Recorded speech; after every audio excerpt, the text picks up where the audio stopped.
Hey everyone. Hope you're all doing well. Here, we provide high-quality novel audiobooks for free. Many of you might think that web novels and web novel audiobooks are the same, but they are actually quite different. Simply converting a web novel into an audiobook without adaptation often leads to a poor listening experience. That's why I carefully revise every chapter to create an immersive and enjoyable experience. I go through multiple rounds of rewriting and listening to ensure the narration flows naturally, just like reading it out loud yourself. This is not just a direct copy of the original novel. However, I want to be transparent. I've adapted this novel for commercial purposes, so most chapters are paid content. Please know that this does not violate copyright policies. I do all of this for one simple reason: I'm a huge fan.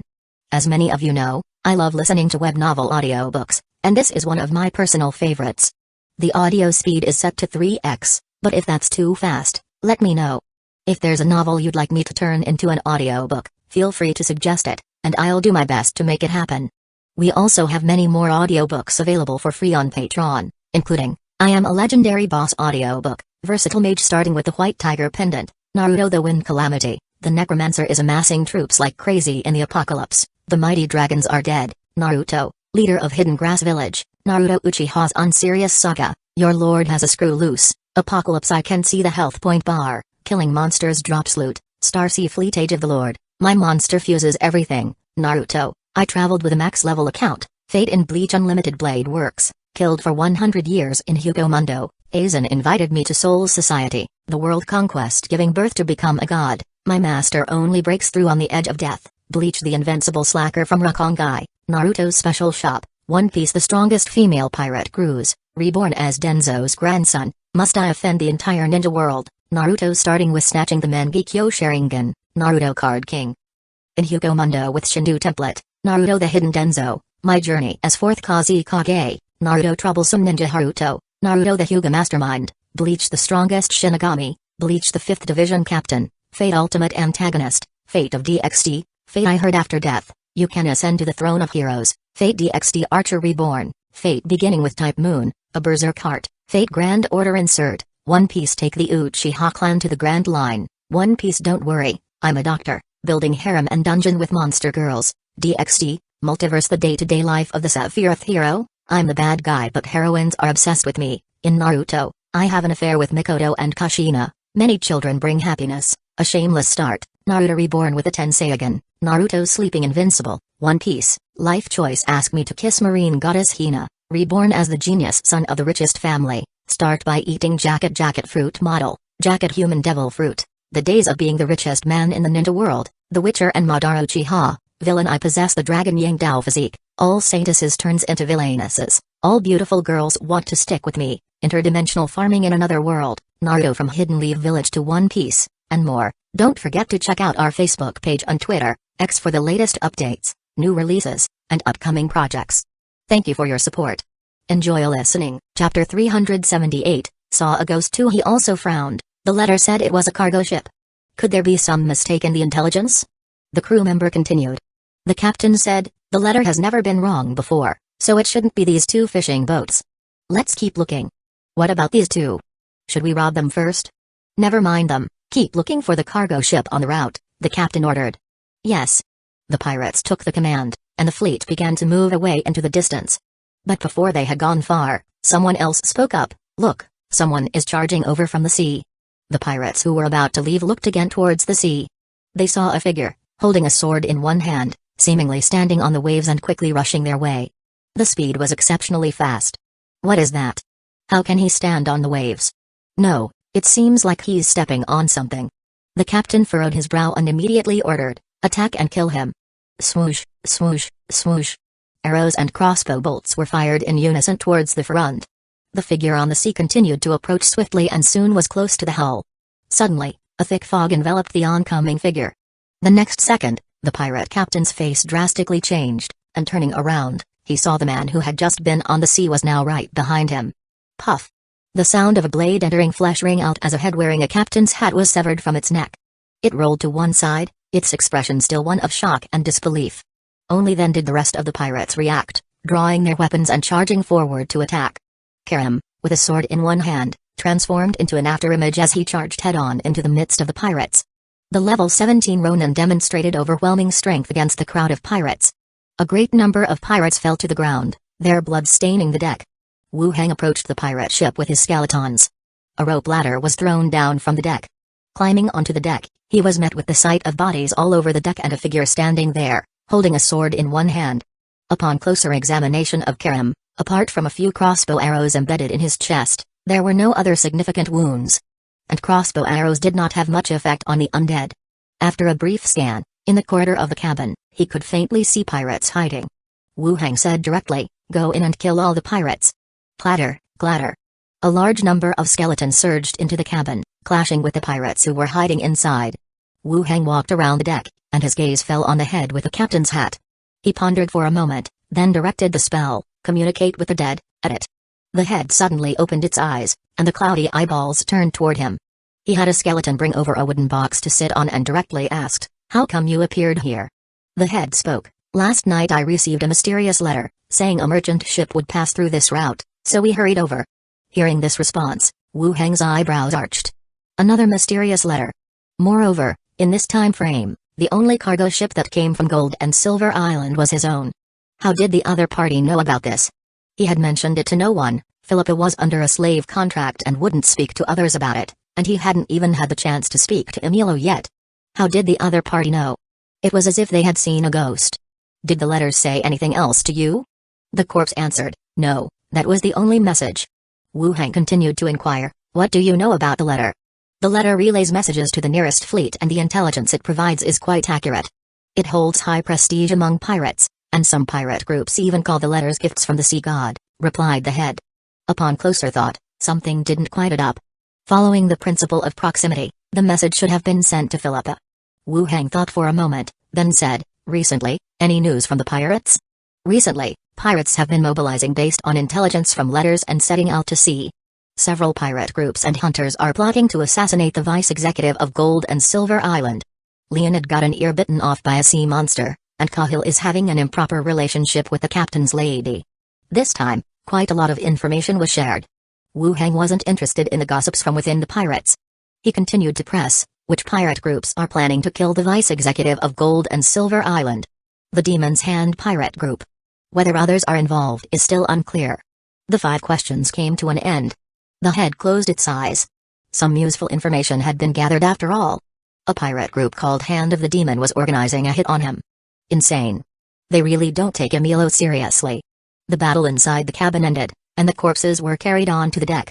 Wu Heng had the corpses stripped of their gear, then he summoned Battleground of Remains, and a large number of corpses stood up. The undead began redressing in their equipment and tidying the deck. Wu Heng then made a round inside the cabin. There wasn't much cargo inside, but he still found several barrels of silver coins in the storage room. He went back up to the deck.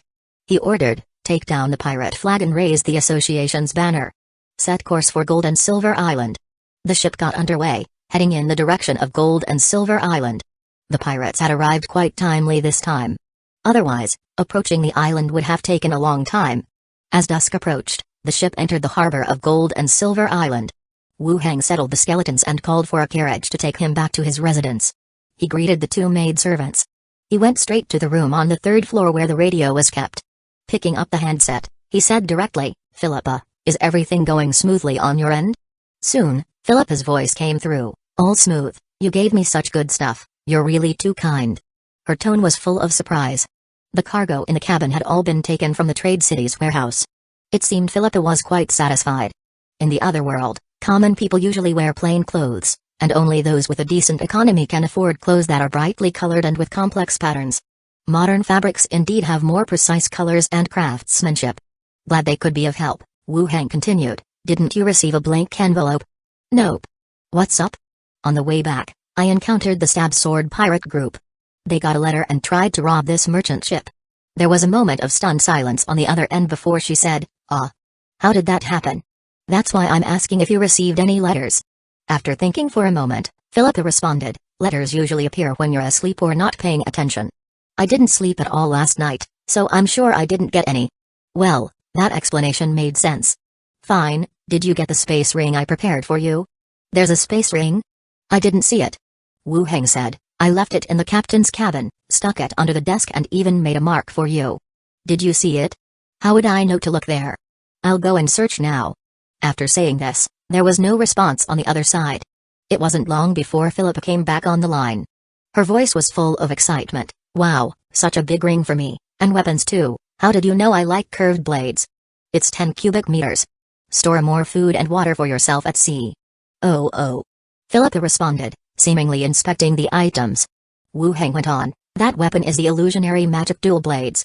Its effect allows you to create illusionary duplicates to confuse the enemy or to escape. It can be very effective. Damn, you mean the one sold at the auction? That must have cost several hundred gold, right? Philippa exclaimed again. Wu Heng asked, you know about the auctions? That sort of thing gets around quite a lot outside. Some fat sheep bought all the magical items. That wasn't you, was it? Philippa asked suspiciously. It's the very same illusionary magic dual blades. Wrap the sheath in something to keep others from recognizing it and avoid any danger. Damn, Daddy. You've been too good to me, I've never used such fine weapons in my life. Chapter 379, I've got your head covered. Philippa yelled out in excitement. This was a priceless weapon, enough to arm a fleet of a large pirate group. I'm giving you this weapon not for you to fight with it, but to use the illusion to confuse enemies and escape in dangerous situations, Wu Heng reminded. Thank you, Dad. Philippa took a deep breath to steady herself before continuing to ask, what about these 2 elixirs? Are they poison? They are strength amplification potions. After taking them, you can directly enhance your physical constitution, roughly equivalent to the effects of leveling up 1 or 2 levels. Silence suddenly fell on the other side. After 2 or 3 seconds, Philippa spoke with a tone of doubt, can they really level you up directly? It's not a direct level up, it's just the effect that comes with leveling up. I've never heard of such an elixir. Wu Heng said, its precious value is no less than that of your weapon, and you must keep it secret from others. Oh, I understand. I can keep a secret. Having explained everything about the items to her, Wu Heng continued to ask, have you heard of the Demon's Hand pirate group? I've heard of them, a very famous pirate group. Tell me about this pirate group. Philippa pondered for a moment, then began, I've never encountered them, just heard some accounts. The Demon's Hand is a large pirate group, with 2 or 3 fleets, and the captain must be at least level 15. They also have quite a few experts among their crew. They aren't in this region, so why are you asking about them? A large pirate group with a captain above level 15. They certainly possessed considerable strength. I've received some information that they might be planning to assassinate me. Ah! Philippa cried out instinctively, then asked doubtfully, is that reliable? With their size, they shouldn't be coming after you for just 500 gold coins. It could also be just some rumors, but if you get the chance, pay attention to it. Alright, I've got your 500 gold coin head covered, Philippa said seriously. I thank you. Don't mention it. I won't chat anymore, I'll contact you if there's anything, she said.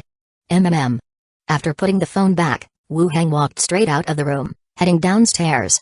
In the captain's quarters of the Iron Barrel Pirate Group, Philippa sat with her legs on the desk, wrapping a strip of cloth around the scabbard of the illusionary magic dual blades in her hands. Weapons with special effects needed to be disguised. Otherwise, the enemy would devise plans to kill you based on the type of equipment you had. Once she finished wrapping, she cradled it lovingly in her arms. Being a pirate really isn't the quickest way to make money.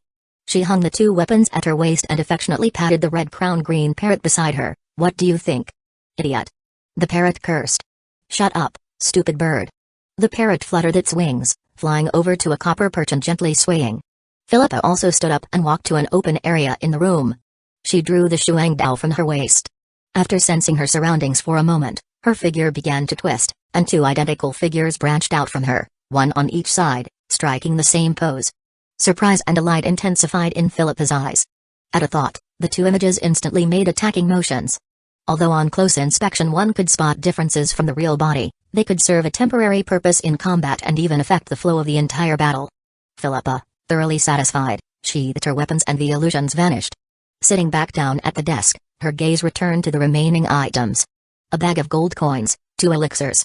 She pocketed the gold coins and looked closely at the elixirs. The potions, said to have the effect of leveling up, looked more like detoxifying potions sold in alchemy shops. She doubted whether the elixirs truly had the effects Wu Heng claimed. Though she didn't believe Wu Heng would harm her, potions that could directly improve one's physical attributes seemed impossible. If such potions truly existed, the strong would merely need to drink potions to improve.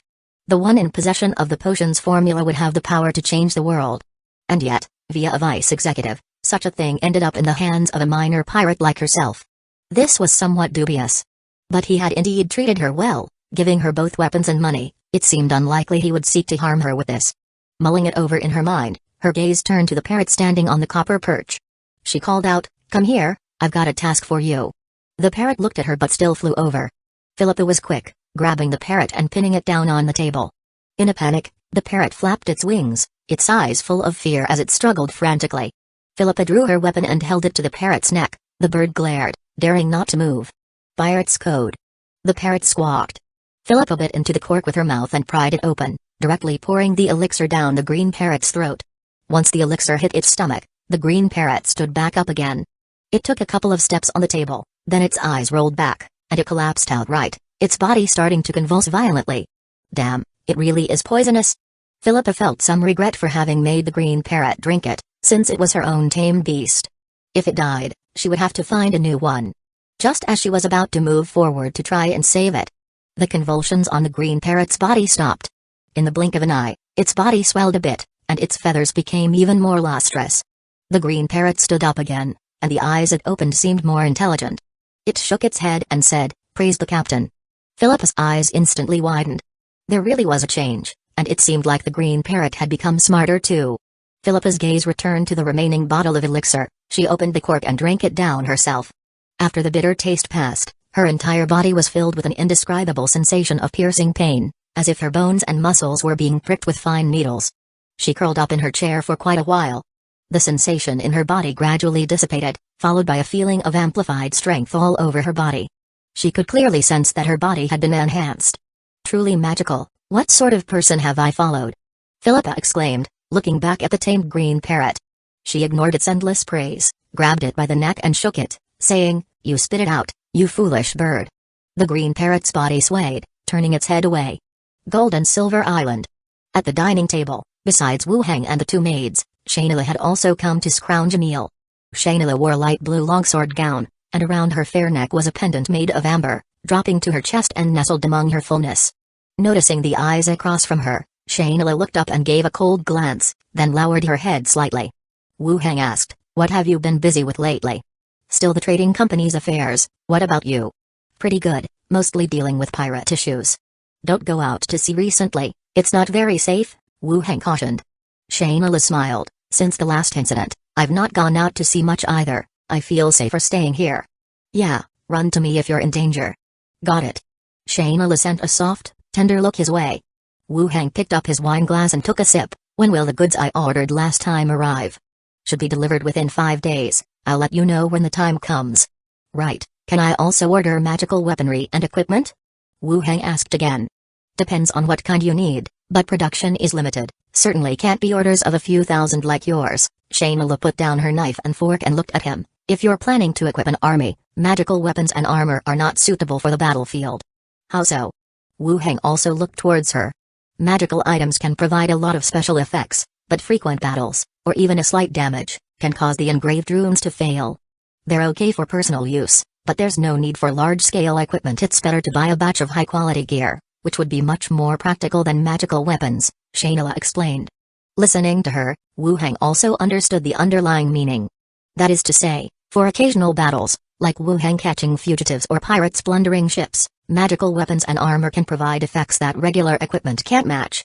But to equip an army, not to mention the cost, the kind of frequent training and combat involving hundreds or thousands of soldiers on the battlefield is prone to problems. Even if you do equip an army, when they return from the battlefield, a batch of weapons may be scrapped. It's better to choose some durable weapons. Wu Heng felt that she made sense. "You make a good point. Do you have any recommendations?" Wu Heng inquired. "For example, longswords or battle axes made of fine iron can achieve excellent results, have high production, and the price won't be as outrageous as magical items," Shainala continued explaining. When it comes to the market, Shainala knew what weapon suited whom for purchase. To be the largest trading company among the Wood Elves takes more than just good looks and the ability to transport and sell goods. That might work. Can armor be customized? I have a few friends with somewhat unique body shapes. I would like to order some custom armor, Wu Heng said. Shainala nodded. When the time comes, give me the designs and I'll arrange for someone to make them for you. Great. As the two chatted, Minnie and Andre Willow began clearing the table. They then said, We're going outside to kick the shuttlecock. After you finish chatting, Sister Shaynola, come join us. Okay, I'll be right out, Shaynola responded with a smile. Minnie and Andre Willow left the room and started kicking the shuttlecock about 10 meters apart in the courtyard. The little owl flew back and forth following them, screeching non-stop. Glancing outside, Wu Heng stood up and walked over. He stood before the wood elf in a light blue gown, studying her intently as if she were a gem. Shaynola, shyly dodging, whispered, "What are you doing?" "They're still outside." Chapter 380, The Change at Level 15. Wu Heng's fingers cradled her chin, and he bent his head to kiss her directly. Shaynola was somewhat flustered, her eyes scanning outside the window from time to time. Through the glass, she could see the two maids playing happily, clearly unconcerned with hiding from others. Her heart pounded fiercely, and her cheeks grew even redder. Still, she opened her lips slightly and took his tongue tip into her mouth. The more earnest they became. Shaynola no longer cared to look up, reciprocating with deep emotion. They hadn't seen each other for several days, and each had missed the other deeply. "Sister Shaynola, are you not finished chatting yet?" Minnie's voice came from the courtyard. Shaynola turned her head away, licked her moist lips, and, though she longed for more, she knew it wouldn't do to go too far. She held his face in her hands and said, "You promised level 15, so keep it up." "I'm close." "Braggart." Shaynola said, becked him again, then straightened her clothes and quickly walked out. The next day, at the guild, Wu Heng had the pirate corpse from the previous day taken to the morgue for an autopsy. The body, having used the communicate with the dead spell, could no longer be turned into a skeleton. But the bounty from the wanted poster was still valid. 3 merits, enough to exchange for a skill book or to confirm whether his method of unlocking skills had failed. Why the mansion skill, even after he had read it several times, hadn't unlocked.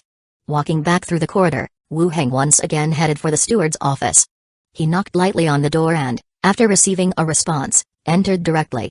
Emilio sat behind the desk, flipping through documents as usual. Moya was also nearby, organizing the materials on the bookshelves. "Something up?" Emilio looked up after a glance. Wu Heng stated outright, "Yesterday, I sent supplies to the pirate informant. On my way back, I was attacked by a pirate group. They must have received a tip from the blank envelope and came to ambush the cargo ship I dispatched." Upon hearing that he had delivered supplies, Emilio's brow furrowed. He asked, "What are your thoughts?" "My ship set sail from Gold and Silver Island temporarily. They knew my route and approximate time, so I suspect there might be a connection with the harbor." Wu Heng shared his speculation. It was merely a guess. If it was the effect of a special item or spell, then there was nowhere to investigate. The only plausible lead he could surmise was the harbor. Emilio nodded thoughtfully and said, "There's a possibility in your idea, but it's a bit of a stretch that this alone could mobilize all the pirates. Otherwise, bribing the harbor's ship controllers would become the main source of information for the pirates." "Yes, it's just a hypothesis," Wu Heng admitted. Emilio continued, "I will arrange a team to check it out. Without solid information, try not to make any significant moves on the island for now." "Okay," Wu Heng nodded. Moya brought over a cup of tea. Emilio went on to ask, "How is your pirate mistress doing?" Sending a ship full of supplies to facilitate a robbery was probably the most exaggerated case among all the guild's informants. "Not bad, she has been providing some intelligence gradually, but her pirate group is small in scale, so she doesn't have access to high-level pirate intelligence yet," said Wu Heng. Emilio looked at the documents in his hands again. Then he suggested, "If this pirate mistress of yours can provide 3 valid level 3 bounty tips, I will arrange her into the secret speakers, giving her an identity." At these words, Wu Heng felt a surge of happiness. Becoming a secret speaker meant truly gaining an identity, allowing her to more easily disassociate from her pirate past and seek protection at any guild location if in danger. Speaking of which, he had some previous contact with the secret speaker leader, Lilith. In some ways, she owed him a favor. Emilio arranging for Philippa to be admitted was even better. Then on behalf of Philippa, "I thank you, Steward," Wu Heng said. "Unless necessary, try not to leave the island." "Sure." With the matter settled, Wu Heng left the office. He had just left the doorway and saw Shiraz approaching. The two greeted each other, and Shiraz walked straight in. Wu Heng thought for a moment, then stood at the door and waited. Shiraz came out from the steward's office after a while. "Waiting for me?" Shiraz asked. "Ah, you're not busy, are you? Let's sit at your place for a while." "Let's go." The two headed to Shiraz's office. Wu Heng sat down on the sofa while Shiraz took the opposite seat and asked, "Is it about the evil sword again?" "No, I wanted to ask you about 15th level professionals. They say there's an essential improvement for each profession at level 15, But I'm not quite clear what that means, Wu Heng directly inquired. I hadn't actually thought to ask before. After all, I was about to reach level 15 soon, I would naturally understand by then. But having met Shiraz, he decided to ask. He was somewhat intrigued.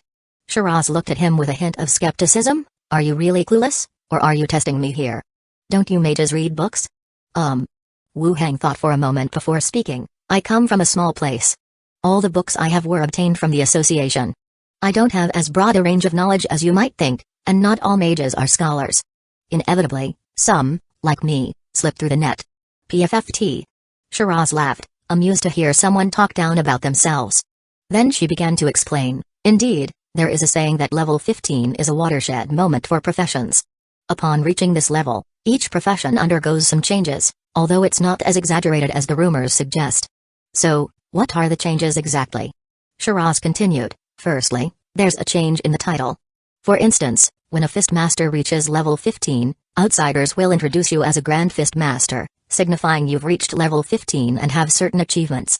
As for physical changes, a Grand Fist Master will possess an undying body, abundant vitality and won't age. Even at hundreds of years old, they will maintain a relatively youthful appearance. Undying body? Immortal?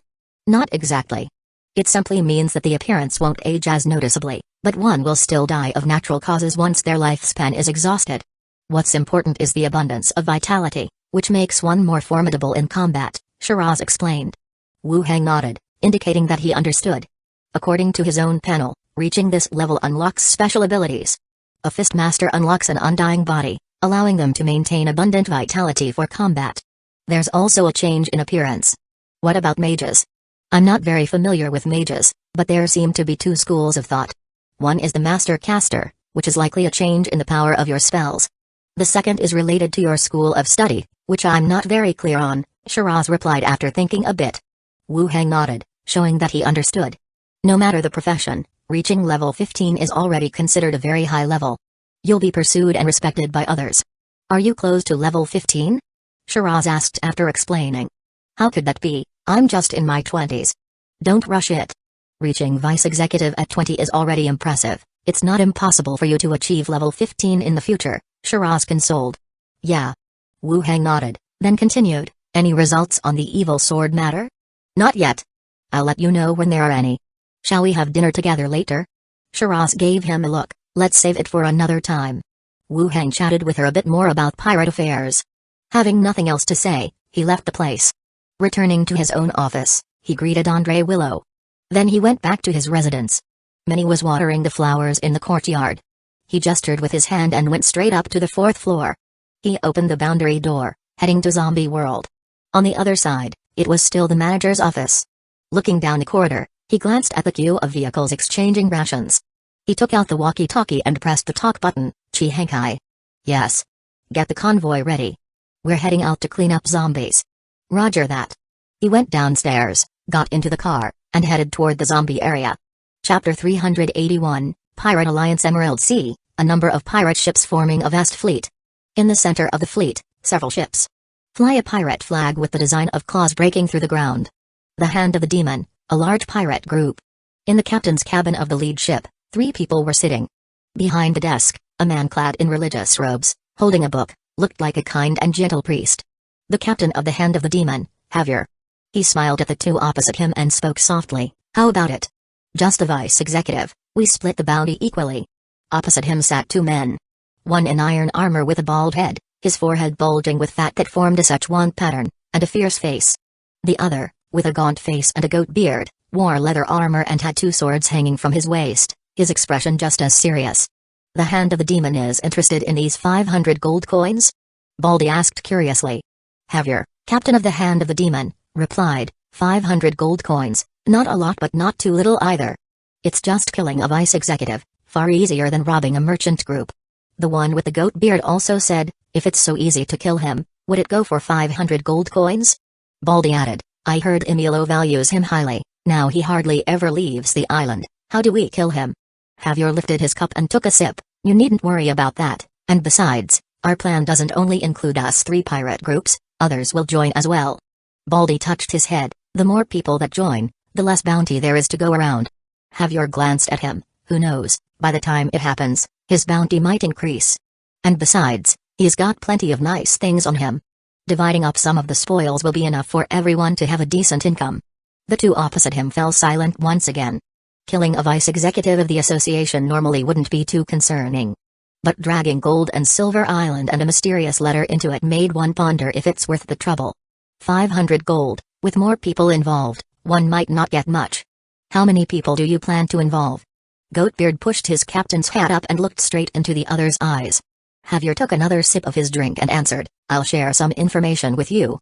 If you join in, I plan to gather 5 fourth-tier professionals to kill him. The two opposite him were taken aback. Surprise showed in their eyes. They didn't expect the other to value the vice executive more than they did. A 4th-tier professional is a 15th-level professional. It's understood that 5 large pirate groups plan to collaborate to kill a vice executive. Quite a grand venture indeed. If you bring so many people together, there simply won't be enough money to go around, said Baldy. Fewer people might pose a problem, but more people means less money to earn. Javier spoke directly. For 15th-level professionals, when we settle, I guarantee a minimum of 200 gold. If that's not enough, the hand of the demon will make up the difference. Well, Baldy scratched his head, it's not about the money. Since you've asked, I'm in. Goatbeard nodded as well, I agree. When do we start? Javier nodded with a smile, no rush, I still need to talk to some other people. Plus, with Emilio guarding Gold and Silver Island, we need to arrange a plan to lure the lad out.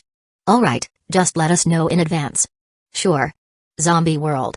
The convoy, escorted by the skeleton army, still headed towards its destination. Wu Heng sat in the passenger seat, thinking once again about the matter of 15th-level professionals. Reaching level 15 in one's profession brings about a special change. He was quite looking forward to unlocking some new abilities. Recently, the volume of food traded has been quite high. It seems that all the refugee shelters are trying to stockpile food for the winter, said Chi Henkei, who was driving the car. For the shelters, winter could spell disaster. Come then, it won't just be dealing with increasingly strong zombies, but also ice and snow that blockade the streets. Without food, one really is just waiting to die. It's inevitable to trade everything one can in exchange for food. I will supply you with more when the time comes, said Wu Heng. We have 2 trading markets, and in the past few days, we've collected about 10 kilograms of gold and 19 corpse cores. I'll bring them to you when I return, said Chi Henkei. Are all the corpse cores first level? Wu Heng asked. They're all first level, and it seems like the number of corpse cores will continue to increase. Should we adjust the amount of food in the trade? Chi Henkei asked again. The exchange of gold began to slow down. It would only get slower in the future. On the contrary, the number of corpse cores was gradually increasing. The reason was easy to analyze, the appearance of mutated zombies had increased the yield of first-level corpse cores. Chi Henkei wanted to know if, with corpse cores becoming less scarce, they should reduce the amount of food exchanged. Wu Heng shook his head, let's keep it this way for the winter, we'll talk again when spring comes. Alright. Chi Henkei agreed with a smile. She did not want to change the price either. But the base didn't belong to her, nor was the food hers to offer. She was also worried that if her side exchanged food in large quantities, other bases might have a shortage of food. She still needed to listen to Wu Heng's ideas. If he said there was no need to adjust, she could set her mind at ease. After thinking for a moment, Wu Heng continued, next time Liang comes over, discuss the base's affairs with him, close down any superfluous bases and don't scatter the population too widely. Understood. We're also discussing this issue. Once we have a result, we'll report back to you. As the two talked, the convoy approached the location that needed to be cleared. Ahead, there was an area without any significant buildings, located between 2 residential districts on the main road. From a distance, one could see zombies wandering on the road. Though there weren't many, they were certainly enough for him to level up to 15. 2 ghosts flew back towards them, and Zhao reported, no mutated zombies found. Glenda shook her head too, I didn't detect any special zombies either. Then let's start the battle. He patted the skeleton hound by his side. Swoosh swoosh. 2 skeleton hounds charged forward at once. They sprinted rapidly towards the direction of the horde. Halfway there, they had already caught the attention of the zombies, and macabre howls spread along the road, luring out a swarm of zombies from within the 2 residential districts. In the central road, they formed a dense horde charging forward. Bring out the skeleton flying dragons, commanded Wu Heng. Whoosh whoosh. Sounds of cutting the air resounded from above as 5 skeleton flying dragons soared into the sky. Upon reaching above the zombie horde, they dropped dense solid iron bullets. Boom boom boom. The ground shook, and dust billowed to the skies. Simultaneously, system prompts appeared. Level up to 15, Intelligence +2, Constitution +1, Perception +1, Unlock Expertise, Master Caster, Tireless Focus, Breath of the Wraith, Divine Presence, Unlock Ability, Divine Presence. Wu Heng's eyes flew open. He had leveled up directly. Chapter 382. The sudden level up took Wu Heng by surprise. It was faster than he had anticipated, reaching level 15 directly. He glanced at the battlefield ahead. A few more zombies were continuously rushing out from the residential areas on both sides. But their numbers were no longer formidable. Advance, exterminate all zombies. Wu Heng commanded outright. The skeleton army that had been waiting for orders immediately sprang into action, brandishing their long spears as they charged towards the incoming horde. In an instant, weapons cleaved through flesh, and the chilling roars of the zombies rose again. Wu Heng rapidly issued several orders. He instructed the mutated skeletons by his side to also charge into the horde. As he watched the zombies fall one after another, Wu Heng took the opportunity to open his panel and check his attributes. Name, Wu Heng, Level, 15, 423 195,000, Attributes, Strength 40, Agility 30, Constitution 44, Intelligence 39, Perception 25, Charm 28, Feats. One-handed sword specialization, Intermediate, Swordsmanship specialization, Intermediate, Staff specialization, Intermediate. Arcane training, Knowledge of Souls. Undead adaptation, Spellcasting acceleration, Forced concentration, Master caster, Tireless focus. Abilities, Greyhawk swordsmanship, Beginner, Enhance will, Soul sense, Spellcasting acceleration, Breath of the Wraith, Divine presence. Skills, Bone manipulation skill. Bone armored, Corpse gauge, White bone transplant, Breath of death, Animate object. The experience required to level up from 15 to 16 reached 195,000. That was an increase of 30,000 from before. But it seemed normal, as the previous levels had increased in the same manner. As for the attribute points, this level up added a total of 4 points to his stats, 2 in intelligence and 1 each in constitution and perception. In the past, leveling up only increased his attributes by 2 points. It was uncertain whether it was only at level 15 that attributes would increase by 4 points or if subsequent levels would follow the same pattern. As for the feats and abilities unlocked, there were more than what Xiligui had described. He had gained a total of 4 new ones. Wu Heng began to review each one in turn. Master Caster, you wield supreme spellcasting abilities, your magic's potency, casting speed, and duration have all reached master level. Tireless focus, under a focused state, the mind and energy will not tire. Breath of the Wraith, capable of absorbing necromantic and wraith energies, swiftly healing physical injuries and replenishing spiritual power. Divine presence, can descend into an attendant's body, gaining control over it. A total of 4 kinds. Master Caster, acts as an enhancement for the mage profession, bringing spell strength and casting speed to master level. This signifies that there's now a distinction between him and regular professionals. All spell-related abilities have reached the standard of a master. Tireless focus, ensures that while focused, the mind and energy will not tire, which corresponds to the mental exhaustion that comes with studying spells. Like the Master Caster, it's an amplification for the mage profession. Next is, Breath of the Wraith, which allows absorption of necromantic and wraith energies to heal one's own injuries and restore spiritual power. It's probably because of this feat that Wu Heng can now sense the pervasive necromantic power around him, ready for him to absorb into his own body whenever he wishes.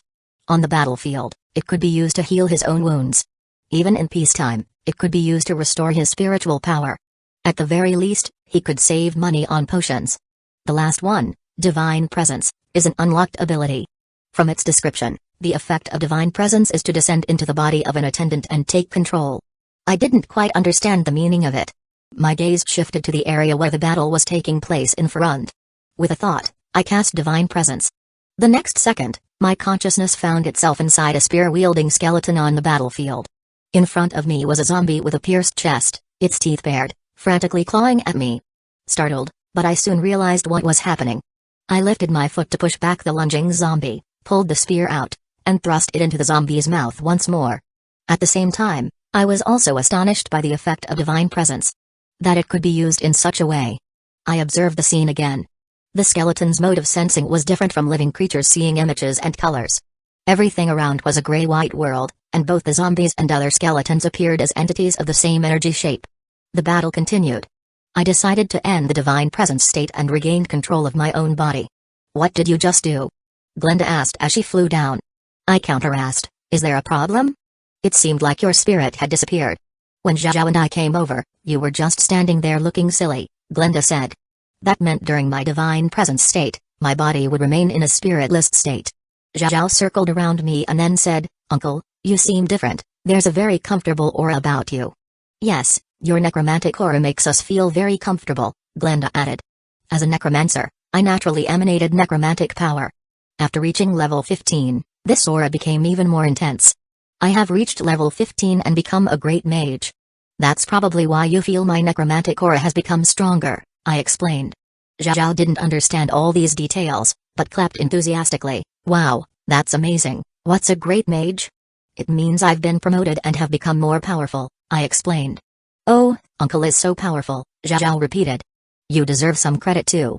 Glenda's expression was full of surprise. She clearly understood what level 15 represented.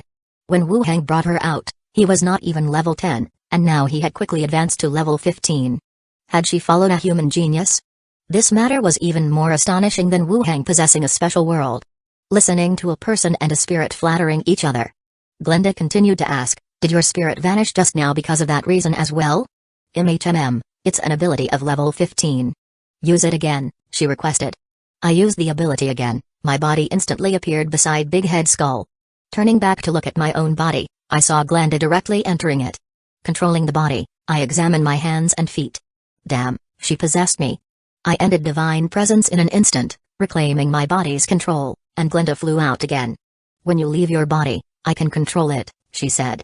Huh, that can be done too, I continued to ask, how does it feel to have a body again? Suddenly feeling the body, it's a bit uncomfortable. In the future, if there's a special situation, you guys take control of my body and run first. Sure. They chatted on the spot for a while. The battle ahead was also gradually drawing to a close. Skeletons began cleaning up the battlefield, and Chi Henkai and others came over from behind. They started searching the nearby shops. Wu Heng, however, set his sights on the bodies of several evolved zombies. He directly cast Corpse Battlefield, the range of the gray-white circle almost covering the surrounding 10 meters. Broader than before, the skeletons no longer needed to gather the bodies together. After the light circle passed, the evolved zombies stood up. Wu Heng found 2 corpse cores among them. He put them in his space ring and continued on his way, casting Corpse Battlefield, and more skeletons rose up, joining the queue at the rear. While Wu Heng kept casting, the surrounding breath of death continuously restored his spiritual power. It allowed him to maintain frequent use of spells. After all the skeletons were transformed, Chi Henkai and the others also came back.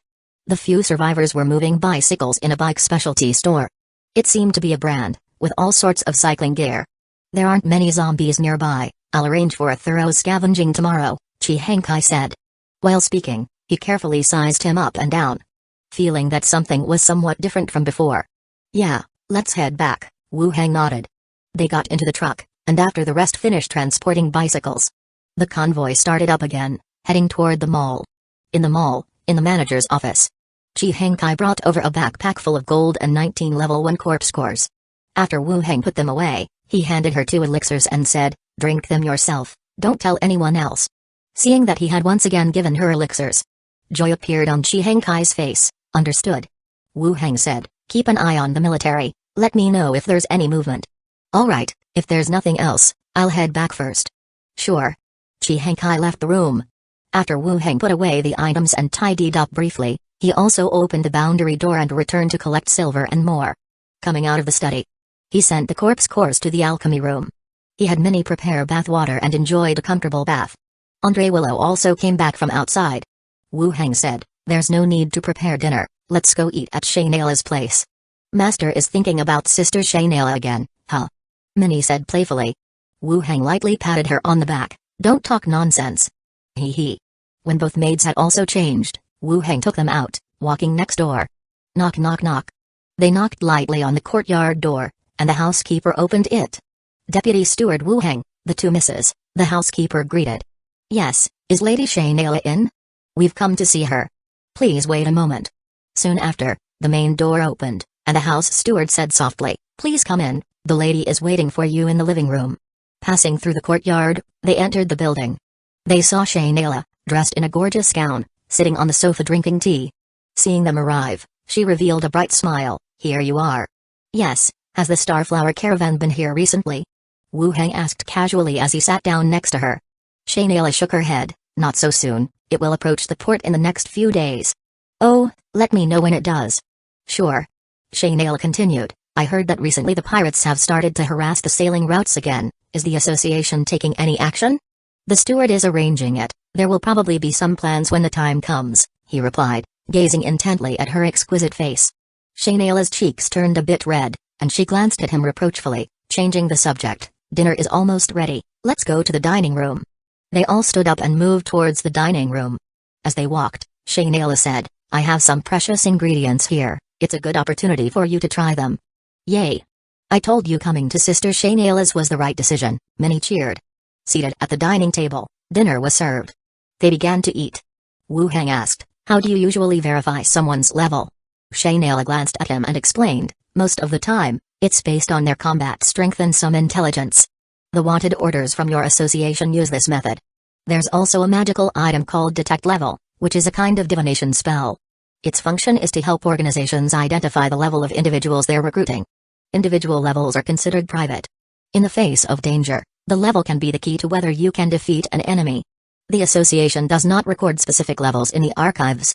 But each person can estimate, a steward is at least level 12, and a deputy steward is at least level 10 or above. Then, Shayla smiled at him, why, have you leveled up? Just asking. They chatted while eating, all enjoying the meal. After dinner, Wu Hang took the two maids and bade farewell to Shayla. As night fell, the two maids also went back to their rooms to rest. Wu Hang stepped out into the courtyard, folded a paper crane, and sent it flying into Shayla's room. Shayla, with her hair down, peered out the window. Wu Hang pointed at the rooftop, she nodded in response. Up to the rooftop. After Shayla leaped over, she gave a light slap and said, we just parted, why are you looking for me again? Wu Hang took her hand and asked, do you keep your promises? Huh? Are you saying I don't? Shayla asked with a hint of suspicion. Wu Hang said quietly, I'm level 15 now. Shayla's eyebrows furrowed. Her eyes slowly widened. Chapter 383, Calamity Disappearance News. Shayla looked at him with surprise. Then she reached out to touch his forehead, are you alright? Really? Don't you have many and the others with you? You shouldn't make jokes about this kind of thing, Shayla said somewhat sternly. She clearly didn't believe that he could reach level 15. Wu Hang held her hand and said, really, why would I lie to you? Didn't you say there's an item that can verify my level? Bring it out and I'll prove it to you. He didn't feel resentful about Shayla's disbelief. Under normal circumstances, considering the time since he became a professional and his background, it was impossible for him to reach level 15 so quickly. Upon hearing that an item could be used to test his level, Shayla saw his serious tone and began to doubt, even though it defied common sense. She asked, are you serious? Wu Hang nodded. Then you wait. Shayla jumped back onto her rooftop and hurried downstairs. Soon, she returned. She handed over a crystal stone that was shimmering and full of runes. The front of the crystal stone was divided into 5 sections, like a ruler. Hold it. As if to communicate, Wu Hang held the crystal stone and began to try communicating with his spiritual power. The next second, the crystal stone in his hand lit up from the bottom and kept rising until the 4th section, where it gradually stopped. Shayla, who was standing by the side, stared at the crystal stone with surprise and disbelief in her eyes. She quickly covered the crystal stone and cautiously looked around, checking for the presence of any tamed beasts nearby. Even a date wasn't as nerve-wracking as this moment. After confirming there was nothing suspicious around, she widened her eyes and asked, how did you do it? If she wasn't mistaken, Wu Hang was only 24 years old. A 24-year-old human professional from a remote small town had reached the 4th tier of level 15. How was that possible? But the fact was right before her eyes, and she had to accept it. It's all because you inspired me. I've finally reached level 15, Wu Hang said. Shayla's cheeks flushed slightly. Although she was pleased to hear it, levels weren't something you could achieve just by being motivated. If you don't want to say it's fine. But don't tell anyone else about this. I know, I only told you. Wu Hang tightened his embrace around her waist and continued, what about what you promised? Shayla's face turned redder and she said coyly, let's talk about that later, your progress is too fast. Wu Hang's hand around her waist tightened again, and he lowered his head to her lips. Shayla gave a light tap and hung onto him. Her body gradually softened, and her heartbeat grew stronger. It was only during the breath exchange that she said, it's a bit chilly outside, let's go to my place. Wu Hang nodded and followed her as she led him back to the neighboring rooftop. They tiptoed into the bedroom. Shayla's bedroom was quite large, as if 2 rooms had been combined into one. The bedroom had a large bed with white canopies, and beyond a partition was a small study room with numerous oil paintings hanging on the walls. After a quick glance, without waiting for her to speak, he once again picked Shayla up and placed her on the bed. She half-heartedly removed her nightgown. Shayla covered her private parts with her hands, curling up on the bed, timid yet somewhat expectant. He swept her with his eyes, his gaze falling on her exposed body. The muscles were firm and well-defined, even more fluid and natural than the sculptures used for drawing. She felt shy yet couldn't move her eyes away. Is this the body of a mage? Seeing her staring at him, Wu Heng instinctively touched himself and asked, "What's wrong?" Shayla snapped back to reality and immediately turned her head. "Nothing, I just think your physique doesn't look like a mage's." Wu Heng chuckled, pulled away her arms that were covering herself, and placed them on his own body. "Want to feel for yourself?" "What are you doing?" Shayla's skin turned even redder, but she still started to caress him carefully. "Does it feel good?" Shayla looked away. "Next time I draw a nude, you model for me." "Fine, but I'll need to collect some payment first." Wu Heng gently pressed on top of her, trailing kisses down her neck. Shayla let out a soft moan. Her arms gently resisted against his chest. The next day, early morning. Shayla, in an off-white bathrobe, walked out of the bathroom. She stood in front of the silver mirror, gently combing her tousled hair. Turning her head, she looked at the kiss marks on her neck and touched them lightly. "You're up so early." Wu Heng came from behind and wrapped his arms around her waist. Shayla continued combing her hair. "You're always restless, how could I possibly sleep?" Wu Heng smiled, admiring her beautiful reflection in the mirror and said softly, "You are truly beautiful. Just your sweet talking." Wu Heng reached out and summoned, unfastening the belt tied around Shayla's waist, which caused her robe to fall open to both sides, revealing her full and smooth, flat belly. "Ah!" Shayla, just about to cover up with her hands. The belt deftly tied up her hands and lifted them high. "What's this for, so early in the morning?" Shayla complained, her upper body pressed against the silver mirror, her hips slightly tilted back. Afternoon. There was a knock at the door, and the voice of the housekeeper came through. "Madam, you haven't eaten all day." Shayla lay back on the desk, breathing softly, gently patting the man's chest. She said, "Bring it in." Wu Heng was startled. "What for?" "It's nothing." The door opened, and the housekeeper walked straight in. She ignored the two on the side of the desk and placed the prepared meals on the tea table beside the bed. Then she tidied up the scene a bit and left the room without further ado. Wu Heng asked with some surprise, "Isn't this inappropriate?" "We have a slave contract, don't worry about it," Shayla said. "But being seen is still kind of strange. In the future, you're going to be her master too. What's there to fear?" "Although officially, you're not yet," Shayla said with a light laugh. "Oh, all right then." Wu Heng lifted her up, walked over to the tea table, and they leaned on each other, affectionately feeding each other dinner. "How can you be like an animal, insatiable?" Shayla complained tiredly as she lay on the bed. "You should consider how long I've waited for you." "Really now?" Shayla rolled her eyes at him and said, "I have to discuss business tomorrow, so you can't stay here tonight, or else I won't sleep well at all." Wu Heng nodded. "All right then, after you're done, come find me." "I certainly will not. It would be so embarrassing to be seen by Minnie and the others." "What's there to fear? You are their mistress in their eyes." Shayla's cheeks turned a touch red, yet she felt a secret thrill inside. "We'll see when the time comes." The two chatted for a while, then Wu Heng got dressed. He pecked her on the face, waved his hand, and walked out of the room, making his way across the rooftops to his own dwelling. His constitution had improved, and it was clearly felt at this moment. Even after a day and a night, he didn't feel overly tired. First, he checked the radio room on the 3rd floor and, making sure there was no message from Philippa, he headed downstairs. In the dining room, Minnie and Andre Willow were sitting at the table eating their meal. Seeing him come down, Minnie stood to get him a bowl and chopsticks. "I've eaten already, you go ahead," Wu Heng said. "Oh, so Master ate outside?" Minnie said as she sat back down and continued eating. Wu Heng took a seat on the sofa. Andre Willow spoke up, "Master, Assistant Moya was looking for you today. He asked for you to visit the guild tomorrow." "Moya looking for him? Do you know what it's about?" "It seems to be related to the last Inspector's special envoy, but the specific details are not clear," Andre Willow said, her tone not entirely certain. "Kalima." It seemed that news of his death had finally come back. "All right, we'll go together tomorrow." "Yes, Master," she agreed. After dinner, they chatted in the living room for a while. Wu Hang then headed to the upper floor of his room, while the two women exchanged glances and followed him upstairs. Inside the bedroom, Minnie and Andre Willow lay on either side of the bed, propping their chins up, watching the sleeping Wu Hang in the middle. "What happened? Why is Master sleeping so early today?" Minnie asked, propping her chin. Andre Willow whispered from the other side, "Keep it down, he might be tired. The Master really works hard. If it's too much, why not just quit being vice executive, and we could play at home every day, right?" said Minnie. Andre Willow pinched the other's cheek gently. "Do you think our current lives just happened? And the Master's status is only going to get higher? He can't come back to spend every day with you at home." "I was just saying, why are you taking it so seriously?" Andre Willow smiled, "Just afraid you're too young to understand." "Who's young?" "I'm older than you, for your information." They whispered back and forth for a moment, then each leaned to one side, closed their eyes and drifted off into a deep sleep. The next day, at the guild steward's office. "Steward, you called for me?" Entering the office, Wu Hang asked directly. Emilio said straight away, "Kalima has disappeared." Chapter 384, Switching Wands at the Port, Seeking Monthly Pass. It indeed concerns Kalima. He glanced at Emilio and noticed that the latter had no particular expression.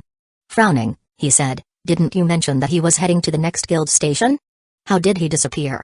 "The ship he was on has already sent a message to the local guild." "He disappeared while he was on board," Emilio continued. "Disappeared at sea? There must be some issue with that ship then." Emilio looked at him and asked, "The local guild is investigating the matter, so instruct that pirate mistress under you to also pay attention to this. See if there's any connection to the pirates." "All right," Wu Hang nodded. "Well, there are no other matters. Go about your business." Wu Hang left directly. He returned to his own office study. Andre Willow asked, "Master, is there some task at hand?" "It's nothing much, just Kalima has disappeared, and the guild is planning to investigate it." Wu Hang sat down at his desk. "Isn't the position of Inspector Special Envoy quite high? How could he just disappear?" "Who knows? The steward suspects it was the work of pirates." "Oh. At sea, indeed only pirates act so recklessly." Wu Hang did not elaborate further. Regarding the incident of him killing Kalima, he did not inform the two maids by his side. It was not that he didn't trust them, but some things are better known by fewer people. Especially matters that have a significant impact like this. And with Emilio, it seemed that there was no suspicion cast upon himself. On the surface, there were no significant grievances, not even any conflict, between himself and Kalima. And in terms of timing, it would be hard to cast suspicion his way. It remained to be seen whether the guild on the side where the ship docked would investigate and uncover anything. The likelihood seemed slim. After spending a while in his study, Wu Hang greeted Andre Willow and walked out of the guild. He found a secluded spot. He put on the conductor's hat, and the next second, the train whistle sounded. The phantom train appeared and with a whoosh, one side of the door opened. Wu Hang boarded the train and entered Netali City on the journey log. The door closed, and the train vanished. A few hours later, the train reappeared in a deserted area outside Netali City. Wu Hang stepped off the train and discerned the direction of the city walls. He put on the illusion veil and headed towards the city. 5 or 6 days had passed since the consortium auction. During the trading session, he had verbally agreed on a transaction with a woman wrapped in a black cloak. The woman had produced a special item that could restore one's sanity, which she agreed to exchange for 2 vials of elixir. Calculating the time, the woman would have left the passenger ship and arrived in Netali City by now. Having dealt with a level 15 problem, he thought of checking to see if she had truly posted the commission. If so, he'd proceed with the exchange, as they had agreed upon. If there was no similar commission, his trip would have been in vain. He made his way smoothly into the city. Along the way, he entered a tavern. "Madam, what will you be having?" The bartender approached and asked. Wu Hang, currently in the guise of a woman, was thus addressed as a madam. He sat down and ordered a glass of wine. As the bartender served the wine, he handed him 2 silver coins. The bartender glanced at the silver coins, hesitated to accept them, and said respectfully, "Madam, I can introduce you to other men, if you wish." Wu Hang ignored his words and went straight to the point. "Where is the Snake Badge Consortium located in this city?" Hearing that the matter was not one of personal vanity, the bartender breathed a sigh of relief. He quickly pocketed the silver coins and lowered his voice to say, "You may wish to visit the Mermaid Tavern. They also cater to patrons on the lower floor. The Hueco Kingdom does not officially recognize the consortium's status. Therefore, the consortium usually appears around the city in another form or in more concealed places. Just like the Snake Badge Consortium in Blackstone Town, which has established a black market outside the city. Both Blackstone Town and the local guild are aware of the consortium's black market but have tacitly permitted its existence. This one seems to be located within the city itself. Indeed, rather bold. Thank you. The bartender bowed again and took the silver coin before leaving directly. Wu Hang downed his drink and walked out of the tavern, hailed a carriage, and headed to the Mermaid Tavern. The Mermaid Tavern wasn't too far away.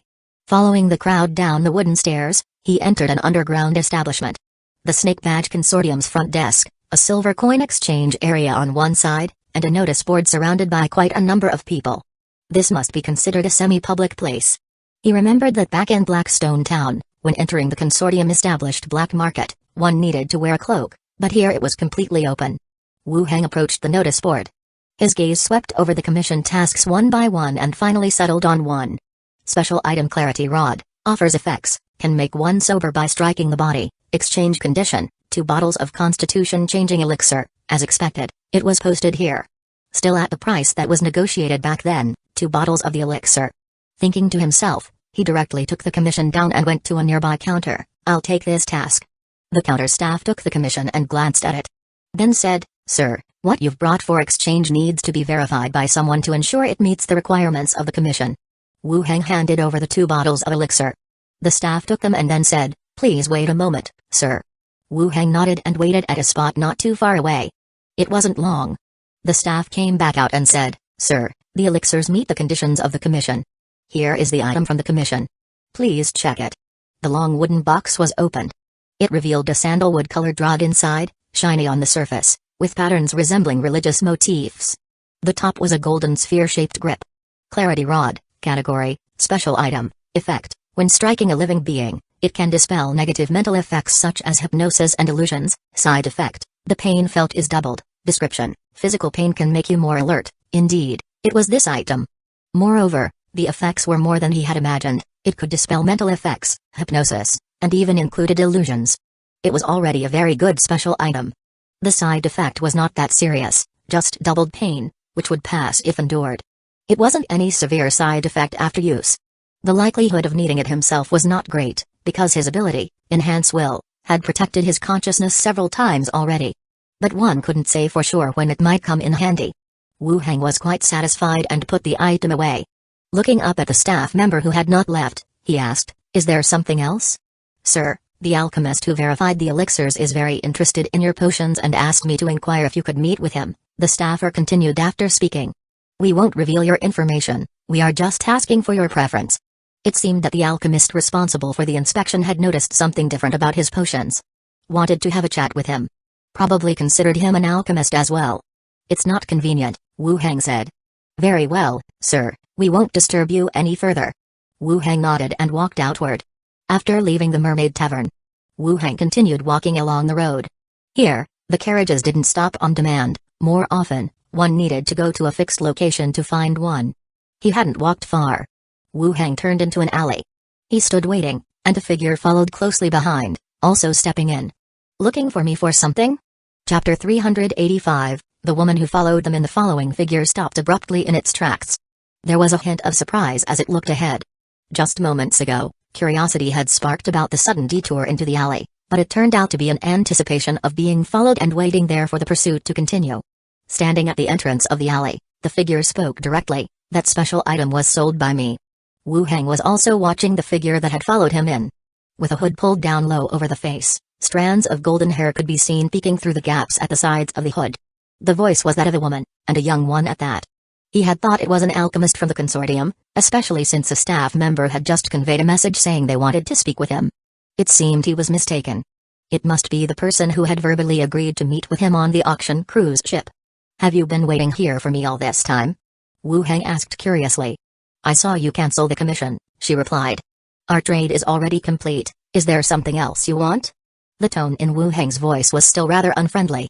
Following someone was hardly a friendly gesture. I apologize for my earlier behavior, the woman said, bowing politely, then continued, I know you intend to hide your identity, which is why I didn't meet with you inside the consortium.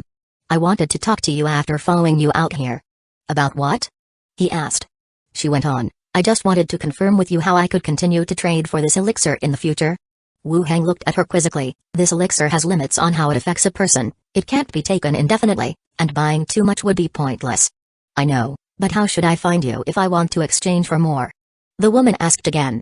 Just keep posting commissions with the consortium, and I'll come and check, Wu Heng answered.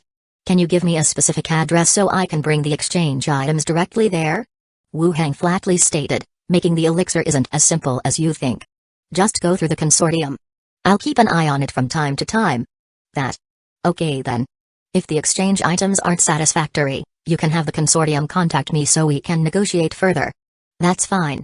Then I won't disturb you any longer. The woman gave another noble curtsy and then made her exit back through the alley. She returned to Mermaid Tavern. Wu Heng watched her leave and then walked some distance forward. He released his eagle eye technique along the way, also employing Glinda's scouting abilities to ensure no one was still following him. He flagged down a passing carriage and headed towards the outskirts of the city. His sale of the elixir wasn't only to trade for that special item. He also wanted to see how the outside world would react to the elixir. The alchemist responsible for the inspection had indeed shown great interest in the elixir, but it hadn't caused as much of a stir as he had imagined. The woman from before must come from a significant background. She had likely encountered some difficulty that required the elixir. He could come back after some time to see if he could trade for some other special items or tools. The carriage arrived at the city gates. Wu Heng got off and walked on foot toward the outskirts. He found a secluded spot and took the phantom train back to Gold and Silver Island. By the time he returned to Gold and Silver Island, twilight was nearing. After dining with two maids, he went from the rooftop towards Shawnaila's residence. As soon as he descended from the rooftop, he saw the female butler coming towards him. Wu Heng paused, feeling that his method of arrival might be misconstrued by her. Just as he was about to explain, she bowed slightly. Master Wu Heng. Where is Shaunaila? The lady is in the study. Will you be staying over tonight? The butler continued to inquire. Yes. There have been some adjustments to the guard duties. If you stay, please leave before breakfast time to avoid any negative impact on the lady. All right, I understand. Wu Heng nodded and proceeded straight to the study. He gently pushed open the door to find Shaunaila daydreaming at her desk. Upon seeing him enter, her distracted gaze instantly turned to joy. Barefoot with white toes, she ran towards him and threw herself into his arms. You're back. Yes. I met your butler in the hallway. She told me to leave before breakfast tomorrow, Wu Heng said. Shaunaila looked up at him. You could also just stay in the room without going out, and nobody would know. Wu Heng smiled, lifted her up, and gave her a kiss before setting her down on the desk. Her skirt hem fell along the edge of the desk, gently fluttering in a rhythmic sway. Summoned entity, skeleton mage, unlocked skill bone manipulation skill. Without having much time to think, Shaunaila asked, what's wrong? Wu Heng smiled, gently stroking her cheek, you're truly beautiful. Why are you saying these things now, really? Shaunaila turned her head away. The next day, early morning. Wu Heng returned from Shaunaila's place. After coming downstairs and having breakfast with his two maids, he went back up to the 4th floor. He opened the boundary door in the study and headed to Zombie World. It was still the manager's rest room. Standing by the window, he glanced outside. As the weather grew colder, the outside was filled with the cutting sound of the wind, whipping up dust and the fallen leaves everywhere. Previously, he hadn't noticed much since the fallen leaves on the streets were cleaned up by people. But now, with insufficient manpower, the air was filled with yellowing leaves. Wu Heng didn't call for Chi Hengke. Instead, he went downstairs directly and rode the flying dragon to the old factory district. It was still a few minutes' journey. The flying dragon descended from the rooftop, and Wu Heng jumped down from its back, spitting out a few mouthfuls of sand that had gotten in his mouth. Then he descended from the roof of the building. He entered his dormitory. Inside the room, the skeleton mage Calamity was still sitting at the desk, now with a different book. Wu Heng walked over and looked at the skeleton's skills. In the skill slot that originally contained only the life extension technique, there was now an additional bone manipulation skill, sub. He had indeed learned the bone manipulation skill. The sub-character afterward indicated that he was the status of an attached attendant, and despite being a transformed skeleton, he was still considered Wu Heng's summon creature. After all, Calamity was a LVL 15 mage, and his intelligence was an advantage that was plain to see.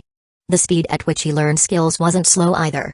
Wu Heng remembered the several skeleton ghost hags he'd transformed before, which had difficulty learning any skills. Latterly, he had given up and left them at the prison. He didn't immediately leave with Calamity. Instead, he went out again and walked down the stairs.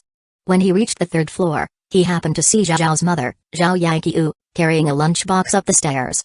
First she paused, then showed a smile. Your Majesty. Just had breakfast. The cafeteria in the factory district serves meals at set times. Did you have any instructions for me during this visit? Zhao Yanqiu asked.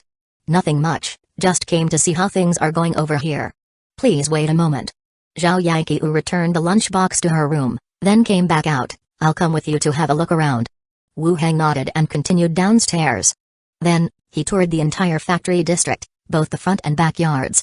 The entire old factory district was now managed by Zhao Yanqiu, mainly responsible for production. The weapons for skeletons, clothes for survivors to survive the winter, and the production of solid iron bullets at the smelting furnaces. It was essentially the base's factory, playing a very important role. Zhao Yanqiu introduced everything from start to finish, while Wu Heng listened on the side. Everything seemed to be problem-free, progressing smoothly. They returned to the dormitory. Wu Heng let Zhao out to visit her mother. He and Glenda chatted in the room. Why do you think your husband is still alive? Wu Heng asked the ghost floating in the air, curious. This is also what I've analyzed over the many years after my death. From the few years we were together, he was obsessed with books about changing human lifespan or constitution. I suspect he survived, and I also hope he didn't die so easily, Glenda explained. In Glenda's story, she was killed by her own husband in the basement, who then set fire to the entire building, the same manner Wu Heng saw when he met her. Back then, one of Glenda's conditions for coming with him was that if he encountered her husband, help her kill him. Today, after reading a book about a man who killed his wife for the inheritance, Glenda brought up the subject. If he really did manage to survive, his strength is probably quite high, Wu Heng remarked. You'll help me, right? We had an agreement. Glenda leaned forward, looking into his eyes. Wu Heng said directly, of course I'll help you. Just don't get soft-hearted like those women in the novels, forgive him, and get back together or something. Chapter 386, I Have the Intelligence. Seeking monthly pass, Glenda liked to read books, so she naturally had come across this type of book or story before. Curiously she asked, what if I really do go soft and forgive him, what will you do? What can I do? I just hope the next time you get killed, it will be a little more comfortable. Glenda shifted to another position and said, don't worry, what you're talking about only happens in romance novels. If you help me, even if he really is alive now, he's no better than you. The two of them chatted. Zhao flew back from the neighboring room. She said, I'm back. How was your conversation with your mother? Wu Heng asked. It was good, she's gained a lot of weight, thanks uncle for taking care of my mom. Family should take care of each other. Wu Heng stood up and ordered Kalima, follow me and leave this place. Kalima stood up and followed behind him. After Wu Heng collected several books on the desk, he returned to the rooftop, mounted the skeleton flying dragon, and left. He went back to the market. Wu Heng arranged for Kalima to continue reading books in his room. The second book chosen was Corpse Battlefield, all about skills for transforming corpses. He had learned the bone manipulation skill in advance because it was a prerequisite skill. Without it, the corpse battlefield couldn't be cast. After settling Kalima in, Wu Heng continued by calling over Chi Hengkai to discuss some matters regarding factory development. Then, he returned to Gold and Silver Island via the boundary door. Descending from the 4th floor, he walked on to the 3rd floor and directly entered the room where the radio was kept. After looking at the logbook, he directly picked up the microphone and asked, Philippa, are you there? Soon, Philippa's response came from the other side, I'm here, what's up? Why couldn't I get in touch with you yesterday? I didn't hear it, and I can't stay here chatting with you all day. I'm a captain, you know, I'm quite busy, Philippa said with a bit of pride. Yesterday, he had tried to contact Philippa, but no one was on the other side. He nearly believed that something had happened to her. You can arrange for a skeleton to stand by the radio and take some notes, then you'll know if I've tried to contact you, Wu Heng suggested. Okay, I'll arrange for one. Is there something you need from me? Wu Heng continued, I spoke to the steward about your situation. He promised that if you could provide information for 3 Tier 3 fugitive warrants and the information leads to successful captures, he will let you join the association and become a member of the Secret Speakers. Wow. Really? Philippa exclaimed, then asked, what are Secret Speakers? It's an institution within the association specialized in gathering information. Some will be arranged to join teams within the association, while others, like you, will act as spies within various forces, Wu Heng explained based on his understanding. Oh, what are the benefits of joining? This means you are now a member of the association. Some things can be handled better, and if you ever face danger, you can seek refuge with the local association straight away. The most important point is, when you're no longer a pirate, it'll be easier for you to sever ties with the pirates. In short, there are benefits and no drawbacks, Wu Heng thought for a moment before explaining. Is there a payment? There's a settlement every month. I didn't ask how much. We'll talk about that after you join. Oh, then give it to my mom when the time comes. Sure. So when I join the association, we will be members together. Will you still take care of me then? Philippa suddenly asked in a softer voice. It sounded like she was still somewhat dependent on him. Thinking about it, it made sense. Giving money by the bucketful, the association might not necessarily support a spy to such an extent. Wu Hang replied, "You're still under my charge. Joining the association is to make you safer in the future. Then tell my mom that I'm now a member of the association and have made something of myself. You're not yet a member. You have to complete the information for 3 warrants first before you actually join the association." "But I do have information now," Philippa suddenly said. Wu Hang's brows furrowed. "What information?" "When I was selling the goods from that ship you gave me, I heard that the Black Crocodile pirate group will be docking at Horseshoe Island for a few days. Why don't you go there and kill them?" Philippa said. Wu Hang opened his tablet and compared it with the positions of the islands on the sea. He found the Horseshoe Island she mentioned in the south. It seemed like a rather small island. The distance was somewhat far. It would take about 2 days to get there from Gold and Silver Island. If I leave right now, I'll need at least 2 days to get there. Will they stay there? They should. They plan to raid the merchant fleets there. If you go straight over, there's a high probability you'll encounter them, Philippa said, though her tone wasn't too certain. The movements of pirates were hard to predict, and that was also the hardest part of catching them. After thinking it over, Wu Hang decided to agree. "All right, I'll prepare and go have a look. If I can kill the target, I'll credit it to you. Whether or not I become a secret speaker depends on you helping me out." Wu Hang continued, "There's one more thing, pay attention." "What is it?" "Recently, the association lost an inspector special envoy. The steward suspects it was the work of pirates. Keep an eye out for any related information. If you hear anything about it, remember to report to me immediately." Wu Hang mentioned Kalima's situation. "Who?" "I don't even know what an inspector special envoy is," Philippa replied. "It's a position. The person's name is Kalima, a tall and thin middle-aged man." "Just keep an eye out," Wu Hang said. "Oh, okay. There's nothing else for now, just be careful on your end." "Understood, bye Dad." She hung up the phone. Wu Hang reopened the map and glanced at it. He was plotting the next step in his plan. The distance to Horseshoe Island was a bit farther, but Philippa had provided information, so he couldn't ignore it. Otherwise, there would be no point in arranging for informants. He still needed to make the trip. He walked down the stairs. Minnie, having returned from training in the courtyard, had her clothes dampened with sweat, and beads of perspiration also hung on her skin. Seeing Wu Hang, she immediately smiled. "Master. Minnie has been very diligent lately." "Of course, Master bought such expensive tools for me. I want to use them as soon as possible, and help you like Sister Wire," Minnie said as she hugged his arm. "Minnie is so good." Hee hee. Minnie giggled happily. Wu Hang continued to take out 4 elixirs and placed them on the table. "Elixirs to enhance constitution, 2 bottles for you and 2 for Wire. Look after each other when you drink them." "Thank you, Master." Minnie collected them and then asked, "Master, would you like to eat something? Prepare some food for me. I have to go out soon, make preparations for 2 days." "Oh, okay." Minnie immediately complied and went to the kitchen to prepare food. Before long, the food was ready. Wu Hang placed it into his space ring, saying, "I'm going out for a bit. If anyone asks, just say I'm investigating a fugitive on the island." "Understood," Minnie nodded. Wu Hang rubbed her rabbit ears and left the residence with the skeleton. He called for a carriage and headed to the harbor. He boarded a vessel and continued to leave Gold and Silver Island. The ship sailed through the night. The next evening, the ship neared the island mentioned in the intelligence. From a distance, he could see several pirate ships with torches lit. They were unusually conspicuous in the dark night. Philippa's information was still accurate, the pirates were still lingering here. He watched from a distance for a while. Glenda flew back from a distance and reported, "There are 3 ships in total, each with only a few people guarding them. There are more people on the island, roughly over 200, dancing around a lit bonfire, and they dance quite terribly. Any defenses?" "Haven't found any, they're all staggering drunk. Charging indirectly shouldn't be a problem," Glenda said. Wu Hang nodded. "Shark teeth, bring the ship closer." As the ship approached, it attracted the attention of the pirates guarding the other ships. But no torches were lit on this side, so they could only vaguely make out the silhouette of the ship by the moonlight. Wu Hang took out the bronze key and opened a boundary door on the cabin's wooden door. Behind it, a large number of skeletons appeared. He gave the order, "Come out and kill the pirates on the ships and the island." Clatter. A multitude of skeletons walked out of the boundary door, leaping into the sea like dumplings being dropped into a pot. approaching the island ahead. Under his distant gaze, they climbed onto the pirate ships crowdedly like ants. More skeletons continued to approach the island. Horseshoe Island. The pirates gathered around the bonfire. Singing and dancing, they celebrated their recent haul.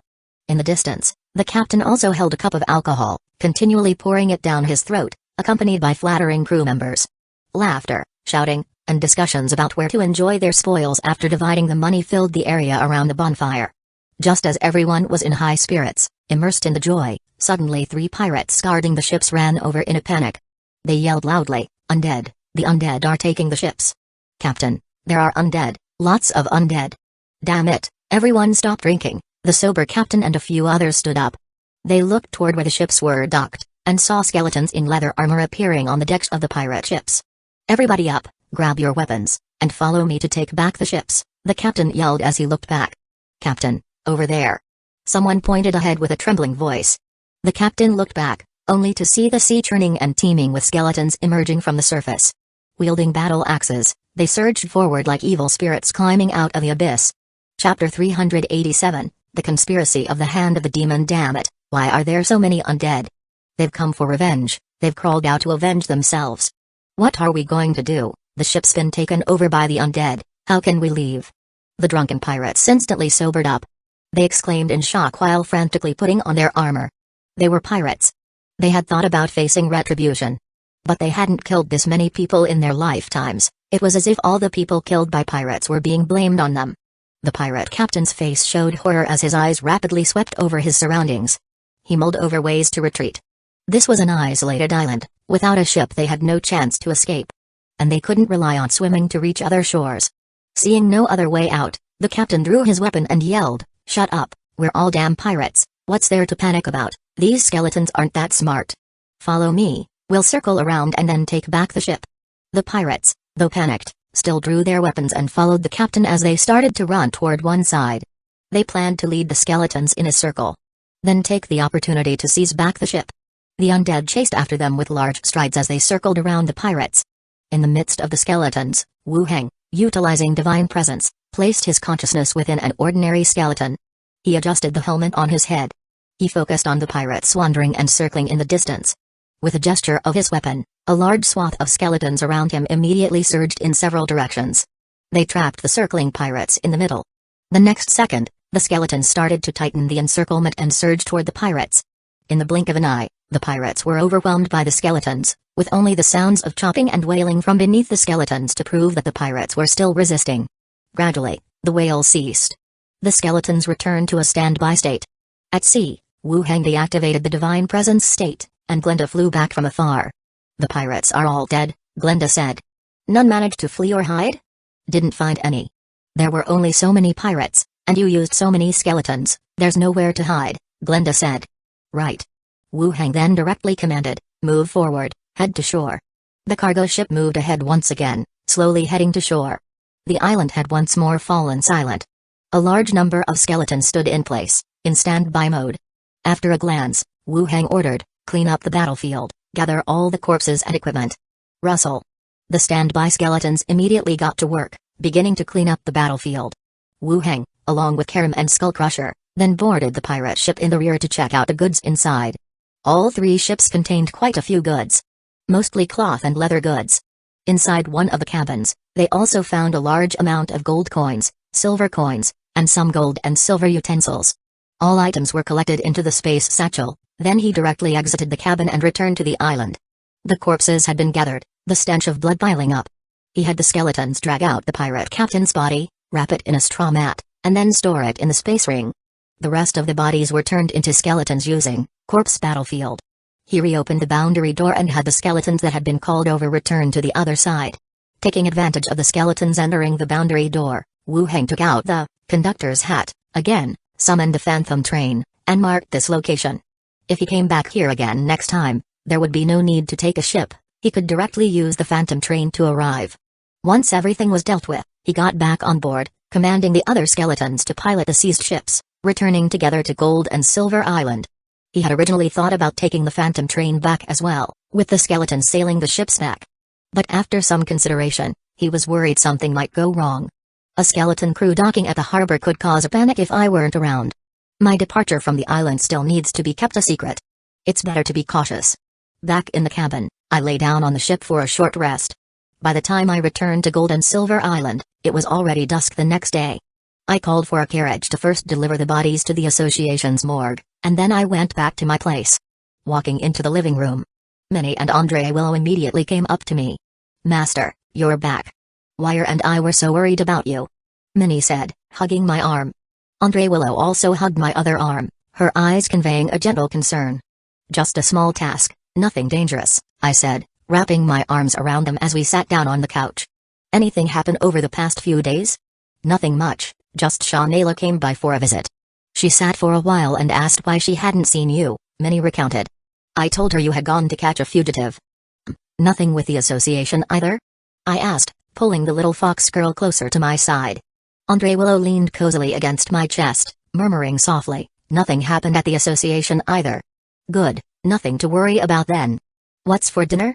"Just a moment, Master, it'll be ready soon," Minnie said as she got up to hurry the skeletons in the kitchen. The dinner was served quickly. The three of us sat together and started our meal. After dinner, the two ladies were in the courtyard, bathing the little owl. Meanwhile, I went up to the third-floor radio room to contact Philippa. "Philippa, are you there?" "Yes, what's up?" "Did you catch those stinking pirates?" Philippa asked. "They've been taken care of." "Wow, you're so efficient." "The bodies have been sent to the association for examination. Once their identities are confirmed, it will be credited to your information," I continued. "Oh good. Keep up the effort. You're just 2 instances short now." "Understood." Philippa's tone was full of determination. "I've got nothing else. You get back to your tasks." "All right." After ending the chat, I sat in the study for a while. Minnie prepared the bathwater, and with the two ladies attending, I took a very comfortable bath. As night fell, we each returned to our rooms to rest. Deep into the night, I suddenly opened my eyes. Walking out of my room, I saw at the end of the hallway Shaunaila carefully descending from the roof in her nightgown. I dismissed the approaching skeleton guards and helped her down, asking, "Why didn't you give me a heads up?" "I'm not going to send a paper crane message," Shaunaila retorted with a glance, then asked, "You're back but didn't came to see me?" "I had just returned and it was late, so I didn't want to disturb you." "As if I'd believe that." I hoisted her in my arms and asked, "To the bedroom, or the study?" "The courtyard's an option too." Shaunaila glared, "You think we're going to the courtyard? Have you lost your mind? Then let's go to the bedroom." "Whatever, I'm already here delivering myself to you." With a smile, I carried her off toward the bedroom. In a coastal city, at a nicely decorated tavern, a man in a robe, with prayer beads around his neck and a book in one arm, showed up at the entrance of the tavern. After a quick look around, he bent his knee slightly and leapt straight up. Clinging to an open window on the second floor, he flipped himself inside. While the room was empty, the bedroom inside emitted faint breathing sounds. The man was about to step forward. From inside the bedroom came a woman's voice, "Captain of Hand of the Demon, what brings you to my quarters?" The man stopped in his tracks, choosing not to enter the bedroom but to address her directly. "I am here to propose a partnership, for a very lucrative deal." "Get lost, I find the sea stench on you repulsive, I have no interest in collaborating with you," she retorted. The man took a seat nearby and said, "Gold and Silver Islands Vice Executive Wu Heng, Steward Emilo, interested now? Explain yourself."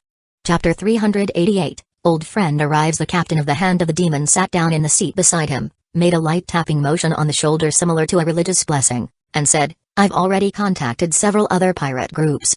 We'll test the actions of the Gold and Silver Island Association, lure Wu Heng out, encircle him, and kill him." Tap, tap, tap. The sound of footsteps slightly arose. In the bedroom, a woman wearing a fiery red nightgown slowly walked out, her hair loose and wild, her face seductively attractive. She looked directly at him and said, "That's a very bold idea.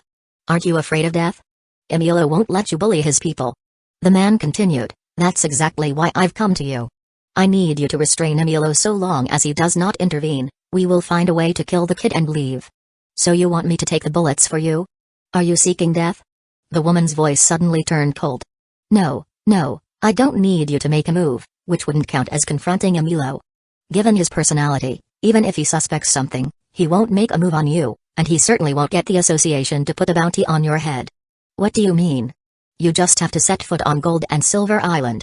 Emilo will naturally pay attention to you. As long as you stay on the island for a day, he won't rashly leave the island, giving us more opportunities," the man said with confidence. The woman's eyes narrowed slightly. Just doing this much. It seemed acceptable. What about my compensation? The man was silent for a few seconds. 200 gold coins, a warship, and should you need any assistance at sea, I can help you. The woman pondered for a few seconds. I want to take Wu Heng's body with me. What do you want his body for? It'd be best to destroy it on the spot. Keeping the body might create hidden dangers. The woman still looked at him. Bring back the body, and I'll agree to your terms. The man looked directly at her, and after taking a deep breath, said, Fine, we set out tomorrow. I need you to reach Gold and Silver Island within 3 days. After speaking, he jumped back out of the window, vanishing into the night. The woman sat at the table, poured herself a glass of water, and drank silently, staring at the night outside the window. The next day, after arriving at the association, Wu Heng first went to the steward's office. He recounted the information provided by Philippa and how he had killed the members of the Poison Crocodile pirate group. Emilia showed a trace of surprise and appreciation for their efficient completion of the pirates' capture. Wu Heng's actions were different from others. He hardly ever mobilized a squad and would disappear for days, then return with the bodies of the fugitives on the wanted posters. Now, even if he didn't come to the association for several days, Emilio believed that he was investigating fugitives and no longer brought up the issue of his absence or the need for him to stay at the association. All right, you've done well. I will credit her for this intelligence. Thank you, steward, said Wu Heng, before leaving the office. He returned to his own office. Andre Willow was organizing files in the office. Master, the association's wanted posters have been updated this morning. Here are the newly supplemented wanted files. Several wanted posters were brought over. Wu Heng took them and saw that indeed, a few pirate groups and several major criminals had been added. In the current social environment, it was difficult to stop pirates. Newly established pirate groups or pirates that had split due to infighting could result in new pirate organizations. Wu Heng took out a tablet to photograph the new wanted posters for future reference. Knock, knock, knock. At that moment, someone knocked on the door. Andre Willow opened the door to see a figure standing outside. Is this Deputy Steward Wu Heng's office? It is. And you are? Asked Andre Willow. I'm the new captain of the 11th squad, Kavina. I've worked with Deputy Steward Wu Heng in the past. Andre Willow thought for a moment and immediately remembered the matter of the previous letter. She smiled and said, So you're Kavina's sister. The Deputy Steward often mentions your time together in Blackstone Town. Saying that, she stepped aside and led her into the office. Ah. Does he now? Kavina had not expected that he would have mentioned her. She felt a bit surprised. Upon entering the office, she saw Wu Heng sitting behind the desk. Kavina's face brightened with a smile. Wu Heng. Deputy Steward. Wu Heng also sized her up. She appeared much the same as in his memory, yet seemed more mature, her expression carrying the resolute manner of a swordsman. Kavina, you arrived quickly. After receiving your letter, I thought about it and decided to apply for a transfer here. I'll be counting on you from now on, said Kavina, somewhat reservedly. At that moment, Andre Willow brought her tea and pastries. She also looked curiously up and down. Don't worry, I won't let anyone bully you. With a smile, Kavina didn't say much more. Have you finished the job induction? Wu Heng continued to ask. Kavina replied, I've submitted the appointment letter to Steward Emilio. I'm now the captain of Squad 11. Good, it's fine as long as you've successfully joined. Have you sorted out your living arrangements? Wu Heng continued. Not yet, I'll look into it and rent a place when I have time. After thinking for a moment, Wu Heng said, I have many rooms in my house. I can give you one, or I can get you a dormitory from the association. I lived there when I first arrived, it's free and pretty decent. Glancing at the bestiared assistant nearby, Kavina said, I'll just stay at the dormitory. Alright, I'll get you a move-in application later, so you can move in straight away. Thank you, Kavina thanked him.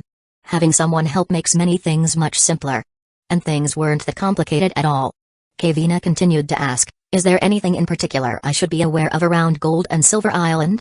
After some thought, Wu Heng said, the main threat on Gold and Silver Island is the pirates, but with Steward Emilio in charge, hardly any pirates dare to come close. You don't have much to do, just wait until the association assigns the rest of your team members, and then look for missions. Okay. There are many different races here, are there any taboos I should be aware of? Well, I'm not very clear on that aspect myself. Normal interactions are fine, there aren't many taboos. Oh, okay. By the way, what level are you now? Wu Heng continued to inquire. Kavina glanced again at the assistant nearby but still answered, level 8. How did you level up so quickly? Wu Heng was a little surprised. Kavina's leveling speed was not considered slow. Moreover, she met the level requirement for a captain. Am I really that fast compared to you? Kavina looked at him. You can't compare it like that. I'm a mage, relying on skeleton attendants. You are relying on your own solid strength, Wu Hang explained. There's no need to flatter each other like this. Wu Hang nodded and continued, do you have any requirements for your squad members? If there's a suitable candidate, I'll arrange for them to join your squad. It's really nice to have a backer, Kavina remarked before saying, I need a ranger and preferably a magical professional. There are no particular requirements for the rest. A ranger is a staple in each squad. Tamed beasts continue to be the main scouting method. For magical professionals, it's a bit more challenging. Magicians and mages are rather rare on Gold and Silver Island and are unlikely to readily join professional squads for adventuring. Okay, I'll keep an eye out for you, Wu Hang responded. Did they inform you about the captain's wedding? Kavina asked. No, but he wrote me a letter when he was dating the captain of Squad 2, Wu Hang said. At that time, you must have been transferred, so they didn't inform you. Yeah, I would have been on the road then, and even if he had written, I wouldn't have been able to receive it. I never thought that the captain would end up with Captain Tulisa, Kavina remarked, recalling. I've seen them on several dates, it's pretty late for them to finally get together. Really? Yeah. After chatting for a while, Wu Hang processed a pass for her for the dormitory. He had Andre Willow take her to choose a room while also showing her the functions of the various areas of the association. Kavina's arrival was also good news for him. They had maintained a good relationship and kept in touch through letters. In future operations, it was like having a squad that he could command. And the cost to buy her out was much higher, making it unlikely that she would betray him easily. The two women left. Wu Hang tidied up briefly before returning to his place. Back at his residence, he entered his study and opened the boundary door directly to the zombie world. Kalima was still sitting in front of the desk reading a book, already halfway through, Corpse Battlefield. He estimated he would finish it soon. If he mastered Corpse Battlefield, he could completely replace Wu Hang's role. Direct command of the skeleton army to clear out zombies. He could also gain experience for himself. Taking his eyes off the book, he picked up the recharged walkie-talkie and called for Chi Hankai. Soon after, Chi Hankai came up from downstairs. The military has withdrawn, and before leaving, they sold us a large amount of military equipment and machinery. Chapter 389, Sect Guardian. Chi Hankai's words made Wu Hang's eyebrows knit slightly. The military shelter evacuated so quickly. What did they sell to us? Wu Hang asked, while gesturing for her to come inside to talk. Chi Hankai stepped into the room, glanced at the skeleton mage reading a book, and said, bulletproof vests, helmets, gas masks, radio equipment, headsets and such.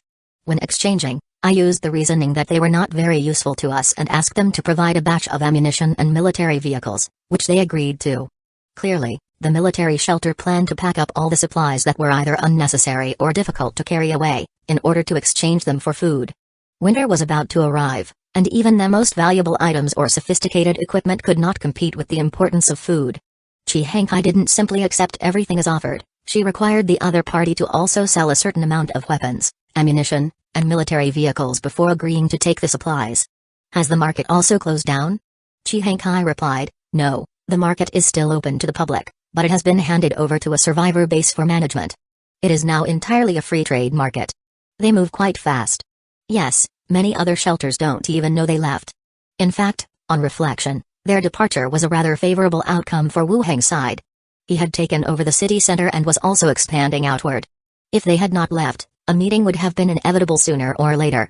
Two strong survivor bases would likely come into conflict over resources and end up fighting each other. Now that they had left and joined with the provincial area, it was the best possible outcome. They've gone, so let's continue to develop our own place. Understood. Chi Hankai went on to say, about the base, I discussed it with Sister Yaong, and we plan to keep 3 bases, the bus station, the old factory area, and the central shopping mall while temporarily closing the other bases. Is the prison area to be closed as well? The prison area was like a small fortress. In the event of any danger, it was possible to retreat there completely. Chi Hankai explained, the prison is too far away. We'll temporarily close it for the winter. Just leave some skeletons to guard it. The rest of the people will be brought here, and we'll go back in the spring to cultivate the land behind the prison. A temporary closure was also feasible. When the time comes, you two should discuss how to allocate and settle everyone. Yes. Chi Hankai nodded, indicating she understood. The 2 main issues having been discussed, Chi Hankai also mentioned the matter of further expansion outside the area. The horde on the main roads had already been cleared, but some residential areas and city branch roads still harbored many zombies. The clearing still needed to continue. Truly regaining control of the entire city would take a considerably longer time. After listening, Wu Hang pondered for a moment and said, "Kalima." The skeleton mage reading the book turned his head to look over. Wu Hang continued, "Kalima, listen to her instructions and lead the skeleton army to clear the zombies in the vicinity." "Alright, continue reading." The skeleton mage turned back to his reading. Chi Hankai raised an eyebrow, a hint of surprise in her eyes. This gracefully clothed skeleton seemed to have a different status. Not only did it read, but it would also follow her to clear the zombies. Wu Hang continued to Chi Hankai, "Its name is Kalima, and it has abilities similar to mine.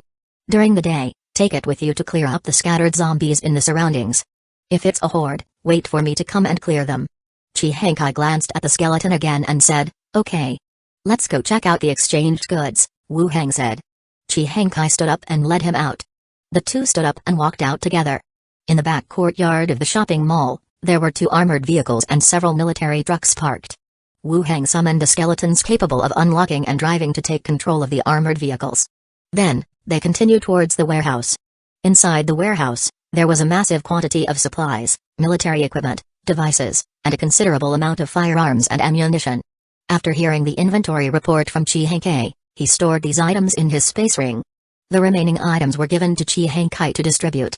Next, they visited a few other warehouses, picking up some drinks, snacks, and the bicycles that had been looted last time. Wu Hang discussed the arrangement of the shopping mall with Chi Hankai before they went their separate ways. Wu Hang then returned to the other world. Stepping out of the steward's office. After going downstairs, Wu Hang saw Minnie and Andre Willow looking at flowers in the courtyard. A small owl was hiding from the sun under some shade not far away. "Minnie, wire." Wu Hang waved. The 2 ladies ran over quickly. "What is it, master?" Wu Hang took the 2 to the courtyard clearing and brought out a bicycle. Minnie, looking at the somewhat strange object, said in confusion, "Something with wheels, a vehicle?" "Yeah, a means of transportation. I'll demonstrate for you." Wu Hang straddled the bicycle and rode a circle around the courtyard clearing. Minnie and Andre Willow watched in surprise. "So that's how the 2 wheels were used. Teach me, teach me." Minnie exclaimed excitedly. Wu Hang dismounted, held her carefully as she got on. "Keep your balance, slowly pedal forward." The bike wobbled forward, but Minnie's learning ability was quite strong, able to keep it moving forward on her first try. By the second lap, it looked much more natural, only her body was slightly stiff. Then, Wu Hang took out a second bicycle, helped Andre Willow onto it, and said, "Be careful, lift your tail up a bit, don't let it get caught in the wheel." Andre Willow's cheeks turned a bit red. "Master, could you hold it steady for me?" "Sure, slowly go forward." Wu Hang held the bike, then started riding normally, circling around the house. Perhaps due to being professionals, the 2 ladies learned quickly. They maintained their balance well and gradually sped up. Laughter filled the air. Next door, Shaniela also looked up from the steward's office and saw the 2 ladies riding the bicycles. Glancing at Wu Hang, who stood in the courtyard in a change of clothes, she came over by herself. Wu Hang greeted her. Shaniela asked, "What are they playing with?" Seeing the look of envy in her eyes, Wu Hang took out another bicycle. "This one's for you, I'll teach you how to ride." Seeing she had one for herself, Shaniela immediately smiled. With some support, she carefully mounted the bicycle. She soon joined the others in the cycling group. The sound of laughter permeated the entire courtyard. Association, steward's office. Emilio sat behind the desk, frowning at the documents that had been delivered to him. Moya stood by and said, "Lopez City is requesting support, how do you think we should arrange it?" They had just received a letter asking for reinforcements in the coastal Lopez City. Emilio furrowed his brows, contemplating the arrangements. Suddenly, a knock on the door sounded.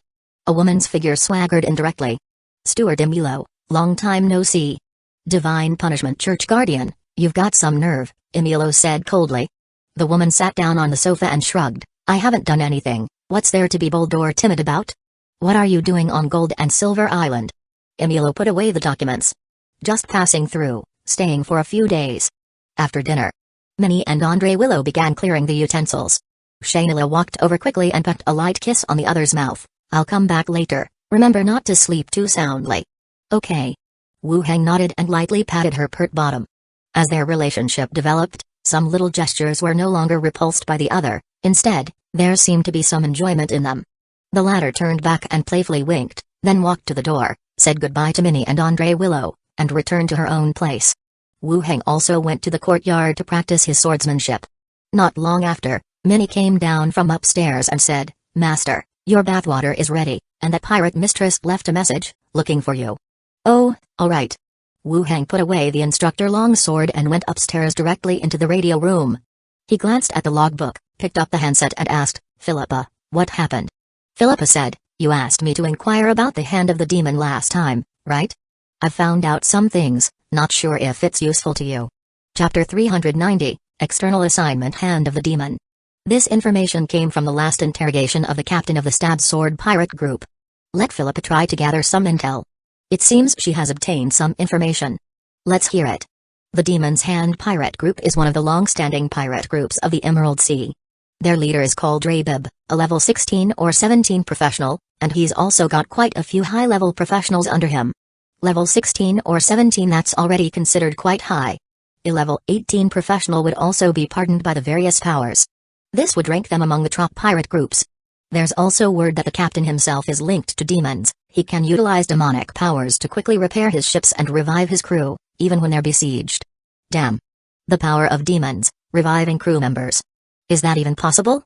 I can perform the revival technique myself, but there are time restrictions. And he can repair ships too?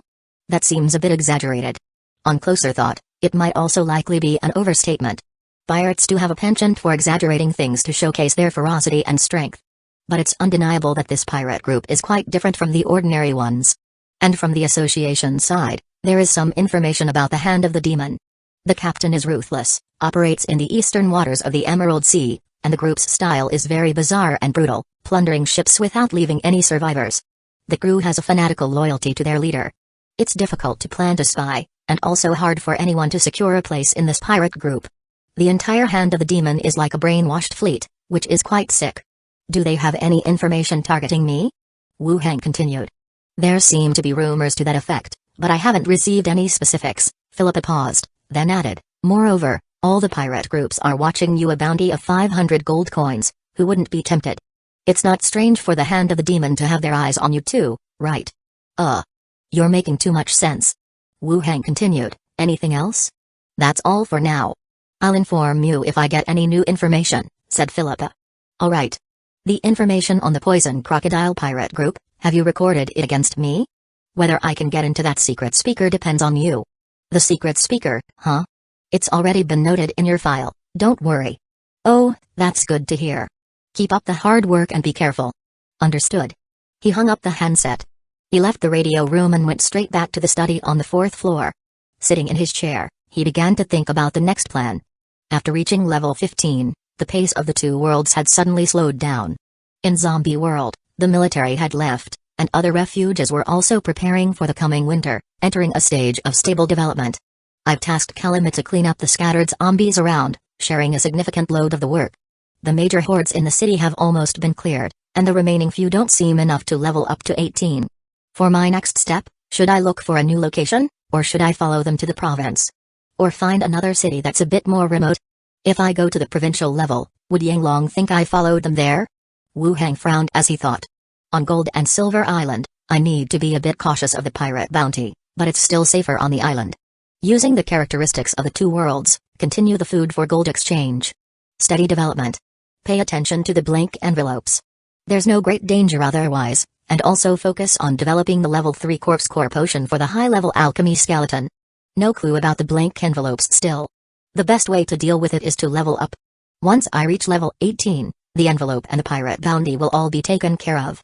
After much thought, the most direct solution to the problem was to level up. Sooner or later, he would have to search for new cities and continue to slay zombies.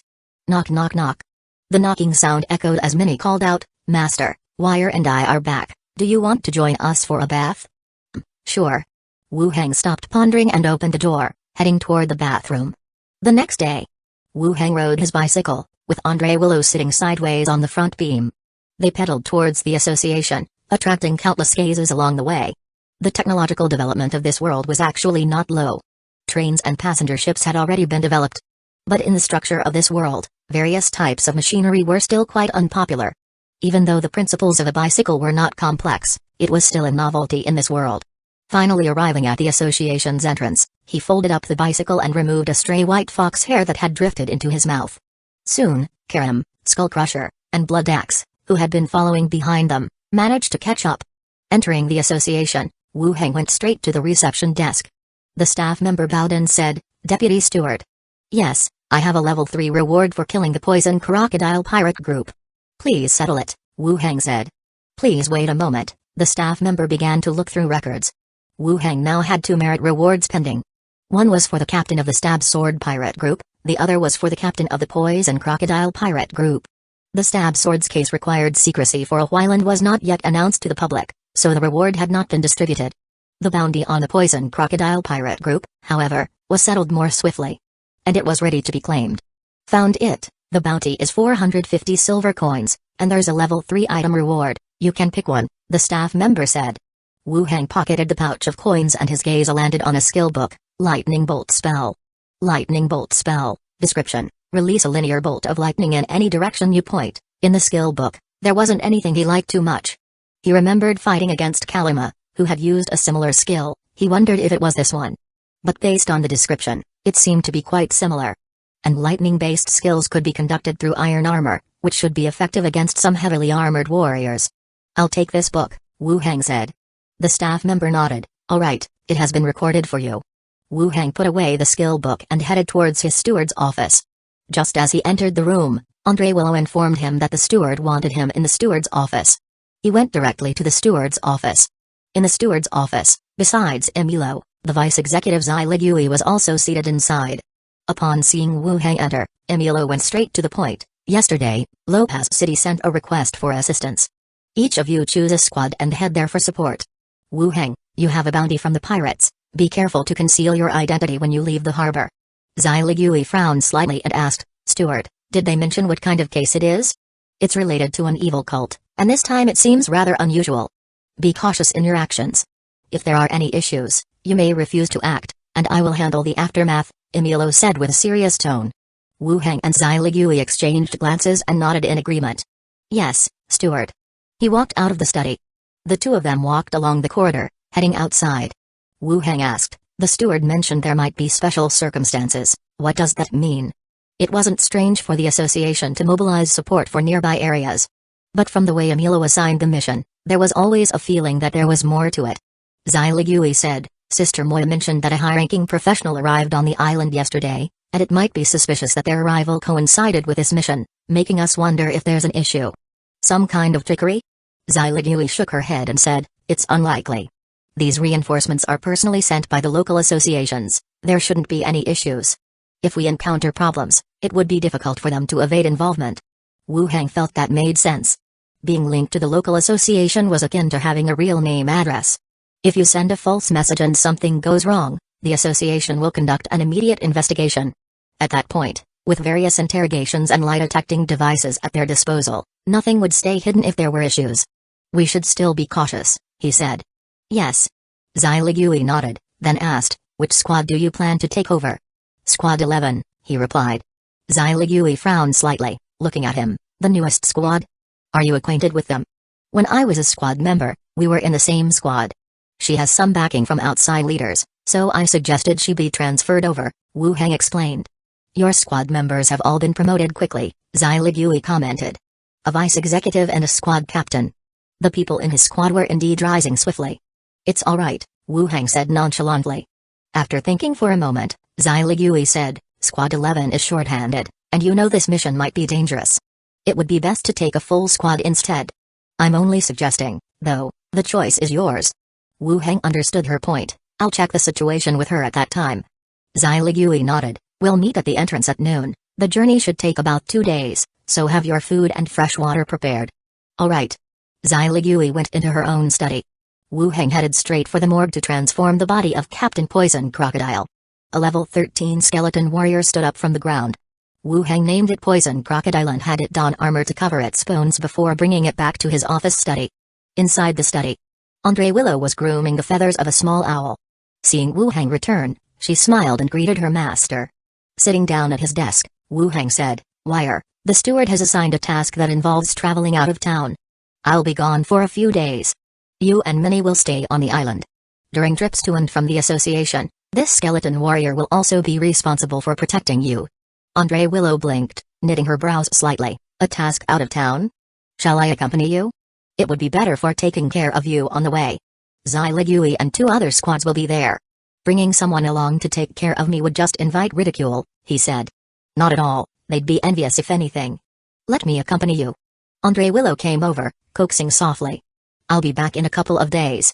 You need to keep an eye on things here, especially Minnie. Make sure she doesn't run around while I'm gone, Wu Hang still insisted. Taking a maid on a mission was just too strange. Plus, as a vice executive, he had to be mindful of his reputation when outside. Andre Willow realized she shouldn't insist on following and reluctantly agreed, nodding, all right, but once I reach a higher level, you can take me with you when you go out. All right, Wu Hang nodded, then continued, we're leaving at noon. Wire, go to the tavern and order some food, prepare enough for a 2-day journey. Yes, master. Andre Willow put on her coat, ready to leave. Before she left, Wu Hang added, oh, and ask Kavina to come see me. Okay. Andre Willow answered and walked out the door. Before long, the door was knocked on again, and Kavina walked in directly. Glancing at the few skeleton attendants standing in the room, she asked curiously, did you need me for something? Wu Hang motioned for her to sit down and asked, have you been adjusting well these past 2 days? Kavina smiled, everything's been pretty good, the weather and the scenery here are so much nicer than in Blackstone Town. If there's anything you need, let me know, and I'll have someone prepare it for you. Okay, thanks, everyone's been really friendly, it's good to have support, Kavina said with a sense of gratitude. Wu Hang nodded then asked, has the steward recommended any team members to you? I've already added 2 people to the team, one is a short person shield warrior, and the other is a human ranger, we are still getting used to each other. Short people are suitable for the shield warrior profession? The characteristics of the shield warrior profession lie in defense and protection, and the short people's stature gives the impression that they might not be well suited for shield warriors. Kavina said with a laugh, actually, it's not bad, short people's physical strength is no less than that of humans. Well, that's good then, Wu Hang continued, I have a mission that requires a journey out, and there might be some danger. Would you be willing to come with me? Without much hesitation, Kavina immediately said, I'm willing to go, as long as you don't mind that our team is small. Wu Hang nodded, then get ready. Meet here with your squad members at noon, and remember to keep it secret. The real mission will be disclosed to your team members just before we set off. Understood, Kavina nodded solemnly. By the way, do you have a space ring? No, said Kavina. The levels of association personnel vary from place to place. In Blackstone Town, even Slither didn't have a space ring, let alone a small team leader like Kavina. Whereas in Gold and Silver Island, you could get a space ring just by killing a level 13 pirate. Of course, the level of a pirate captain is often higher than that of a local steward.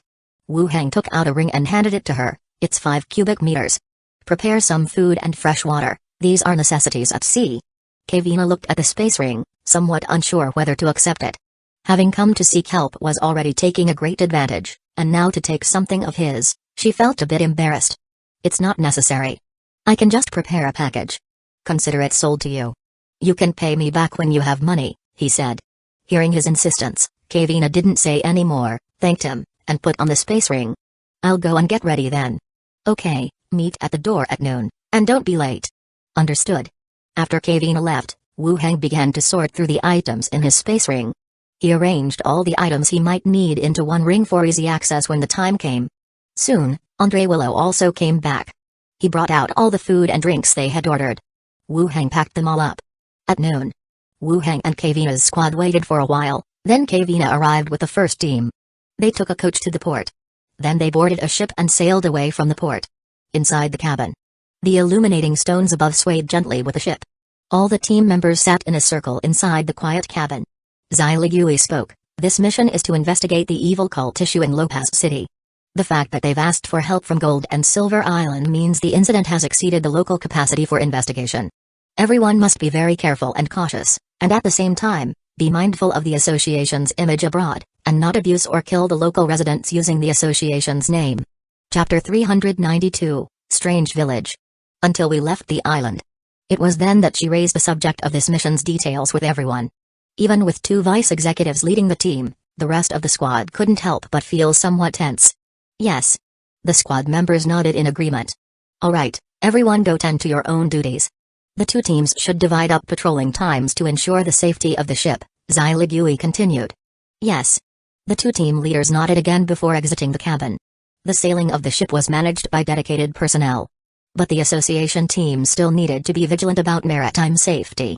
Once the squad members had left, Wu Hang finally spoke. Have there been any updates about the evil sword?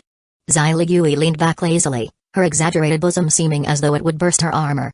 She said, there is news, that the previous holder had a special item which could block one attack. Now, where this item is, nobody knows. Ah, no wonder. Wu Hang nodded. Meaning, the previous holder used another special item to block the attack of the evil sword. And a special item that could block an attack must be of significant value, and difficult to obtain. Have you ever encountered the evil cult? Zailigui propped her chin and asked again. Wu Hang thought for a moment before replying, I killed a fugitive once, an elder of the Church of Divine Punishment.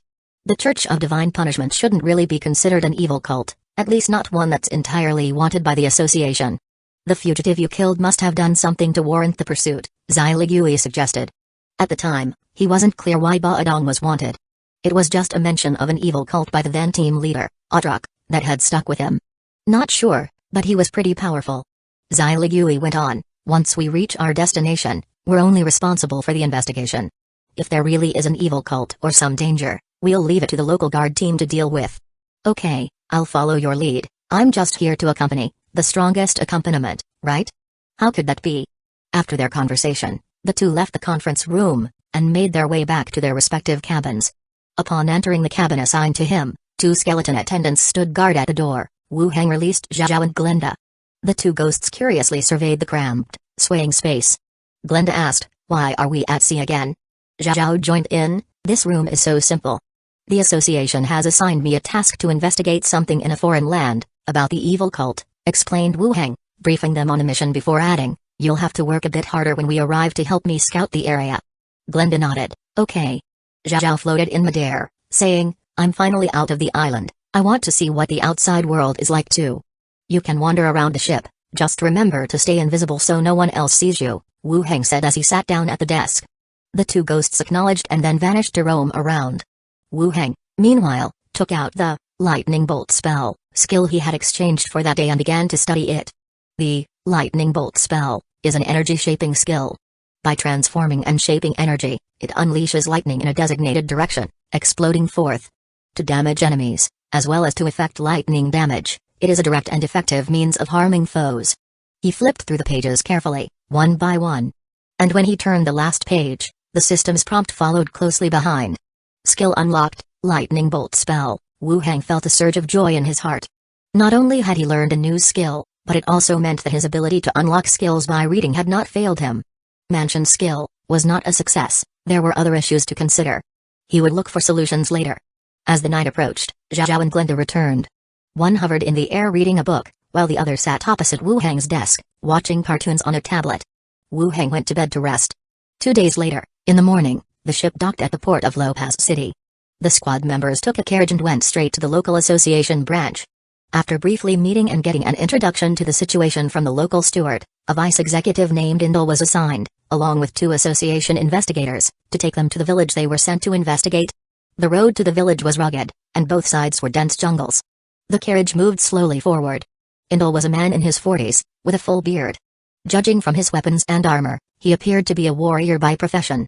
It's nothing like Gold and Silver Island, not quite so bustling here, and the roads are mostly just dirt tracks, Indul said with a laugh, and then continued, about 5 days ago, in one of the village homes, we found an altar and the dead body of a human.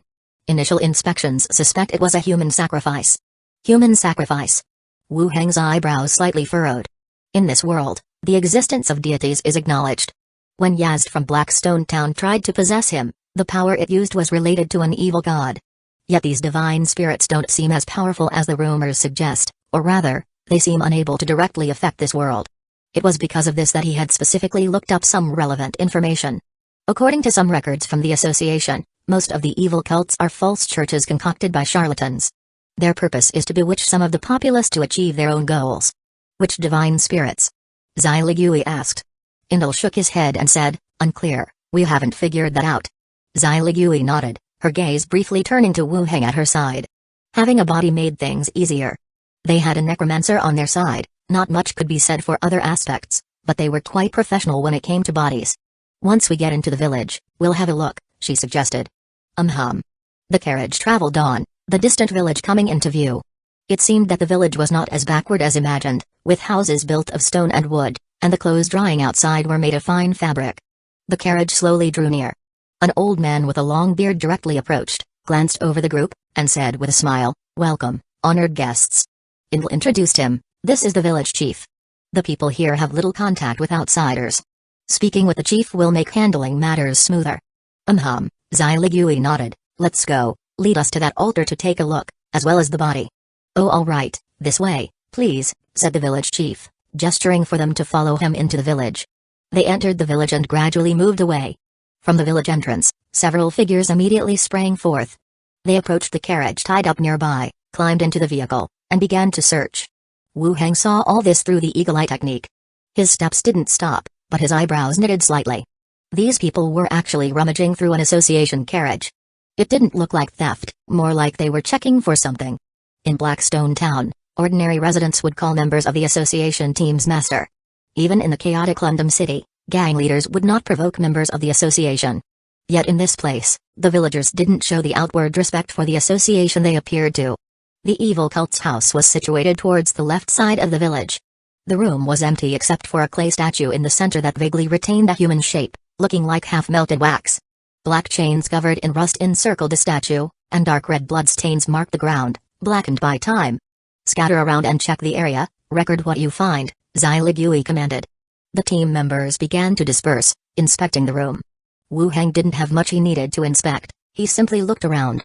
Xyligui then turned to the village chief. "What about the body?" "The body was burned," the village chief replied. Indle's brows furrowed. "Burned? Didn't we tell you to preserve it?" "Sir, with this weather, we had no means to preserve it. The decay and foul smell, we feared it would bring pestilence, so we had to burn it," the village chief explained anxiously. Xyligui glanced at Wu Heng beside her, feeling somewhat helpless. If there had been a body, Wu Heng would have been able to conduct a wenchai. Whoever killed the victim would have been found out in one go. Now, things were likely going to be more complicated. Xyligui gestured for the village chief to leave first, while the rest stayed behind to continue the investigation. 2 investigators also began to record what they had discovered. But still, there were no significant findings. "Honored guests," the village chief returned and said, "we have prepared dinner and rooms for you. If it doesn't work out, you could rest for the night and continue investigating tomorrow. Although it's a serious matter, it hasn't caused any harm to the village yet, there's no rush." "All right," said Xyligui, thinking it over and seeing the sky's color, she had no choice but to nod in agreement. The group walked outside. Suddenly, a noisy commotion erupted from one side. An unkempt figure burst out, shouting loudly as he sprinted towards the other side. "You there, just wait, I'll beat you to death." Several figures followed in hot pursuit, wielding sticks as they chased after him. Chapter 393, Pirate Village. On one side of the road, several people burst forth in succession.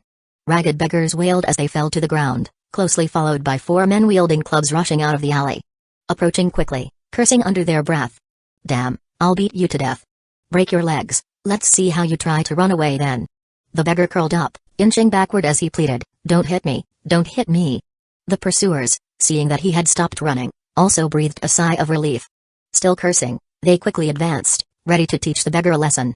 Just as they raised their clubs, from behind them came a voice, "Stop it, what's all of this commotion about?" They turned to see the approaching association team. "Village chief, he." The one in the lead, pointing at the beggar, just about to explain. The village chief's face was dark, and with a glance he signaled to the few behind him and said, "Why the fuss with an idiot, take him home." "Oh, yes, of course." The beggar tried to rush over, but was held down by several men, dragged away into the distance. "My lords, he's just a fool, we're a bit pressed for use here, please don't take offense," said the village chief.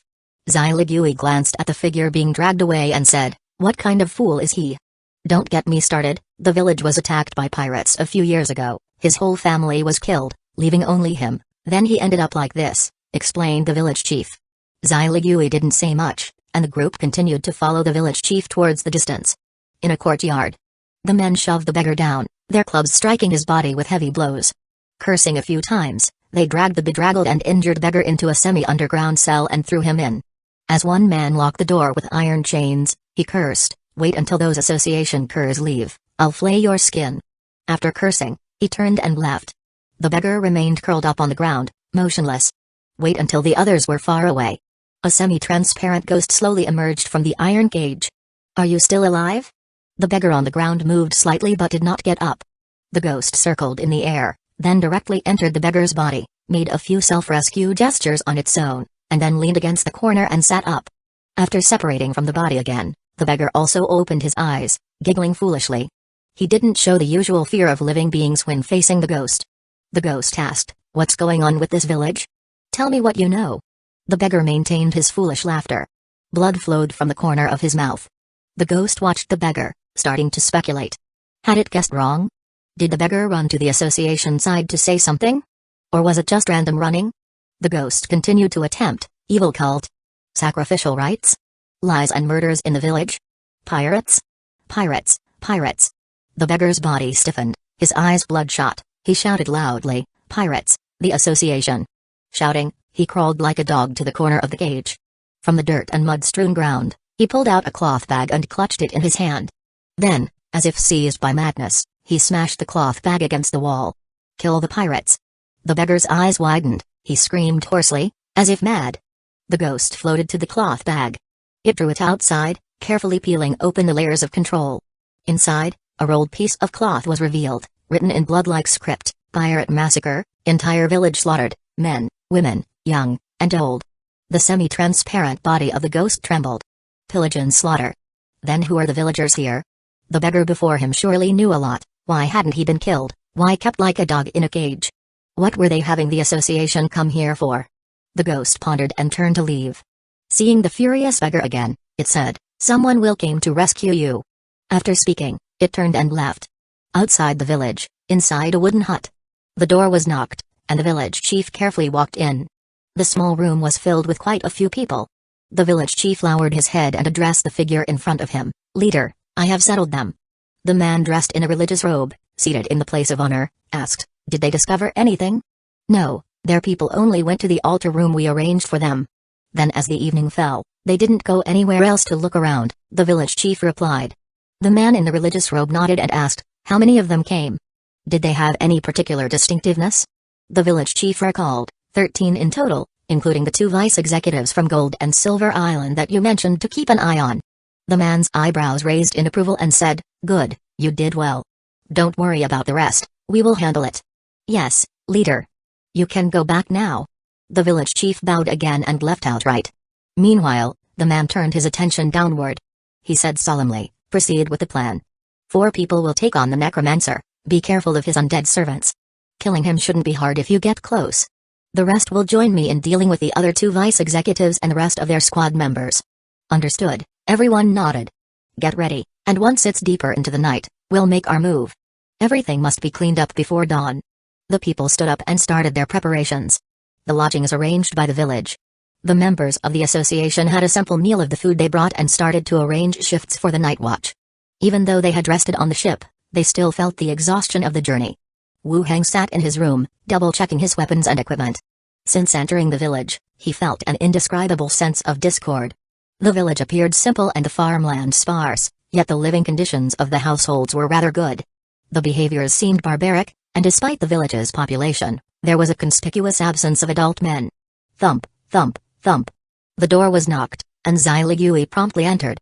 After sweeping the room with her eyes, she said, "Just tell me if you've found anything." Wu Heng was about to say that he hadn't discovered anything significant when he felt Glinda invisibly flying back and directly entering his body. Following that, a vision was shared into his mind. Upon receiving the information, Wu Heng's eyes widened suddenly, a mixture of surprise and disbelief on his face.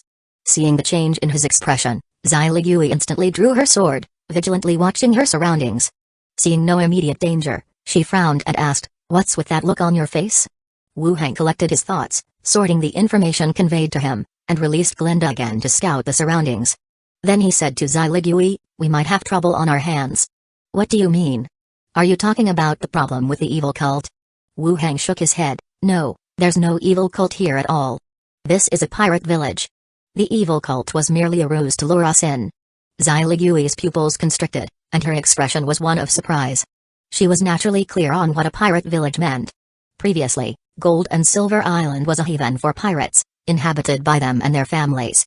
Women captured in raids would be distributed among the islanders to create a self-sustaining community for replenishing their numbers and maintaining their livelihoods. To put it bluntly, it was akin to a bandit's stronghold. These were pirates, yet of the same vein. Meaning, this was all a conspiracy. It was all to draw them out from Gold and Silver Island. No wonder when they were leaving, Steward Emilio suspected there was something amiss. Many events had coincidentally converged at once. After her initial shock, Xyligui spoke again. If the evil cult doesn't exist and they brought us here, is it for the 500 gold coins on you? If they really kill you, wouldn't the pirates have to abandon this village? Aren't they afraid the association will investigate? What happens next is still unclear, Wu Heng replied. Xyligui continued, what should we do next? We should notify everyone about this first. They will probably take action very soon. Xyligui nodded, about to stand and leave, but then Zhao the ghost flew in from outside, entered her body, and shared the external vision. They saw several figures rapidly approaching, encircling the courtyard where they were staying. They're here, get ready to fight. As he spoke, white skeletal armor began to manifest around Wu Heng's body, encasing him completely. Xyligui's face also changed instantly, realizing that their adversaries had begun to act. She unsheathed her sword and charged out of the courtyard, shouting, the enemy is upon us, prepare for combat. Whoosh, whoosh, whoosh. The sound of slicing through the air echoed. Numerous alchemy grenades were hurled from outside the courtyard, landing all around the premises. Chapter 394, Siege Association. Boom boom boom. The explosive sounds of wind, fire, thunder and lightning thunderclaps burst incessantly in the courtyard.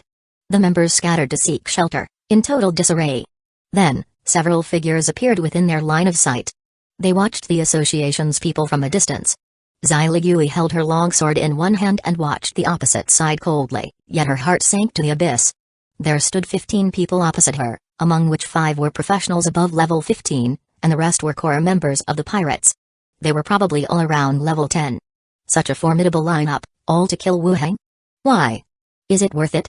The pirates swept their gaze over the area in front of them. It finally settled on the figure wrapped in white bone armor, standing behind 2 skeleton attendants.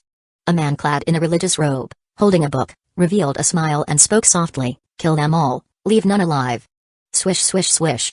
Arrows flew out one after another, and as if coordinated, the many pirates charged at their respective targets. 5 figures all converged on Wu Heng's position simultaneously. They really think highly of me. Wu Heng saw his targets rushing in as electricity surged in front of him. Zzz. A silver-white lightning serpent suddenly burst forth, striking the leading silver-armored pirate. The pirate's body was instantly sent flying, crashing into a low wall behind him, the spreading current causing his whole body to convulse. Wu Heng took out his submachine gun again. Just as he was about to spray bullets, he saw several ignited thunder rolls flying towards him from the dark sky above. His figure rapidly retreated as the spot he had just occupied was once again engulfed by the light of the thunder rolls. He steadied his stance and scanned the area. Among the pirates, a diminutive bomb dwarf was puffing on a pipe, igniting a thunder roll in his hand. Damn, a bomb man. The silver-armored pirate who had fallen to the ground stood back up. Meanwhile, 3 other figures approached swiftly, a pirate with ferocious claws, a dagger pirate, and a bow-wielding ranger. It seemed that the pirates were focusing all their attention on him. The pirates above level 15 had all made him their target. Wu Heng glanced at the other members who were still fighting nearby. Then he looked at the bomb dwarf who had already lit the fuse. He fired his submachine gun at the approaching figures while rapidly retreating, taking his 2 skeleton attendants with him, creating distance from the combat zone. The pirates, seeing his attempt to escape, exchanged glances and immediately pursued him into the darkness. Xyligui saw Wu Heng drawing away 5 level 15 pirates on his own. Her face underwent a drastic change. The pirate's target was originally him, and now he was moving away from the battlefield. Wasn't this playing right into the pirate's hands? Why was his brain not working at a time like this? Xyligui extended her hand, and circles of light appeared under her feet. You all fall back, I'll go help him first. With a light step, she was about to chase after him. Only to see a figure, like a cannonball, charging towards her. Xyligui swept her longsword horizontally. After the clash, the 2 pulled away from each other again. The man in the religious robe looked at her with a smile and said, Vice Executive Xyligui, you should worry about your own predicament first. Xyligui's eyes narrowed slightly. Captain of the Hand of the Devil. That's me. Wu Heng regulated his breathing. His 30 points of agility allowed him to move swiftly through the night. Even the thief closely following him couldn't catch up for the moment. Only the pirate ranger's tamed beast kept an eye on him from the sky. As the distance widened, now that the enemies had revealed themselves, his mind, paradoxically, calmed down a lot. He wasn't too worried about the pirates, who were out in the open as opposed to hiding in the shadows. If he managed well, with the trump cards he had saved up before, it shouldn't be difficult to kill them. What he needed to do now was to quickly kill them off and then return to rescue the others. Sword in one hand, submachine gun in the other. He abruptly stopped in his tracks. He turned and sprayed bullets at the figure of the bomb dwarf charging at him with a lit thunder roll. Bang bang bang. The concentrated gunfire whistled out instantaneously. The bomb dwarf desperately dodged as the unignited thunder roll fell to the ground. Looking at the bullet holes crumbling the stone, he wiped the sweat from his forehead. It was at that time. The remaining three figures had trapped themselves in the alleyway. With a face full of horizontal scars and a charred black spot on his silver armor from a strike of lightning, the warrior coldly spoke, "Kid, you have quite a few tricks up your sleeve. No wonder your bounty has reached 500 gold coins. Am I the enemy who killed your father?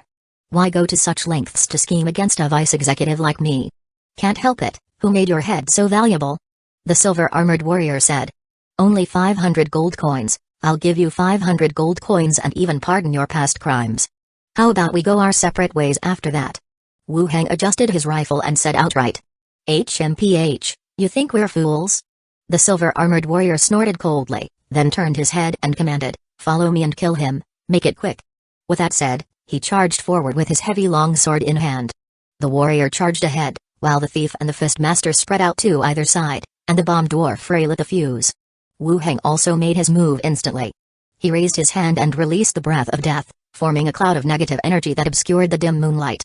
The submachine gun hanging around his neck was tossed backward as he fished out 2 grenades from his pocket, pulled the pins, and threw them forward. Unlike lighting a fuse, the detonation of these grenades would only take a few seconds. Boom, boom. The explosions sounded, and shrapnel flew in all directions. The charging warrior was once again sent flying, vomiting blood profusely. Meanwhile, as dust and smoke filled the air, the skeleton care embraced itself with one hand and covered itself with the fog skill. In an instant, his figure disappeared, reappearing behind the pursuing ranger in the blink of an eye. A sense of alarm spurred the ranger to crouch in haste, as a strand of hair on top of his head was cut off by the longsword. He rolled on the spot, 2 daggers appearing in his hands, and he charged at the skeleton attendant. The skull-shattering skeleton, wielding a warhammer, moved to attack the confronting fistmaster. Every time the warhammer struck, bricks shattered, and electricity scattered. Wu Heng quickly retreated backwards, the submachine gun in his hands firing at the rapidly approaching thief.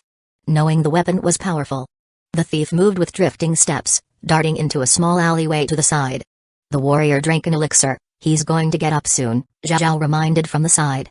Wu Heng took out 2 more grenades and cast animate object, turning the grenades into something akin to homing missiles that arced towards where the thief was hiding behind the wall. Boom, boom. The explosions rang out again. The low wall collapsed, and the silver-armored warrior was covered in blood. While drinking an elixir, the silver-armored warrior struggled to move aside. He had just made a move. When 2 round objects were once again tossed back at him, he cursed softly and retreated backward. The blast went off again, sending the man flying for the 3rd time. Blood poured from his mouth in copious amounts, his form utterly disgraceful. Wu Heng entered a berserk state, his body no longer feeling pain. He repelled the thief again. He charged directly towards the warrior. The warrior, who had collapsed to the ground, had a momentary pause in his expression. He hurriedly crawled up, placing his longsword horizontally in front of him, prepared to counter the attack. Bullets cascaded down like a torrential rain. His armor deflected most of the bullets, but still, numerous blood holes were left on his body. "You maniac, why are you singling me out?" His lips cracked as he vomited blood and yelled loudly. In his eyes, there was immense fear of this man. They initially circled to kill a mage, yet he fought like a rabid dog, stubbornly fixating on him alone. Bang, bang, bang. After a few shots, the warrior was instantly dead. The other pirates' complexions turned even uglier. The fight had just started, and they hadn't seen any losses on the opponent's side, but one of their own had already fallen first. Wu Heng turned around, his submachine gun spitting flames, forcing the bomb man, who had peeked out again, to retreat. He cast corpse manipulation skill, and the dead warrior's eyes slowly opened. Wu Heng instantly tossed an object to the warrior, then turned to flee, shouting, "Glenda, take control of me." Understood. Consciousness split, with Glenda occupying the flesh, firing the gun while retreating. Gradually widening the gap. The bald carrion who had caught the weapon on the ground did a roll, and after catching the weapon, lay on the ground and pulled out his long sword. "Stand by at your position." Swoosh. A silver-white sword light flashed past, and the ranger, who was wielding his daggers, had his neck slashed by the silver blade. He rolled off to the side gurgling. The Fistmaster's pupils contracted, forcibly halting his movement. Only his eyes continued to dart between the carrion drawing the sword and the fleeing target. Silent blade, evil sword. Damn it, it was this kid at the auction. Chapter 395, all cards on the table. The thief adjusted his posture, swinging his weapon in rapid succession.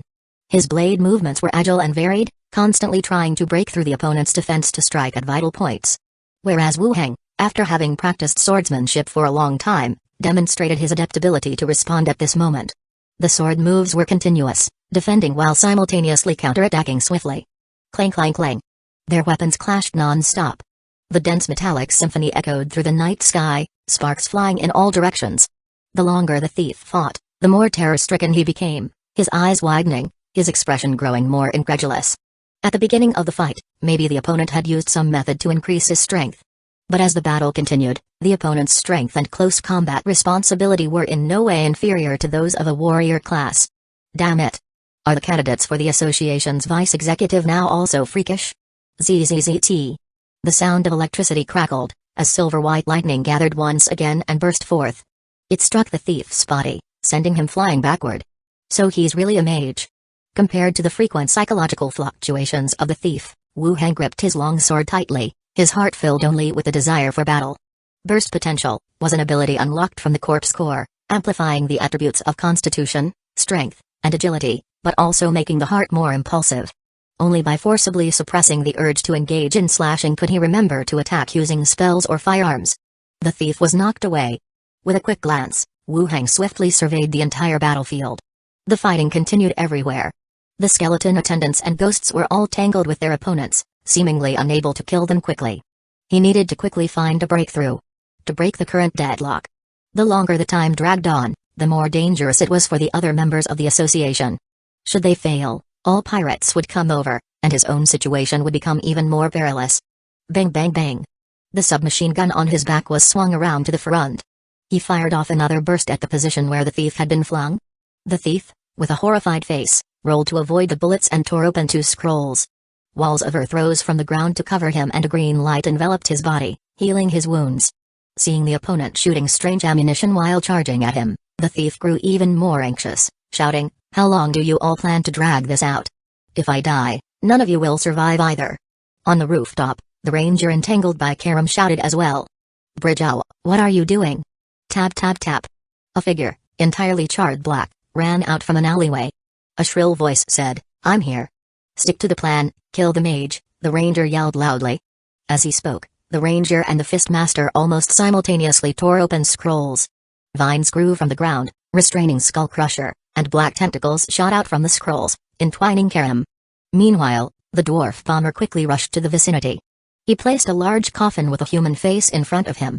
The lid opened sideways, and countless chains slithered out. The others quickly dodged, and in an instant, the chains wrapped around two of the skeleton attendants. The chains constricted, and in the blink of an eye, the two figures were pulled into the upright coffin, and with a bang, the lid closed tightly. Witnessing this scene, several pirates breathed a sigh of relief. They exchanged glances, then charged together toward Wu Heng's position. The scene before him caused Wu Heng's expression to change instantly. These pirates had truly made ample preparations and even had a plan to restrain the skeleton attendants before killing him.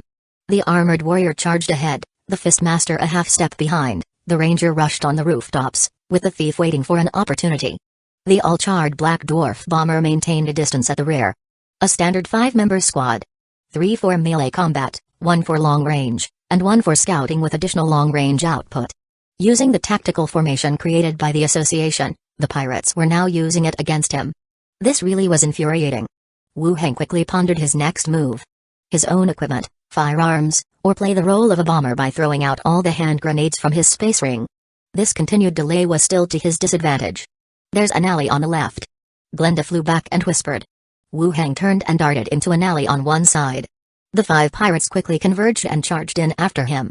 After having been delayed for no short amount of time, they were keen to take advantage of the 5-on-1 situation and retrieve all the humiliation they had suffered before. But just as they charged in, gurgle gurgle. Several hand grenades were thrown out from inside. Dodge! The warrior shouted. The group scattered in an instant, and the explosion sounded, filling the alley with dust. He is here, stop him! A villager wielding a curved blade shouted. Then, two more men armed with weapons approached. Bang bang bang! Wu Hang raised his gun to fire. The three who attempted to block his way fell to the ground instantly. Corpse Battlefield was released, and three skeletons slowly stood up.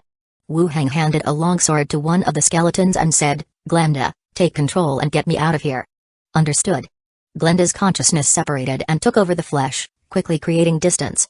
Two skeletons rushed toward the pirates in the alley. They were immediately shattered by the pirates they faced. 5 shadows chased after them swiftly, with Wu Hang controlling the skeletons and leaping atop a wall, eyeing the position of the 5. He swiftly drew his longsword, standing frozen in place. Swoosh! Swoosh! 2 silvery sword lights flashed by, a silvery sword light flashed by, slicing through the necks of the ranger aiming his bow and the warrior charging with his sword. Gurgle! A head rolled off the rooftop, and another fell to the ground. The remaining few narrowed their eyes, stopping their movements in an instant. Only horrified gazes were fixed on the longsword in the opposite skeleton's hand. Silent blade evil sword. Damn, it turned out to be that kid from the auction. The consciousness returned. Wu Hang turned his head, noting that of the 5 pursuers, only 1 had died. So quick to react? Did they instantly realize the weapon's characteristic of standing still? Uncle, that little old man throwing bombs wasn't frozen, he's about to run away. Zhao, responsible for reconnaissance, flew over and quickly reported. The dwarf hadn't entered the weapon's range? Where? Show me, Wu Hang said, as he avoided the weapon and leaped onto a rooftop, taking out his sniper rifle. This kind of long-range killing was what he excelled at the most. There. Zhao pointed out. In the dark of night, a short figure was frantically running away. Bang! The gunshot resounded. The escaping dwarf suddenly felt a pain in his back, and his entire body was pushed forward by a force. Then came the intense pain. His body fell to the ground instantly, as blood oozed from the wound. Bang bang! Before he could take out an elixir, 2 more blasts sounded. His body and the back of his head exploded, plummeting him into darkness. Jumping down from the rooftop, his gaze returned to the alley. Inside the alley, only the Fistmaster and the thief remained. Regret was rising in their hearts by this time. They could have never guessed that a vice executive from Gold and Silver Island would turn the battle to this extent. The prey they had carefully lured into the village had suddenly become the hunter. 3 of the 5 were already dead. With no thought left of combat and their gaze shifting uncertainly, they saw Wu Hang appear once again. The thief said quietly, Wu Hang, we were in the wrong on this matter. I'm willing to offer enough compensation to buy my own life. We're part of a large pirate group, we can give you a lot of money. Wu Hang exited the burst potential state, feeling both powerless and overcome with fatigue spreading through his body. Sitting down across from them, he asked, there's no evil cult here? The thief immediately shut his mouth. Wu Hang raised his hand, bang bang, 2 bullets shot out, striking the thief's body immediately. His body shook violently, and as the cold light of the evil sword swept by, a head fell to the ground. Wu Hang then turned to the pirate Fistmaster and asked, there's no evil cult here? The Fistmaster's face showed a mixture of shock and doubt, and through gritted teeth, he answered, no. You set up this whole scenario to lure me out and kill me? Wu Hang asked again. With an elusive glance, the Fistmaster replied, yes, it was all organized by the hand of the demon. I was drawn in by the bounty, I have nothing personal against you. So, does that mean the local association also has your arrangements, to ask the Gold and Silver Island Association for help? I don't know that, it's all arranged by the hand of the demon. The Fistmaster continued, I've told you everything I know, now you can let me go, right? When did I say I would let you go? Wu Hang raised his submachine gun. Bang bang bang. Bullets whistled out, and the man's expression turned to shock. He dodged swiftly at his feet. As the sword light flashed, another head fell to the ground. All 5 pirates were dead, their bodies strewn across the alley. Sheath the sword. The distant skeleton sheathed the sword. As the cold light passed, a skeleton head dropped, and the body crumbled into a pile of bones. The battle was over. The place was in complete disarray. Wu Hang tilted back his head and gulped down 2 doses of the elixir, easing some of the fatigue that plagued both his body and spirit. Glenda, go check how the squad is doing. Zhao, keep watch over our surroundings for me, Wu Hang instructed. Understood. 2 ghostly figures dispersed, one returning to where they had previously resided. The other climbed in altitude to keep watch of the surrounding area. Wu Hang also stood up, pulling all of the bodies in front of him. The battle was not over yet, he still didn't know the situation with Zai Ligui and the others. He removed the space ring and the silent blade evil sword, storing them away, then consecutively cast bone manipulation skill. 5 corpses slowly stood up. Skeleton warrior, level 16, skeleton ranger, level 15, skeleton boxer, level 16, skeleton thief, level 15, skeleton alchemy warlock, level 15. Chapter 396, Who are you after all? All 5 skeletons reached level 15. These pirates really do value themselves. His gaze swept over several occupations and finally settled on the small skeleton. A dwarf bomber, actually a level 15 alchemist. This. In his experience with alchemists, they typically did not possess great combat abilities, more often extending into a type of research-oriented profession. Capable of creating antidotes and poisons, various elixirs with amplifying effects. Now, a diminutive alchemist, not only becoming a pirate captain but also taking part in combat. It was somewhat hard to believe. He downed 2 more elixirs and took the opportunity to examine the alchemy skeleton's attributes. Skeleton alchemist, level 15, attributes, Constitution 22, Strength 15, Agility 25, Intelligence 28, Perception 22, Charm 12, Traits, Hollow Skeleton, Intermediate Soul, Agile Mind, Proficiencies, Leather Armor Expertise, Proficient, Throwing Expertise, Proficient, Bombology, Expert, Abilities, Alchemy Scholar, Formula Book, Explosives, Alchemical Bomb Research, Gunpowder Materials Handling, Agile Mind. This unit is innately equipped with Agile Mind. Explosives. The unit is an expert in explosives alchemy subject, specializing in the study of various types of blasting and shrapnel mines. Alchemical Bomb Research, capable of developing new types of alchemical bombs on request. Gunpowder Materials Handling, skillful in the use and blending of gunpowder and special materials, able to create a variety of bombs. Looking at the attributes, the advantages of the bomb man became apparent. High agility and intelligence within the body.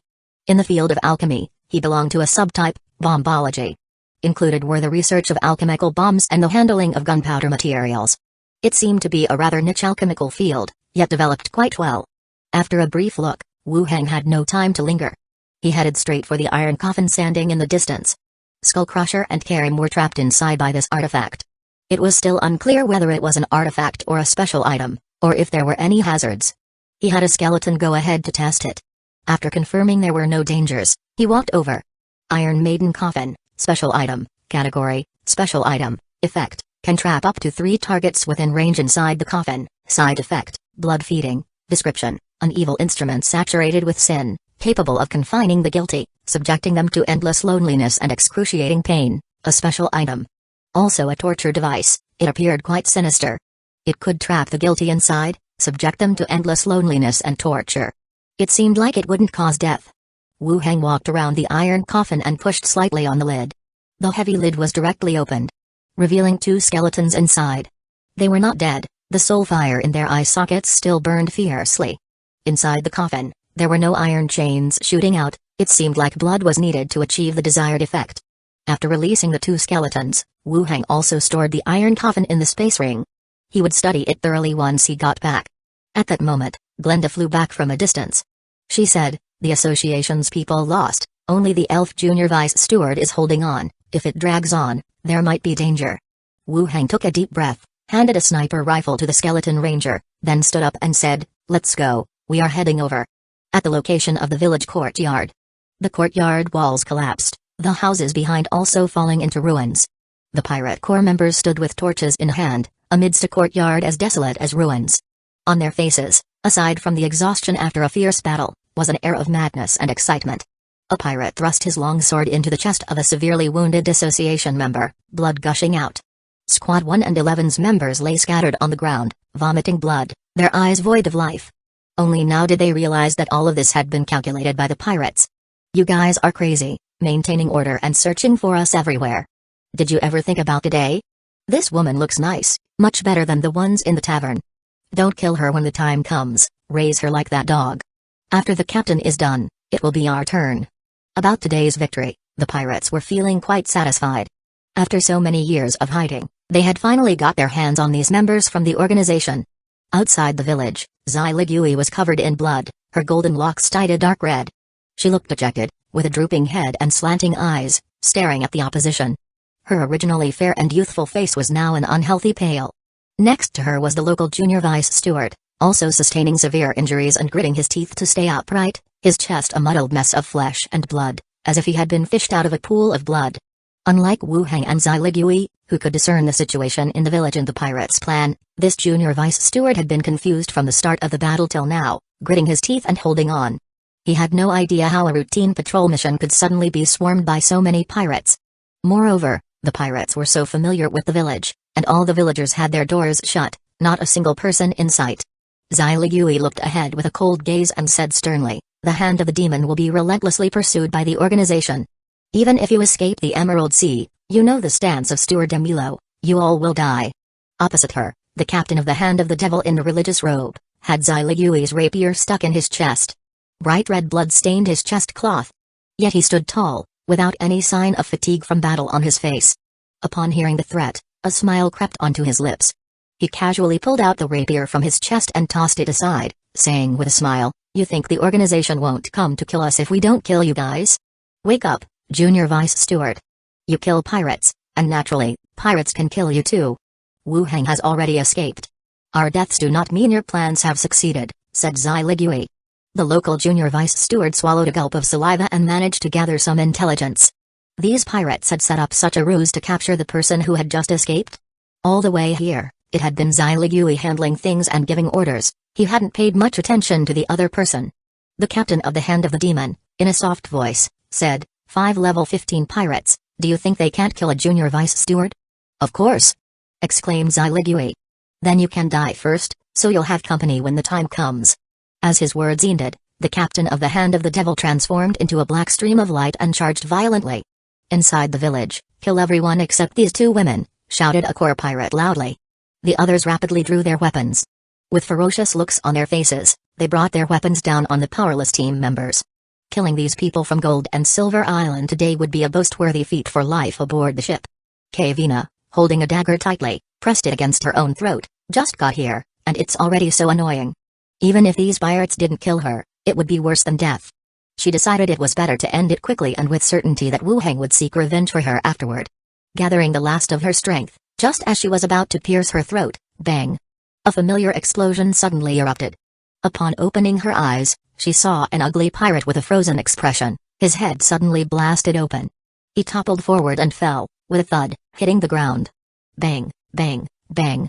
After that, a succession of gunfire rang out, and several pirate leaders fell in rapid succession.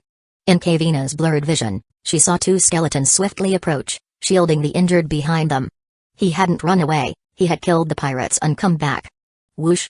A streak of fire, trailing a tail of flames, shot forth. It exploded upon impact with the captain of the Hand of the Demon, sending him flying several meters. His body was charred, half of it nowhere to be seen. Wu Heng dropped the now empty rocket launcher and stepped out with a few skeletons. The captain of the Hand of the Demon, with his brow furrowed, his composed demeanor now filled with doubt and disbelief, asked, "How come it's you? Where are the others?" As he spoke, he continuously glanced behind him into the dark. Several following skeletons also came into view, familiar weapons and armor letting him instantly understand what had happened. "Who exactly are you?" Chapter 397, The Consequences of Provoking a Necromancer. He had racked his brain to arrange today's plan. 5 level 15 pirates, yet in the end, they still didn't kill the target. Instead, the pirates he had sent out all became skeleton attendants for the enemy. This was definitely not something an ordinary vice executive could accomplish. Moreover, according to the intelligence, this was a newly promoted professional. Without answering, Wu Heng vigilantly watched the pirate captain, whose body was now missing a shoulder. The power of a rocket could destroy a vehicle. Yet the captain hadn't been directly blown to death. All for a bounty of 500 gold coins? What if I say it is? I don't believe it. How would so many of you divide it up? Wu Heng replied. Wait until you're dead, then I'll tell you, the pirate captain growled angrily. His figure suddenly burst forth. Transforming into a shadowy figure of black aura, he lunged towards Wu Heng's position. Wu Heng raised his gun and swept fire, bullets piercing the black aura and shooting up into the night sky. Skullcrusher stepped forward. The warhammer in his hand swung violently, smashing towards the black aura. Bang! Sizzle! Electrical current flashed, and the pirate captain's figure dissipated like smoke. He's running, that way. Glenda warned. Turning to look, he saw the pirate captain's figure hidden within the dark mist, barely visible, sprinting rapidly toward the outskirts of the village. He is escaping? Kill him. Wu Heng ordered. The skeletons at his side dashed out instantly, chasing after the distant figure. Wu Heng also took out a rocket launcher from his space ring and aimed it at the fleeing shape up ahead. After pre-aiming the location, he pulled the trigger directly. Whoosh! The rocket, trailing flames, flew forward. The fleeing pirate captain felt an alarm in his heart, turned his head abruptly, and with his full attention, he threw a wave of black light towards the incoming rocket. On contact, the speeding rocket instantly disintegrated. It turned into a sky full of materials, scattering forward. Whoosh! Behind, a mist rose up. Karam's silhouette appeared behind the captain, slashing horizontally at his neck. The pirate captain turned his body on the spot, dodging the strike while his mouth transformed into a jaw filled with sharp teeth, biting towards his pursuer. Karam bent his legs and kicked off the captain's chest, using the momentum to retreat backward. The skeleton thief armed with Shuang Dao also approached, attacking vigorously. The double blade struck out, targeting the lower ribs. The captain dodged swiftly, his body bulged out once more, battling the skeleton while retreating towards the village outskirts. Indeed, he was not easy to deal with. Standing in the distance, Wu Heng watched the fighting scene with some surprise. This captain of the Hand of the Devil's combat strength was stronger than the previous 5 pirates, and his fighting style was also peculiarly unpredictable. He used close combat as well as magic. Seeing the pirate captain held back, Wu Heng drew out a barret once more, aiming from a distance. Choosing the right moment, he pulled the trigger. Bang! Like the explosion of distant thunder, the pirate captain's left ribcage burst open, vanishing from sight. Karam kicked fiercely, and the swollen body was instantly kicked away, striking a wall like a sandbag, with bricks tumbling down. The 2 skeletons immediately followed up, their weapons swinging relentlessly. The sounds of bones breaking and flesh being cleaved filled the air. Perhaps sensing danger and impending death. From beneath the courtyard wall, the pirate captain's desperate screams could be heard. "I'll go back with you, I confess my guilt. If you kill me, the Demon's Hand pirate group will retaliate against all of you. More people will die then." Wu Heng, it was the blank envelope that made me do it, the promise it gave me wasn't the bounty, you can't kill me. The heart-wrenching screams echoed throughout the area. Zai Ligui and others from the association watched the scene before them with disbelief. The infamous Hand of the Devil from the Emerald Sea. The pirate group leader whom no one dared to provoke for decades. Was now being beaten up in a corner, continuously pleading for mercy, trying to make them stop. Tap tap tap. A multitude of footsteps sounded. The shouts attracted the villagers from the village.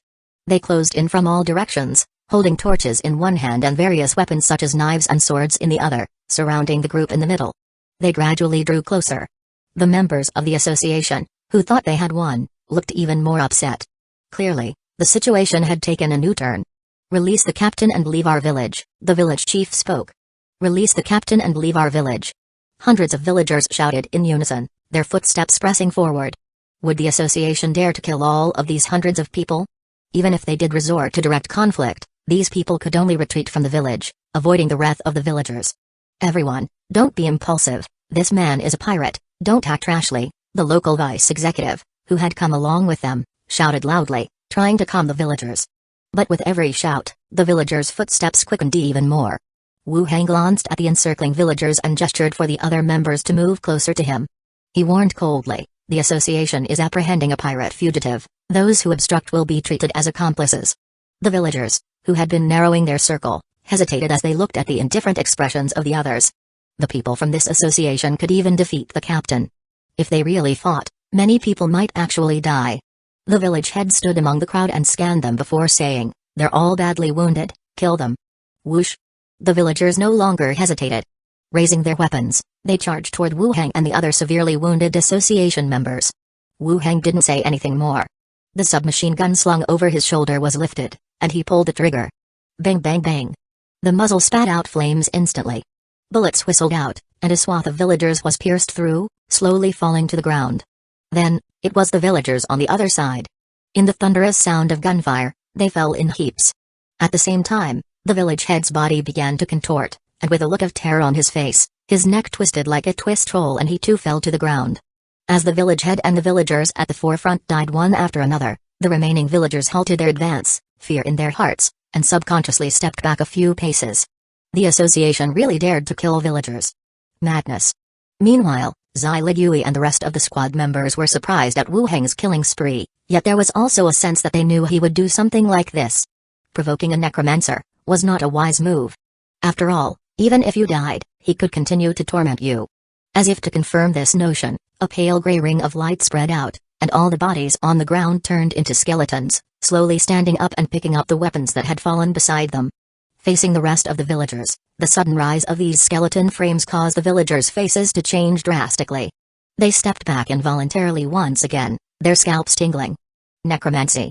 He could actually summon the dead. Even those who were used to seeing death felt a chill at that moment. Thump. In the distance, a notably sharp sound of a blade entering flesh echoed. The pirate captain's head fell to the ground. It rolled out from around the corner and appeared in everyone's line of sight. Then, two skeleton attendants walked from afar, one holding the head, the other dragging the body. The pirate captain's body was twisted and broken, limbs missing. With such significant loss of limbs, even conversion would be quite difficult. Wu Hang bent down to examine the body. The remaining arm still had a space ring on it. He took off the space ring and then pulled out a straw mat. Wrap it up. The skeleton wrapped the body in the straw mat. Wu Hang promptly stowed it in his space ring.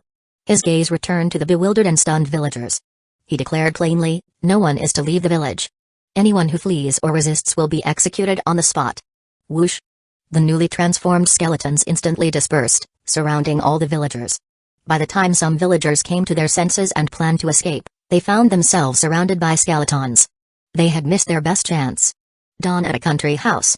The door swung open, and a disheveled and faint-looking Zai Ligui walked in. Last night's battle had left everyone with serious injuries. Even after taking elixirs, it was not something that could be recovered from quickly. Are you alright? Zai Ligui asked with concern. I'm fine. What about the others? Zai Ligui sat down in a chair beside him. The others are also fine, although the injuries of the two investigators are more severe, seeing as they're not warriors by nature, their physiques are somewhat lacking. After finishing, she looked at Wu Hang again. She asked directly, how are you so powerful? Chapter 398, Raising for 5 years, Tormenting for 5 years. They were both deputy stewards. Yet the combat prowess Wu Hang displayed had far surpassed what ordinary deputy stewards could achieve.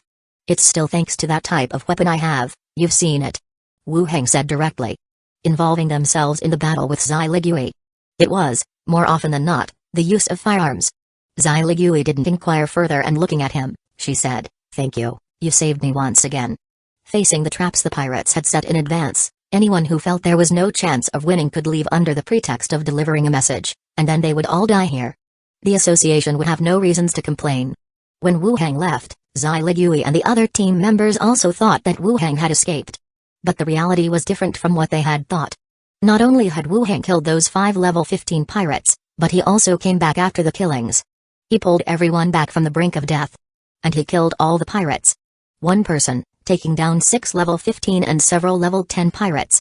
If word got out, it would be big enough to be the biggest news in the Emerald Sea. In the future, aside from Mimilo expelling the pirates of Gold and Silver Island, there would be another rumor. Why be courteous? We agreed to help each other, never to abandon or give up, Wu Hang said with a smile. Zai Ligui also showed a smile, gathered her hair, tied it into a ponytail, and said, you're right, next time there's danger, I'll risk my life to save you too. Wu Hang paused. I appreciate the sentiment, but I still hope there won't be any danger. That was poorly said on my part, we should all stay safe. Yes. Zai Ligui continued to ask, what do we do next? You killed so many villagers, even if it was a pirate's village, it might be problematic if we can't explain ourselves properly. The association has strict rules. The purpose is to prevent people from acting recklessly in the name of the association.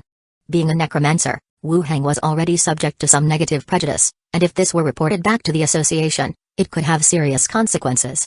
There was no other choice at the time, you saw what happened. If some didn't die, we would have been the ones to die at their hands, Wu Hang stated. I know, so I came over to discuss with you, to see how we could best explain this situation, Zai Ligui said, propping her chin with her hand, continuing. Wu Hang thought for a moment, then stood up decisively, come on, I have proof, let's go out for a bit. What proof? Let's first go see the others, then take everyone with us, Wu Hang walked outside. Zai Ligui followed behind, complaining, so secretive. Stepping out of the room. In the courtyard stood a large group of skeletons, as well as a few association members. Before anyone else could speak, the local deputy steward approached them quickly, saying anxiously, Deputy Steward Wu Hang, there's a problem with these villagers, please give the association some time first. The massacre of the villagers indeed frightened this accompanying deputy steward considerably. He had been standing guard outside all day, fearful that this Necromancer deputy steward, with unfaded malice in his heart, might display more ruthless tactics. "What do you think is the problem with them?" Wu Hang asked, looking at him. Hesitating for a moment, the other man said directly, "It's obvious, they are colluding with the pirates, but we need to conduct a thorough investigation to understand exactly why and how they are connected." Wu Hang nodded, then continued, "Follow us, and you'll get your explanation." "Oh, okay." Hearing there was no more killing, he felt a wave of relief. Following behind, they all headed toward another house in the village. The door of the house was pushed open, and on two beds, one on the left and one on the right, lay two investigators. This profession was truly not suited for combat. Even the aftershocks could injure them. "Greetings to the deputy stewards," the two investigators said stiffly. Wu Hang approached and sat by the bed. "How are your injuries?" "They're manageable, but some bones were hurt." Wu Hang sighed, "It's our fault for not protecting you well. When we return, I will submit a report to the association and record it in your files." "Thank you, Deputy Steward." Gratitude flickered in their eyes. "Can you move?" Wu Hang asked further. "Probably can't get off the bed. There are some clues here that you need to record." "I'll have someone carry you over," Wu Hang said again. "Bring someone over, we're going to the east side." Two team members picked up the investigators. The large group made their way grandly following Wu Hang toward the east of the village. All the villagers were being watched, leaving the village desolate. They arrived at the cage where beggars were detained. A foul stench hit their nostrils. Inside the cage, the beggar was still sleeping, paying no mind to the crowd that had gathered around. "Is he the beggar we encountered yesterday?" Zai Ligui asked. "It seems that he has some connection to the association," Wu Hang explained, then added, "Open the cage and search inside." Creak. The iron cage opened, and the homeless man awoke in a fright. He shouted and rushed out, only to be subdued by a small squad of people and brought under control. Kavina, leading the rest of the group, entered the cage and after a brief search, found the piece of cloth that the ghost Glenda had seen. Kavina came out. She shook the dirt off the cloth and read aloud, "Pirate massacre, men, women, the elderly, and children ruthlessly slain." As the words were spoken, everyone's body shivered. The rest of them also had their eyes wide open, filled with surprise. All the villagers had been killed, and the people living in the village were all pirates. Had this piece of cloth been discovered before last night, perhaps not many would have believed it. After all, a village, connected to the outside world, can't just be said to be wiped out and replaced. But last night the villagers surrounded the members of the association, shouting for their captain. It made the event impossible not to believe. Shush shush shush. Investigators took out their notebooks, began to record, and preserve the cloth as well. This matter was too shocking. Even looking at this text made one's heart feel uneasy. Did he rush at us to tell us about this? Zai Ligui looked at the raving homeless man. It's possible, or it might just be a coincidence. The rest all looked at the homeless man. Being treated this way, yet retaining the information he wanted to send out, he was not an ordinary person. Wu Hang pondered for a moment and then said, "Bring him over, I can't try." Two members of the association dragged the man over. Wu Hang took out a round wooden wand, held in his hand, a special item that can bring people back to their senses, not sure if it has any effect on this type. The others nodded in understanding. Wu Hang then struck the homeless man's buttocks directly with the wand. Smack. A crisp sound ensued. The homeless man lunged forward, crying out in pain. After two more hits, the homeless man stopped yelling and just stared at the people outside through the long hair that covered his face. Zai Ligui spoke directly, "We are from the association, who are you?" Beneath his long hair, he still stared coldly at them. A voice as if from a split throat arose, "Secret Speaker, Wilhelm." Secret Speaker. So the message was indeed for the association, just never delivered. "How did you end up here?" Zai Ligui pressed. "Where are the people from the hand of the demon?" The homeless man countered. "Dead, we've taken over this place, and the villagers have been controlled," they replied. "Ha ha ha." The homeless man laughed uproariously, his voice jarringly piercing. After his laughter subsided, he continued to squat on the ground, saying nothing. Zai Ligui repeated her question, "What happened to you?" After pondering briefly, the homeless man looked down and said, "I joined the hand of the demon, later they found out, locked me up for 5 years, and tortured me for 5 years." "You said the village was slaughtered, is that true?" "True." "Shush shush shush," the investigator recorded once again. Wu Hang intervened before Zai Ligui could continue to press the homeless man for answers. His emotional state was unstable, and if the special item could restore normalcy, that was already a medical miracle. If they drove him to madness with further questioning, that would be problematic. "Let's go, come back with us." When the time comes to punish these pirates, we will need you to testify, they stated. All right. The homeless man nodded. The group started to head back. The local deputy steward then rushed for a carriage and returned to the Lopez City Association to request support. Inside the room, Wu Heng took out the body of the captain of the Hand of the Devil. A putrid stench instantly permeated the room. What was his profession? Does the association have any record? They inquired. Zailigui shook her head. The homeless man said, magician, demonic bloodline. Chapter 399, The Scripture of Proselytization. The beggar was sometimes still insane, but most of the time, he was capable of normal communication. Upon seeing the mutilated corpse brought out by Wu Heng, while grinding his teeth, he named the other's profession. Magician, demonic bloodline. Was it congenital, or acquired later? Wu Heng asked. As he journeyed from Blackstone Town and his contact with various professions increased, he also gained a deeper understanding of the profession of magician. A magician's magic power comes from their blood, which could be the calling of an ancestor's divine power, mingling with a powerful creature by a predecessor, or perhaps a powerful ritual that has altered their lineage. The paths to becoming a magician are not limited to awakening a bloodline. Of course, this doesn't mean that one becomes powerful immediately after becoming a magician. It still requires self-reflection and practice to refine the existing magical skills or to discover even more potent abilities. That's both an advantage and a disadvantage. Becoming a magician also means your development is confined within a framework. You can't study a wide variety of spells like a mage, nor can you develop new schools of magic. After considering, the beggar shook his head. I'm not clear on this. When I was with the pirate group, I only knew about his identity as a magician. Some captives would perform sacrificial rituals. Wu Heng nodded, then said to the members of Squad 11, go find a barrel to let this body bleed.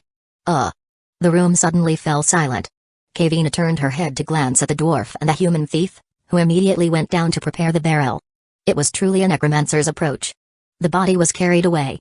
Wu Heng continued to question the beggar. Do you also know of any other strongholds or locations established by the demonic pirate group? I knew some before, but 5 years have passed. Gold and Silver Island has already expelled the pirates. I'm not sure if they still exist, the beggar said. 5 years, many things have changed. Especially the pirate groups, where fleets disappear daily, or new pirate groups are established. Write down the locations you know for me, I will arrange for them to be checked, and the merit will be counted on your account, Wu Heng told him. Okay. The beggar stood up and began recalling the information in his head. He began to write down. Zailigui spoke up again, when are we returning? We'll go back once the local association takes over here, Wu Heng said. The presence of the beggar could prove that the whole village were pirates. This was very important to Wu Heng. Killing villagers and killing pirates disguised as villagers were two different matters. After returning, he would have a justified reason to explain. Can you trust them with this village? Zailigui continued to inquire. Wu Heng thought for a moment and said, we'll have a hard time finding out anything more. Let's go back and report this to the steward so the headquarters can deal with it. All right. Approaching noon, the local association and guard team arrived at the village. It must have been the deputy steward who accompanied them yesterday, explaining the battle the night before. The local steward and the guard team leader both acted very courteously. Understanding the situation, they were shocked and angry over the ambush by pirates, yet they didn't mention the pirate village. Wu Heng and his people also didn't ask the other party why there were pirates lying in wait. After a formal handover on the surface, they planned to return to Lopez City Harbor and take a ship back to Gold and Silver Island. They walked out together from the village courtyard. Hordes of villagers gathered in the central area, each looking gloomy, many holding sticks in their hands. The city's guard team, negotiating loudly with the villagers, sweat beading on foreheads and necks. Tramp, tramp, tramp. Wu Heng and the others emerged, glancing toward the noisy spot. Whoosh! In an instant, the noisy scene went silent. The villagers all bowed their heads, ceasing further actions. Last night, these people might have argued with the guard team, but that person in the distance. He gave them a chill. The group of skeletons following behind were all their former companions. It was hard to say if provoking him again would result in their complete annihilation. Deputy Steward, we will handle this properly, the leader beside them spoke up. Wu Heng nodded, leading his group away. Before dusk, the carriage reached the harbor. Upon re-embarking on the ship from the Gold and Silver Island Association, they slowly left the harbor, entering the route back to Gold and Silver Island. Only when they had truly left the vicinity of Lopez City did everyone slowly breathe a sigh of relief. Zailigui surveyed the ship again and then said, have 2 squads strengthen patrols, be cautious of dangers that may follow. Yes, Deputy Steward, the 2 team leaders nodded. The patrol duties were arranged. Everyone returned to their assigned rooms to rest. Inside the cabin, Wu Heng released 2 ghosts. Glenda glanced at the cabin. Have we started the return voyage? It was on this very ship cabin they had come, and now still here, it was apparent they were heading back to Gold and Silver Island. Yes, we're heading back. The remaining issues will be reported to the headquarters, and will be dealt with then, said Wu Heng. That's good, Glenda nodded. Piao hesitated for a moment but still called out, Uncle. What's wrong? Wu Heng looked up at her. Piao moved to another spot and said, next time we fight, I don't want to go against the birds, it's solo. Last night, when they dealt with the 5 pursuing pirates, Skullcrusher and Mage took on a pirate, Glenda tangled with the bomb man, and Piao was disrupting the ranger's tamed beast. Perhaps feeling that her contribution wasn't significant, she harbored some resistance inside. Wu Heng said with a smile, that's a tamed beast, and everyone has a different role, but the goal is the same. I don't want to, anyway, I don't want to compete with a bird again next time. Wu Heng thought for a moment and said, when we get back, I'll look through the materials to see how you can level up. Once your level is higher, you can participate in battles. Okay. After a brief chat, Piao went to the other side to watch cartoons. Glenda flew out to monitor the nearby maritime safety. Once on the seas, they had to be cautious of pirates and other dangers. Wu Heng then took out all of the spoils from last night's battle. A total of 9 space rings, the largest with a 20 cubic volume, the smallest only 2 cubic. They were all plucked from the pirate captain and several pirate leaders. Inside each ring, there was no shortage of fresh water and food, as well as some daily necessities. Those who spent a long time at sea paid more attention to carrying these things. In addition, there was a large amount of gold and silver currency, some magical scrolls, various types of elixirs, and some magic artifacts. There was a great variety, especially in one of the space rings. It must have belonged to the bomb dwarf, as half of the 20 cubic space was filled with alchemical grenades of varying effects. If they were all detonated, the ship beneath their feet might well be sunk. After going over the loot once and putting it back into the space rings, only a thick book remained in his hands. The scripture of proselytization, special item, effect, increases charm, making speech more influential and goals easier to achieve, requires face-to-face interaction, and the lower the target's perception, the more distinct the effect, side effect. After each use of the item, one must repent sincerely within 24 hours, or face a speechless curse for 3 days. Description: seek the forgiveness of the true God. It seemed to be a rather nice special item. It could increase one's charm and the persuasive power of speech, making it easier to reach goals. This effect could be useful in many situations. And the side effect doesn't seem too severe. Sincere repentance within 24 hours, or else be in a state of speechless curse for 3 days. Speechless Wu Heng had actually seen it before. Last time, when Calamity used the side effect of the sincere clay sculpture, it was speechlessness. Simply put, the mouth wouldn't open, unable to speak. This would be a bit more severe, unable to speak for 3 days. But within 24 hours, after all, there was a chance to repent. All in all, it was a very nice special item. After storing it away, Wu Heng continued to check the other items. The rest were quite common and nothing too peculiar. As night deepened, Wu Heng went around the deck for a walk. Then he returned to the cabin to rest. The next afternoon, the ship returned to Gold and Silver Island. The group hailed several horse-drawn carriages and headed straight for the guild. Wu Heng led a few people to the morgue, while Zai went to the study to call for the steward, Emilo. Before long, footsteps and Zai voice could be heard from the direction of the stairs. Emilo and the others walked straight down. After a glance at the people present, he asked directly, "Where's the body?" The team members lifted the white cloth on an iron bed, revealing the pirate's body, mutilated and drained of blood. "Let's begin," said Emilo. Wu Heng cast communicate with the dead, and the corpse sat up from the iron bed, turning its head to look over. Behind him, 2 investigators who had followed Emilo down also opened their notebooks, ready to begin recording. "What promises were made to you by the blank envelope that you would design a trap to draw out Deputy Steward Wu Heng of Gold and Silver Island?" Chapter 400, The Pirates Inside Man. The corpse spoke, "Pardon the crimes, construct a private island." As soon as these words were uttered, the room instantly fell silent. This promise was indeed too exaggerated. It was no longer a matter of an inflated bounty, but a kind of shock that was difficult to express. Who would dare promise a pardon of crimes and the construction of a private island? The last person to receive such privileges was Occam, the island master of Gold and Silver Island, a level 18 pirate leader pardoned by the association and various countries. Related to the association? Otherwise, why would these things be mentioned? All eyes in the room uniformly turned to Emilo. who had his hands behind his back, deep in thought, yet showing no change in his expression. Then, Emilio continued to inquire, "Why do you believe the blank envelope will fulfill its promise?" The corpse answered, "Every message passed through the blank envelope has been accurate, and with the mindset at that time, assassinating him was bound to succeed. I had no reason to doubt it." Considering the situation in the pirate village at that time, the pirates were fully prepared, if it weren't for Wu Hang's many tricks.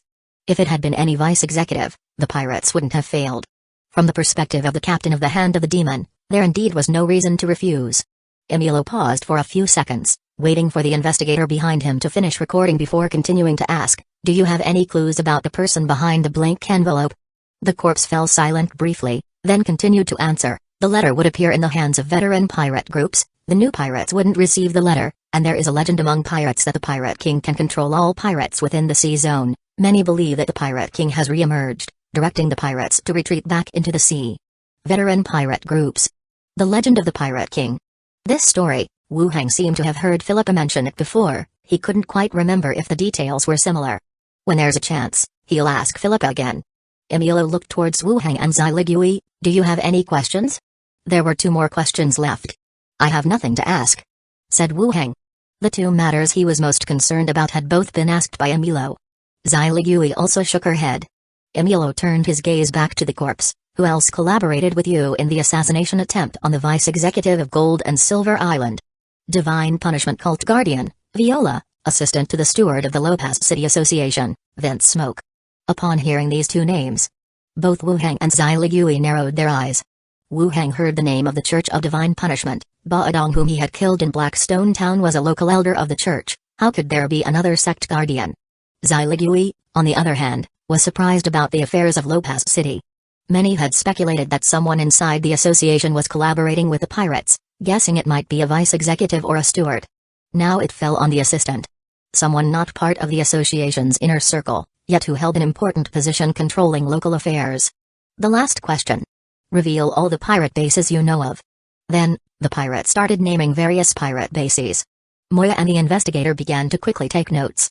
5 questions concluded. The corpse was thrown back onto the metal bed. Emilio's expression turned ugly, as if he were suppressing the anger in his heart. He said to Wu Hang and the others, "You go back and rest for now, we'll talk about anything else tomorrow." Then he looked towards Assistant Moya, "Prepare a carriage, to Lighthouse Street." "Yes." Moya turned and left. Emilio was also about to leave the island. Wu Hang immediately said, "Vice Executive." Emilio turned around, "Is there anything else?" "I also killed 5 pirate captains, but the battle was so intense that they were directly turned into skeletons." Emilio glanced at the several skeletons behind him and said directly, "Have the coroner compare the bones and characteristics, and identify the corresponding bounties. The merits will be calculated as usual." "Thank you, Vice Executive." Wu Hang expressed his gratitude. Emilio turned and left. Inside the morgue, there were still a few people left. The coroner began to verify the identities of the several skeletons. Actually, verification through bones after death is much more difficult than with a corpse. After a rough comparison, the rest was up to the informants. The verification was underway. Wu Hang then said, "Everyone, go back and rest." The 2 squads nodded and headed upstairs together. For the 2 squads, this operation was dangerous, but after everything was over, the rewards were substantial. Even though the pirates were killed by Wu Hang himself, they still received a share of the rewards. 6 level 15 pirate leaders. Incredible wealth and honor. Zai Ligui glanced at him and also said, "You should go back early too after the verification is done." "Sure. By the way, who was that sect guardian of the Church of Divine Punishment mentioned by the corpse earlier? Is he among the killed?" Wu Hang asked another question. "He shouldn't be among them. I have seen all of these pirates on the bounty list." Zai Ligui pondered for a moment and said, "I remember, before we left, it was mentioned that a strong individual had come to the island. The vice executive wanted to keep an eye on that person, so it could be him." Wu Hang narrowed his eyes slightly and nodded. "Oh, so he has come to the island." "Yes, it's very likely. Also, be careful on the island and pay attention to your safety." "Understood." Wu Hang smiled. Zai Ligui also showed a smile. "I'll go ahead then. We can talk about anything else tomorrow." "Sure." After Zai Ligui had left, Wu Hang sat down to wait for the verification of identities. Then he would compare them to the people on the bounty list for confirmation. Once they were all confirmed, the coroner declared there were no issues and recorded the information accordingly. Wu Hang then led the skeleton attendants back upstairs. He returned to his own office and study. Several skeleton attendants bustled in, startling Andre Willow for a moment. When she saw Wu Heng walking in, her vigilant face immediately turned to joy, and she shoved the little owl aside. Rushing forward, she said softly, "Master, you've returned." Wu Heng embraced the waist of his little fox, spun her half a turn, then set her down and said, "I'm back. Did you miss me?" "I missed you to death." Andre Willow's cheeks turned slightly red. "Wire is so good. Everything has been all right at home, hasn't it?" "All is well. Shayna's sister visited twice, but there was nothing else," Andre Willow answered. "Okay, wait for me a moment, and then we'll go home together." "All right." Wu Heng sat down at the desk, took out some letter paper from the drawer, and spread it out on the table. "Begin writing." Leader Lilithan Bishmt, Vice Executive Wu Heng of Gold and Silver Island, in supporting the investigation of the evil cult incident in Lopaz City Village, encountered a design and ambush by pirates, killed the pirate leader and several pirate stalwarts, as well as pirate accomplices disguised as villagers who participated in the event. In the village, we rescued a missing member of the secret speaker, Wilhelm, who had been imprisoned by the pirates for 5 years and subjected to endless torture. Despite being delirious, he still attempted to convey the various crimes of the pirates using blood and fabric. Therefore, I am writing this letter to officially recognize the deeds of Wilhelm. I also thank the secret speaker for their silent contributions to the association. Vice Executive of Gold and Silver Island, Wu Heng. After some revisions, he finally produced a satisfactory letter. He checked it over once, then put it into an envelope. The rescued member of the secret speaker had indeed made a noteworthy contribution and was quite touching. The second point was to convey his experiences and the details of the event to the association headquarters. In case the messages conveyed from Lopaz City were inconsistent, it was also an indirect protection for himself. Although he was only writing to Lilith on his own initiative. In past correspondences, the other party had come to trust him quite a bit. Every time he sent a letter, the other party would respond in some way. For example, the investigation into the secret cultivation hall and those blood-sucking nobles took place after writing to Lilith. He sealed the letter. He passed it to Andre Willow. "Wire, take this to the front desk and mail it out." "Yes, Master." Andre Willow promptly sent it. Shortly after, Andre Willow returned.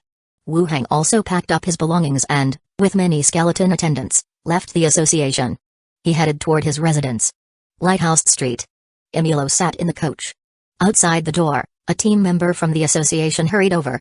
He spoke softly, "Steward, the person has left. I asked around at the tavern owner and the harbor. He boarded a cargo ship to leave the island in the afternoon." He had left the island. His actions were really quick.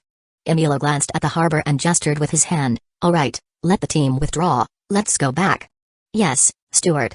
The team withdrew. The coach slowly returned to the association. The night was deep. Wu Heng opened his eyes, withdrawing his arms from beneath the heads of the two little maids on either side of him. He covered the two maids with the blanket and carefully stepped out of the room. As he opened the door, he saw a beautiful figure coming down from the rooftop. She was dressed in a pink nightgown, her delicate and fair face carrying a faint smile. She quickly stepped forward and threw herself into his arms, whispering softly, "Did the mission go well?" "It went rather well. I worried you." "You're not hurt, are you?" Wu Heng lifted her chin, looking directly into her jewel-like eyes. "Shall I check?" Shayna's cheeks flushed. "Check what?" "You always talk nonsense." Wu Heng scooped her up in his arms. "Hold on to me." "Oh." Shayna clung to him. Wu Heng smiled, reached out to slip down her shoulder strap, and her silk nightgown fell, hanging at her waist. Her entire figure, exposed in its full, fair, and buxom beauty. Wu Heng carried her to the side. Shayna held on to him tightly, resting on his shoulder, and said in a tender voice, "Aren't we going to the bedroom?" "Where are you taking me?" "To the study." He kicked open the door to the study and laid Shayna down on the desk. The dangling nightgown gently swayed at the edge. The next day. Thump thump thump. The room door was knocked, and Wu Heng and Shayna woke up from the bearskin on the floor. "Master, are you in the study?" "Breakfast is ready." Wu Heng cleared his throat and called out, "I'll be right down." "Oh, okay." Minnie's voice gradually faded away. Golden sunlight streamed in through the window. Wu Heng pulled the figure beside him back into his embrace, and gently kissed her red lips. Shayna responded as well, then said, "All right, I should go back now. It wouldn't be good for Minnie and the others to find out. I'll take you down. They'll have to know sooner or later anyway." "No," Shayna said, getting up to put on her nightgown, "let's wait a little longer." "I'm not ready yet."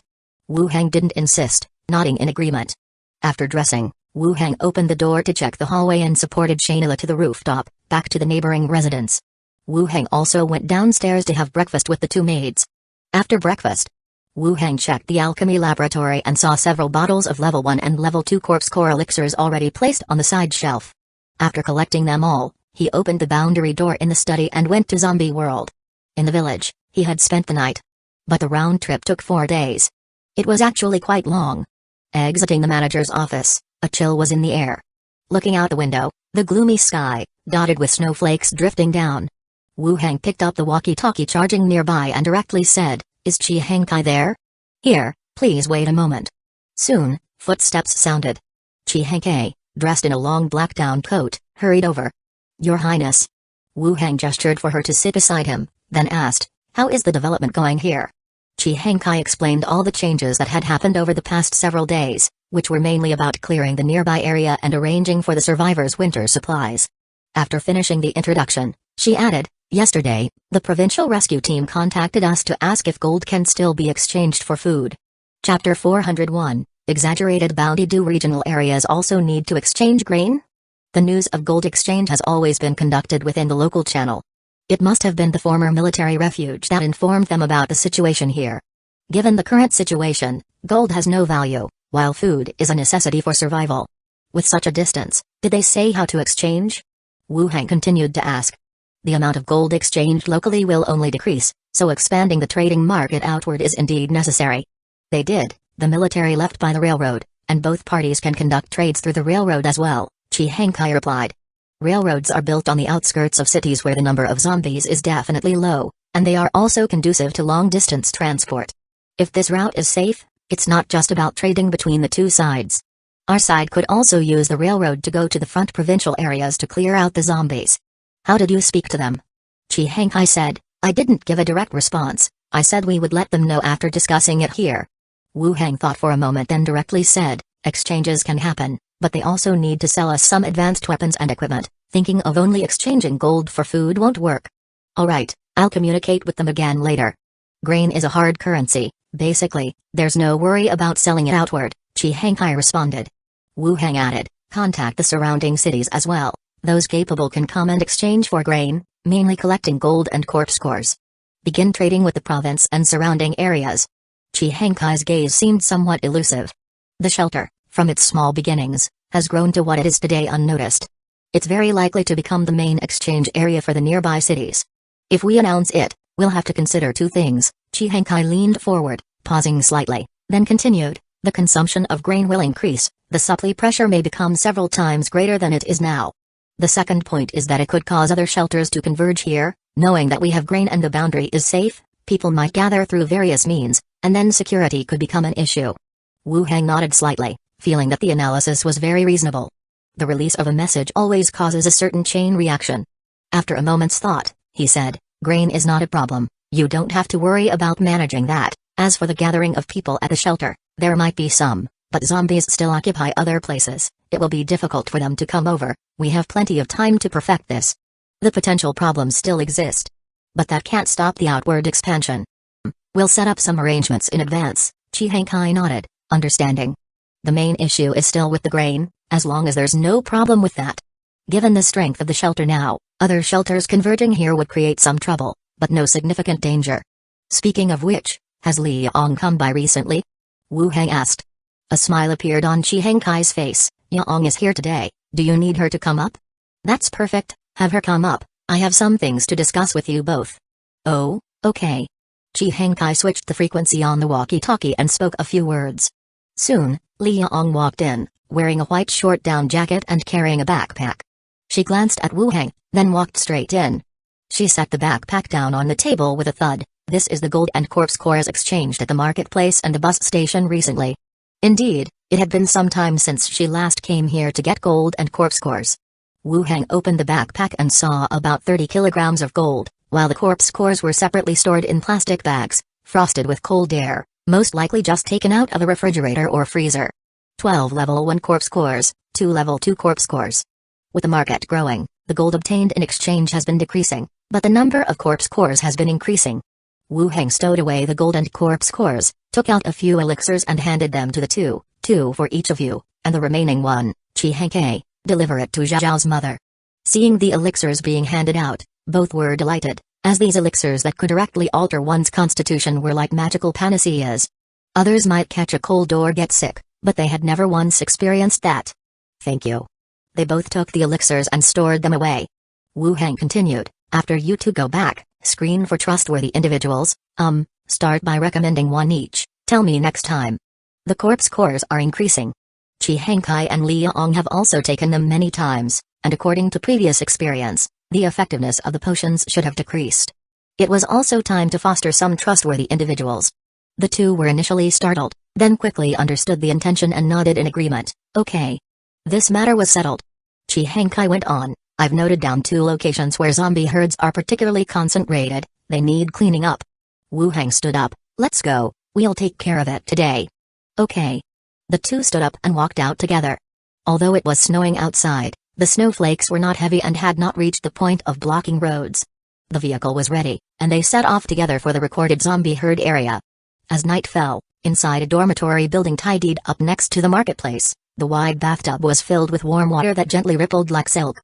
Liang clung tightly to Wu Heng, submerged in the water, their bodies intimately pressed together. Wet hair, beaded with droplets, danced up and down in the water. After a relieved moan, Liang's face flushed red, and her body gradually slumped. Do you still remember Ma Ziyang? Liang asked drowsily. Remember, the one leading the resistance at the county. They seem not to have left with the military here, Liang stated directly. Wu Heng's brow furrowed slightly. Ma Ziyang definitely had ties with the military. With the equipment he carried and his understanding of weaponry, one could make that judgment. Why hasn't he left yet? Why not? Liang shook her head. I'm not sure, she pondered and then said, perhaps there's some disagreement somewhere. At that time, the entire road had already been cleared by Wu Heng. There was no situation where the road was impassable. There must have been some problem between them. It doesn't really concern us, we might meet again later when we trade with the provincial area, Wu Heng said. Liang nodded. Then she felt herself being slightly lifted and put back down again. With a light hum, she tilted her head back somewhat resentfully and said, when will this ever end? Wu Heng cupped her cheeks and bent down. The next day, early morning, Liang returned to the county with the caravan, while Wu Heng returned to Gold and Silver Island through the boundary door. The sky here was already bright. The sounds of the skeleton chef cooking drifted up from downstairs. Wu Heng delivered the corpse core to the alchemy room, then went back to the study. He took out all 5 bottles of the second-level corpse core potion from the space ring. 2 of them were high-efficiency intelligence potions, and 3 were high-efficiency reinforcement potions. The intelligence potion was made from Big Head Zombie's corpse core, while the reinforcement potion was named after the potion made from the corpse cores of Big Guy Zombies and Crawler Zombies. Without much hesitation, he directly took out a bottle of high-efficiency intelligence potion and drank it down. A hard-to-swallow sourness flowed down his throat and into his stomach. Then, his heartbeat began to speed up rapidly as if it was going to jump out of his chest. He struggled to breathe, his head felt like splitting, and it seemed as if countless needles were stirring inside his brain, causing waves of dizziness before his eyes. This lasted for about 2 to 3 minutes. The strange sensation gradually faded. System prompts appeared at the edge of his hearing. Intelligence +2, Perception +1, Charm +1, Wu Heng stood up, exhaling heavily. The amplification areas of intelligence potions and reinforcement potions were significantly different. With reinforcement potions, it was muscle and bone pain. This potion, however, felt more like an enhancement to the brain. And it was even more uncomfortable. After a short rest, he continued to take the second bottle. The splitting headache and ringing dizziness were just as before. Intelligence +2, Perception +2, the attribute increase persisted by 4 points. After finishing the 2 intelligence potions, he continued by picking up a bottle of high-efficiency reinforcement potion and drinking it down. The stabbing pain in the muscles and bones immediately spread throughout the body. It wasn't any better than before. Strength +1, Agility +1, this time he only gained 2 points. Second-level corpse core, the reduction is too severe, Wu Heng wiped the sweat from his brow. 2 points in attributes were too low.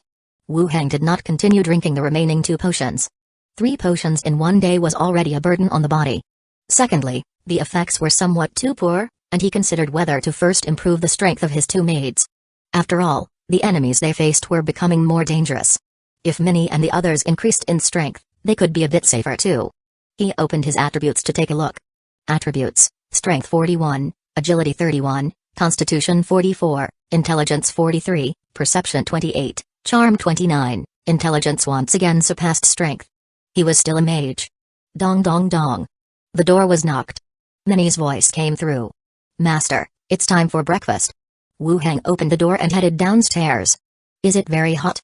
Why are you sweating so much, Master? Minnie asked.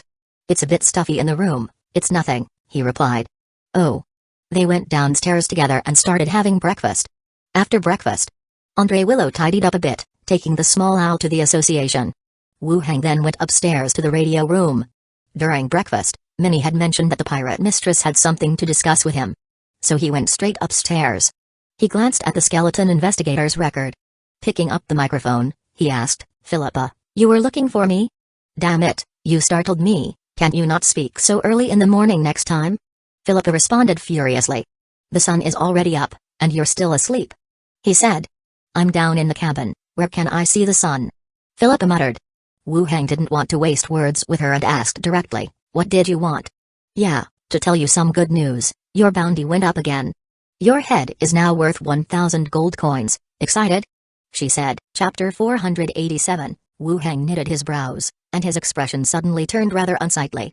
500 gold coins had already made the pirates somewhat reckless, and now it had doubled, which meant he was likely to have even more trouble. I'm just joking, you're on Gold and Silver Island, nothing will happen, don't worry, Philippa said immediately upon seeing no response from him, worried that he might be angry.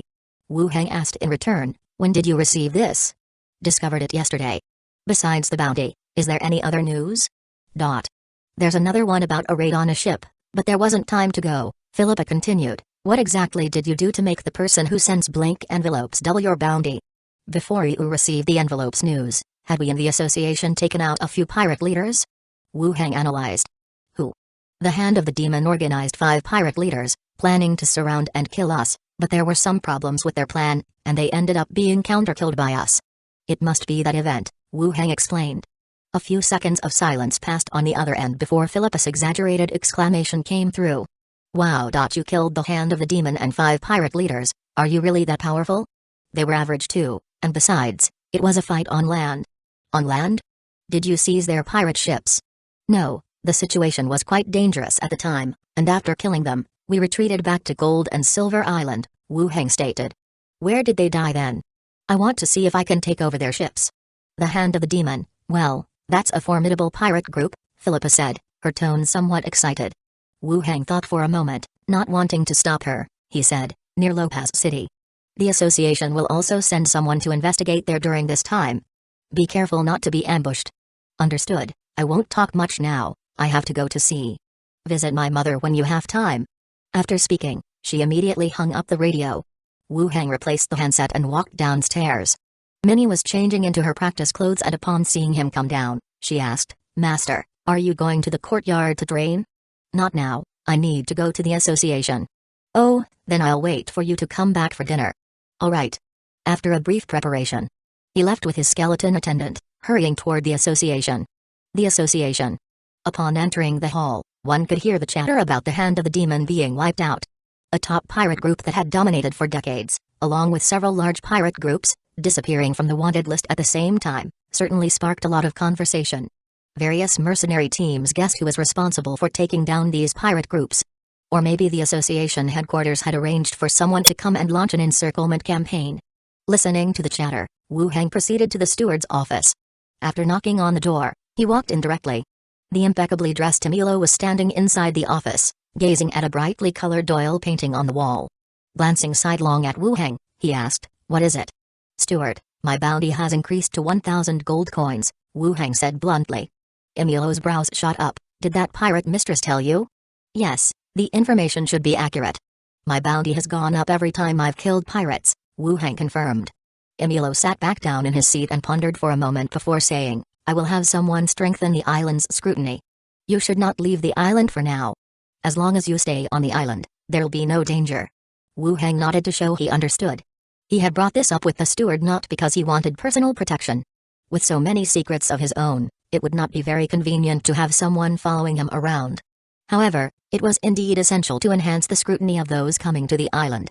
The pirates would not be likely to swim here to attack. Should you feel any danger, let me know in time. There should be no problem protecting you on Gold and Silver Island, Emilio confidently assured. Thank you, Steward. I will be going back now, Wu Hang said. Emilio spoke again. Moya, bring the application files for Team 11 to him. Moya walked out with a stack of documents in hand. Emilio said, these are the application files for those wishing to join Team 11. Wasn't she introduced into the team by you? You can choose the members for her.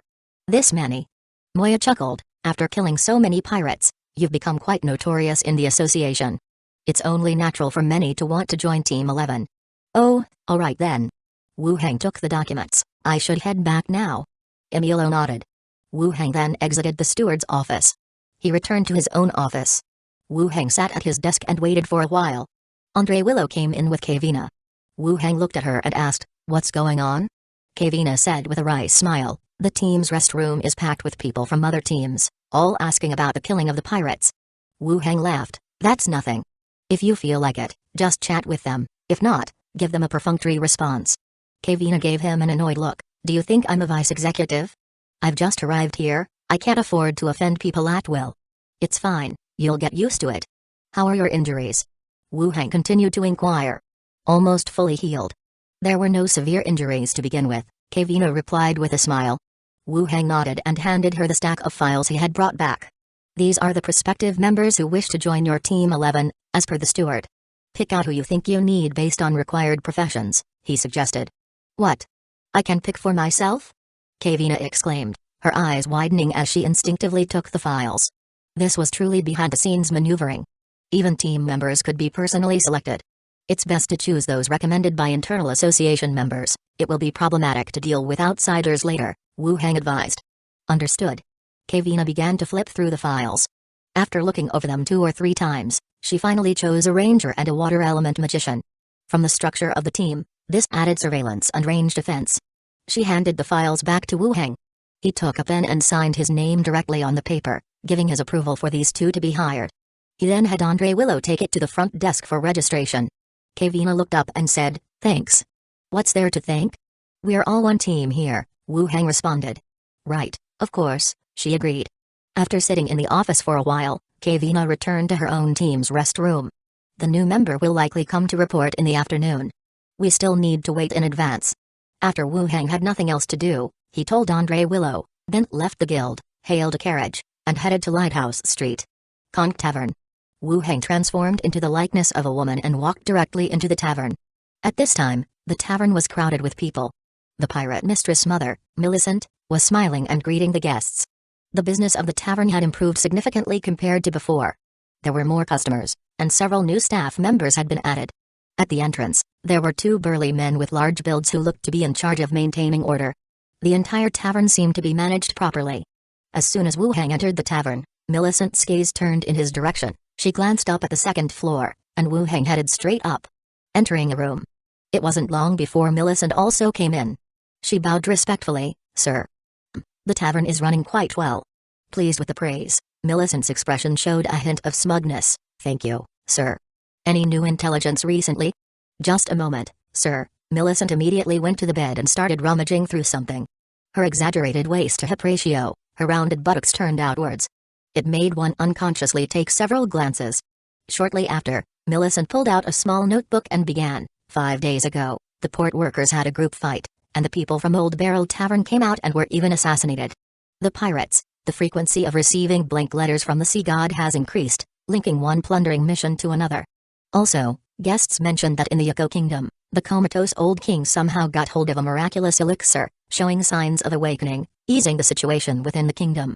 Yesterday a few people stayed at the inn, discussing pirates, their appearances not found on wanted posters. We can't confirm if they're pirates or not.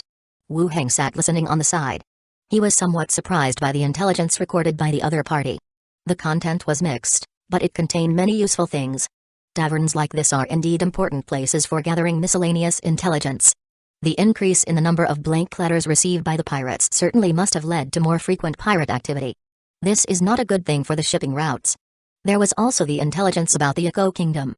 The last time he heard about the old king, they said he was in a coma, and there was talk of princes fighting for power and internal chaos.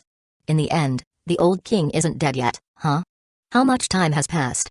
Having money and power, even in a coma, one can survive. Wu Hang nodded. The intelligence gathering is not bad. Some of the information is quite important to me. It's what I should do. Wu Hang continued by taking out 2 first-level elixirs and a space ring. He said, "This is a 5-cubic space ring. Use it to store things. Don't show it outside on a daily basis to avoid drawing others' attention." "Yes, sir." Millicent seemed to be aware of what a space ring was, a bit excited. She didn't ask how to use it. Wu Hang introduced the elixir further. "This is a constitution-enhancing elixir. Drink it now, and I'll guide you through it." Millicent glanced at him cautiously. Still, she came over, picked up the elixir, and drank it. Then she was holding her abdomen, moaning in pain. Wu Hang supported her and whispered, "It'll be over soon, hang in there." After a minute or 2 had passed, the pain disappeared, and Millicent straightened her back again. "How do you feel?" "I feel like I've become stronger," Millicent said after feeling the effects.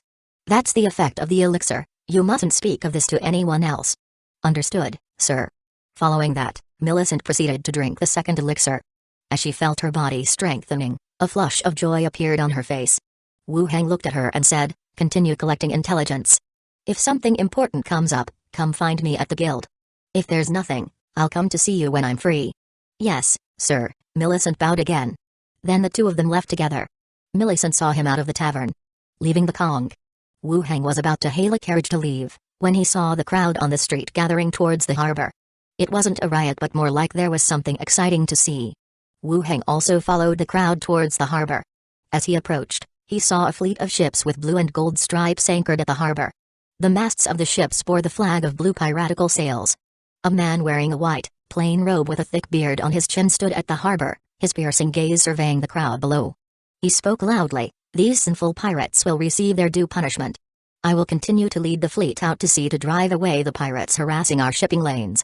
As he spoke, he looked expectantly below, as if observing the reaction of the people. The man up top spoke again near the end, "Let us work together to restore the order that the Emerald Sea deserves." As he finished, a large number of silver-armored warriors came down from the ships behind him, escorting prisoners who looked like pirates. "Occam has spoken so well. Drive away the pirates." It seems that Occam has killed quite a few pirate groups. If the pirates can really be driven away, our merchant fleets can sail normally again. In the midst of warm applause and cheers, Wu Hang also heard some whispering. "Occam, the pardoned pirate leader?" Chapter 403, Come eat a late-night snack. As the pirates were escorted away, the harbor burst into cheers once again. Occam, dressed plainly with a calm gaze and a slight smile, stood as soldiers in gleaming armor followed with steady steps. They exuded the aura of seasoned, elite troops. Wu Hang stood among the crowd, watching everything unfold before him. A pirate who had just been pardoned turned around, leading a fleet to hunt other pirates. This kid seems to have forgotten his roots. He gazed from a distance, feeling it had little to do with him. He called a carriage and returned to his residence. He pushed open the courtyard gate. Minnie was training in the yard. Seeing Wu Hang return, she ran up and threw herself at him, clinging cutely. Wu Hang, holding her, walked towards the interior, saying, "What is that stone house in the yard being used for now?" Minnie turned and looked at the stone room on one side of the yard, replying, "It's used for storing various tools for tidying up the yard. Why do you ask? Have the skeletons clean it out. I'll arrange a different use for it." "Oh, okay." Minnie hopped down and called a few skeletons to move all the tools out. The stone room was large, with floors of ordinary bluestone and walls of the original stone brick. Once it was cleared out, Wu Hang called over the skeleton bomber from the yard and said, "From now on, this will be your laboratory, where you will create various alchemical grenades. If you need any materials, you can write them down for me, or you can give them to her," pointing at Minnie on the side. The skeleton bomber didn't respond but walked directly into the stone room. It began to arrange the room setup on its own. This skeleton bomber was a level 15 alchemical bomb warlock. It could create alchemical bombs with various effects. Now, transformed into a skeleton, Wu Hang didn't plan to let it participate in any battles. It would stay here to craft different types of grenades. As for these alchemical bombs, well, their effects were quite effective, the only downside being that they needed a fuse to be lit, which took a long time to burn. If the enemy was prepared, they might even be able to throw it back before the fuse burned down. In the future, he could consider combining this with the modern grenade trigger mechanism, to create a new type of alchemical grenade. Minnie peeked from behind and asked, "Is it also an alchemist?"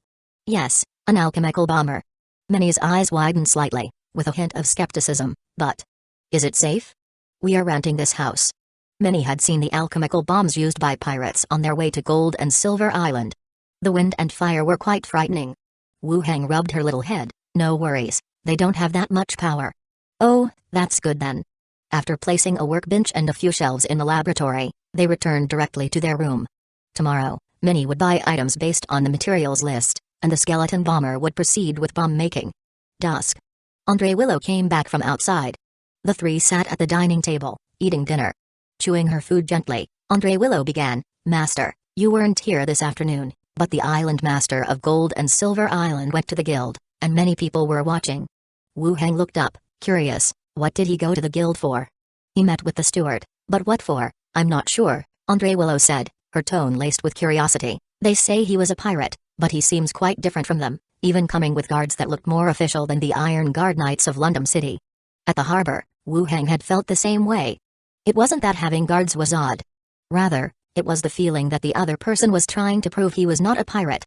Perhaps he wants to shed the image others have of his pirate origins, Wu Heng speculated. Yes, that must be it, Andre Willow agreed. Minnie sat on the side, listening to their conversation.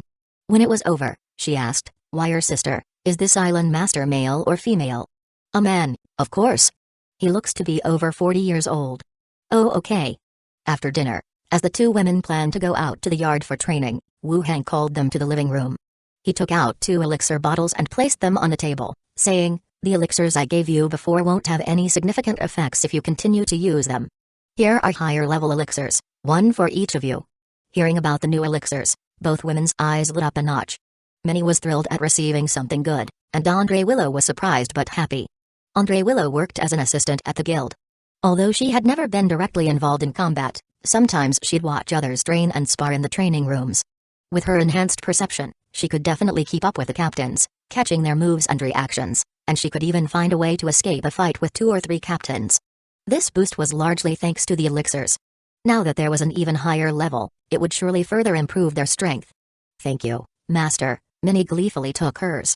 Andre Willow, after glancing at Minnie, took hers as well. Thank you, Master. Wu Heng nodded and added, you'll feel a stinging sensation when you take it, but that's normal. Don't worry too much, just grit your teeth and it will pass. Take it now, and I'll look after you both. The two women looked at each other before opening their elixirs and drinking them down. The effects that occurred to Wu Heng previously now also manifested in them. Their skin reddened and veins bulged. Pain groans escaped their lips. After enduring the agony for a while, Andre Willow's condition improved. She straightened up and felt the significant boost in her body with a touch of amazement. Chapter 403, Come for a late night snack. The second level elixir, when taken for the first few times, could achieve the effect of a third level enhancement. The improvement was still quite significant. Wu Heng gestured for her to get accustomed to her body as his gaze fell on Minnie, who was still gritting her teeth and persevering. Perhaps due to her low level, she took longer to endure the effects of the elixir. Just when Wu Heng began to worry that there might be a problem, the veins on her body finally began to subside. How do you feel? Wu Heng walked over and gently patted her back. Minnie took a deep breath. I thought I was going to die. Nonsense, how could you die? Wu Heng said. Then, he saw Minnie lift her palm, staring at it doubtfully for 2 seconds before, with a whoosh, a scorching flame rose. Minnie looked at the flame, disbelief filled her eyes. She then yelled, Ah, my hand is on fire, help me. Wu Heng was also surprised by the scene before him. The same effect had occurred on Ma Ziyang at the Flame God shelter. She had awakened a superpower. What kind of luck was this? Wu Heng opened the window and said, throw the fire out. Ah. Minnie, somewhat at a loss, still made a throwing gesture outward. The flame on her hand condensed into a fireball. It roared out through the window. With a loud bang, it landed on a flower bed far away, sending up billows of smoke. The explosion startled the skeletons around. They immediately rushed towards the flower bed, then entered the room to check. Wu Heng directed the skeletons to disperse and return to their posts. He then turned his gaze back to Minnie. With tears in her eyes, Andre Willow was gently blowing on her palm. Minnie asked, Master, what is this? Wu Heng had the two sit down and explained, we call this a superpower. After taking an elixir, there's a chance that it will stimulate the potential within the body, manifesting various abilities. So, this is a good thing. A good thing, something many people envy and cannot obtain. Minnie, who had been frightened, now had a smile on her face once again. Releasing a superpower does not result in a burning sensation. She was more startled than anything. Andre Willow pondered for a moment, then said softly, this ability, It sounds more like a magician awakening their bloodline. Wu Heng raised his eyebrows. It does bear some similarities. When he first learned about the profession of magician in the other world, he felt it was very similar to awakening a superpower. Both involve stimulating the body's potential, yet the outcomes are not the same. Magicians have a complete system, and their abilities improve with practice. On the other hand, with superpowers, survivors in the zombie world focus primarily on survival and lack the time and opportunity to research and develop their superpowers. Wu Heng spoke to them for a while. The sky gradually darkened. After telling many to practice more and to keep it secret from others, they each went upstairs. Returning to the study, Wu Heng sat down at his desk and poured himself a cup of tea. His mind began to plan for the future. The biggest threat at the moment was still the pirates' bounty of 1,000 gold coins, an exaggerated number. With a bounty of 500 gold, there were already pirates after me. Now with 1,000, I'm afraid some will take the risk and directly land on the island. The blank envelope, how did it come to target me? Why me? Wu Heng was also somewhat puzzled by why he had been targeted. He had considered the possibility of the secret cultivation hall, but the style of action was entirely different. If the secret cultivation hall were to offer 1,000 gold, they would definitely hire an assassin to come to the island and kill him. They wouldn't resort to such a method of inciting pirates. So, he didn't have any enemies, right? The Church of Divine Punishment? The last time a Divine Punishment Church Guardian landed on the island, but it didn't seem to have much to do with this. Taking a deep breath, he said, continue to have Philippa investigate. I can't fall behind in level. If I reach level 18, no matter how much bounty is increased, I won't be in much danger. The association will protect me. Also, let's proceed with the development of the 3rd level elixir and establish trade with the province and neighboring cities. And when I get a chance, I should go back and see Wen Manshaw and Slither again. He quickly went through the things he needed to do in his mind. He had a rough plan ready in his heart. Coming to Gold and Silver Island, his strength had improved significantly. The experience and development couldn't be matched by London City. He had to maintain this momentum to intensify the resource exchange between the two worlds, making himself even stronger. If I could really become a god, maybe I could completely solve the zombie problem. Knock knock tilde. The study door was knocked on. He got up and opened the door to see Andre Willow standing there with her head hung low. Sensing something was off, Wu Heng asked, Wire, what's wrong? Andre Willow lifted her head, her eyes somewhat forlorn, and said softly, Master, is there still a chance for a superpower like that to appear? Did I disappoint you? There will be chances for superpowers to appear in the future, and superpowers are not as formidable as you think. Combat skills and overall attributes are what's most important. You will become stronger with your bloodline awakening. This is different from your bloodline awakening, and about elixirs, I had to drink many bottles before I awakened, an effect that temporarily increases strength. I'm sorry, Master, I didn't mean that. Wu Heng tousled her hair to comfort her. It's alright, there will be other chances. Even if a superpower doesn't emerge, it doesn't matter. Thank you, Master. May I stay and keep you company for a while? Wu Heng lifted her onto the desk, pushed aside her nightgown, feeling the smoothness and softness of the little fox's skin. Knock knock tilde. Shortly after, the study door was knocked on again and was quietly opened a crack. Chapter 403, Come eat a late night snack. Minnie poked her head in. Master, you haven't gone to bed yet. Wu Heng paused for 2 seconds, then said, I'll be heading to bed soon. Wire is asleep, let me keep you company. Minnie said, approaching the desk, only to spot Andre Willow kneeling under the desk with her hands on Wu Heng's legs. Frowning, she said, Wire isn't asleep either. Wu Heng gently caressed the little fox's face under the desk. Come out now, you've been discovered. Andre Willow crawled out with some difficulty, her thumb wiping her lips. Why aren't you asleep yet? Can you get up to prepare breakfast tomorrow?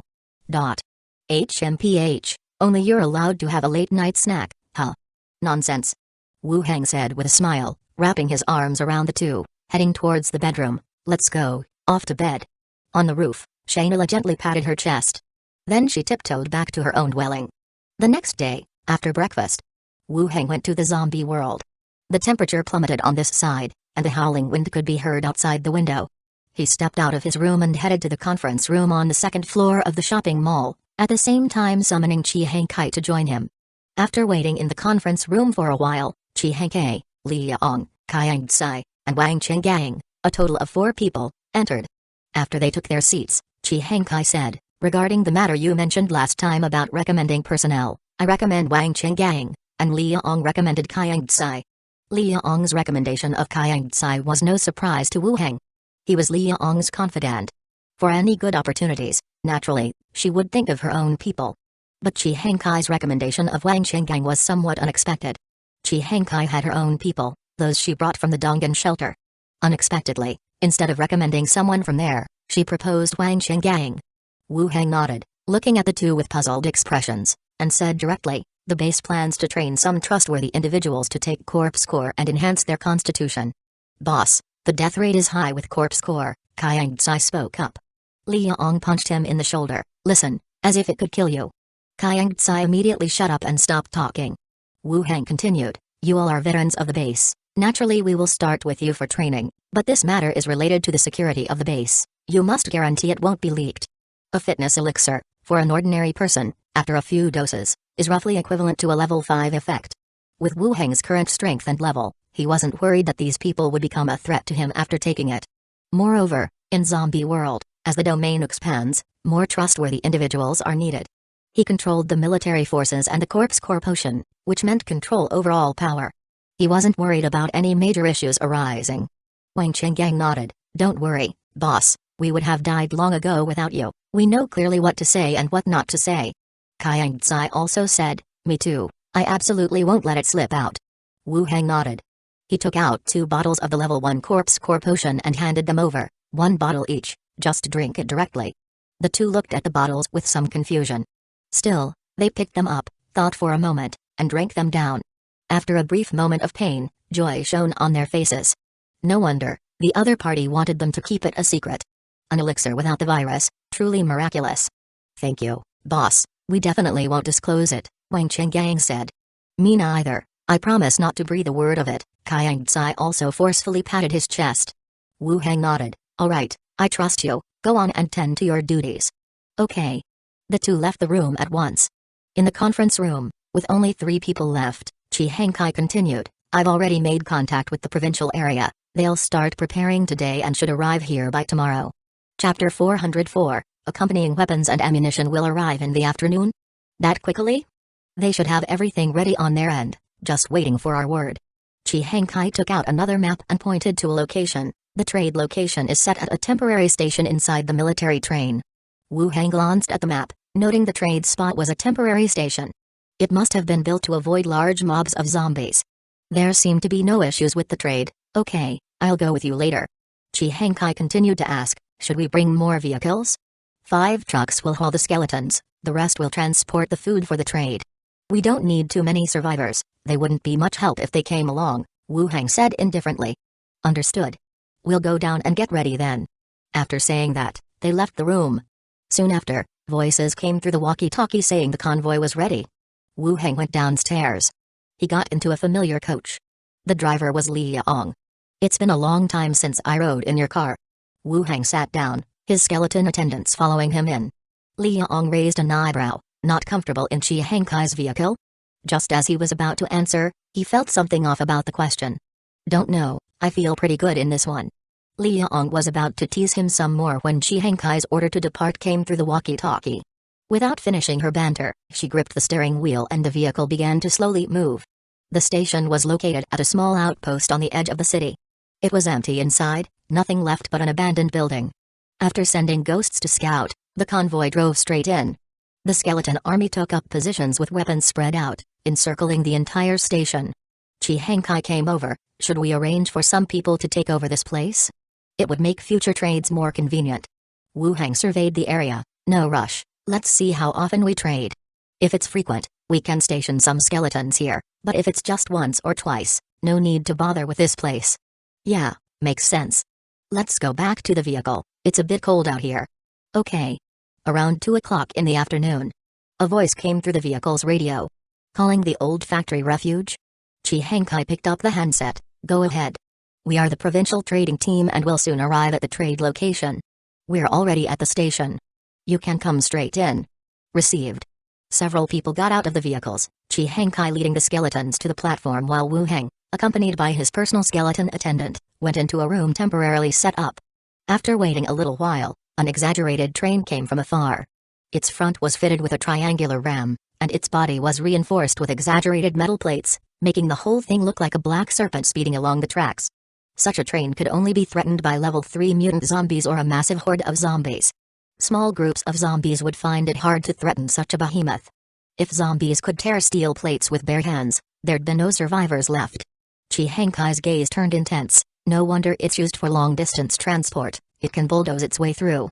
Wang Qinggang nodded in agreement. Armed like that, it's indeed ready for trade. We could consider retrofitting our trains like this in the future. Yeah. They spoke in hushed tones. The train slowly pulled into the station, and several figures in down jackets stepped off. The leader was a middle-aged man, followed by Yanglong and another sharp-eyed young man. Just stepping out and seeing the skeletons filling the platform and the roofs of buildings, their expressions all changed slightly. Their faces were filled with astonishment. The entire platform was like a path leading to hell. Clack, clack, clack tilde. Chi Hankai quickly walked over. Welcome Provincial Rescue Team. Yanglong smiled. This is Chi Hankai, the leader in charge of the old factory district. Then he introduced the middle-aged man beside him. This is Deputy Commander Liu from the Provincial Rescue Team. Deputy Commander Liu, please come inside. Yes, please. The middle-aged deputy commander smiled politely in response. Together, they walked past the skeleton's guard and headed into the station.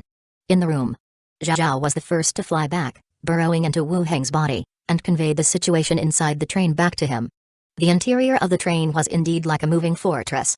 Food, supplies, and a certain amount of firearms and ammunition. Footsteps were heard at the door. Wu Heng let the ghost out again to monitor the incoming train, and took a book out of the space ring, holding it in his hands. The door opened, and Chi Hankai led several people in. This is our leader, he gestured to another man, from the provincial region, Deputy Commander Liu, Captain Yanglong. The remaining person was not introduced, as Chi Hankai was also unaware of his name or official position. Wu Heng stood up to shake hands with them, and after they sat down, he got straight to the point. Deputy Commander Liu, how much gold did you bring this time? Deputy Commander Liu's gaze shifted from the other person and he smiled faintly. We have only collected about 20 kilograms of gold. The amount was indeed not much. One reason was the short time, and another might be that they were just coming to verify the authenticity. Trading gold for food in the apocalypse still seemed a bit exaggerated. That's fine, you should know the market price. We will settle with you based on the weight when the time comes. Not in a hurry, the deputy commander said and asked casually, will this kind of exchange continue to be available? Wu Heng replied, food is the hard currency for the present. If you want to continue trading in the future, just offering gold might be a bit unrealistic. The deputy commander's eyebrows rose. I heard from Captain Yanglong that there weren't any other requirements before. Entering the winter, things are naturally a bit different, Wu Heng emphasized. Then, if we want to continue exchanging with you, what additional conditions would be needed? The other party asked seriously. Firearms and ammunition, as well as the design blueprints for various types of military weapons. In the future, for every 10 kilograms of gold sold to us, you must also sell the weapons or blueprints we need, Wu Heng expressed his thoughts. There was silence on the other side, seemingly pondering over this matter. A few seconds later, the conversation continued. We can sell to you. We need to discuss the quantity of firearms and ammunition, and we will provide photocopies of the blueprints to ensure accuracy. Approximately when can you come for the next trade? We will come again within 5 days and will contact you in advance via radio. Wu Heng continued, next time you come, I will need machine cannons and the corresponding shells. The expressions of the three on the opposite side tensed, their eyes filled with surprise. Captain Yanglong and the others had said that the city was almost reclaimed. Then why the urgent need for so many machine cannons? I will fight for it. How many we can sell to you will depend on the situation, they responded. Agreed. Wu Heng accepted. After discussing these matters, Chi Hankai led a few people to exchange the gold for food. Bag after bag of white flour was loaded onto the train. The faces of the provincial rescue team members showed barely concealed excitement. Once everything was exchanged, the train left. Wu Heng stored away the gold and followed the convoy back. During the conversation, Wu Heng used the scripture of proselytization. Its effect was to increase charm, making speech more persuasive, and to facilitate reaching one's goals during negotiations. It was unclear how much it played a role in this trade. But indeed, the negotiation was smoother than expected, and the other side agreed to all his terms. Even when asking for more machine cannons next time, they had only mentioned needing to discuss it. He would see how much they could bring back next time. Returning to the mall, Chi Hankai brought up the food issue. Wu Heng assured her not to worry, saying he would handle it, and then he went back to his room and returned to Gold and Silver Island. Back on Gold and Silver Island, Wu Heng took the scripture out again and placed it on the table. The side effect of this special item was that after using it, one had to atone devoutly. Since he had used it, he had to follow the rules of the special item. Otherwise, within 3 days, he would be cursed with a loss of speech. After studying it for a while, he clasped his hands together and began to atone devoutly in front of the book. In his heart, he repeated silently that he was wrong, he was wrong. He could distinctly feel an invisible negative energy gradually fading away from his body. It seemed that this was the correct way to do it. After about 20 minutes, roughly the same duration as the negotiation, all the negative energy sensation had dissipated. He stored the book away and headed downstairs. Tonight's dinner was still quite lavish. Sitting at the dining table, he ate and talked about the day's affairs of the association. Andre Willow said, "Master, the island master sent an invitation today, asking you to attend a ball." "A ball? Pirates also like to hold balls?" Wu Heng asked as he lifted his glass for a sip. Many chimed in, "Exactly, what kind of dance can he, a pirate, do?" "I am not sure either," replied Andre Willow with a shake of her head. Wu Heng continued to ask, "Who else has received an invitation?" "Both the steward and vice executives I Ligui have received one," she replied. Chapter 405, Ghost Upgrade Method. Are they going? Andre Willow said softly, "I heard they don't plan to attend. It's normal for them not to go." Emilio was assigned to Gold and Silver Island precisely because the association didn't trust the pardoned island master. There was a role of surveillance and deterrence. It wasn't possible for them to get too close to each other. And for Shiraz, with her personality, it's even less likely she would attend such a ball. Minnie filled his cup with fruit tea and asked curiously, "Master, are you going?" Wu Heng picked up his cup and took a sip. "If they're not going, we won't go either." He didn't want to get too close to them either, not to mention the 1,000 gold bounty on his own head. Minnie nodded, glanced at Andre Willow across from her, and said, "Exactly, what's so interesting about their ball?" "Later, let Wire dance for you, the kind without clothes." "Really? Wire knows how to dance." Andre Willow wanted to refute Minnie's words, but seeing Wu Heng quite interested, she blushed slightly and nodded her head. "I can dance a bit, master. If you'd like to watch, I will dance for you." Wire knows so much. The next day, early morning, Shaynila came over for breakfast early in the morning. While eating breakfast, she talked about the ball at the island master's manor the day before. Wu Heng hadn't attended, but as the chairwoman of the merchant group that stayed on the island, Shaynila did attend the ball. Most of those who attended were representatives of the merchant groups that stayed on the island. While eating, Wu Heng asked curiously, "Does he have any particular purpose?"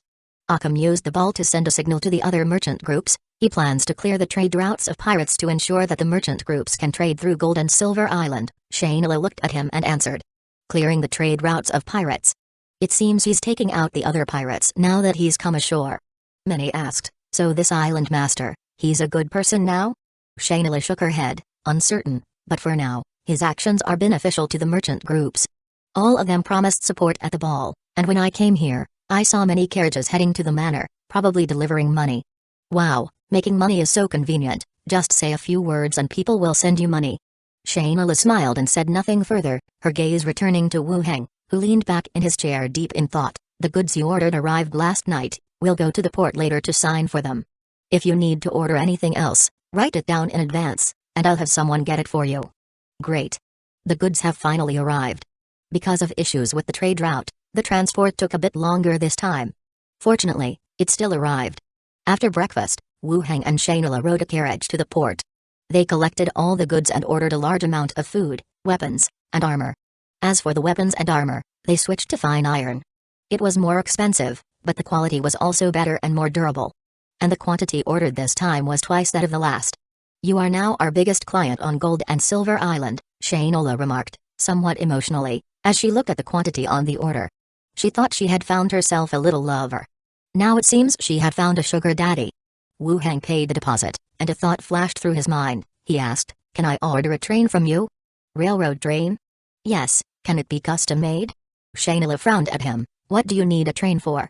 "I have a friend, he has a city, doesn't he? It would be more convenient with a train." "That friend of yours, wouldn't happen to be you, would it? Can it be done?" Shaynila handed the order to a butler standing by and continued speaking to Wu Heng. "I can put you in touch with the appropriate mechanist institutions, but it will take a long time, 1 to 2 years to make, unless there's no one ahead of you with a similar order. Otherwise, it will only be slower." "Mechanists? Professions similar to those in modern technology and mechanics. Then never mind, that's too long." Wu Heng decided to abandon the idea.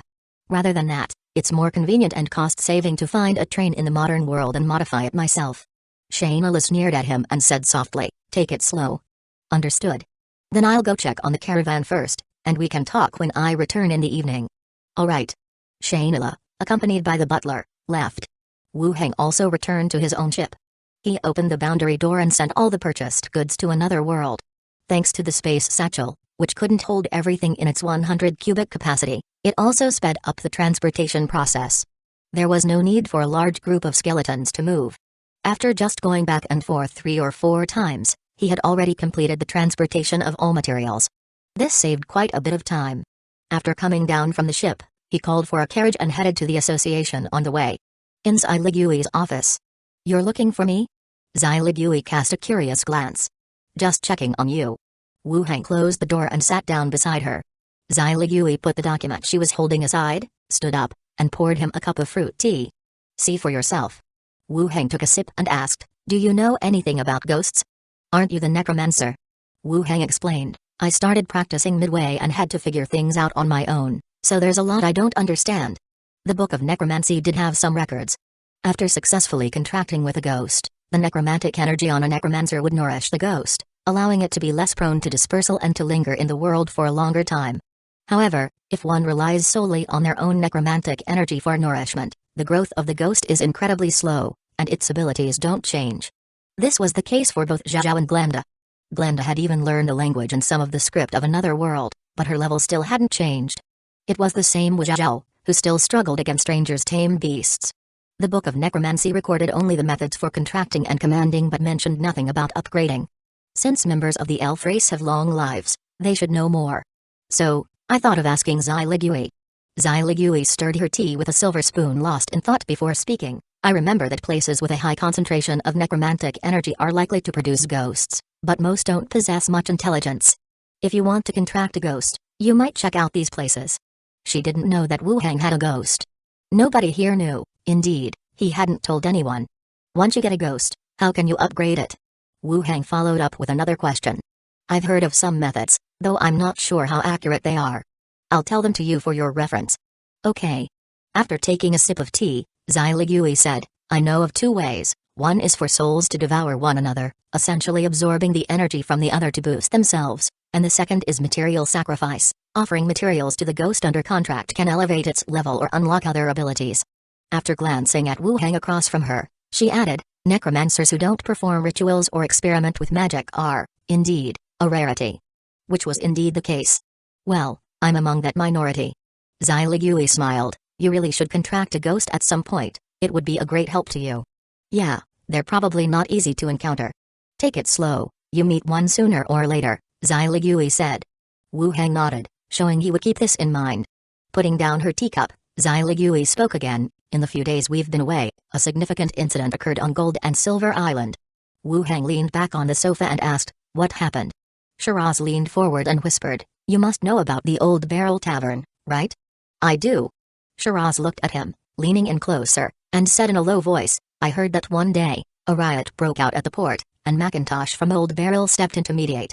During the chaos of mourning the dead, a black snake crawled out from a corpse's belly, and after just a few bites, Macintosh fell unconscious, and it's hard to say whether he's alive now or not." Chapter 406, 6-for-1 The assassination of the leader of the Old Barrel Tavern. Some information was already obtained on Millicent's side. It was just a little vague at the time, after all, it was based on a few words mentioned by tavern patrons, not nearly as detailed. Details about a poisonous snake appearing in the corpse were mentioned. So much for being a prophet, didn't see that one coming, eh? This profession isn't much good either. He silently complained in his heart, frowning again. A snake appearing after death, how similar is that to the necromancer's pestilence skill? The pestilence skill can breed insects, poisonous spiders, poisonous snakes, and the like. This can't be pinned on me again. On second thought, even if it is the pestilence skill, it has nothing to do with me. At the time of the incident, they were still dealing with the pirate village. Who did it? Wu Heng asked curiously. Zai Ligui shrugged, "Don't know. There hasn't been detailed information on how it was handled yet. Now the Old Barrel Tavern has already closed. People like them have more enemies, always plotting against each other." Wu Heng nodded in agreement. In London City, it wouldn't be surprising if gangs that cooperate one day are fighting the next, or if the city lord's mansion intentionally stirs up conflicts between them. To limit their development. Every circle linked with power and interests will never be short of strife. Knock, knock, knock tilde. While the two were leisurely chatting over tea, there was a gentle knock on the door. Xyligui responded, and the door was pushed open, with a staff member peeking inside. Seeing the two present, they said directly, "Deputy Steward Wu Heng, Deputy Steward Xyligui, the steward invites you both to come over." "Do you know what it's about?" Xyligui asked after taking another sip of tea and setting down the cup. "Not sure." "We'll head over now." The staff member bowed again and left the room. Xyligui got up, put on a coat, and casually mentioned, "For the ghost matter, you can ask the steward for some literature. Not necessarily any treasure manual or secret technique, but some related notes and manuscripts should be available." "All right, I'll ask about it when the time comes." The two left the room together and headed for the steward's office. Arriving at the steward's office, after a light knock, they entered directly. Inside the room, Emilio sat behind the desk, dressed in a dark green embroidered noble's attire, sitting up straight, with several documents on the desk in front of him. Moya was on the inside of the study, appearing to be brewing tea. "How did your rest go?" Emilio asked caringly, looking at the two of them. They had taken a few days off after the pirate village incident. "There's no more trouble," Xyligui said. Wu Heng nodded along, indicating there was nothing wrong on his end either. "Take a seat." Emilio stood up and came out from behind the desk. "Your merits awards have come through. Each person gets 6 second-level merit awards, a reward of 12 gold coins per person, and 6 choices of second-level magical items." Without waiting for them to respond, he added, "Gold and Silver Islands' storage of items is limited and not enough for the two of you, so you can choose from existing items first. Later on, we will wait for new items from headquarters. Alternatively, you can exchange it with headquarters for a chance at a first-level reward, which would be of much higher quality, but then you would only get 1 item instead of 6. After finishing, Emilio fell silent and said no more. Wu Heng and Xyligui, however, started to furrow their brows. They were now presented with 2 choices: either pick 6 second-level items, which were lacking in reserve on Gold and Silver Island and would require waiting for more from headquarters, or the second choice, exchange 6 items for 1, reaching the quality of a first-level reward. Xyligui looked at Wu Heng. Wu Heng turned to Emilio. "Steward, can we take a look at the existing items first?" "Certainly." Emilio waved his hand, and several items appeared on the central coffee table. Bracelet, bamboo, headband, longsword, and iron puppet. A total of 6. Wu Heng's gaze fell on the first item, and its data information appeared. Immortal Vigor Bracelet. Description: an oak bracelet etched with various runes that provides a replenished vigor thrice daily. Moya, carrying 2 cups of tea, walked up to the pair, and then picked up a document from a nearby table to start explaining. The Vigor Bracelet, made from ancient oak, allows the wearer to replenish their vigor in battle to an optimal state, but it can only be used 3 times a day. The optimal state of stamina. This indeed is a nice prop. In combat, endurance is an important factor in determining victory, especially for melee professions who need this prop even more. Wu Heng had a similar item in his possession, the stamina belt. The effect was to steadily replenish a certain amount of stamina. He hadn't used it much in battle, but more often when he was with the 2 maids. Moya continued to explain, after using it, you need to let the bracelet bask in the sun. It doesn't take long, just an hour or 2 is enough. Remember, it only increases your stamina. If you are seriously injured or lose too much blood in combat, even abundant stamina will hardly help you turn the situation around. Wu Heng continued to look down.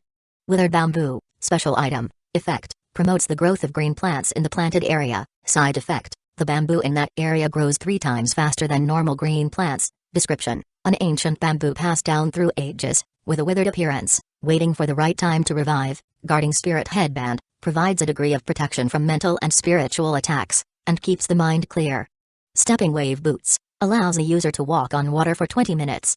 Electric discharge sword, a long sword forged of fine iron, etched with the rune sharp and lightning, producing a thunderous effect upon hitting the target. The effects appeared one by one before him. As for the last iron puppet, he had seen it before. It was just a model. If chosen, it would give him a tall, all-metal construct capable of moving and protecting the target. Once Moya finished the introduction, Xyligui did not speak. Wu Heng continued to ask, "Steward, which reward option do you think is better to choose?" After all, the 2 of them were subordinates of Emilio. He couldn't possibly give them a wrong answer. Emilio spoke lightly, "If it were me, I would choose a first-class reward."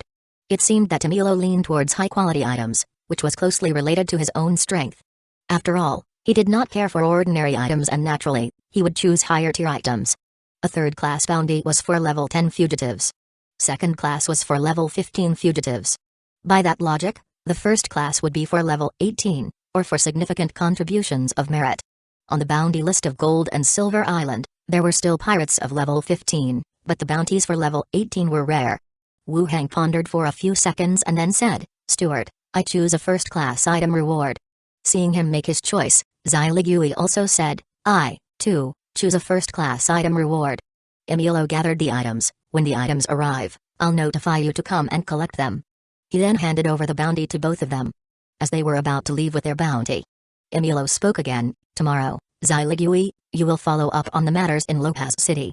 Wu Hang, there's been some trouble at the Old Barrel Tavern. Go see what's going on." "All right." Both nodded their heads. Zai Ligui left a step ahead, and just as Wu Hang was about to leave, he said, "Steward, I'd like to learn more about cultivating ghosts. Could I borrow some books or materials?" Emilio returned to his desk and sat down. "I'll keep an eye out for you and inform you if there's any news." "Thank you, Steward." In the corridor, Zai Ligui was waiting on the side. "You asked?" "I did. The steward said he would notify me when there's news." They walked out together. "We were just talking about the Old Barrel's issues, and now it's fallen onto you," Zai Ligui said. "I'll go take a look and see what's really going on." Stopping in front of her office, Zai Ligui offered another piece of advice. "Gang fights are common, and reason doesn't work over there. Just follow up on the investigation and that's it." "Understood." Wu Hang looked at her. "Going to Lopez City, do you want me to arrange a skeleton attendant for you? Consider it an entourage, it can also keep you safe if there's danger." Zai Ligui looked at him, her gaze flickering. "No need, I'll be careful. And if anything really happens, remember the headband I left for you. Don't talk about bad omens." He added, "I'm keeping the headband." Zai Ligui nodded with a smile. "Then, I'm off." After that, she opened the door and entered her room. Chapter 407, Someone Died. He returned to the study. Andre Willow was grooming the feathers of her owl. Looking back, she smiled and said, "Master. Wire, go see if Kavina is in the lounge." "Okay, Master." Andre Willow got up and left, and when she came back, Kavina was with her, wearing new protective gear. The equipment on her was clearly a notch above what she had before. It seemed that the rewards had also been distributed to her. For missions like the one to the pirate village, the rewards for the accompanying squad are different from those for a vice executive, in the absence of any special performance. On record, they would be noted as second-class merits, and the rewards would be slightly lower. Issued at a third-class level. After all, accompanying missions are not normal apprehension tasks. Even so, for an ordinary squad, the choice of 6 third-class items is still a significant income. "Looking for me?" Kavina's state was much better than when she first arrived. She also spoke with a smile. Wu Hang asked, "Do you have any tasks at hand?" "No, I just got back to the association," she replied. Wu Hang said straight away, "Tomorrow morning, have your squad assemble at the door, we're going to investigate a case." "Okay, do we need to prepare anything?" Wu Hang thought for a moment. "No need, it's just something on the island. If there's a need, we can come back in time." "Okay." Zai Ligui nodded. After leaving the study, Wu Hang also packed up a bit. He instructed Andre Willow to head home early and called a horse-drawn carriage to return to his residence. He pushed open the courtyard gate and saw Minnie training her superpower in the courtyard. Fireballs were thrown one after another, exploding on a stone pier in the distance. Scattered flames spread all around. Unlike at the beginning, when she couldn't release them or throw them at all, she was gradually becoming proficient in their use. Not to mention more difficult control, the simple aggregation of fireballs and then hurling them out was still no problem. Seeing Wu Hang come in, Minnie jumped and waved, "Master. Keep practicing, but don't get too tired." "Okay." Wu Hang first went to the bomb man's bomb laboratory, where some gunpowder and alchemy powder were laid out on the table. The bomb man's skeleton was in the process of making rolling thunders. Wu Hang walked over to a side cabinet with several finished rolling thunders on it. Poison smoke thunder, wind fire thunder. Poison smoke thunder was more common, seen in towns, and probably not too difficult to make. Wind fire thunder was a somewhat higher grade rolling thunder, with exaggerated effects. Wu Hang put them all into the space ring. He then walked out of the room and returned to his home. When night fell, Wu Hang stood on the 4th floor corridor, supporting Shawnayla in her light blue nightgown as she descended step by step. She moved stealthily, like a novice thief. "Your 2 little maids haven't been clinging to you?" Shawnayla smoothed her skirt. Wu Hang picked her up by her waist and while walking towards the bedroom said, "Tonight it's your turn to cling to me." Shanela opened her mouth and gave him a light bite on the chest. "I'll leave a mark, see how you'll explain it later." "It wasn't painful, just ticklish." "Then I'll just confess and involve you, and from then on you can come over openly and above board." Shanela's enthusiasm dimmed slightly. "I'm not ready for that yet, maybe some other time." The bedroom door opened. Shanela's clothes fell away, and she lay back on the bed. Wu Hang nibbled gently along her neck, giving her waves of pleasure. Then their bodies embraced, enjoying the warmth and closeness each brought the other. Shanela placed her hands against his chest, and as she moaned softly, she intermittently asked, "Why has the port been so chaotic lately? What's wrong?" "Saw several groups of workers brawling, delayed quite a few ships from departing." Shanela spoke softly. "There's been some problem with the forces in charge of the port workers." Shanela nodded. "Send your people to check it out, maintain some order." "Got it, I'll go tomorrow." A thin blanket covered the two of them, and they said no more. Concentrating on the work at hand. Lighthouse Street, Old Barrel Tavern. The carriage stopped in front of the tavern. Wu Hang, along with several members of the 11th team, alighted from the carriage and looked toward the closed shop. It was early morning, and the torches nearby still glowed faintly. At the tavern's entrance, there stood 5 or 6 burly, strong men. Scanning the carriage, they said with an unfriendly gaze, "The tavern's not open for business, find somewhere else." Association's 11th team. Kavina flashed her emblem. "The association sent us to help investigate the situation here, go and report to your leader." Hearing it was someone from the association. The coldness in their eyes tempered slightly. One of them said, "Wait a moment." Then turned and headed inside. Shortly after, he returned with another bald strong man. This man was known to Wu Hang, a confidant of Macintosh's, who had passed messages to him a few times before. Baldy scanned the association's members, and his gaze settled on Wu Hang. He stepped forward. "Sir." The few guarding the door did not expect such respect towards the man behind. Clearly he was not just an ordinary member of the association. They followed suit with a slight bow. "How are things now?" Baldy sighed. "The situation is not too good." In the midst of their conversation, footsteps echoed from the other side of the street. A man rode by on horseback, followed by a squad of silver-armored guards, walking briskly over. This attire was the same as the guard team that accompanied the island master upon his return last time. Baldy's brows furrowed slightly and he quickly stepped forward to pay his respects. "Commander Fulvio." The commander atop the horse spared him a glance, nodded, and then shifted his attention to the group in front. "Who are these people? If they're related to the port incident, seize them for questioning." Russell Tilda. The guards behind him stirred to action. Baldy, wiping sweat from his brow, hurriedly said, Commander, they are from the association, here to help us with the investigation." "Association?" The commander gestured for the guard team to hold back, still looking at the group. "I've never seen you before, are you new?" Wu Hang didn't bother with him and said to Baldy, "Take us to see your leader." "Damn, quite the temper," the commander snorted coldly. "You're lucky you've been pardoned, otherwise your ass would be in bloom." Kavina gripped the hilt of her sword, also giving him a glance. "You're the one who should feel lucky." "Damn, little lady, I have no interest in you." Seeing the atmosphere between the two parties getting tenser, Baldy, fearing trouble, pushed open the tavern door and said, "Lords, let's talk inside." With that, he led the group in. Both parties ceased their quarreling, focusing on the matter at hand, and entered the tavern. The inside of the tavern was dead silent. In the corner, they could see several seated figures. Upon entering, Wu Hang and his group scanned the room.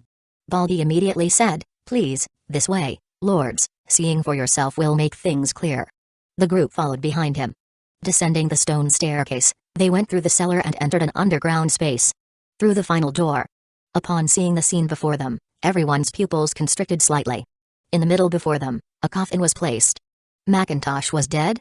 Chapter 408, Investigating the corpse. Illuminating stones hung from the ceiling, lighting up the faces of the individuals below. The entire room was quiet as death. Even the usually talkative guard team stood frozen in place, staring at the coffin in disbelief. Macintosh was dead. The leader of the old barrel who controlled all the workers at the harbor and was known for having numerous lovers, now lay silently within it. Dressed in his most familiar clothes, surrounded by scattered flower petals. Wu Hang observed the few members of the guard team and, judging by their expressions of disbelief, they had just learned of his death as well. "When did this happen?" Wu Hang asked. With a soft sigh, Baldy replied, "The boss couldn't hold on and passed away the day after the attack, so we prepared the coffin." Wu Hang looked at the body. "What was the cause of death?" "Snake venom." "Snake venom? No elixir was used?" The development of elixirs in this world had reached a staggering level. Even a cure for the zombie virus could be developed, and yet snake venom was enough to claim his life. And this was a professional of no low rank. His own resistance to abnormal states should have been stronger.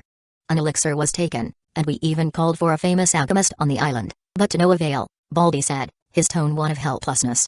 And you solved it, yet the person still lies in the coffin? The guard team leader huffed coldly. Why didn't you say earlier that Macintosh was dead? Baldy responded, the old barrel has many enemies. If word of the boss's death got out, it could prompt actions from them. The guard team leader nodded, seemingly satisfied with the answer. He walked straight into the room and circled the body. Then, he took off his armored gloves, tested for breath, and lifted the clothing of the body, sliding his hand inside near the heart. Baldy looked startled and wanted to stop him but held back. His gaze then shifted aside.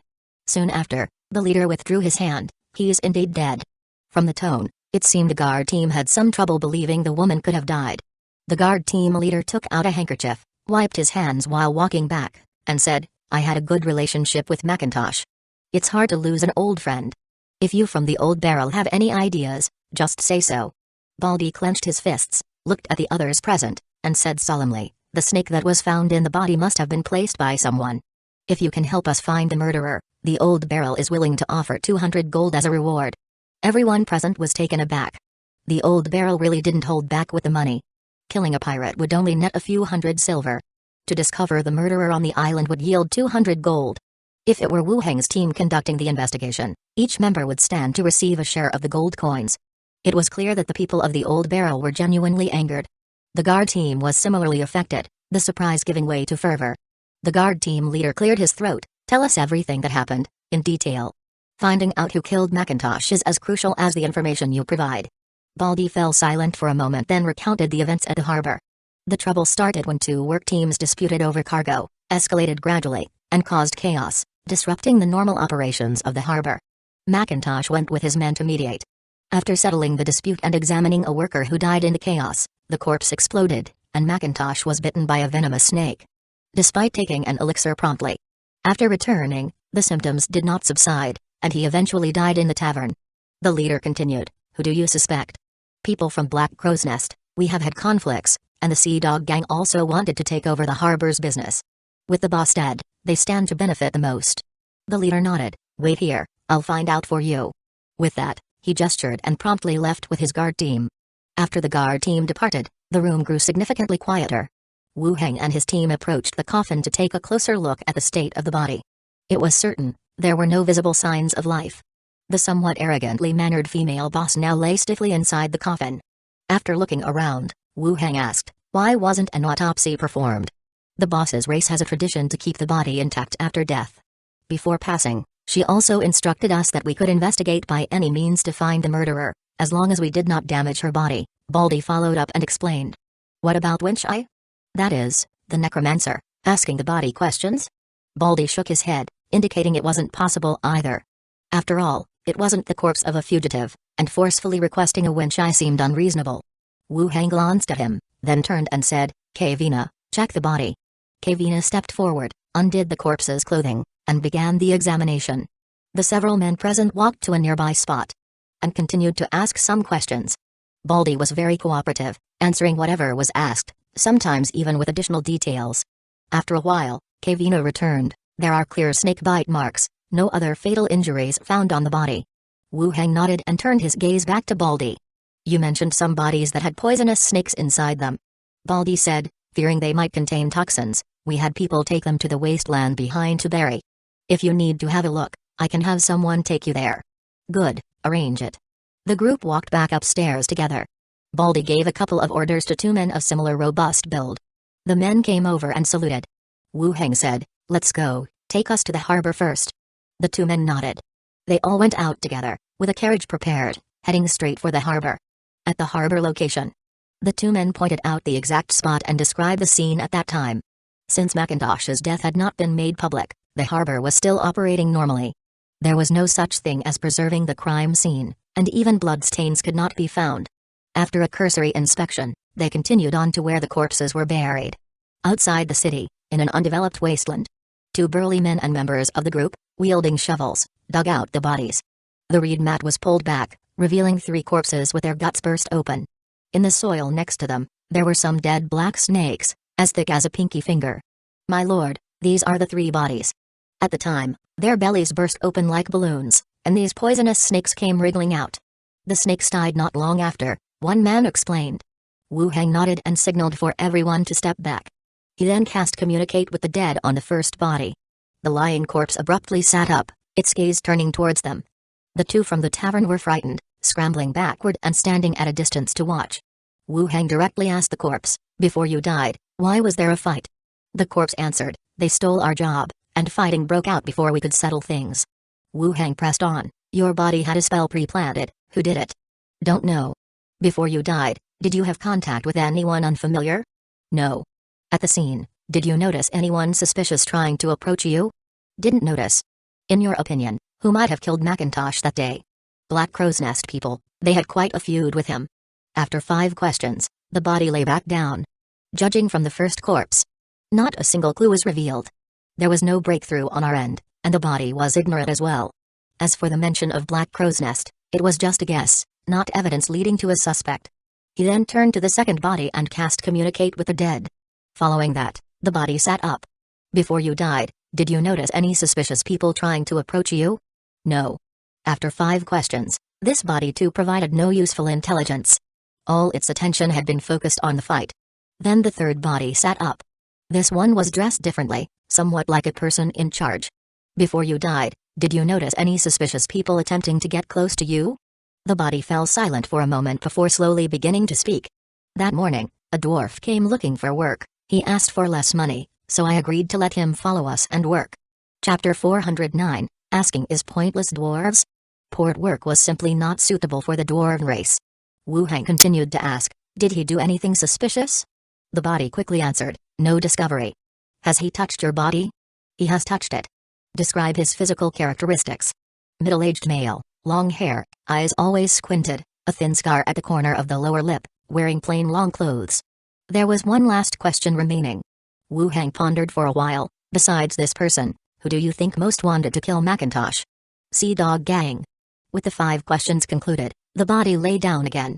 Wu Hang waved his hand, "Wrap up the body." Several people stepped forward and rewrapped the grass mat. Wu Hang directly tucked it into the space ring. Then he took a carriage back to the Old Barrel Tavern. He pushed the door open and entered the tavern, where even more people had gathered. They were wearing armor and had weapons on the tables. The 2 who had led the way earlier quickly walked over and whispered something to Baldy. The latter's expression became even more gloomy. Baldy came straight back, "Deputy Steward." Wu Hang nodded and asked, "Did your men tell you?" "They did, mentioning a dwarven worker." During the interrogation of the corpse, those 2 weren't asked to leave, so they had heard some of the details as well. "I will take those 3 bodies back for the coroner to examine the cause of death. It doesn't look like they died from fighting," he said, and then with a glance over the crowd in the tavern, he reminded, "Wait for our investigation. If you act on conjecture, then the side that's in the right will no longer be in the right." Baldy fell silent for a moment and then spoke up, "I know, we won't act rashly." "That's all for today then." "Okay." At a critical moment, a carriage was prepared again, taking everyone to leave the island. The carriage went straight back to the guild. After delivering the bodies to the morgue, Squad 11 disbanded to go home and rest. They would continue the investigation from the guild in trance the next morning. Wu Hang also returned to his office and called Andre Willow to go home together. At home, in the study, Wu Hang reviewed the clues of the day. He didn't have much of a favorable impression of Macintosh, this woman, and in fact, had not even met her twice. But her sudden death still felt somewhat regrettable. When he was assassinated by the Spider Tribe, it was her accurate intelligence that had precisely pinned down the position of the enemy. But this time, she alone hadn't anticipated her own danger. The clues at hand were not many, or perhaps weren't even considered clues at all. The only lead to follow was the dwarven worker mentioned by the third body. That was a possible angle to investigate further. He thought to himself. Glenda slipped in through the ceiling. Materializing in the room, she said, "They first went to the port, then to Black Crow's Nest to inquire about the situation, took a bag of money from the owner, and then went to the Sea Dog Gang, taking away 2 bags of money. Goodness, these people made quite a bit on their outing. I'll take a look at the situation."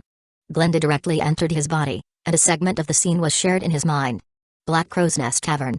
Glenda's perspective followed the guard team into the tavern. The patrons inside were driven out of the room, or up to their rooms above. Only then did the tavern's owner come out, his face full of ingratiating smiles. "First mate Fulvio, if you had said something in advance, I could have prepared some fine wines for you."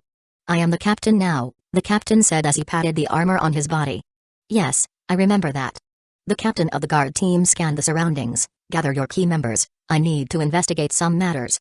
The owner wanted to say something, but seeing the stern look on the captain's face, he nodded and called out his key members. "Register them. Note down their occupations and levels. When the attempt on the Old Barrel Tavern occurred, I want to know what each of you was doing. Bring forth evidence to prove it," the captain commanded as he stood with one foot on a chair. The guards behind him registered everybody. Then, they handed it to him for inspection. After reviewing the information, he didn't find anything suspicious but still lingered in the tavern. The owner had a moment of realization. Had someone prepare a small bag of silver coins, and quietly handed it to him. Reverting to a smile, the captain stood up and said, "Keep an eye on your men. No one is to leave the island until the matter is cleared up. If anyone leaves, I will hold you accountable." The owner nodded in agreement and saw them off. In the courtyard of the Sea Dog Gang, the captain of the guard team walked back and forth with his hands behind him, muttering, "Someone attempted assassination at the Old Barrel on the port side. They suspect it was your doing. The victim only suffered minor injuries. Whomever did it, step forward, pay a sum, and we'll settle it. If you don't own up and I find out, things won't be that simple." Silence still prevailed across from him. The gang leader was a beard-draped dwarf. By his side stood key members and some lackeys of the gang. Humans, dwarves, and short people alike were there, a much more diverse crowd than at Black Crow's Nest. The gang leader stepped forward with a brief explanation, drawing out 2 bags of money and handed them over. The other side, with a look akin to scrutinizing a criminal, eased up considerably. "No one is permitted to leave the island for now. Our investigation will continue." Having said that, he left with all his men. In the scene, Wu Heng, through Glinda's perspective, focused on the records taken during the inquiries about their occupations. He didn't find any professions that could be related to snakes. There were several dwarves with varying hair lengths, but no precise perspectives for more detailed appearances were available. He allowed Glinda to go back out. He asked, "What are they doing now?" "They took the money and went off to eat," seemingly not all that concerned about the case. Glinda floated beside him. "Gang conflicts don't affect them much, obviously, they wouldn't care much. They're probably willing to wander around and ask because Old Barrel offered a reward." "Right, a bunch of pirates wouldn't bother investigating a case." Glinda floated to the other side. "Any leads on your end?" Wu Heng moved his shoulders. "I found some information about a dwarf." "A dwarf?" Glinda floated to another side. "The Sea Dog Gang has dwarven key members. If we're focusing only on these 2 places, we can check out the Sea Dog Gang." Wu Heng nodded. "I'll check it out tomorrow." Meanwhile, back at the tavern, a ranger hurried in, scanning the area quickly. Seeing the location of the guard team, he walked straight over and sat down on a chair. "Captain, they've gone back." "Any leads?" The ranger replied, "They went to the port, then examined the worker corpses that had been found with the snakes. The association's leading team seems to be the young Necromancer deputy steward. He conducted an interrogation of the corpses." The captain slammed the table. "Damn, I forgot to check those corpses." Then he frowned and looked at the ranger. "Did you say it was that Necromancer deputy steward? That young? It should be him. Nobody else in another profession could speak with the dead so easily." The captain narrowed his eyes and pondered for a moment. He spoke again. "Did they find out anything?" "Not sure of the details. They had tamed beasts constantly interfering with me too. But judging by their expressions, they seemed quite disappointed. Asking them was a waste of time." The captain scoffed. "All right, let's eat. We'll talk more tomorrow." Chapter 410, Sea Dog Gang. After dinner, sitting in the study and waiting for a while, Shayna walked in directly. Smiling, she asked, "Looking for me?" Wu Heng beckoned. "I thought you would come for dinner." Shayna came over, sat down on one side of his leg, and whispered, "I come over at night, so I thought about not coming for dinner." Wu Heng picked her up and placed her on his lap. Her skirt gently slid down, revealing fair skin. Taken aback by the sudden embrace, Shayna wrapped her arms around his neck in a panic and complained in a sweet voice, "What are you doing?" Wu Heng wrapped his arms around her waist and asked, "The Old Barrel Tavern has always been in charge of the dock workers, right?" "Not exactly, a few others as well, but many workers have taken up shares of the dock work," Shayna thought for a moment and said. Wu Heng placed his hand on her leg, and while caressing up her skirt, he asked, "What about the Sea Dog Gang?" "The Sea Dog Gang? They can probably take a quarter of the business at the docks," Shayna said. "So, what's the origin of this Sea Dog Gang?" "It's said that they came from outside." The gang has quite a few members, but who exactly they are, I'm not sure. I have had hardly any interaction with them, Shayla explained in his ear. Which side do your merchant guilds prefer when choosing workers? You mean the Starflower? Shayla breathed out near his earlobe and said, Starflower is a major guild, they also take care of some other powers. Generally, we allocate 30% of the jobs to other forces, everyone makes do. Wu Hang thought for a moment and then asked, do you think the Sea Dog gang would go after Macintosh? That's unlikely, to assassinate the leader of Old Barrel would mean breaking the existing rules. The other side would surely retaliate in the same way, Shayla said, her brows suddenly furrowing. Are you saying Macintosh is dead? Yes, I only saw the body today. Just keep this between us for now. Don't talk about it outside. The funeral is in a few days, then everyone will know. Shayla still looked somewhat incredulous. How did it happen? Wu Hang replied, the people from Old Barrel Tavern said it was snake venom. During the chaos at the docks, a snake emerged and bit her. Shayla hesitated for a moment before speaking slowly, that. How is that possible? I also find it unlikely. The association and the guard team of Gold and Silver Island are also investigating the matter, Wu Hang said. You mean the Sea Dog gang did it? They're indeed within the scope of suspicion. Shayla cradled his face and cautioned softly, gang affairs are always violent. Investigating will give the association some answers, but don't take it too seriously and risk danger. All right. With the conversation over, Wu Hang's hands started to roam freely over her body. Shayla, previously surprised by the news of Macintosh's death, now looked at the man's aggressive eyes, her breathing growing rapid. Lift your hands. Shayla pressed down on his hand and said softly, I promised Minnie I would teach her to paint. I'll keep you company tonight. Come over early. Got it. The next day, at the association. The morgue. Wu Hang stood at the door for a while, and the coroner came out with records in hand. Deputy Steward, the body was examined last night. The external injuries weren't fatal. The cause of death should be magic-induced. The content after the autopsy wasn't much different from what Wu Hang had thought. The chaos among the workers wasn't the cause of death. It was more likely that someone had cast magic on the severely injured worker from the shadows, leading to death and using it as a vessel for the attack. Thank you for your efforts, Wu Hang nodded. It's my duty. The coroner turned to look at the body again. Does the body need to be preserved? Keep it for a few days. I'll notify you when it's time to dispose of it. Yes, Deputy Steward. Wu Hang left the morgue after speaking. He returned to the office. Several members of Squad 11 were waiting in the room. Seeing Wu Hang enter, they all stood up. Deputy Steward. Deputy Steward, sir. Wu Hang nodded. Sit down. They sat down. Kavina asked directly, what did the autopsy reveal? The injuries from the fight weren't fatal. Someone used a method in secret, seized the opportunity during the internal conflict, killed him, and then released a spell. Wu Hang repeated what he had heard from the coroner. So, it's very likely the dwarf mentioned during the Wenshia yesterday, Kavina said. Yes, it's quite likely, Wu Hang nodded, then asked, have you gathered the information? Kavina handed over 2 sets of information. Here are the details on Black Crow's Nest and the Sea Dog Gang. The former runs a tavern and is involved in some grey industries, while Sea Dog Gang is a local group that's been quickly expanding over the last 2 years. Wu Hang opened the files and began to read through them. The owner of Black Crow's Nest was a human professional, ranked level 12. He was among the first to come here with assets to do business after Gold and Silver Island's amnesty. He had many followers and dealt in illicit goods such as contraband and smuggling. Of course, these activities were unregulated on Gold and Silver Island, making it a suitable hub. The Sea Dog Gang's leader was level 14. Their territory was where Millicent's Tavern was located. Their sources of income were quite special, dabbling in a bit of everything, taking a bite here and a bite there. He acted aggressively and expanded very quickly. After reading, he put it away directly. Kavina asked, what do we do next? Let's go. We'll head to the Old Barrel Tavern first and then see what happens next. The carriage arrived at the Old Barrel Tavern.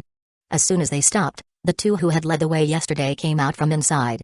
Approaching the carriage, they spoke in a low voice, Deputy Steward, we checked the intelligence coming in from the harbor recently and found a dwarf with a scar on his lower lip. The Old Barrel Tavern has quite comprehensive information on the harbor. Yesterday's intelligence from questioning the dead, and today, with this method, they found a lead on the other party. Wu Hang looked at them. Where is he? The intelligence says he went to the territory of the Sea Dog Gang, they said, their tone growing gloomy. Wu Hang nodded and said directly, let's go to the Sea Dog Gang. The 2 from the Old Barrel took over the driver's seat. They drove the carriage towards the Sea Dog Gang's territory. The carriage arrived at the Sea Dog Gang's territory. As soon as it approached, several gang members immediately surrounded it. Clenching their weapons, they watched the coachman and a few carriages with vigilant eyes. Wu Heng and his party got out of the carriage and said directly, "The guild is here to ask your leader some questions." The encircling gang members hesitated but still cleared a path. They let the group enter.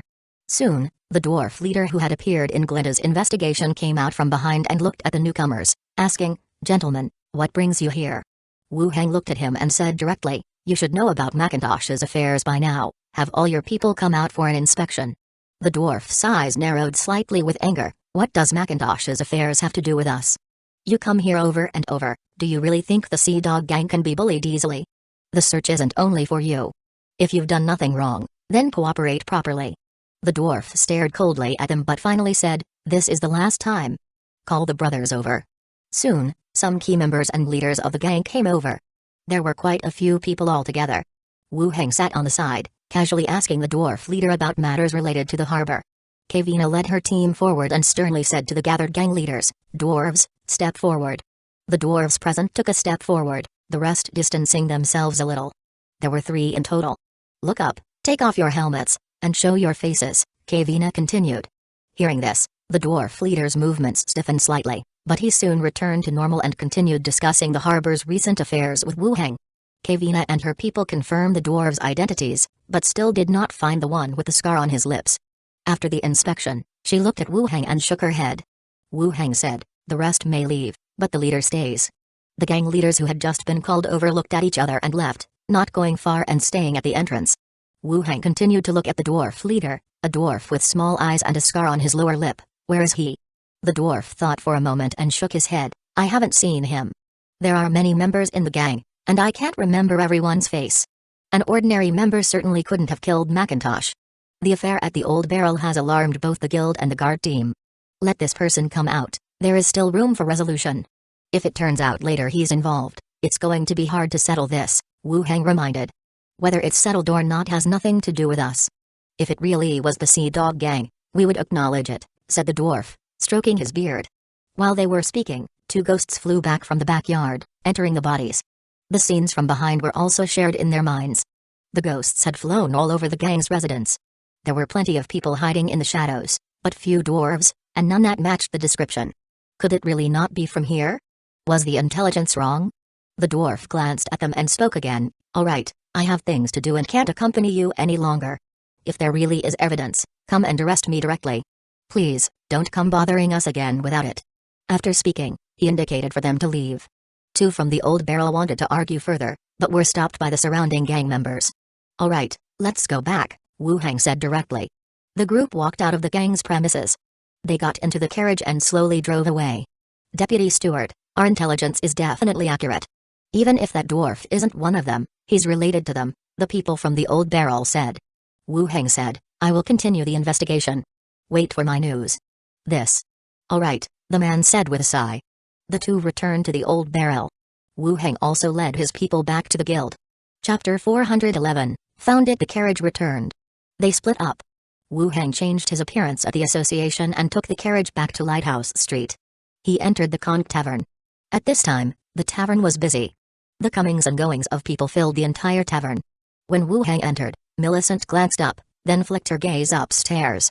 Then she continued to greet the guests. Wu Heng went upstairs and entered a room on the side. The room was very clean, and aside from a change of bedding, the layout was no different from last time. Wu Heng released the 2 ghosts. "Didn't find anyone?" Glenda asked. Zhao added, "Why not catch the whole gang, lock them up, and feed them to the zombies? They won't dare not to talk." "Ah. That cruel?" Wu Heng looked at her. "We are the bad guys, eh? We should look the part." Wu Heng gave her an unamused look. "That's a movie quote, I've seen it, and you don't act like a bad guy at all." "Is that so? How is it possible? I've even won awards in kindergarten." Wu Heng didn't continue to discuss kindergarten with her and directly said, "You 2 keep an eye on the Sea Dog gang.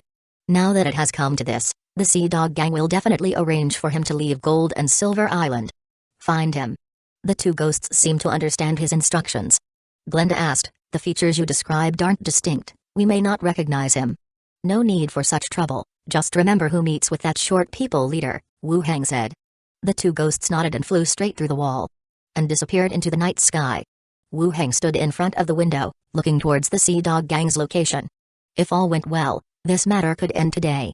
The sky gradually darkened. Millicent came upstairs. She gently closed the door and bowed. Deputy Steward. All done? Yes, there are not as many guests now. The staff can look after the tavern, Millicent said softly. Sea Dog Gang, do you know about them? Wu Heng asked directly. Millicent nodded and immediately said, yes, they are the gang of this region. The tavern pays them 12 silver coins every month for management fees, and recently they are planning to increase it as the tavern's business has been good. Gangs managing a region would collect a protection fee. Some of this money would also end up with the guard team or the city lord's mansion. It was one reason the city allowed such activities to develop. What else do you know about this gang? Millicent pondered for a moment. Not much, their reputation isn't good. Have you any impression of a dwarf with a scar on his lower lip? Millicent recalled, then shook her head. No impression. The gangs usually keep some people to do things they can't handle directly. Wu Heng nodded, not expecting her to provide any useful clues. He continued, prepare a room for me. I will stay here tonight. All right, please wait. Millicent nodded and went out directly. Without saying much, Millicent returned again. She brought over a set of bedding and carefully remarked, my lord, the rooms are full. If you don't mind, you can stay in my room for the night. The rooms are full? Yes, several shops outside have been closed one after another recently, and the rooms here have all been booked. If it's inconvenient for you, I can sleep in the kitchen, Millicent explained. You rest as usual. I will sit here for a while, there might be actions later tonight, Wu Heng said without further comment. Oh, all right, my lord. Millicent still spread the new bedding she had brought on the bed. Her own set was laid on the floor. Wu Heng didn't say much more, just sat there waiting. Next, Millicent stepped out again. When he returned, he was holding a wooden basin in his hands, his eyes timid and darting. Sir, we didn't prepare a bathtub, so I'll wash your feet instead. Wu Heng frowned at him. Millicent, you don't need to do this, I'll just sit for a while and then go back. Millicent took a deep breath and looked up. Sir, if you don't mind, please sit down, I'll wash them for you. You've also had a long day. Wu Heng looked at Millicent and still sat down on the bed by his side. Millicent placed the basin on the ground and gently massaged his feet. Her long hair hung down on both sides, swaying slightly with her movements. Her shoulders were round and her lines smooth, revealing a mature charm. Millicent, how are you adapting to life here? Wu Heng didn't know what else to say and started the conversation somewhat awkwardly. Millicent looked up with a smile. Very well, I eat well, dress well, and don't have to worry about being kidnapped by pirates someday. It's the life of my dreams. Don't want to go back to the village? Not anymore. If one day, sir, you don't need us anymore, I might go back, Millicent said in a soft voice. Wu Heng nodded. Take care of your safety and gather more intelligence. Things will get better. Thank you, sir. Millicent wiped his feet dry with a towel and continued, Sir, lie down and I'll give you a massage. Wu Heng lay down on the bed. Millicent sat at the edge of the bed, picked up one of his hands and laid it on her lap, gently massaging his arm. At that moment, a commotion suddenly arose outside the window. Two ghosts, in their invisible state, flew back, directly entering into their bodies. Two scenes merged into his mind at the same time. The Sea Dog Gang truly intended to let their people go, but those watching them were not only Wu Heng but also the folks from the Old Barrel Tavern. Wu Heng sat up immediately and walked to the window to look into the distance. He could see at the end of one road, a dense line of torches formed along Dragon, filling the entire street. Countless people with torches and weapons gathered from various streets towards the direction of the Sea Dog Gang. The Old Barrel had not chosen to continue waiting. Or perhaps, finding the association and the guard team was also a way to justify their own rightful cause. In gang affairs, at the end, it still came down to resolving issues through combat. The crowd of torches grew larger and converged towards the location of the Sea Dog Gang.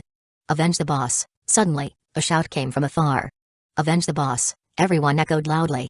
The sound, like a tidal wave, transferred from one level to another, moving backward.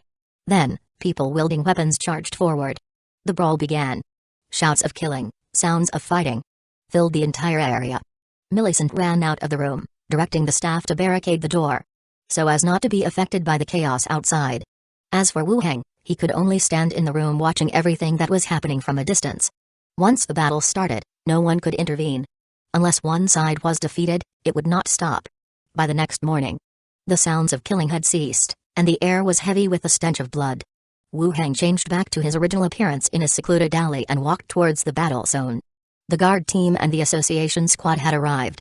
looking at the bodies lying in a heap in the distance and blood all over the ground.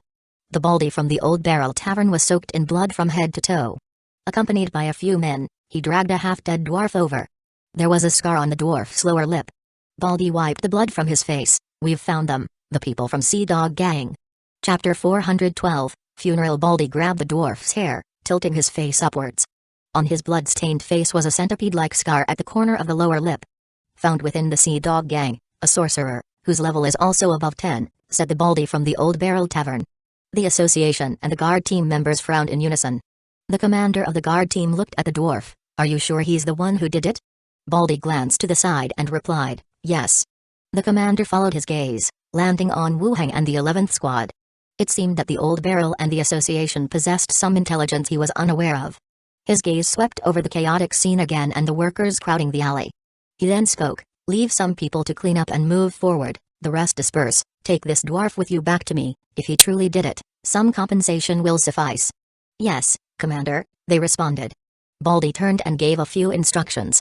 The Old Barrel bouncers holding weapons gradually dispersed.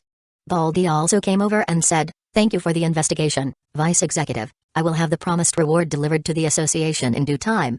Wu Heng looked at him, not mentioning that he was already prepared to apprehend the other party. He simply nodded, watching Baldy walk towards the guard team. Taking the half-dead dwarf, they left together. Kavina asked, "What do we do next?" "We go back. The rest is no longer our concern." Wu Heng turned around, leading the others out. Whether it was gang conflict or the Old Barrel Tavern's mass murder, it didn't have much to do with the association. These were matters for the guard team to handle. In other words, if association members' safety wasn't involved, if there was no wanted order, there was no good reason to arrest anyone. By now, having found the murderer of Macintosh, the mission was considered complete. The group left the area. They hailed a carriage and returned to the association. Back at the association, the 11th Squad headed to rest, while Wu Heng proceeded to the steward's office to inform Emilio of the outcome. Emilio didn't say much. He only mentioned that the harbor would be in chaos for a while and instructed the teams to strengthen their surveillance of the harbor. In the afternoon, Macintosh's funeral was held. The coffin lay quietly in front of the tombstone, surrounded by a scattering of pure white flowers. It wasn't until then that the various powers realized Macintosh was dead, and last night's battle was related to this. Emilio and Wu Heng, representing the association, attended the funeral. There was not much sorrow, just some reflection. A leader who had dominated the harbor for so many years died so frivolously in his own territory. The funeral was simple. Once the ceremony was complete, people began to talk softly about the event and gradually left. Returning to the association together, they picked up Andre Willow and went home. The sky gradually dimmed. Wu Heng stepped out of his room and saw Shainala carefully coming down the stairs. "I saw you at the funeral," Shainala said softly as she jumped down. "I saw you too," Wu Heng responded, taking her hand as they walked towards the bedroom. Lifting her skirt, Shainala cooperatively raised her arms to facilitate taking off her nightgown. She covered her private parts with her hands and slipped under the covers. "I also went to the harbor this afternoon to check. Work there has basically stopped, and many ships will likely be delayed for a few days." Wu Heng held the soft body in his arms and said, "The Old Barrel took one night to eliminate the Sea Dog Gang." Shainala frowned. "That fast?" "Yes, even faster than you think, basically just a matter of a few hours." The ability of a gang to mobilize such a large force was beyond his expectations. Even in this city, where the streets weren't as wide as in the modern world, the streets filled with people, torches forming a long dragon. Besides the members of the gang, many were workers who made a living through the Old Barrel at the harbor. In such labor-intensive places, their ranks might not be high, but their physical condition was definitely not poor. And the Sea Dog Gang, known for its indiscriminate encroachment of business, like a rabid dog, was wiped out overnight. "So, who will control the harbor now?" asked Shainala. "I don't know. With Macintosh dead, it's hard to say whether the Old Barrel can maintain its authority." "Yeah. Hopefully, it won't affect the operations of the harbor," Shainala expressed her concern. Wu Heng smiled. "It's alright, it's just a change of power, nothing too terrible will happen." "Yeah, you're right," Shainala pecked him on the lips. Wu Heng wrapped his arms around her, exerting a slight force. He flipped her soft body on top of his. Shainala, seated at his waist, looked at him. "You're slacking off again. Today, you're in charge." "I hate that." Their fingers intertwined, Shainala's waist moving rhythmically. The next day, in the morning, Shainala left, and after Wu Heng had breakfast, he headed to the zombie world from the steward's office. Exiting the boundary door, He was still in the manager's office. He glanced outside through the window. The cold wind howled, with white snow clinging to treetops and rooftops. The number of caravans coming for trade had decreased significantly, and at a glance, there were only 2 modified off-road vehicles, which seemed to be from the outside. He picked up the walkie-talkie beside him and called Chi Hankai directly. Before long, Chi Hankai arrived, wrapped in a long black down jacket and black Doc Martens. She sat down beside him and pulled out a plastic bag from her pocket. Inside were some gold and silver jewelry. The roads are tough, not many shelters come to trade, just bits and pieces, she explained. Let's wait for the spring, said Wu Heng as he put away the jewelry. Anything new lately? Chi Hankai took out a notebook from inside her coat and referred to it as she spoke. The military was very pleased with our first trade. They commended us for considering the bigger picture and sharing resources. Then, the preparation for the second trade is underway. They will sell us 2 machine cannons and 2,000 rounds of ammunition as per the requirements, and we'll negotiate the prices for the blueprints based on type. In this environment, we've actually exchanged gold for food. One can imagine how surprised the folks at their base must be. They would surely try to find ways to maintain this kind of trade. Especially in winter. They continue to prepare gold on their end and have agreed to sell us machine cannons and ammunition, which are indeed what we need. Over at Gold and Silver Island, the bounty I've offered is getting higher, and even without plans to leave the island, Gold and Silver Island seems shrouded in gloom. Being careful and preparing more self-defense measures is necessary. What's the price for the machine cannons and ammunition? Wu Heng looked at her. It's the same as the previous pricing by the military market. They seem to have reached a consensus and have no intention of changing it, Chi Hankai responded. Let them know we also collect corpse cores. Any extras can be traded, he instructed. Okay, Chi Hankai nodded and continued. Dongan village and the prison have both been closed, leaving only skeletons there, and the people have been resettled at the bus station and the shopping mall. Wu Heng nodded. Chi Hankai went on. About the train, we've arranged for a reconnaissance mission to scout the roads leading to the train north station. Driving there isn't a problem, but it's uncertain whether any trains have been preserved. The train from the provincial area had been quite an inspiration for us. Armoring it into a moving fortress would allow us to travel and trade between several cities. And train crew members were not difficult to find. Previously, at Little East Auto Repair Shop, we had rescued a few train workers at that station. But that was just a minor stop en route. It was unlikely that any trains would have been left there. After Chi Hankai finished speaking, Wu Heng then said, "Get the car team ready, we're going straight to the station to have a look now." Okay. Chi Hankai switched the channel on the walkie-talkie, instructing the preparation of the vehicle fleet.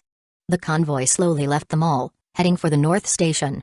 Wu Heng sat in the passenger seat, casually asking while looking at the map, "Lately, has there been any news from the headquarters?" Chi Hankai gripped the steering wheel and thought for a moment before replying. Apart from summarizing some survival experiences, they've also announced a few new types of zombies. What are they? Level 2 mutant zombies now include the venom zombie, which everyone calls the saliva monster. Its specialty is spitting venom that's highly corrosive. If it corrodes the skin, infection follows. There's also the monkey with increased agility, suspected to be an evolved form of zombies, though there's no concrete answer yet. As for animals, there are updates on some avian mutant zombies, the corpse cores belonging to level 1, but the danger level has been categorized under level 2. Level 3 mutant zombies have added a butcher zombie, whose body reaches about 4 meters, and it knows how to use weapons. Wu Heng listened and nodded. Level 2 mutant zombies corresponded to level 10, and level 3 to level 15. As long as he was careful, with the protection of the skeleton army, he wouldn't have too much trouble dealing with them. From another perspective, Wu Heng also considered the corpse cores of these zombies as ingredients for elixirs. With confirmed information, he would go out to hunt them. Chi Hankai suddenly remembered something else and added, the headquarters also mentioned a ghost that can control people to commit suicide, ranked as level 4 danger, without any known methods of resolution. Chapter 413, Ghost's Notebook. Chi Hankai finished speaking. She cautiously glanced at the co-pilot's seat. There was a member within the base who seemed to have never existed, Zhao. One of the earliest to follow Wu Heng, but this member had never been seen. And upon hearing the radio mention ghosts that could become invisible and attack people, some conjectures formed in her mind. Wu Heng's abilities all seemed quite spectral. It wouldn't actually be strange to have a ghost by his side. Wu Heng frowned slightly upon hearing the other party's words. It seemed that others had encountered ghosts, too. Ghosts, being incorporeal and immune to physical attacks, were indeed invincible at this time. The ghost you mentioned can't sustain itself for long in the outside world, just don't approach it, Wu Heng explained. Chi Hankai nodded and was certain in her mind. He indeed understood this matter. Then the likelihood of Zhao being a ghost was even higher. The two continued to talk for a bit. The convoy began to slow down. There was still some distance to the north station, and scattered zombies started to appear in front. Rushing from afar, they were killed by the skeletons that surrounded the convoy. "Let's stop here and have someone load ammo for the flying dragons," Wu Hang said. "Okay." Chi Hankai took the walkie-talkie to relay the orders and got out to help load iron bombs into the flying dragons. Wu Hang waited in the vehicle for a while. Zhao and Glinda flew back from a distance. "There are plenty of zombies in the station, and one big head zombie," Zhao pointed toward the distant North Station hall as she spoke. Glinda added from the side, "There are also some evolved zombies around it. It looks like they've made it their base." Stations were generally crowded places. It was normal to have many people. There was only one mutated zombie, which was less than expected. "Level 2 or 3? Wu Hang asked. "Level 2, Zhao replied. Wu Hang nodded. "Zhao, you keep an eye on that big head zombie. Glenda, guard the surroundings." "Okay," Zhao agreed, then added, "Uncle, when it's over, I want to go see my mom." "Alright, I'll have the skeleton speed up, so we can head over there sooner." "Hee, Uncle is the best." Zhao happily circled half round in the air and then flew towards the hall. Glenda also flew up into the sky to keep watch. Both ghosts flew out. Wu Hang took out the walkie-talkie and asked, "How are the preparations?" Chi Hankai's voice came through, "Ready, we can fight at any time." Wu Hang patted the skeleton hound's head next to him, "Go and lure the zombies over." Whoosh tilde. As soon as he finished speaking, the skeleton hound dashed out toward the crowd of zombies ahead. It had only approached a short distance when it drew the attention of the zombies. Roaring sounds rose, and the horde converged into a pitch-black mass, starting to chase after the skeleton hound. The skeleton hound ran back, occasionally looking back and speeding up its pace. Wu Hang, watching the gathering zombies, could discern a few evolved zombies mingled within the mass. Feeling that the distance was about right, he said to Big Head Skeleton next to him, "Send out the skeleton flying dragons." Whoosh whoosh whoosh tilde. A series of ripping sounds filled the air. Skeleton flying dragons swooped overhead, flying toward the far-off horde. Upon reaching above the zombies, the ammo chambers opened in succession. Dense iron bombs fell like torrential rain, smashing into the midst of the horde. The ground shook, dust filled the sky. The once crowded streets were now cleared in an instant. Only the slightly lagging small drums zombies continued to gather on the road, rushing toward them. Whoosh whoosh whoosh tilde. Waves of arrows rained down into the horde. Rows of zombies fell, their bodies pierced with arrows. Their numbers, now just in the hundreds, staggered forward with broken bodies. "Advance forward," Wu Hang ordered again. The skeleton army, standing by, started moving in unison. Spear skeletons thrust forward, forming a tight phalanx, advancing in an orderly manner. The oncoming zombies were all killed head-on. They pushed forward to the location of North Station's hall. At this moment, Zhao also flew out. "Uncle, that big head zombie is inside, and the zombies have blocked the entrance." Through the shattered glass door of the hall, one could see the scene inside. A horde of zombies had blocked the doorway. They roared at the skeletons outside, but no one charged out to attack. Behind the zombies blocking the door stood a big head zombie. Wu Hang glanced over and then withdrew his gaze. "Charge in." Clatter tilde. A squad of spear skeletons charged with their spears, instantly piercing through the front row of zombies, as blood and flesh splattered. The zombies fought back, tearing wildly. "Karam, you go in and kill that big head zombie." Karam quickly approached the combat zone, his empty eye sockets scanning the big head zombie inside. He planted a hand on the ground, and mist swirled around. The next second, he appeared behind the big head zombie, his long sword sweeping horizontally. The massive head fell to the ground, pus and blood splattered everywhere, flowing all around. The zombies blocking the door instantly became chaotic. The skeleton surged in, slaying all the zombies inside. The battle ended. The skeletons began to clean up the battlefield, collecting the arrows scattered all over the ground. Wu Hang took out the walkie-talkie, called for Chi Hankai to come over, and together they headed towards the back of the station. At the platform, at the end of the rail track on one side, there was a warehouse labeled Service Workshop. After opening the heavy iron door, the familiar green train inside became visible. It wasn't the kind of fast train like a high-speed rail, but an old-fashioned square-front green train. Chi Hankai exclaimed, "It's really here, that's great, we didn't make a wasted trip." Wu Hang looked at it and asked, "What kind of fuel does this train use?" "I've asked, it burns fuel oil, and it can drive normally." Chi Hankai walked in, patting the body of the train forcefully. Wu Hang also followed to take a look inside. The interior was well preserved. After all, the iron door had always been closed, and no zombies had broken in. It could completely meet their own people's needs. Take control of this area, and arrange for people to modify the train, he said. Okay, I'll arrange it right away. Chi Hangkai returned to the truck, contacting the base with the radio. Wu Hang then began to collect corpse cores, converting the bodies outside. He collected a total of 1 level 2 corpse core and 4 level 1 corpse cores. The harvest was quite good.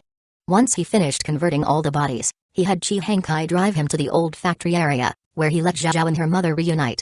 He himself stayed in the original dormitory, teaching Glenda to continue to identify the local script and several pronunciations. By dusk, Zhao flew back again.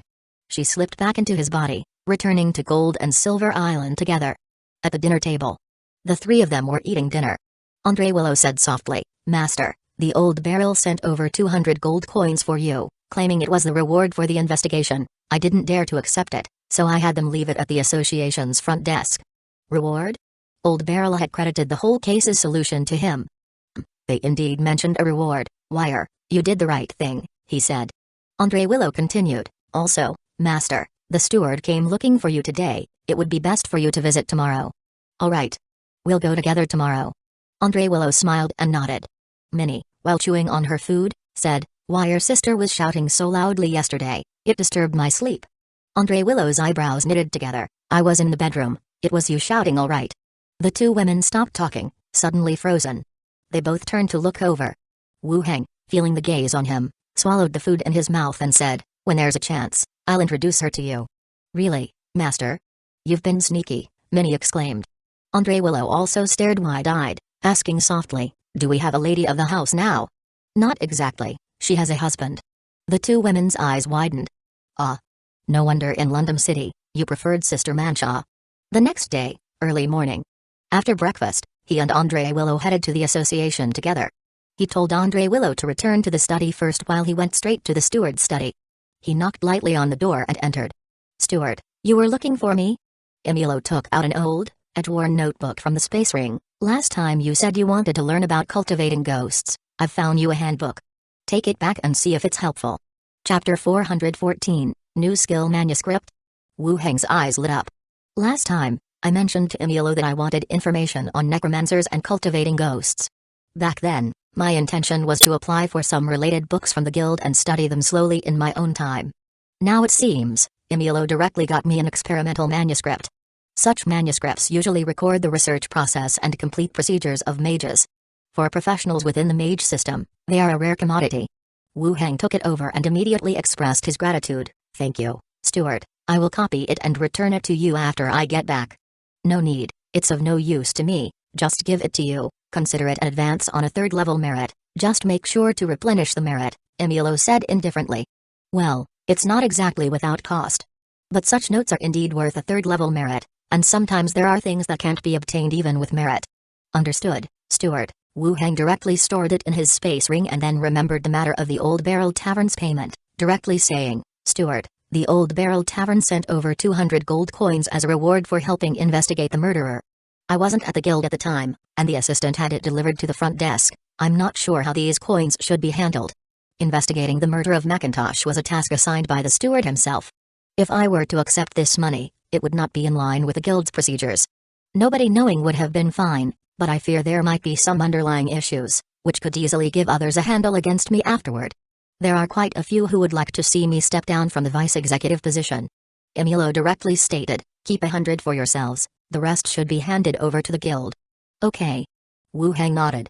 Seeing there was nothing else, he immediately exited the room. He returned to his study. Andre Willow was sitting at the desk organizing documents, and the small owl was flying chaotically around the room, chasing a bee trapped inside. "Master, you're back."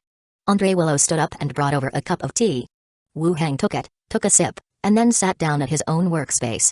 "Wire, go to the front desk. From the 200 gold coins that Old Barrel sent over, send 100 to the steward and divide the rest with Squad 11 according to the proportion," he instructed. "Okay." Andre Willow nodded and headed out directly. Wu Heng took another sip of tea and then took out the notes he had just received. The brown cover was old and full of creases, its edges beginning to fray from long usage. Gently touching it, the leather felt unusually smooth, an uncomfortable sensation to the touch. When I received it from Emilio, it seemed quite thick. Upon opening, It turned out to be just a few pages, yet these leather papers were thicker than regular pages. Flipping casually to a page, I saw numerous texts, patterns, and magic arrays drawn in colored pencil. Next to the array, there were some annotations.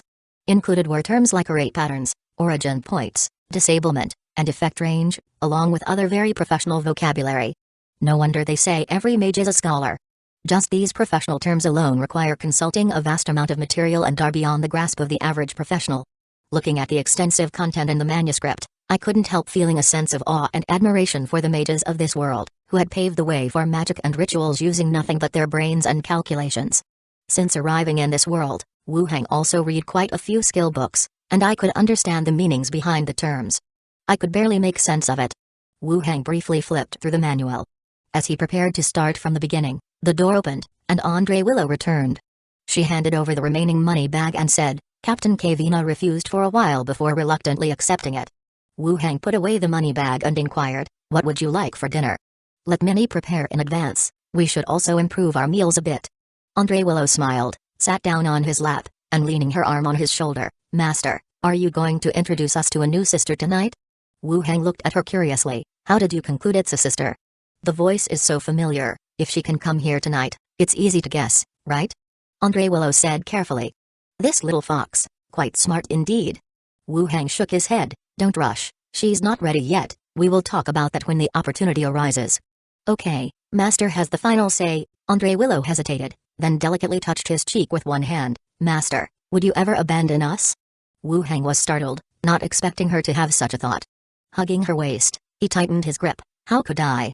Wire and Minnie are so good, I want to keep you by my side forever. Andre Willow's smile returned. Master is so kind. I returned home. It was just about noontime. After having lunch with Minnie, I immediately went up to the fourth floor study. I took out the manuscript, and began to read attentively from the first page. From the contents recorded in the book, the overall types of rituals can be categorized into three kinds. One is for reconnaissance, illusions, and soul-based attacks. Each type of ritual has different forms and varying degrees of difficulty. The rituals are not stable. Upon success, they can enhance the capabilities of the specter. Similarly, there is also the possibility of failure. If failed, the ghost may become weakened and require a long period of rest before it can re-emerge. In more severe cases, there may be a decline in intelligence, or even a regression to a low-intelligence resentful spirit form, becoming a monster that can only attack living beings and cannot communicate. The most severe outcome is the dissipation of the ghost. That is to say, death, the spirit scattered to the winds. Chapter 414, New Skill. There's still danger? Seeing this, Wu Heng's heart tightened. He originally thought that even if the ghost enhancement didn't go well, the worst-case scenario would be losing some materials. Now it seemed there was indeed a certain risk involved. It was also fortunate that he hadn't blindly attempted to use the ritual before. Otherwise, there really could have been some danger. Compared to the manuscript's owner, who used ghosts for various ritual experiments, Wu Heng's relationship with his own ghost was more like family. They relied on each other, and even without enhancement, being able to provide reconnaissance was pretty good. There was no need to insist on enhancing. Let's try a ritual that doesn't have severe consequences first. Wu Heng looked at several rituals in the manuscript and the consequences if they failed. He chose one that would only result in weakness, called Spirit Vision. Its effects were not recorded. However, among several failed rituals, it was scribbled and modified, recording the final ritual content. Spirit Vision, main ingredient, a pair of seer's eyeballs, or owl hawk's eyeballs, 50 grams of moon spirit sand, auxiliary materials, 5 grams of yin fang grass powder, 10 milliliters of warlock blood, or life force blood. Array materials, blood, gold powder.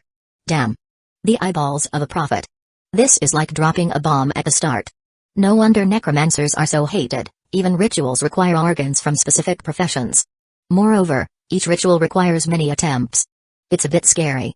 Even if there are alternative materials. But the fact that the seer's eyeballs were listed first implies that the manuscript's owner prioritized them. The rest of the materials are various alchemy and rune materials. Wu Heng often helped the skeleton alchemy warlock buy materials, and he'd seen them in shops. He also had a supply of warlock blood. And enough gold powder. That indeed satisfied the material requirements for the ritual. Moreover, he saw the final version tested by the manuscript's owner. The likelihood of problems was very small. With a thought, 2 ghosts flew out. They floated in the air, one on each side. Zhao immediately flew to the side to watch the animated film. Wu Hang directly said, "I've found a method for ghost enhancement, and I've chosen a relatively simple ritual." Zhao floated back and asked, "Is there danger?" "The notes say that if the ritual fails, there will be a period of weakness," Wu Hang answered. "You'll be weak, or will we be weak?" "The participating ghost will be weak." Zhao asked again, "Then, will the enhancement be significant?" "There should be a certain level of enhancement." After thinking for a while, Zhao turned around and asked, "Auntie Glenda, do you want to enhance?" Glenda thought for a moment. "I want to enhance my illusion and telekinesis." Zhao clenched its tiny fists. "Then I'll do it. Just a few days of weakness is nothing scary." Wu Hang smiled. "Don't worry, there won't be any problems." "All right. Then come back, and I'll go out to buy the materials." The two ghosts nodded and re-entered his body. He greeted Minnie. Then he took the carriage to Lighthouse Street. He entered the island's largest alchemy material shop. After a simple inquiry, the shopkeeper smiled and said, "Yes, Owl Hawk's eyeballs are materials for elixirs that remove illusions and enhance perception, but they are a bit pricey." He breathed a sigh of relief at the availability of such materials. After all, he couldn't just go and dig up Macintosh's grave. They had met once. "How much?" Wu Hang asked. 120 silver per eyeball." "I'll take 2, wrap them up with the other materials, and I'll carry them away later," Wu Hang said as he paid. Seeing him act so decisively, the shopkeeper also cheerfully agreed, packed up the purchased materials, and handed them over. Wu Hang took the package, said goodbye to the shopkeeper, and walked out of the shop. He followed the road looking for the carriage and also glanced over toward the port. The port was likely not very peaceful these days. Guard teams were stationed all around. The workers were also traveling back and forth between the trading ships, carrying goods.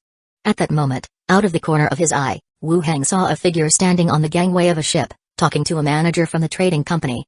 Someone from the Old Barrel Tavern, one of the two who had led the way for Wu Hang before. Are they leaving the island? With Macintosh dead, was the Old Barrel Tavern closing down? Wu Hang merely glanced briefly. He had no intention of greeting them. A carriage passed by. He boarded the carriage and hurried towards his residence. After dinner, the sky outside the window had already dimmed. Wu Hang took out all the materials he had prepared. He mixed blood and gold powder in a bowl, then began to draw the formation required for the ritual on the empty room's floor, following the records on the manuscript. It seemed a bit complicated, but for the current Wu Hang, it was not a difficult task.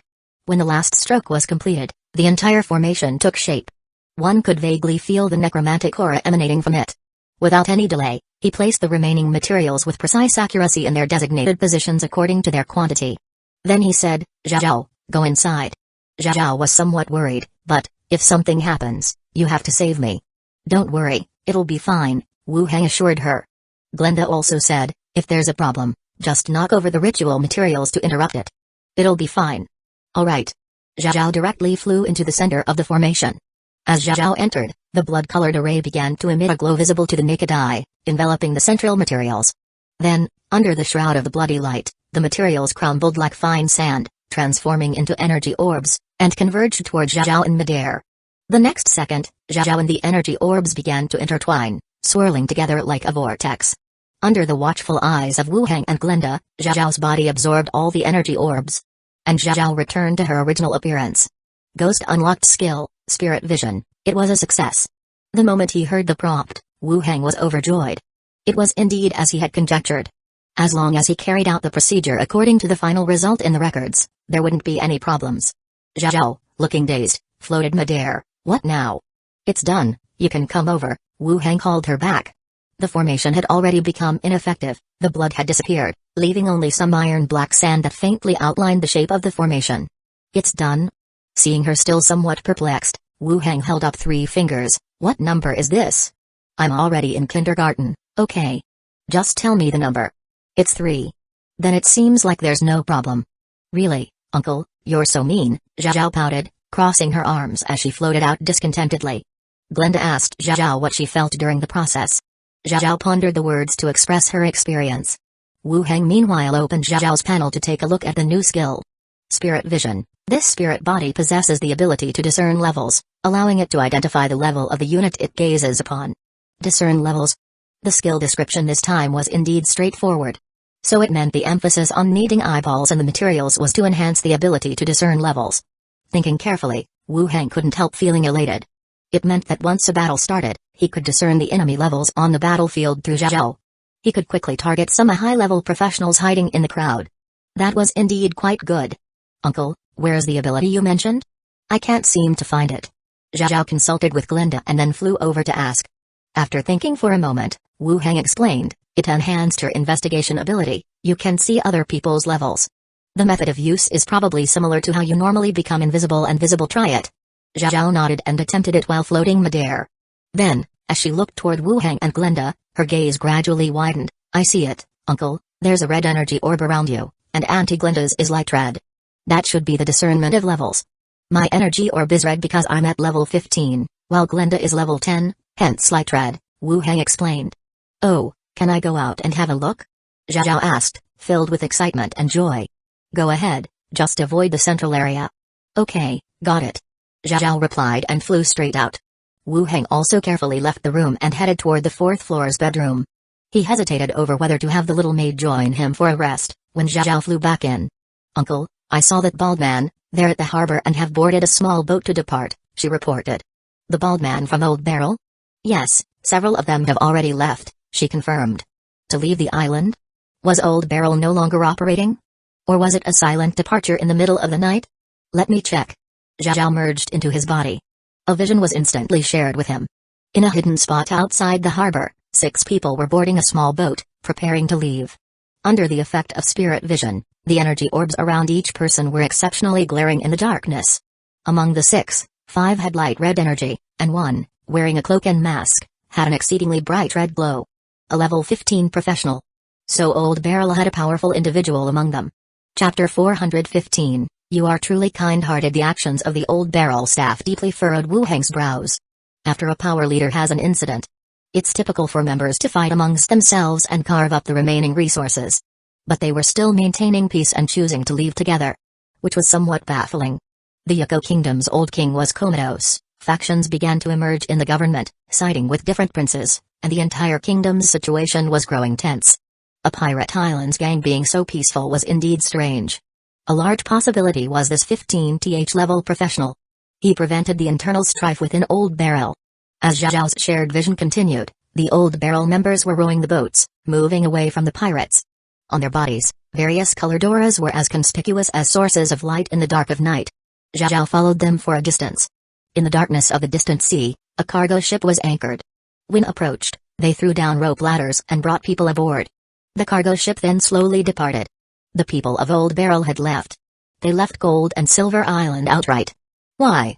They abandoned the territory they had managed for so many years? Or did they sense something bad was going to happen on Gold and Silver Island, and had no choice but to leave? Thinking in this direction, the joy Zhao felt from gaining new abilities instantly vanished, replaced by an inexplicable feeling of tension rising in his heart. He released Zhao again. Hovering in the air, it said, yeah, they ran. Just don't know why, Wu Heng said, his hands clasped behind his head as he lay back down. Might be because of the dead people last time, that's why they left, Zhao analyzed. Perhaps. Zhao circled in midair, you go to sleep, I'm gonna watch some cartoons. Go ahead, but keep it down so as not to disturb others. Got it. Zhao replied and left through the wall. Wu Heng lay in bed, mulling over the events that had just occurred. The manuscript is fine, the remaining rituals just need materials for the ghost to use. It's best to differentiate Zhao's and Glinda's types to avoid overlapping abilities. The Old Barrel Tavern folks sneaking away could be because their leader died, fearing retaliation from old rivals, or they might have encountered some danger. Better to level up and speed up the development of the 3rd level elixirs to prevent any mishaps.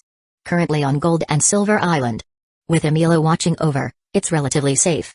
But the blank envelope, increasing bounty, the departure of the Old Barrel Tavern people, all these contributed to a growing sense of danger.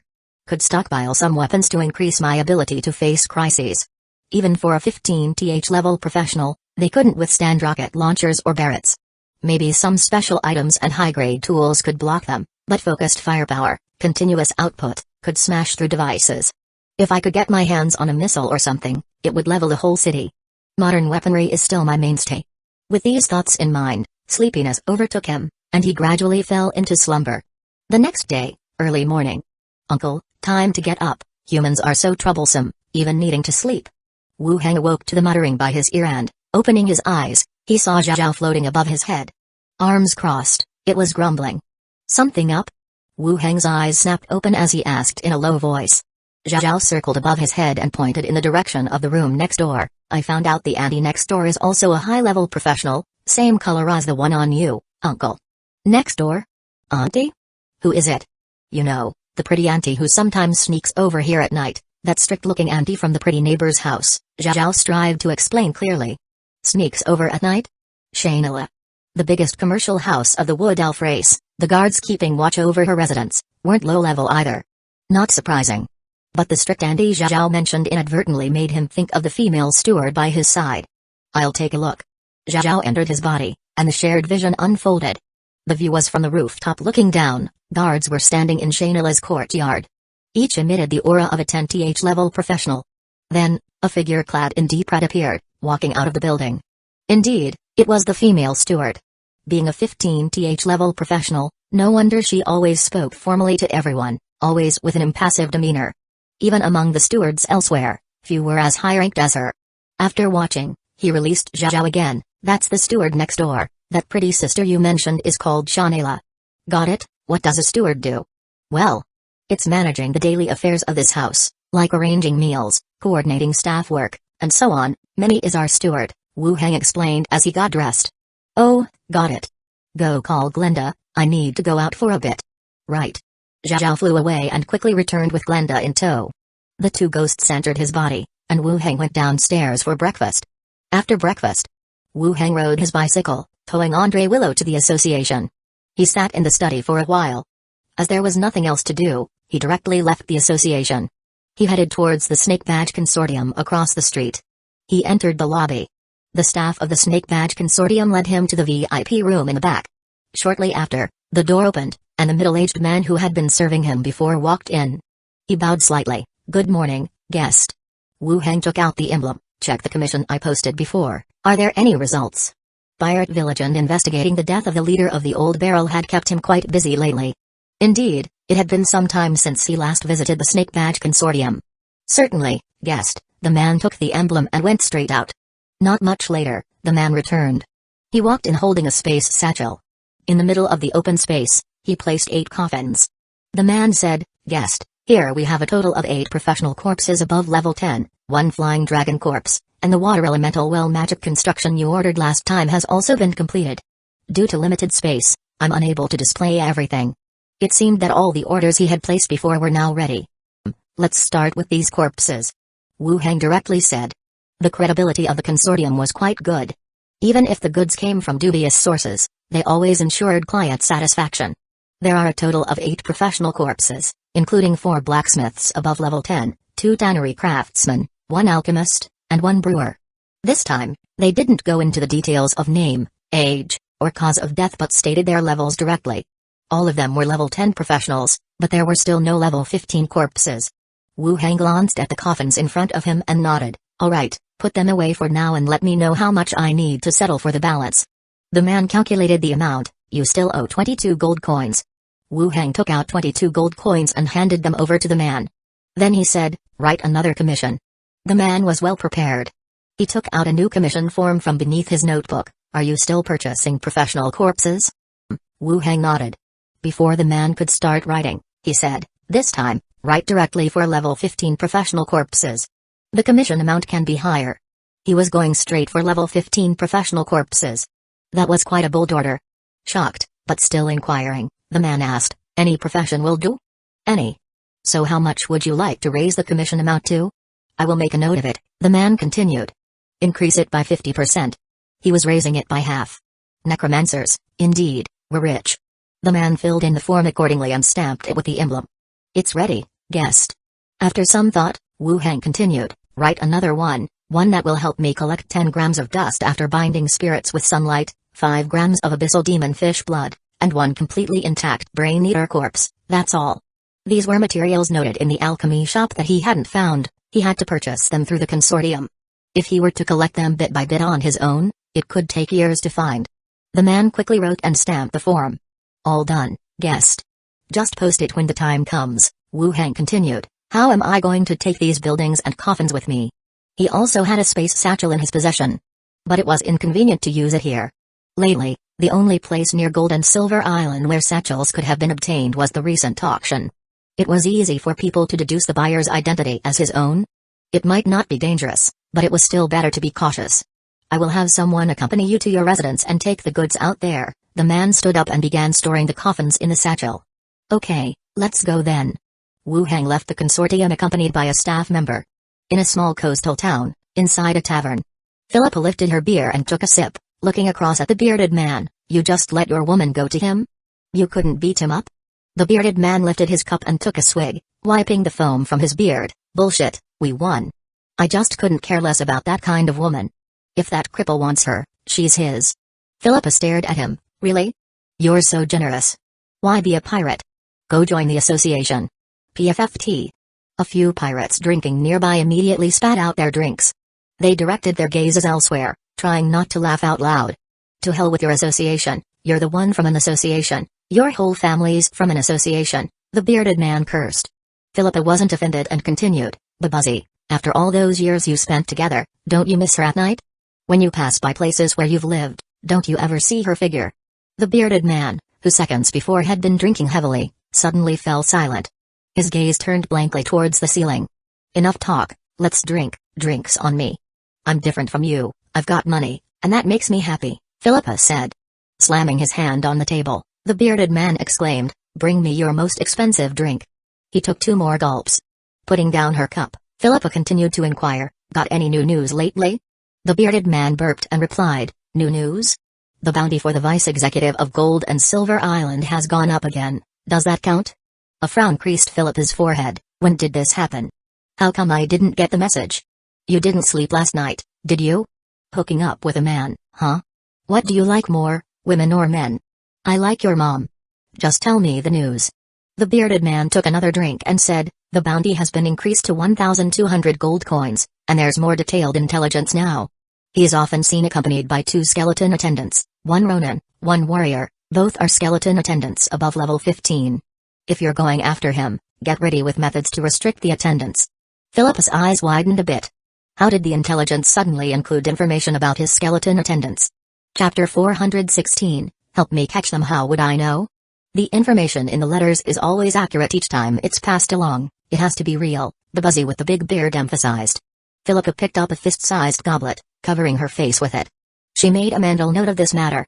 Getting information on the skeleton attendant was actually not difficult. But why had there suddenly been this additional piece of information? Did the envelope sender not know the attendant's true strength before, or did they think that since the previous few pirates had failed, they should give the rest a heads up as a warning to be prepared? What? Are you still thinking of killing that vice executive? The big bearded man asked, looking at him. 1,200 gold coins, aren't you tempted? Nope, even if I went, it's not guaranteed I could beat him, so why provoke him? Philippa looked at him seriously. I'm betting you, join the guild. The big bearded man continued, I've gathered 2 pirate groups, the leaders are around level 12. We're planning to raid a trading party. Considering you treated me to a drink today, I'll count you in. Want to join us? Philippa, drinking her wine, looked at him skeptically. You aren't a spy for the guild trying to trick me into joining, are you? Your wanted poster? Even dogs pee on it before walking away. The big bearded man rose to his feet, gesturing to his people to head outside. You're paying for the drinks, see you next time. Philippa let the first mate pay and immediately followed, putting his arm around Babuzzy's shoulder. Don't be mad, I'll join. What about the trading party? Is there any money in it? Of course, there's money, enough for you to make a tidy sum. Babuzzy, you truly are a generous pirate. Damn. He placed the purchased items out in the courtyard. Wu Hang returned the consortium's space satchel to the accompanying staff member. The latter bowed and then left the place. Wu Hang stored all the items away and, after saying hi to Minnie, headed straight up to the 4th floor. He opened the boundary door and went through to Zombie World. On the other side was the old factory dormitory. Last time Zhao missed her mom, so he brought her here to see her, then they went back to Gold and Silver Island from this side. He let Zhao go see her mother, meanwhile, he walked down the stairs himself. He made his way to the back of the old factory dormitory. He took out all the coffins and flying dragon carcasses he had bought. Corpse Battlefield was activated, and the bodies all stood up, shook the flecks of flesh from their bodies, and strode to the side. After finishing, Wu Hang took the skeletons back to the old factory district. Just as he entered the courtyard, Zhao's mother, Zhao Yanqiu, came downstairs. Your Majesty, do you have any orders? Zhao Yanqiu glanced at the skeletons behind him. These 4 are blacksmiths, these 2 are leather workers. Later, assign them to the factory area. Wu Heng pointed to the skeletons behind. He then commanded the skeletons, from now on, obey her orders. Whoosh! The skeletons stirred, moving beside Zhao Yanqiu. Alright, I've noted it down. Any other commands? Zhao Yanqiu continued to inquire. That's all, you may go on with your tasks. Oh, alright, she said. Zhao Yanqiu walked away with the skeletons. Wu Heng sent the skeleton brewer and skeleton alchemy warlock through the boundary door. Then riding on the skeleton flying dragon, he went directly to the controlled northern station. Just as he landed, a survivor ran over. He whispered, people from the provincial area are here, they're talking with Sister Qi in the meeting room now. They arrived this morning? The survivor said, they just got here too, probably been around for just over 10 minutes. Alright, I'll go check it out. The survivor nodded and continued to guard his post. Wu Heng walked up to the tidied meeting room, took out the scripture of proselytization, placing it to one side, knocked lightly on the door, and entered. Inside sat Qi Hengkai, and near the entrance was Deputy Commander Liu, whom he'd met last time, as well as another bright-eyed young man. Deputy Commander Liu, I just rushed over, I'm a bit late, Wu Heng said with a smile as he walked in. The middle-aged Deputy Commander also stood up, smiling, we've just arrived too, the timing is perfect? After a handshake, Qi Hengkai stood up, yielding her spot. Once Wu Heng was seated, the Deputy Commander began, we've brought 30 kilograms of gold, 2 machine cannons, and 2,000 rounds of ammunition, as well as some blueprints you need over here. The trade items had been checked by both parties beforehand. He repeated it now. The blueprints? Wu Heng inquired. Qi Hengkai took out several stacks of printed blueprints from the cabinet shelf beside her. Wu Heng flipped through them. The Vice Commander introduced, there are 3 types, blueprints for the Type 56 rifle, grenades, and ammunition structure diagrams. Wu Heng looked them over. Although they were printed out, the content was very clear, with dimensions, styles, and internal material structures all clearly marked. They were obviously up to standard drafting specifications. The Vice Commander said with a smile, the blueprints are our gift to you. After all, in these dangerous times, each place contributes what it can, putting forth technology and effort to work through the difficulties together. The blueprints were copies, and with the conditions of the various shelters at the moment, having blueprints wouldn't allow for the production of much. Usually, the main base would publicly disclose some methods of weapon construction, but the explanations weren't as clear as having the blueprints.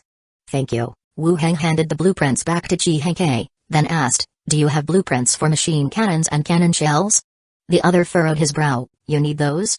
Yes, I hope to exchange for those blueprints next time. If there are blueprints for the production lines, that would be even better. The Vice Commander fell silent for a moment. With the current situation, even if we had blueprints, we wouldn't be able to produce them. Why would you want them? I want my people to study them, and besides, I was a military enthusiast before, so I'm quite interested in these things. I hope the provincial authorities will agree, Wu Heng said as he fiddled with the books. Alright, I will report this matter to my superiors when I return. Thank you, Wu Heng said. Having finished discussing the trade, the Vice Commander asked in a casual tone, taking over this station, do you have any plans? Can you reveal a bit? No special plans, just that when I saw your modified train, I wanted to modify one for myself. If there's danger, we can also drive to join you. The other was taken aback, then laughed, haha, we would definitely welcome you in the province. By the time, my position as Vice Commander might be yours. Well, I'll have to rely on Deputy Commander Liu's care then. The future belongs to you young folks. The two chatted for a while. Outside, the grain trade had been completed. Deputy Commander Liu did not linger, boarding the train with his people and departing into the distance. Inside a warehouse at the station, a tarp was lifted, revealing 2 machine cannons below. There were 2 types in total. One was a twin-barrel machine cannon previously sold by the military, capable of firing 23mm shells. The other was a behemoth with 6 iron barrels arranged in a circle, resembling an enlarged Gatling gun. This one was the Gatling cannon. Is this new equipment? Wu Heng asked Qi Hengkai. Having just mentioned he was an armament enthusiast, his knowledge about firearms mostly came from games like PUBG. This is documentation. The price of this type of machine cannon has doubled. Sounds pretty powerful, Hengkai said. Wu Heng took it over and saw that it was indeed much better than the original machine cannon. Yes, it's decent. We can continue trading with them later. Okay, Hengkai agreed. Wu Heng collected all the machine cannons and shells. He continued on to another warehouse. Inside a blue canopy that had been erected, several welders were modifying the train, thickening the metal plates, installing ramming angles. The outer appearance was becoming more and more like the mobile fortress from the province. Actually, reaching their level of modification would be quite good, fully meeting the needs for transport and use. After discussing the current situation with Chi Heng, Wu Heng packed up the traded gold and blueprints and returned to Gold and Silver Island. Just as he descended the stairs, Minnie said, "Master, the pirate mistress is looking for you." He halted halfway down the stairs, then turned and headed back up. Entering the radio room, Wu Heng glanced at the skeleton investigator's logbook. Picking up the microphone, he called out, "Philippa, are you there?" A groggy voice came from the other side. "Yes, why do you always talk when I'm sleeping?" "It's the middle of the day, why are you sleeping?" he retorted. "Inside the cabin, there's no distinction between day and night," she muttered. Wu Heng didn't want to quibble over this and went straight to the point. "You were looking for me?" "Ah yes, your bounty is at 1,200 gold coins now, and the pirates have also gotten information on your 2 skeleton attendants," Philippa said. Well, hearing about his increased bounty, he wasn't as surprised. He asked, "Skeleton attendants, what kind of information?" "Let me hear it." "Just 2 skeleton attendants, both above level 15, one's a Ronin and the other is a Warhammer warrior. That's all," she informed. "That's not really a secret, no big issue there," he said. Philippa continued, "I've joined a pirate group, 3 of them in all. You're going to help me take them down." Chapter 417, Revolving Machine Cannon. "You've joined a fleet again?" Wu Heng asked curiously. Philippa said, "Yes, the target this time is a passing fleet. Someone invited me, so I joined." "Good, tell me about the strengths of these 3 pirate groups," Wu Heng agreed immediately. The informant provided intelligence, and it was essential to actively respond on their end. Otherwise, they wouldn't provide useful information next time. From Emulo, they had obtained a manuscript, which counted as an advance on a 3rd-level merit. It still needed to be repaid. Philippa casually said, "The person who invited me in, could they be any major pirate?" "The 3 captains are all around level 10, the Hand of the Demon didn't kill you, and these are all small fry. A level 10 fugitive is just the right match for a 3rd-level merit." "Yes, right, there's a friend of mine among the pirates, the one I told you about last time, whose woman was snatched away. He introduced me, so don't kill him when the time comes." Philippa paused slightly, then added, "Moreover, it wouldn't make sense if you kill all 3 and only I escape. So, it's better not to kill him." Among pirates, friendship is hardly a subject of consideration. On a single ship, betrayal and power struggles happen all the time. Even captains can change frequently. In the pirate's mindset, friends are merely an accessory to interests and power. But Philippa had a point. If 4 pirate groups set out to sea and only she returned unscathed in the end, it would certainly raise suspicions among the others. Escaping together with another could help avoid drawing unnecessary attention. "Alright, how do I recognize your friend's ship to avoid killing the wrong one?" Wu Heng agreed. "The pirate flag has a flying fish with wings. It's easy to recognize. The guy has a big beard and looks rather honest," she described. "Alright, where should I go to find you?" Wu Heng continued to inquire. "We will be north of Scorpion Pincer Island on the Juzuk route. It takes about a day from Gold and Silver Island. The cargo ship will pass through the route around noon the day after tomorrow," Philippa answered directly. Wu Heng took a pen and wrote down the name of the route.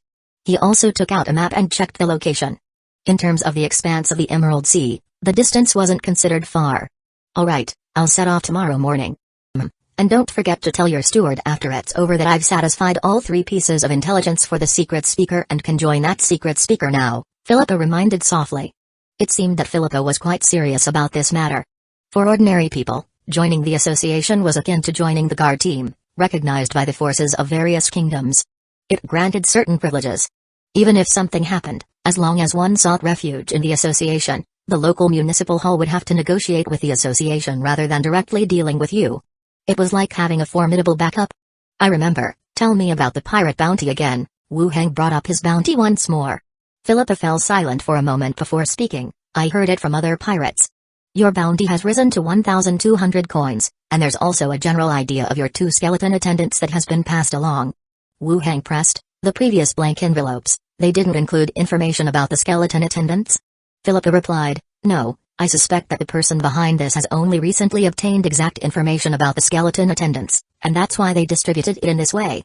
"They didn't mention any other plans to ambush or assassinate me?" "No, if there's any new information, I will notify you immediately," Philippa said calmly. All right, that works. Once the business talk was over, Philippa asked again, by the way, how's my mom doing? Leaning against the edge of the desk, Wu Hang answered, she's doing well, the tavern is booming, probably the hottest on the street. Really? It's definitely because of your support. I don't believe it could be this successful otherwise, Philippa expressed doubt, but her tone conveyed surprise. Support is one aspect, but your mother has also done well on her own. Oh, then when will you bring her over for a chat with me? Philippa asked softly. Wu Hang thought for a moment. Let's wait until after this matter is settled. I'll have her come over for a talk with you. Thanks, Dad. See you the day after tomorrow. The two ended their call. They hung up the handset. Leaning on the edge of the desk, Wu Hang pondered the intelligence he had just received. His bounty had increased again. After the past few experiences, hearing it had only gone up by 200 made him feel it was rather low. The two skeleton attendants at his side had been made known through a blank envelope. Indeed, this provided more information for those looking to collect the bounty, but the problem wasn't too significant. The two skeletons indeed played a role in protecting him. However, they were not his trump card. Their greater purpose was to respond immediately in unexpected situations, holding off the target enemy. This gave him time to draw his gun, or open a boundary door. Even the strongest foes could be worn down by his tens of thousands of soldiers in zombie world. But something felt off. Why update the information about the attendants now? Let Minnie and Andre Willow be more cautious during this time as well. After some thought, he tore off the page with the route information and left the room. Descending the stairs, Minnie was practicing boxing with Bodong, flames rising from her hands. As the fist master generated chi, it erupted like an explosion. Master. Minnie waved her hand. Wu Hang approached, asking curiously, you've gotten quite good at controlling the flames, haven't you? Chapter 417, Revolving Machine Cannon. Not at all, just practicing casually, it's not meant to be lethal, Minnie said coyly. I think it's quite impressive, it at least proves you have talent. Really? You're so nice, Master. I even feel like I've become much more powerful. Minnie hugged his arm and gently shook it, then she noticed something about his attire. Are you going out, Master? Wire might be coming back soon. I need to step out for a bit, and I'll be back as soon as I can. Oh, okay, then we'll wait for you to come back for dinner. Wu Hang nodded and went straight out of his residence. He called for a carriage and headed towards the port area. He entered the association's harbor and boarded his ship. In the gloomy ship's hold, a dense array of skeletons stood at the ready, the light of soul fire flickering within their eye sockets. Shark teeth, Wu Hang called out. The broad-boned skeleton shark teeth emerged from within the hold, standing before him. Tonight, take the ship to the port of Giant Pincer Island. Avoid other ships and people. I'll come over in the morning, Wu Hang instructed. Shark teeth headed straight for the control room. Wu Hang disembarked, and the ship slowly began to move. It set off, leaving the harbor. After confirming that the ship had entered the open sea, Wu Hang called for another carriage and returned to his residence. Back at the residence, dinner was ready, and the two maids sat in the living room, waiting for his return. Seeing him come back, they served dinner. Master, what did that pirate mistress want with you? Minnie asked while eating. Wu Hang took a sip from his glass. She provided some pirate intelligence and asked me to capture someone. Ah, is that like betraying her companions? Minnie widened her eyes. She was planted among the pirates as a spy, how could it be considered betrayal? Wu Hang replied. Andre Willow added, pirates are even more cruel and disorderly than bandits. Sometimes, they drift on the sea for days or even months, and incidents of killing companions or even the captain occur. Ah. Are pirates that bad? The comics don't show them like that, Minnie remarked. Wu Hang pondered and then explained softly, those stories are written from the perspective of the pirates. If you look at it from the point of view of the ordinary islanders, you would think the navy is still the force of justice. Kindness and passion are scarce among pirates. Oh. Well, okay. Minnie nodded. They dined together, and Wu Hang continued to give instructions, be careful when you go out. There might be pirates on the island gathering information about us. Oh, alright. After dinner, Wu Hang took a bath with the service of the two women. Then he went upstairs to rest. As darkness fell, Wu Hang pushed open the bedroom door and saw Shainala coming over from the roof. I thought you were asleep. Shainala jumped down barefoot. She walked into the bedroom and casually hung her coat aside. Her fluid movements were as if she were in her own home. I knew you would come, Wu Hang said as he followed her, closing the door behind them. Shainala sat sideways on the bed, lifting her skirt to one side, as her silk dress gradually slid up, revealing her smooth and flawless legs. Soon, The hem of her dress had risen to the top of her thigh, partly concealing and revealing her legs as Shayna curled up on the bed, casting a sidelong glance. Wu Heng watched her, apparently calm but with flushed cheeks.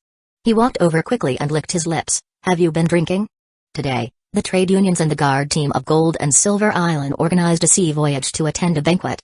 I had a few drinks, Shayna said softly. Wu Heng pushed her down onto the bed, the dress covering her head as he started kissing down her tender neck. He continued to inquire, a joint voyage? What for? To drive away the pirates. It's organized by the island master. The pirates have been very active lately, and all trade unions support this initiative, Shayna replied softly, hugging his head and humming quietly. Wu Heng leaned in closer. Her legs naturally wrapped around his waist. Wu Heng continued questioning, is the island master trustworthy? Not very, but the trade unions are profit-driven. As long as it benefits the current situation, they naturally show support, she explained. Right, Wu Heng nodded, focusing back on the task at hand without speaking further. The next day, in the morning. After breakfast, Wu Heng left some instructions with the two maids and then left the residence. He found a secluded spot, took out his conductor's hat, and placed it squarely on his head. A rift opened beside him, and the phantom train pulled up next to him. Wu Heng boarded the train and marked Scorpion Pincer Island in the record book. The doors closed, and the train vanished from sight. The train appeared over Scorpion Pincer Island after half an hour. The sea breeze howled, and the sound of waves crashing against the rocks resonated from the port.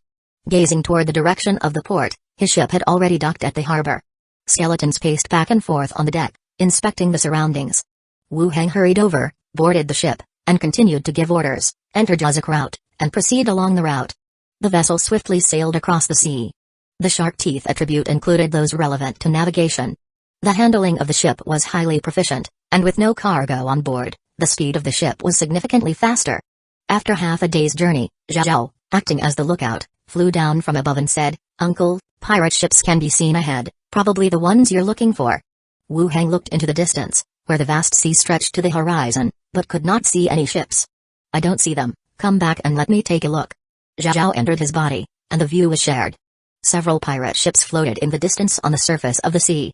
Zhao's spirit vision enabled him to see the different levels of light emanating from the bodies on board the ships. The highest was only level 10, and even though the pirate flags weren't clear yet, they were most likely the pirate fleet Philippa had spoken of. Closer than anticipated, not even a day's sail away.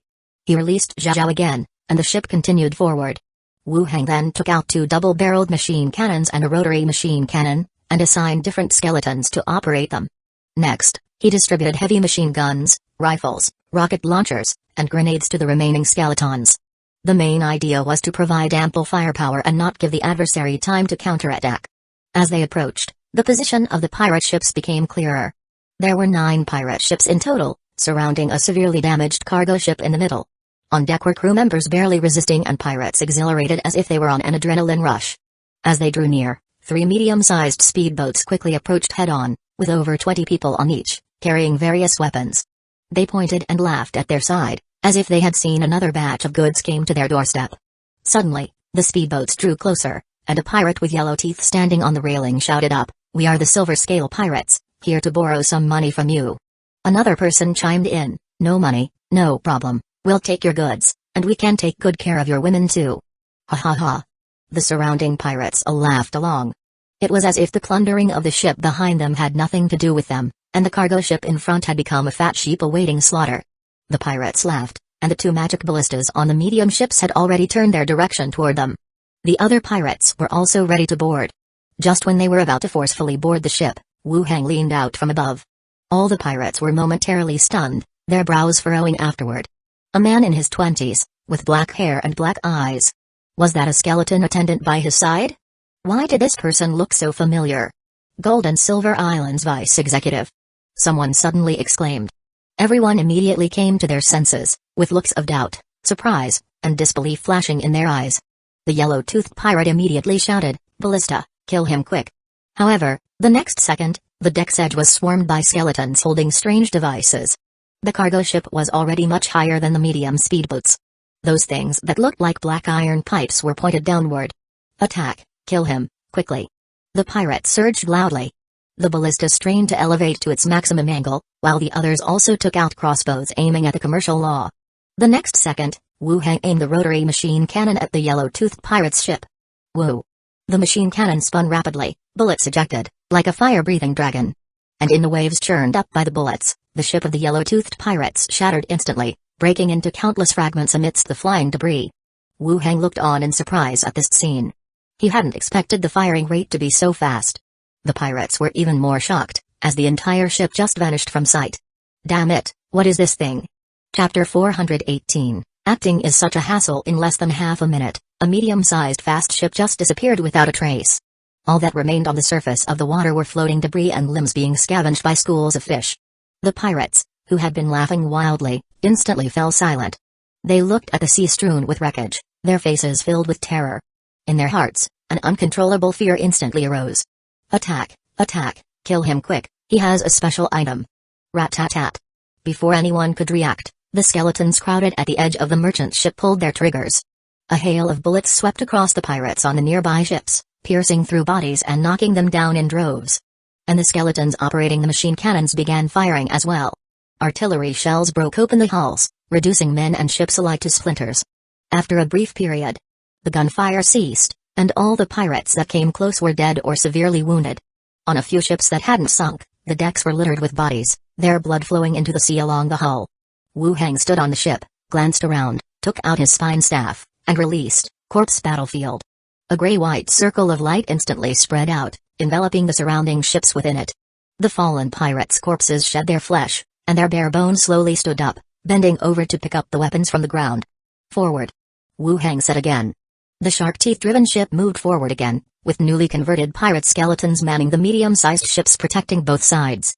The intense gunfire on one side and the sinking ships began to draw the attention of the main force of pirate ships from behind. Rangers' tamed beasts circled overhead ceaselessly, observing the situation here. Nobody expected the foolish merchant ship that came to deliver itself to death would blink and kill all the pirates sent against it. This scene undoubtedly put pressure on the main pirate forces. The pirates besieging the merchant ship began to reduce their numbers, and more of them returned to their own pirate ships. They started to adjust the direction of their ships. Forming up into formations, they headed straight for the oncoming merchant ship. Creak, creak. One after another, ballistae adjusted their aim. Crossbow bolts as thick as a man's arm, engraved with blazing effects, were loaded on the ballistae. Philippa stood on the deck, using the tamed beast's perspective to watch from afar. Even though this wasn't the first time she had seen it, she still found the machinery that could instantly destroy a ship incredibly frightening. Just too scary. Luckily, it was on their side. Captain, the Flame Pirate Group is signaling with flags. They're telling our ship to enter the left-wing formation to meet the oncoming ships, shouted a sailor from the crow's nest. Philippa took another look into the distance and said, signal back, tell them there's a slight problem with the ship, but we'll catch up soon. Okay. The sailor responded and immediately used flag signals to reply, then said again, he's telling us to hurry up. I got it, keep our ship a bit behind, and inform the deputy ship to watch the movements of the main ship, said Philippa. Aye, Captain. The sailor replied and quickly went down. The ship slowly moved into a position slightly to the rear of the left-wing formation. Continuing to approach the forefront. Philippa kept an eye on the approaching ship in the distance and then looked up at her pirate flag. Even the Hand of the Demon, in alliance with other large pirate groups, had perished at the hands of their deputy steward. Not to mention these pirate groups of her own. She could only hope that when the fighting started, it wouldn't affect her side. And to keep pretending to engage the enemy, so as not to be found out later on. Acting was truly troublesome. Philippa stepped onto the deck, took a deep breath, and shouted as she walked, load the best crossbow arrows, give them a fierce pounding, avenge our fallen pirates, and let them know who the real king of the sea is. Yes, Captain. All the pirates moved to their stations, ready for battle. The pirate ships formed two formations. One on the left and one on the right, heading toward the oncoming ships. Ensuring they could bombard the target ship from the side at the first moment of proximity. With superior numbers on their side, even if some losses occurred, it would only be the other side that would face defeat. Get ready. The pirate captain shouted. Flag signals conveyed the message to the rest of the ships. Just as all the pirates were ready and waiting to come into range, the opposing ship launched its attack first. Bang! Bang! Bang! A series of muffled, dense explosions sounded. A barrage of bullets and shells fired all at once at the two pirate ships trying to encircle them. The ammunition fell like torrential rain on the decks of the ships. The next second, the ship's fences and deck burst open in dense explosions, flinging pirates and controlled machinery every which way. Boom! Trailing flames, Rocket projectiles approached. The control room exploded in an instant, with flames shooting up into the sky. What had been a bustling, noisy deck was now instantly empty, save for the rising thick smoke and the blood flowing along the ship's body. The pirates on the ship behind watched the scene unfold with horror. Were all the people on those two decks dead? Yet the fleet's formation still pushed forward. The second stage of ships entered the range. Bang bang bang. Dense gunfire, like a huge net, fell upon the decks of the ships. All the pirates were shot down in an instant, their bodies peppered with holes, and the deck cleared out in a flash. The pirates further back began to lose their footing. They fired their crossbow arrows hastily, but the distance was too great, and halfway to their targets, the arrows fell into the sea. Seeing the disparity in weaponry between the two sides, the fleet's ships began to turn around. The original formation also quickly fell into disarray. Meanwhile, Wu Heng's sea vessel sped up once again. It weaved through the midst of pirate ships. Skeletons on either side kept firing bullets downward relentlessly. One after another, pirates fell and died, like a massacre. "Uncle, hurry, those pirate ships are trying to run," Zhao called out as she flew down from the sky, pointing toward the distance. Several pirate ships were turning around. The one making the quickest getaway was Philippa's Iron Barrel pirate group. "That ship is ours, what about the rest of the pirate leaders?" Wu Heng said, continuing to inquire. "Oh, there's one hiding back there, and another one over there," Zhao pointed in 3 different directions. After gaining the ability to see others' levels, the high-level professionals stood out amidst the crowd as if they were marked. Even in a dense crowd, with Zhao's perspective, it was easy to spot the high-level targets. Of course, there were certain limitations. If they hid inside a building, they couldn't be seen. And there was no need to share vision. Following the direction Zhao pointed, captains dressed in pirate garb were found. Ignoring the flying fish pirate group which was already making a turn, he set up the sniper rifle, aiming at the remaining 2 pirate captains. Bang! The gunshot rang out. Instantly, it hit a pirate captain in the shin. The man tumbled out from behind cover. Bang! A second gunshot sounded, and during the fall, it hit him in the forehead. His head jerked back as he collapsed. Then, the aim shifted again. Another pirate captain was running fast. With a slide, he took cover behind the cabin. Only after making sure no part of his body was exposed did he take a quick look at the situation around him. When he saw that the Iron Barrel pirate group and the Flying Fish pirate group had left a good distance behind, his teeth ground together in fury. Useless, cowards, crap. Then he glanced at the deck covered in dead bodies and wreckage. He shouted, "Turn around, we're leaving too. We'll settle accounts with those bastards later." But his shouts were still drowned out by the dense gunfire. Moreover, the other pirates were too busy fleeing for their lives to listen. Whoosh! Suddenly, the sound of something piercing the air rang out. A rocket exploded right next to him. Boom! The violent explosion sounded. The pirate captain was thrown through the air, rolling several times before coming to a slow stop. While spitting out blood in great heaves, he tried to bring an elixir to his lips. Bang! The gunshot sounded again. The bullet shattered the medicine bottle and passed through his mouth. The man's body slowly collapsed. 2 captains dead. The pirates fell into greater disarray, scattering in all directions, and some even leapt into the sea to dodge the bullets. The skeletons began firing bullets into the water. At the same time, the blood-attracted sea beasts, which also began attacking the pirates that jumped into the sea. Chapter 419, The Omniscient on the Emerald Sea. The ship kept moving forward. Bullets were clearing the pirate ships along the way. Wu Heng stowed his sniper rifle, and the surrounding battles also gradually drew to an end. When the gunfire ceased, quietness enveloped the surroundings. All the pirate ships drifted on the sea waves. The decks were pockmarked, covered with fresh blood and corpses. Wu Heng ordered the skeletons to drag over the bodies of the 2 captains, wrap them in mats, and directly place them into the space ring. Then, he continued to release Dead Bones Battlefield, where the deceased pirates on the deck rose up as white-boned skeletons from the ground. Charge into the cabins and kill everyone. Rattle. The transformed skeletons surged into the ship's cabins. Immediately after, intense fighting broke out, along with the pirates' screams and curses. Wu Heng stood by, waiting for a moment. Pirate corpses were subsequently dragged out from below the cabin decks. Placed on the deck, Wu Heng continued to release his skills, transforming them into skeletons. At this time, Zhao and Glinda, responsible for the recon, flew back together. Pointing at the merchant ship besieged by pirates, Zhao said, "There are still people inside." Glinda added, "By their clothes, they're not pirates, they must be from that merchant ship." Zhao nodded, right, they don't look like pirates." When Wu Heng arrived, fighting was still happening here. It seemed that his arrival had attracted the pirates' attention. Not everyone had been killed. Let's go take a look, and after we finish, we can head back early. Wu Heng instructed the ship to approach and directly jumped onto the opposing deck. Maintaining a certain distance, he called into the cabin, I am the deputy steward of the Gold and Silver Island Association. You're safe now, come out and talk. From the dim cabin below, a flurry of conversations could be heard. Wu Heng glanced sideways at Glinda, who was in an invisible state, and went straight into the cabin. And quickly came flying back. Whispering in his ear, they are suspicious of you, not sure if you're really from the association, they're somewhat afraid to come out. In the midst of speaking, a well-dressed but disheveled bearded short person, carrying a strong crossbow, walked out. His eyes swept around.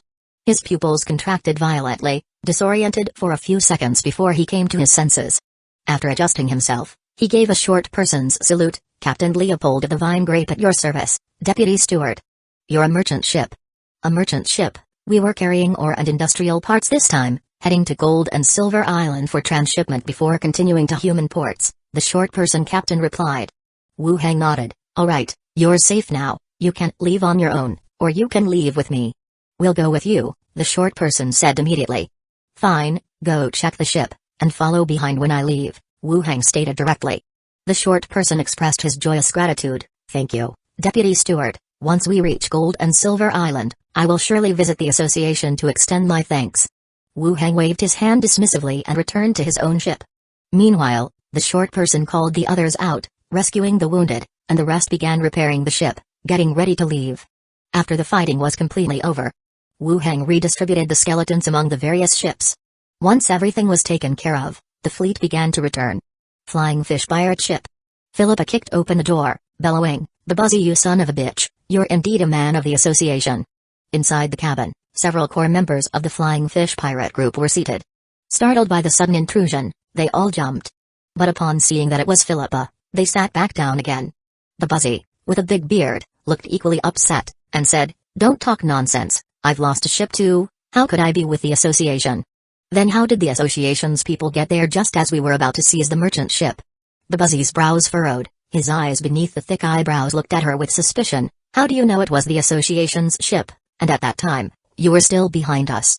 Philippa's expression paused briefly before she quickly said, "Ranger, the tamed beast can see the other party? Explain to me why a guild ship would appear there." The Buzzy still shook his head. "I'm not sure, perhaps it just happened to be in the area." "Bullshit, how could it just happen to be there and then come charging at us while stationary?" Philippa continued angrily. The Buzzy frowned at her. "What are you suggesting, that I am the damn informant? I've lost quite a few brothers myself." Both parties were on guard, watching each other suspiciously. The guild's appearance was too coincidental, especially with the recent rumors of spies. It was impossible not to suspect an inside job. Philippa said, "The Buzzy, I naturally trust you. We've both killed before, the guild wouldn't let us join anyway." Philippa continued, "What I mean is, could there be someone in our fleet? There's been no shortage of rumors lately about the guild planting spies in pirate groups. Are you suggesting that someone from our crew leaked the information?" During the exchange, everyone else in the room turned their gaze towards them. Philippa explained, "Either us or one of the other two pirate groups that escaped with us. What do you suggest we do? Kill them all, split the ships between us?" The Buzzy's eyes flickered slightly, and after looking back at his crew, he nodded and said, "All right." The next day, early morning, the fleet began to approach Gold and Silver Island. After explaining the origins of the many battle-damaged pirate ships, they slowly docked at the port. The short people's captain of the merchant ship expressed his gratitude again. Wu Heng hailed a horse-drawn carriage and went straight to the guild. Upon reaching the guild, he first took two bodies to the morgue and explained the situation to the coroner. Protocol still had to be followed, moreover, this involved his own merit and Philippa joining the secret speaker. After chatting briefly with the coroner, he left the morgue and headed for the steward's office. The elf steward, Emilo, in his purple suit, still sat in his chair, looked up, and asked, "What is it?" Wu Heng spoke directly, "I've received news from the pirates that they plan to raid merchants on the Juzuk route. Based on the intelligence, I killed 2 level 3 fugitives and saved the people on the merchant ship." Emilo looked at him with slight surprise and said, "Where are the bodies?" "The bodies have been taken to the morgue." Emilo praised, "Well done, and that little pirate of yours did well too." "Thank you, steward." Wu Heng expressed his gratitude and continued, "Steward, with the intelligence provided by Philippa this time, we've killed 3 level 3 bounty fugitives. The matter of the secret speaker, right?" I remember that. Once the coroner's procedure is complete, I will raise this matter with headquarters. Then I thank the steward on behalf of Philippa. Emilio nodded and said nonchalantly, tell her to keep gathering intelligence. When her merit and ranking raise, she can be arranged to work inside the guild. Okay. Leaving the office, Wu Hang returned to his own study. Andre Willow had been tidying the room all morning. Seeing Wu Hang return safely, she also showed a delighted smile. Master, have you had breakfast yet? Not yet, Wu Hang took a seat. Then I'll go to the tavern and order something for you. Keep it simple. All right. Andre Willow put down her tools and left with the little owl. Wu Hang poured himself a cup of fruit tea and sat back down. He took out the two captain's space rings. There were many items inside. Daily necessities, miscellaneous items, underwear, and plenty of gold and silver coins. Piracy was a high-risk profession, but it also reaped great rewards.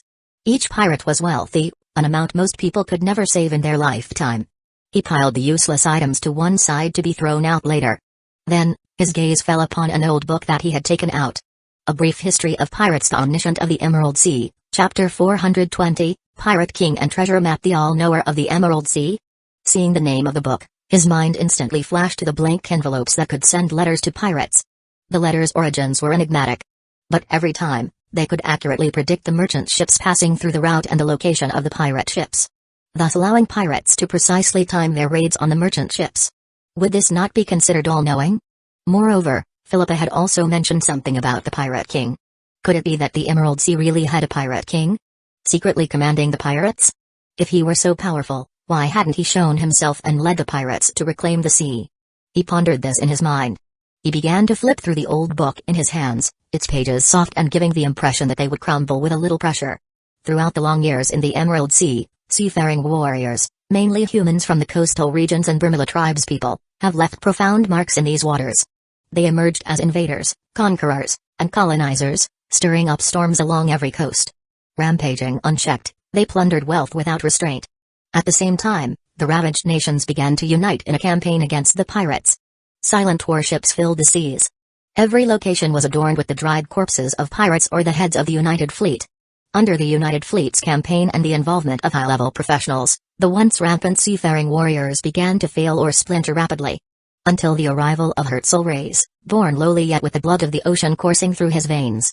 He was the emissary of the sea god, able to foresee the emergence of enemies and the whereabouts of merchant groups. Leading the pirates, he gradually balanced the situation between the two sides. On Barbary Island, he became the king of the Emerald Sea. The content of the book was extensive. Wu Hang entered a focused state and quickly read through it. The author's phrasing was peculiar, on one hand describing the pirates' ferocity and their impact on the surrounding residents. On the other hand, portraying pirates as courageous warriors and conquerors of the ocean.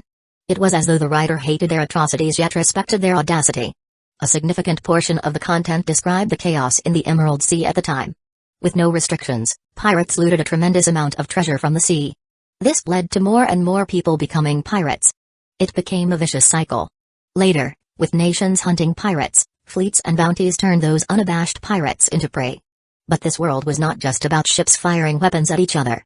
The involvement of high-level professionals quickly led to the decline of the pirates. And then, Hertzl appeared. His trait was knowing the positions of fleets and merchant groups, maneuvering on the seas. Eventually, he was recognized as the Pirate King. There really is a Pirate King.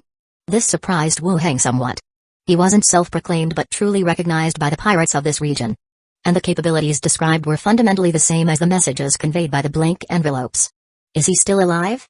No, if he were alive, there would either be a pardon or a manhunt. It's impossible there would be no news at all.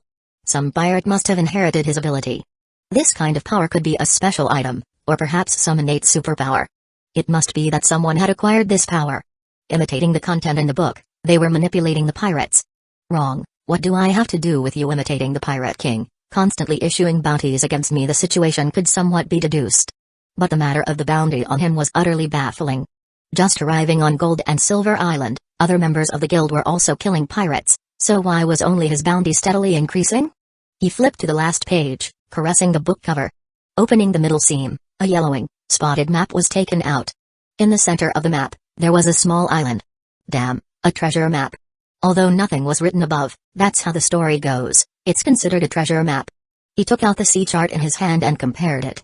He looked over it several times carefully but didn't find any similar locations. Not in the Emerald Sea? Or has the island sunk over time? He took a photo of the map with a tablet, and put it back between the pages of the book. He thought to himself it would be better to mention this to Emulo.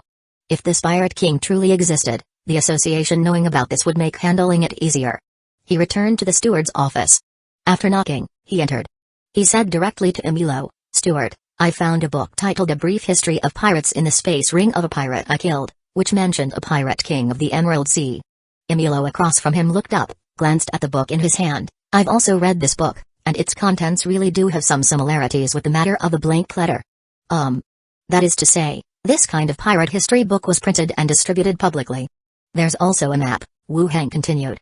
"There is a small island in each one." Emulo paused for a moment, then continued. "There are no direct clues linking the content to the blank envelope incident, but it can be considered as a lead to pay attention to, and also be cautious of the possibility that they're using this method to mislead our direction." Wu Heng's eyes narrowed slightly. The book never mentioned anything about a blank envelope. It was also possible that someone wanted the whole affair to lean in this direction to divert the investigation. "Understood. Keep the book and map for now, you might find out something," Emulo said nonchalantly. "All right." Wu Heng responded and left the office. He went back to his own office. Andre Willow had already returned, and breakfast was set up on his desk. "I thought the master had gone back home." "I went to the steward's." Wu Heng returned to his desk, looking at the prepared breakfast. "Such a lavish breakfast this morning?" Andre Willow smiled, handed him a cup of tea. "You've just come back, master, eat more. Wire is always so thoughtful." Andre Willow's smile grew even brighter. After breakfast, Wu Heng sat in his office, chatting with Andre Willow for a while. Seeing that there was nothing else, he gave a couple of instructions and then directly left the association. He got on his bicycle and headed back home. He pushed open the courtyard door. Minnie, dressed in a practice outfit, was training various movements. Now, it wasn't just physical training. She had also started training her superpower, her ability to control fire, which needed regular practice as well. Seeing Wu Heng return, she ran up and leapt, hanging off him. "Master, have you had breakfast?" Dragging the little maid whose legs were wrapped around his waist, Wu Heng walked and talked. "I ate at the association." "Oh, did your outing go smoothly?" "Quite smoothly." "Have you been good at home, Minnie?" "Of course. I took very good care of the house." Wu Heng lifted Bunny Girl up a bit. Minnie did great." Hee hee. Minnie giggled and pecked a kiss on his neck. He walked inside the house. After taking a bath in the bathroom, he slept in the bedroom until past 1 o'clock. He went downstairs. He went straight into the third-floor radio room, picked up the microphone. "Philippa, are you there?" Soon, Philippa's languid voice came through the radio. "I was sleeping." "How are things on your end?" Wu Heng asked. "Nothing much, currently leaving that area of the sea," Philippa answered and then asked, "Did you kill those 2 pirates?" "I killed them. Their bodies have been sent to the association for autopsy. Once the identities of the bodies are validated, the steward will apply to headquarters on your behalf to join the secret speaker." Chapter 421, Setting Off. "Your association is so troublesome," Philippa complained in her tone. "Wait a few days. I also waited several days when I joined the association," Wu Heng said. "Then how long did you wait?" After a brief recollection, "It seems like it was 3 days, yours should be about the same." "Oh, 3 days is not too bad." After telling Philippa about the secret speaker, Wu Heng continued to ask, "Your pirate friend, he didn't suspect you, did he?" "No, I told him about leaking information to the association. Some of the ships that followed us out, we've detained them too. Now I have 3 ships, Philippa said with pride. Unless someone figured out the radio, it would be hard to trace it back to Philippa. Wu Heng thought for a moment and did not see the advantage of having more ships. Don't focus on developing a pirate group. The more people you have, the more problems are likely to arise. Focus on gathering information instead. Philippa's tone paused. You're right. I'll think about it, sell the ships, and have some money to spend. Wu Heng did not dwell on this matter but continued to mention the book he acquired. Have you heard of A Brief History of Pirates? Whose history? A book called A Brief History of Pirates, the Omniscient of the Emerald Sea. Who reads books among pirates? I haven't read it. She indeed didn't know about the book. Wu Heng gave her a brief explanation. It mainly talks about a pirate king of the Emerald Sea, who could know the movements of ships at sea. The blank envelope. Philippa exclaimed, also thinking of the blank envelope. I also thought of that. Keep this in mind and pay attention to any information, Wu Heng said directly. Alright, some of the old pirate groups should know something. I'll ask around when I have the chance. Wu Heng thought for a moment. There's also a treasure map, I'll give it to you when I have the chance to see if you can find the place. Philippa replied, okay, I'm heading to a port with the Flying Fish pirate group for some repairs. I'll be back there in a couple of days, and you can give it to me then. Alright. Philippa continued to ask, where is my mom? Next time I'll have her talk to you when there's a chance. I've just returned to Gold and Silver Island. Oh okay, I'm not in a hurry. Then let's leave it at that. Be careful out there and don't make friends with pirates. I know, bye Dad. After hanging up the phone, Wu Hang returned to the 4th floor. He opened the boundary door and went towards Zombie World. Elsewhere, it was still the manager's office in the mall. He took out the walkie-talkie and called Chi Hankai. Before long, the sound of footsteps arose, and a figure in a long down jacket and marten boots walked up. You called for me? Wu Hang asked. Nothing's wrong here, right? No issues. The provincial district continues to collect gold, and they will also continue to sell us some blueprints and ammunition, Chi Hankai reported. Let them continue to sell us some revolving machine cannon rounds, also, the blueprints for the rounds, bring those over as well, Wu Hang said. The revolving machine cannon had a high rate of fire and great power. In less than a minute, ships would be shattered. But the ammunition consumption was equally vast. The rounds sold along with the machine cannon last time were gone in less than a minute. Now he still needed to have them sold to him. Chi Hankai took out a notebook from her breast pocket, clicked a pen to write down, alright, I've noted it. I'll contact them when I get back. Wu Hang nodded and continued to ask, has the equipment for smelting gold been transported over? It has been brought over. And the location for the water elemental well? That's also been chosen. Wu Hang stood up, let's go, we'll check it out. The two left the mall and, under Chi Hankai's guidance, went to a yard behind the mall. The snow in the yard had been cleared, and a huge pit had been dug in the middle. Is this place suitable? Chi Hankai asked. It should be, have people start smelting the gold. Before it cools, bring the liquid gold over, Wu Hang instructed. Alright. Chi Hankai took out the walkie-talkie and immediately gave orders. As for Wu Hang, he took out all the components of the water elemental well. A large number of skeleton warriors were called to begin assembly. The whole well was more like a large reservoir. The stone well was etched with complex symbols and patterns. Having experienced the burial ground and flame furnace, he was now much more familiar with magical constructions. He made sure the assembly was correct. Soon, a few survivors rushed over, carrying the liquid gold. Wu Hang directed them to pour the gold through the grooves into several connection points. Once the liquid cooled down, a faint ripple of magic spread out instantly. The runes Arad have an impact. Chi Hankai had heard about runes for the first time but guessed they referred to the patterns above. He nodded in agreement. Let's have the skeletons guard here, it's safer. That works too. He summoned a few skeletons to guard the area. The two of them continued to walk outside. Chi Hankai continued, the train's modification is almost done. We tried running it for a distance, and there weren't any problems. It had been about a week since they acquired the train. The people at the base had experience in modifying cars, so modifying trains posed no problem. Moreover, the speed wasn't slow. Wu Hang thought for a moment, organize some manpower. Let's head to the next city tomorrow. There hadn't been much progress in the zombie world lately. It was time to move on to the next step. Alright, I will go prepare right away. Returning to the shopping mall, Chi Hankai busied himself with his matters, while Wu Hang also returned to Gold and Silver Island. Descending to the first floor, Minnie, Andre Willow, and Shayla were chatting in the living room about some recent amusing incidents. Wu Hang came down from upstairs and joined in their conversation for a while. The skeleton chef also served dinner. Everyone sat at the dining table, eating and talking. What have you been busy with these past few days? Shayla asked curiously. Catching pirates for the guild, Wu Hang answered. Pirates can never be completely caught. Don't wear yourself out, Shayla said softly. Her concerned tone made Minnie gaze at them with wide eyes, puzzled. Shayla then changed the subject. The island is gathering a second batch of ships to set sail. Some merchant group guards and mercenaries will be assigned to join. Wu Hang took a sip from his wine glass, puzzled. Are they setting sail? Not yet, I heard there will be some training, but this force on the island has the authority similar to guard teams, empowered to arrest and search, Shayla explained. Oh, has Starflower also assigned people? Everyone having search authority, and with other guilds sending people, we had to as well. The competition between guilds is not as calm as you think, Shayla said with resignation. That's true, driving off pirates is also beneficial. Yes.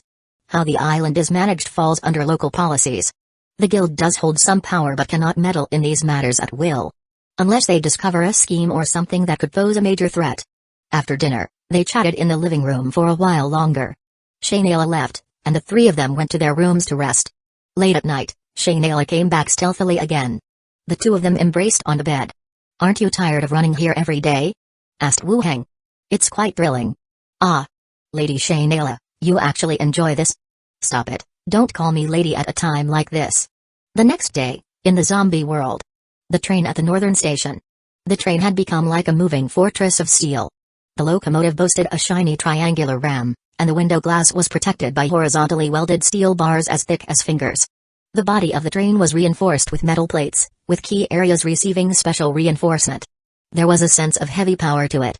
Solar panels and antennas were installed on the top, providing energy as well as enhancing signal reception. Then flying dragons. Food and supplies were loaded onto the train, and the crew checked the train's condition.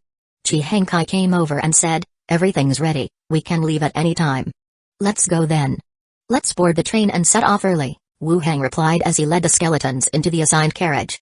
Once all the skeletons were ready, with a walkie-talkie at hand, Chi Hankai announced, "We're departing." Amidst a rumbling sound, the train gradually started to move. Chapter 422, East District. The interior of the train was pervaded by the smell of welding and machine oil. The space inside the carriage was rather cramped, filled with various supplies and tools that needed to be brought along. The walls were made of mottled metal plates, with patched-up pipes and wires visible in some areas. The dim lights on the ceiling emitted a faint glow, casting a slightly oppressive atmosphere. Priority for space is given to skeletons and supplies, that makes the seated areas crowded, Chi Hankai explained in a soft voice. "The layout isn't bad," Wu Heng said as he sat down to one side. The seats were old, long green leather bench seats with a fixed table in the middle. On the table, there was also a monitor fixed in place, displaying surveillance footage of the area surrounding the train. Monitors were installed on the outside of the train to ensure every angle could be captured. Although he didn't know what the trains looked like in the provincial areas, the level of modification on his own train was more complete than he imagined. Sitting down in a chair, Chi Hankai directly said, "If everything goes smoothly, it will take 5 hours to enter Anhui City Station. If there are too many zombies, we'll need to stop the train to clear them out. The train's exterior can withstand the zombies, but there is still a risk of derailing. Once we derail, it would be very difficult for us to get back on track with the tools we have now." Wu Heng understood what the other meant. "When there are many zombies, we'll prepare in advance and let the skeletons take care of the combat. A few scattered zombies pose no threat to a train modified to this extent." The main concern was large hordes of zombies and significant obstructions on the railway. As long as they paid attention and prepared in advance, there shouldn't be any problems. Even if the number of skeletons carried by the train was limited, compared to zombies, they still had the advantage in terms of level. "Okay." Chi Hankai nodded and then added, "We mentioned the intention to take over the station and exchange supplies on the Anhui City Channel in advance, but they didn't believe us, and their attitude wasn't very friendly." Wu Heng remarked, "The market at the passenger station was like this too when it was open to outsiders, and other shelters had the same attitude. When he and Liang opened up the passenger station, other shelters were also ridiculing them. By the time, Chi Hankai hadn't joined yet. And when they opened the market in the old factory area, the military had already established a market ahead of time, making it easier for survivors to accept. Now that they were in a new place, a similar situation arose. But it was understandable.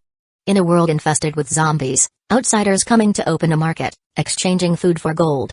Any normal person would doubt its authenticity. Chi Hankai slightly raised an eyebrow. "There was such a thing?" "I didn't mock it." Wu Heng nodded. "Once we take over the station, people from the other shelters will believe us." "Yes, you're right," Chi Hankai agreed. Boom boom boom. As the train left the city, thumping sounds began to reach them from the outside. Both looked towards the side monitor, where they could see zombies on either side of the tracks attracted by the sound of the train.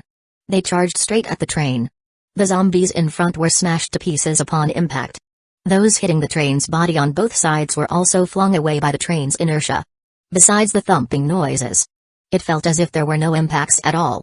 Wu Heng redirected his attention from the monitor and glanced at the control panel's notification. The train-smashing zombies did not yield any experience points. It seemed that kills were not considered his own. It was somewhat regrettable. Chi Hankai picked up a walkie-talkie to check with the driver's cabin. Wu Heng pulled up the panel to check his attributes. Name, Wu Heng, level, 15, 13,585 195,000, attributes, Strength 41, Agility 31, Constitution 44, Intelligence 43, Perception 28, Charm 29, Specializations. One-handed sword specialization, Advanced, Swordsmanship specialization, Intermediate, Staff specialization, Intermediate, Arcane training, Knowledge of souls. Undead adaptation, Spellcasting acceleration, Forced concentration, Master caster, Tireless focus, Abilities, Greyhawk swordsmanship, Novice, Enhance will, Soul sense, Burst potential, Spellcasting acceleration, Breath of the Wraith, Divine presence, Skills, Bone manipulation skill, Breath of death, Animate object, Lightning binding, on checking now. He had admittedly become somewhat lax in recent times. Experience points sat at just 13,000, a long way off from the needed 190,000. The other world still posed significant threats. He needed to raise his level as quickly as possible. Would you like something to drink? Chi Hengkai asked as she put down the walkie-talkie. Wu Hang closed the panel. What is it? Beer, soda, mineral water. Pretty much what you'd expect in a car. Mineral water is. Chi Hengkai opened a nearby cabinet and took out 2 bottles of mineral water. 1 bottle for each person. Chi Hengkai continued to ask, did you know the people at the auto repair shop from the beginning? Our residential community was quite close. We met while clearing out the zombies. Oh, Yaong is really lucky, Chi Hengkai said with a touch of envy, then added, I'm pretty lucky too. Wu Hang nodded and asked again, what's the next stop? Chi Hengkai glanced at the map, Dongjian District Station. Dongjian District Station. Outside of the train station, at a window on the 5th floor of a building. A man wearing a black greasy down jacket and carrying a combat backpack was looking down through binoculars. He carefully observed the situation on the opposite side. His face was stern, silent, and speechless. Behind him, debris was piled up into a fire, where 5 men and women were gathered, warming themselves by the fire and waiting for news. How is it? Are there many zombies? A short-haired woman asked. The man observing the situation said gravely, there are many. Just inside and outside the hall there are hundreds. There should be even more at the station or other places. The woman shaded her eyes with her hand and looked into the distance. Is there a way to draw them away? It's difficult. We all sneaked in carefully. If we cause any big disturbance, the zombies outside may riot, and we might all die here, another person said from behind. If it doesn't work, we'll just take the car on the highway. Wait. The man with the binoculars suddenly said. The rest immediately became tense, putting out the fire and drawing their weapons. What is it? The man's tone was puzzled. All the zombies at the station rushed inside, as if they were attracted by something. The group moved to the window and looked from afar. Hordes of zombies poured into the station frenziedly. It was as if they were lured away by something.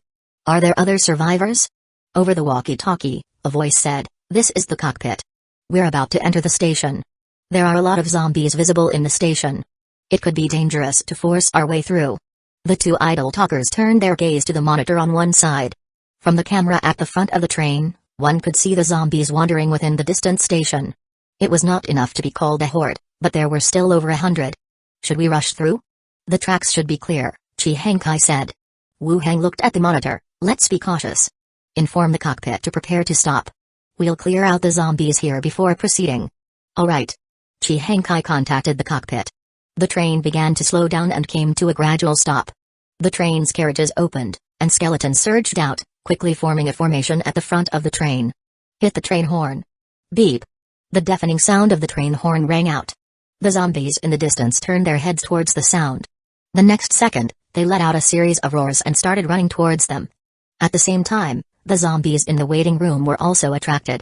They shattered the glass windows and began to converge on the tracks, charging towards them. Spear throw, release. Swish swish swish. A barrage of spears flew out. They landed amidst the zombies with a crackling sound, a swath of the undead pierced by the spears, falling and tripping up the ones behind. The zombies in the back continued to howl and charge, crashing into the spear ray.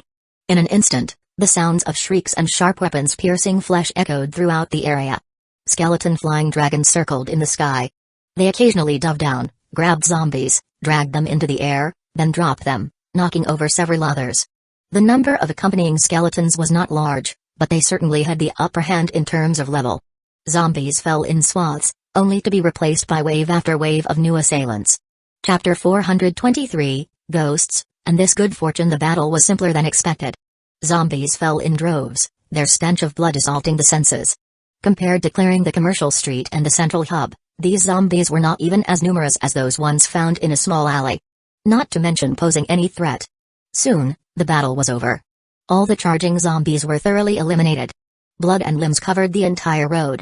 After confirming no new zombies were coming over, Wu Heng took 2 steps forward and released Corpse Battlefield, the fallen zombies turning into skeletons as they stood up, shaking off the flesh from their frames.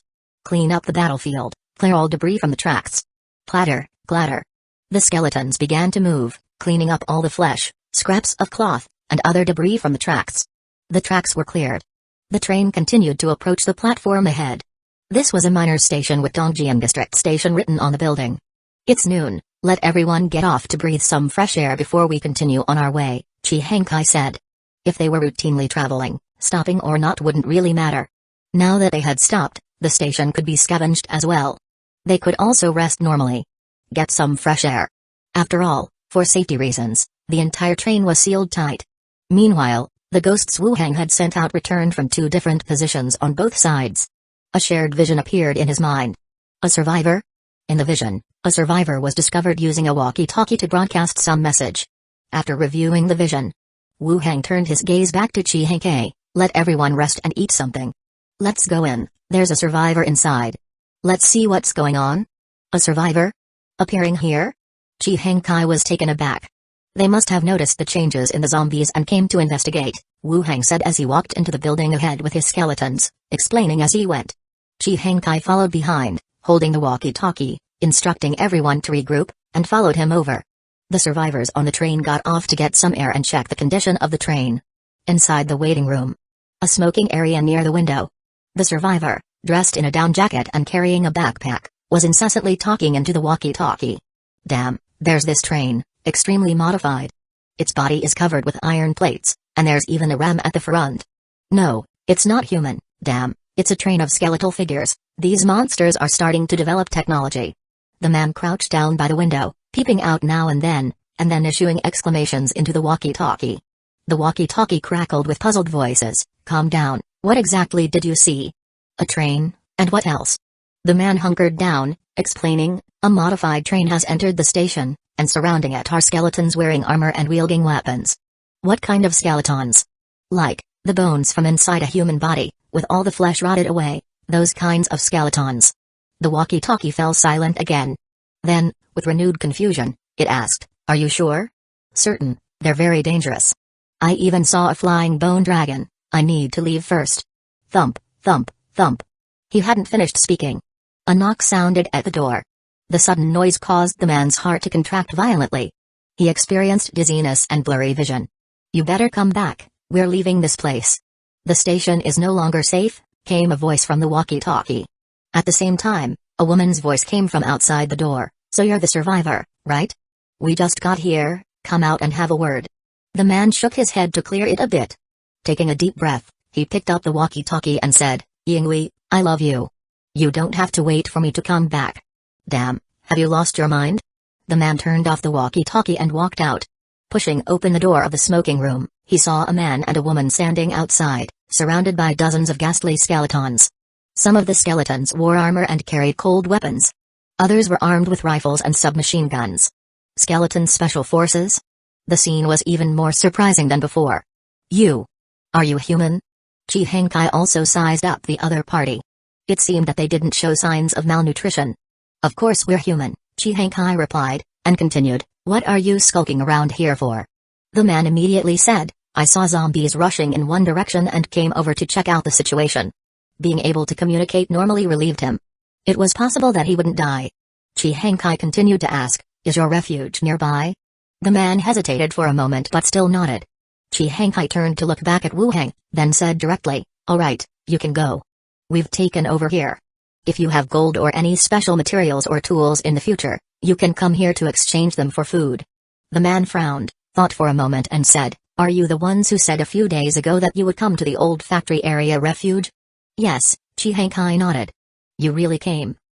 We're going to Anhui City Station. Do you have any information about it? Chi Hankai crossed her arms, looking at him. The man said, I know some. Can I go if I tell you? Chi Hankai raised an eyebrow, depends on whether what you say is useful or not. The man's eyes darted, he thought for a moment, and then slowly began, I've heard rumors that there are ghosts in Anhui City Station, the relentless kind that won't stop until you're dead. Chihankai was startled and furrowed his brows. Go on, elaborate. I don't know much, just that a broadcast from a refuge mentioned it.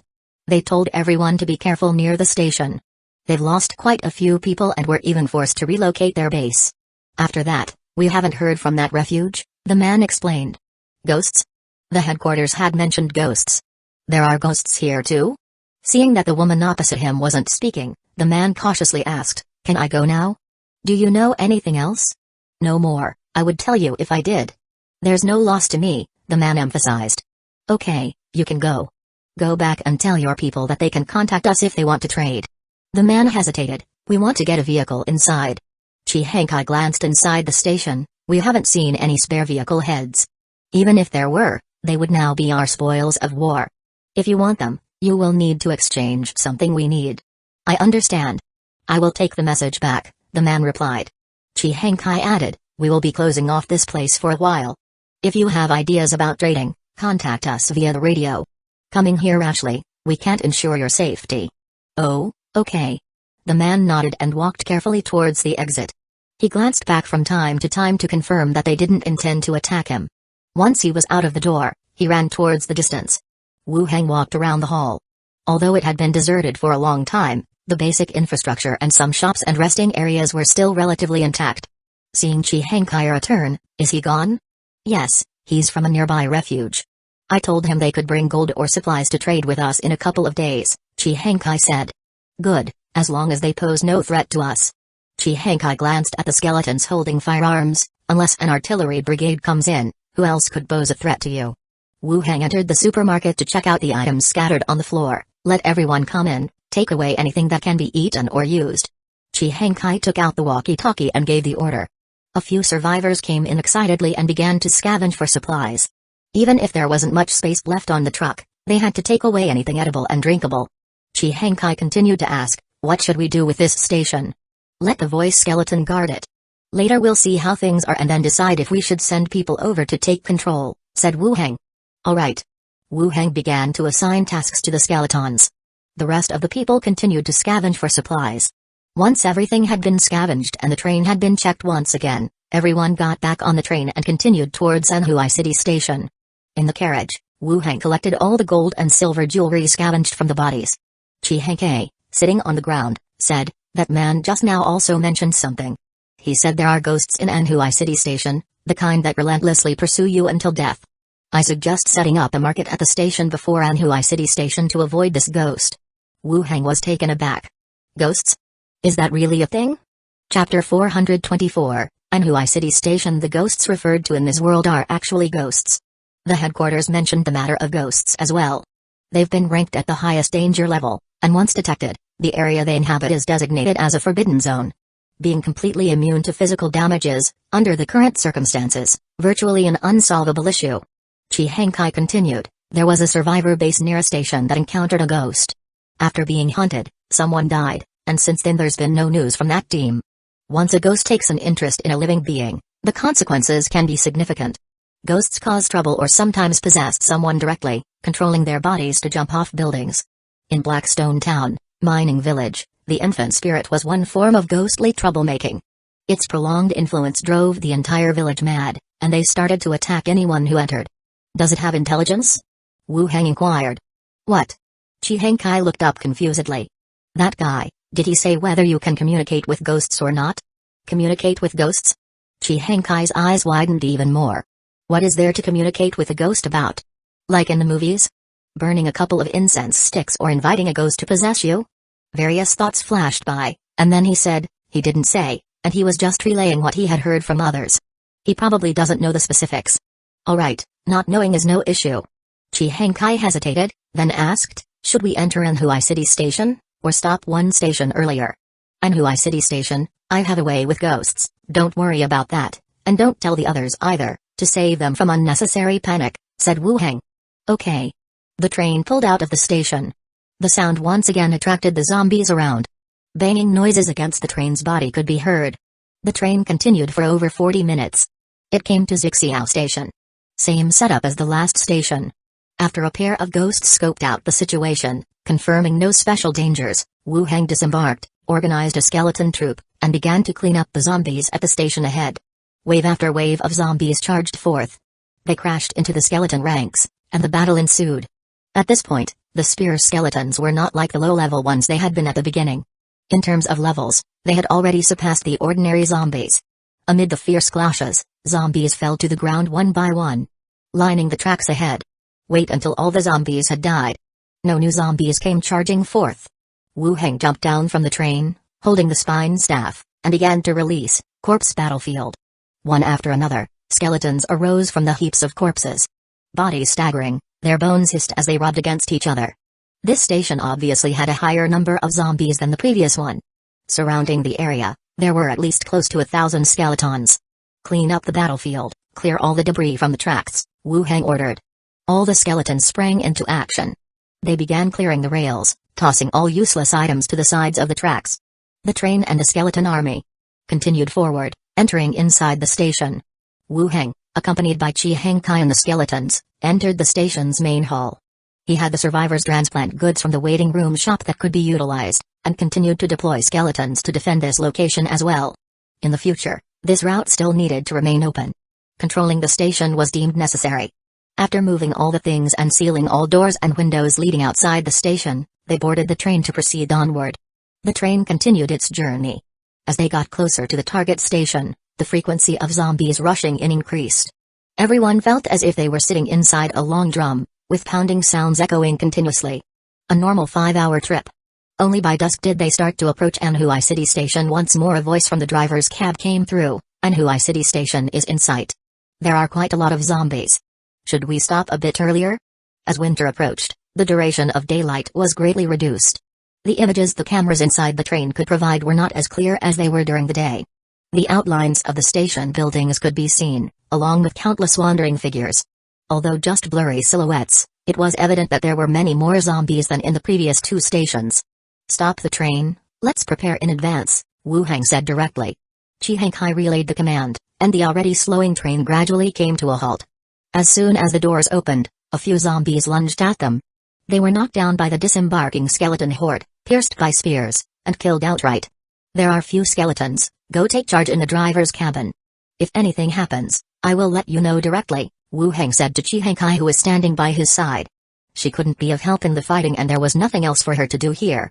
Chi Heng Kai was startled, then understanding his intent, she said, "All right." She tightened her down jacket and walked towards the driver's cabin through the door. Once she left, Wu Heng released Zhao and Glenda. 2 ghosts curiously surveyed their surroundings, even sticking their heads through the roof and body of the train to take a look outside. "This train is so cool," Zhao said. Glenda looked at the monitor and nodded in agreement. "To some extent, you do have your own direction of development." At the previous 2 stations, she had let the ghosts out. However, at that time, Chi Heng Kai was there, and both ghosts remained invisible without the opportunity to speak. Now that no one was around, they began to express their feelings. Wu Heng directly said, "There's a station up ahead, there's information that there's a ghost in the station. Glenda, go investigate the ghost, if its strength is high, fly back in advance. Zhao, investigate the zombies, their numbers and mutated zombies, pay attention to all that." "Okay. Understood." The 2 ghosts replied and flew straight through the walls and out. Wu Heng also opened the door and got off the train. He transformed the several zombie corpses lying on the ground into skeletons. Then he began organizing the skeletons into formations, preparing to confront the zombies. Soon after, Zhao flew back from a distance. "There's a big guy zombie," she said urgently. "What about the number of zombies?" Wu Heng asked. "There are many, fewer over there, but more inside the waiting room," Zhao said. "Let me see." Zhao dived into the body, sharing the visuals into the mind. The number of zombies inside the whole building was significant, at least 3 or 4,000. And there was only 1 mutated zombie, a second-level big guy. He then released Zhao back out. She was instructed to stay by his side to keep watch while he waited a bit longer for Glenda, who still had not returned. He decided not to wait any longer. Picking up his walkie-talkie, he said, "Sound the horn." Woo! The melodious sound of the horn rang out. Simultaneously, the train's headlights followed, illuminating the path ahead brightly. The zombies inside the distant station were instantly attracted by the horn, turning their heads towards it and letting out roars. They began to sprint over. Right after that, the sound of shattering glass followed. More zombies broke through the glass doors at the entrance of the station. They jumped down from the platform, forming a dense horde that surged towards them. like a flood rushing down the tracks. Launch spears, fire. Swish swish swish. Iron spears shot into the sky. A large number of zombies were pierced through and nailed to the ground, tripping up more from behind and causing a pileup. Keep firing. Then came the second and third volleys of iron spears, falling non-stop from above into the horde of the undead, constantly slaughtering the horde. As the zombies drew near, Wu Heng cast white bone armor on himself, then continued, spear array, advance. Rustle rustle. The skeletons crouched halfway. Dense long swords pierced out in multiple layers. Then the horde fearlessly plunged into the spear array. The sound of sharp weapons piercing through frozen flesh and blood, the roaring of zombies, and the noise of tearing at leather armor filled the entire area. Harsh and grating to the ears. Then, a skeleton flying dragon circled overhead. Occasionally, it would snatch up a zombie, toss them from its wounds and flip over even more of them. The zombies may have been more numerous than the skeletons, but they were still unable to break through the skeleton's defensive line. Even making the spear array retreat half a step was out of the question. Uncle, that big guy is charging over, Zhao's voice came from beside him. Wu Heng looked ahead. He saw the big guy zombie, like a frenzied bull, roaring as it charged over. All zombies in front of it were blown away, brutally forging a path for itself. Wu Heng glanced at his side. Karim, go and kill that large zombie, don't let it get close. Karim, gripping his long sword and lightly tapping his foot, charged straight out. As he approached the front row of the skeleton ranks, the big guy zombie was about to crash through. Fog skill was released. Karim's figure instantly disappeared. The next second, he reappeared behind the charging big guy. His long sword swung horizontally, and with a slash, the sound of a blade cutting through flesh resonated, and the giant head tumbled to the ground. The zombie's body staggered a few more steps forward. Then, with a thud, it fell to the ground. Karim's long sword once again swung non-stop, cutting down all the regular zombies attacking. His figure slowly retreated back into the lines of the skeletons. On the train, the accompanying survivors watched with wide eyes, astonished at what they saw on the monitor. Under the glare of the train's headlights, everyone could clearly see the skeleton, wielding a sword like a chivalrous swordsman, magically appearing behind the mutated zombie. And with one slash, it killed the second-level mutated zombie. How did it appear like that? Teleportation, my god, it can teleport. Chapter 425, Ghost Skeletons Can Awaken Superpowers. The King Skeletons have superpowers now. Second-level mutated zombies can be killed in seconds now. The King has become even more powerful. Yeah, way too powerful. Intense discussions could be heard within different compartments of the carriages. If skeletons could use superpowers, then the human consensus that superpowers depend on one's genes would be overturned. After all, skeletons don't have cells or genes to speak of. Miro, maybe. In the driver's cabin, Chihankai and the drivers were also watching the scene in horror. Unlike the others who were watching through surveillance, they saw the battle outside through glass and iron bars. The skeleton that followed the king every day, not particularly large in stature, was unexpectedly formidable. A second-level mutated zombie was dispatched with a single stroke. Chihankai remembered that previously killing a second-level mutated zombie required some preparation. But now, it was easier than killing a chicken. Sister Chi, that skeleton is too fierce. What kind of power is that, to just suddenly move over there? The two drivers whispered to each other. Still looking outside, Chihankai said in a low voice, this matter is not to be spread. What you've seen, bury it in your heart. I'll say the same to the others. Oh, understood, the two responded. Chihankai withdrew her gaze. She then glanced at the skeleton guards arranged for her, wondering if her own had any special abilities. Looking at the bones and height, it probably wasn't too different. She then looked down at her figure through the collar of her down jacket. She figured she wasn't worse off than Li Yaong. The battle at the main battlefield continued. Large numbers of zombies fell to the ground, gradually forming a mountain of corpses. Advance, Wu Heng ordered directly. Amidst the sound of bone and armor friction, the defending skeletons straightened their bodies. Wielding long spears, they began to slowly move forwards. Like a spiky iron wall, they pushed the zombies backward. The zombies kept falling like wheat being harvested. Under the glaring lights, a red glow lingered amidst the bloodshed. The skeleton army, trampling over bodies strewn on the ground, continued their advance until they stopped just outside the station. By then, the horde of zombies had been eliminated. Wu Heng instructed the skeletons to pick out the bodies of the second-level mutated zombies and evolved zombies. Bone manipulation skill was released, and several skeletons rose from the corpses. They continued to rifle through the minced flesh, unearthing a second-level corpse core, and 3 first-level corpse cores. After gathering them, He continued to release bone transplantation to the skeleton army. The damaged skeletons walked over to the nearby corpses on the ground. They took off the corresponding body parts and affixed them to themselves.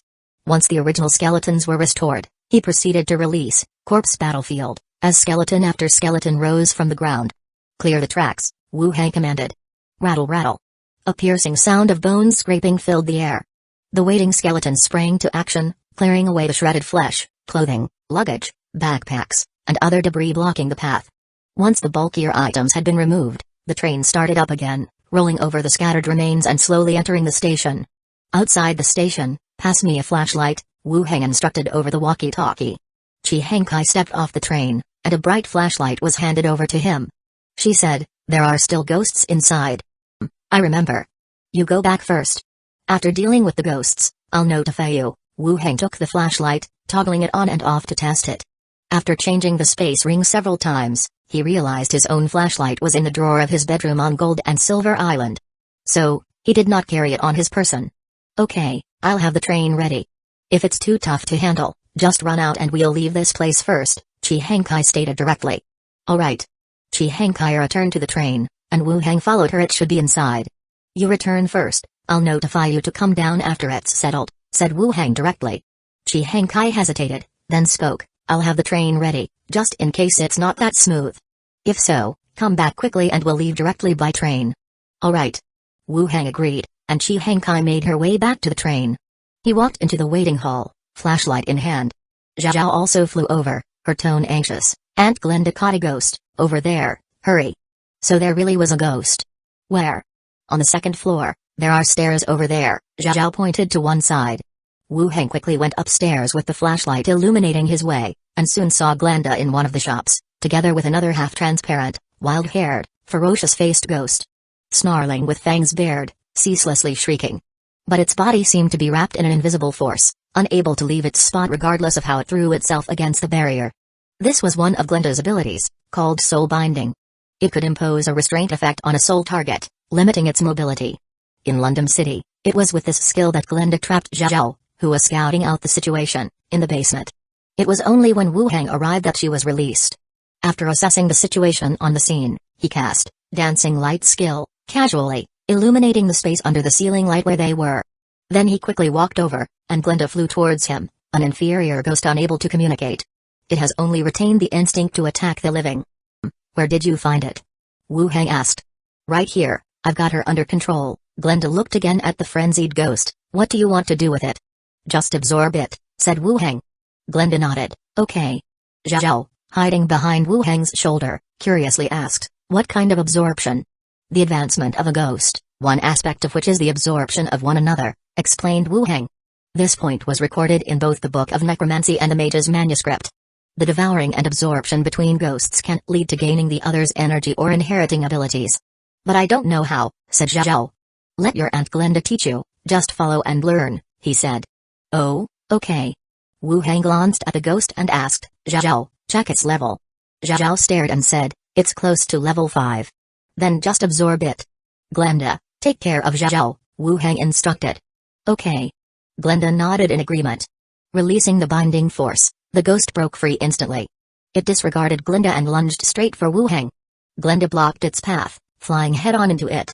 The two ghosts collided, mixing together like merging whirlpools, entangling each other. Then a voice echoed, "Zhao, come over here quickly."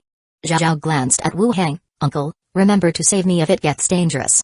Having said that, she too charged forward. Next, 3 balls of energy tangled together. It was evident that 2 of them were constantly eroding the third. About 10 minutes or so passed, and the ghost separated from the vortex.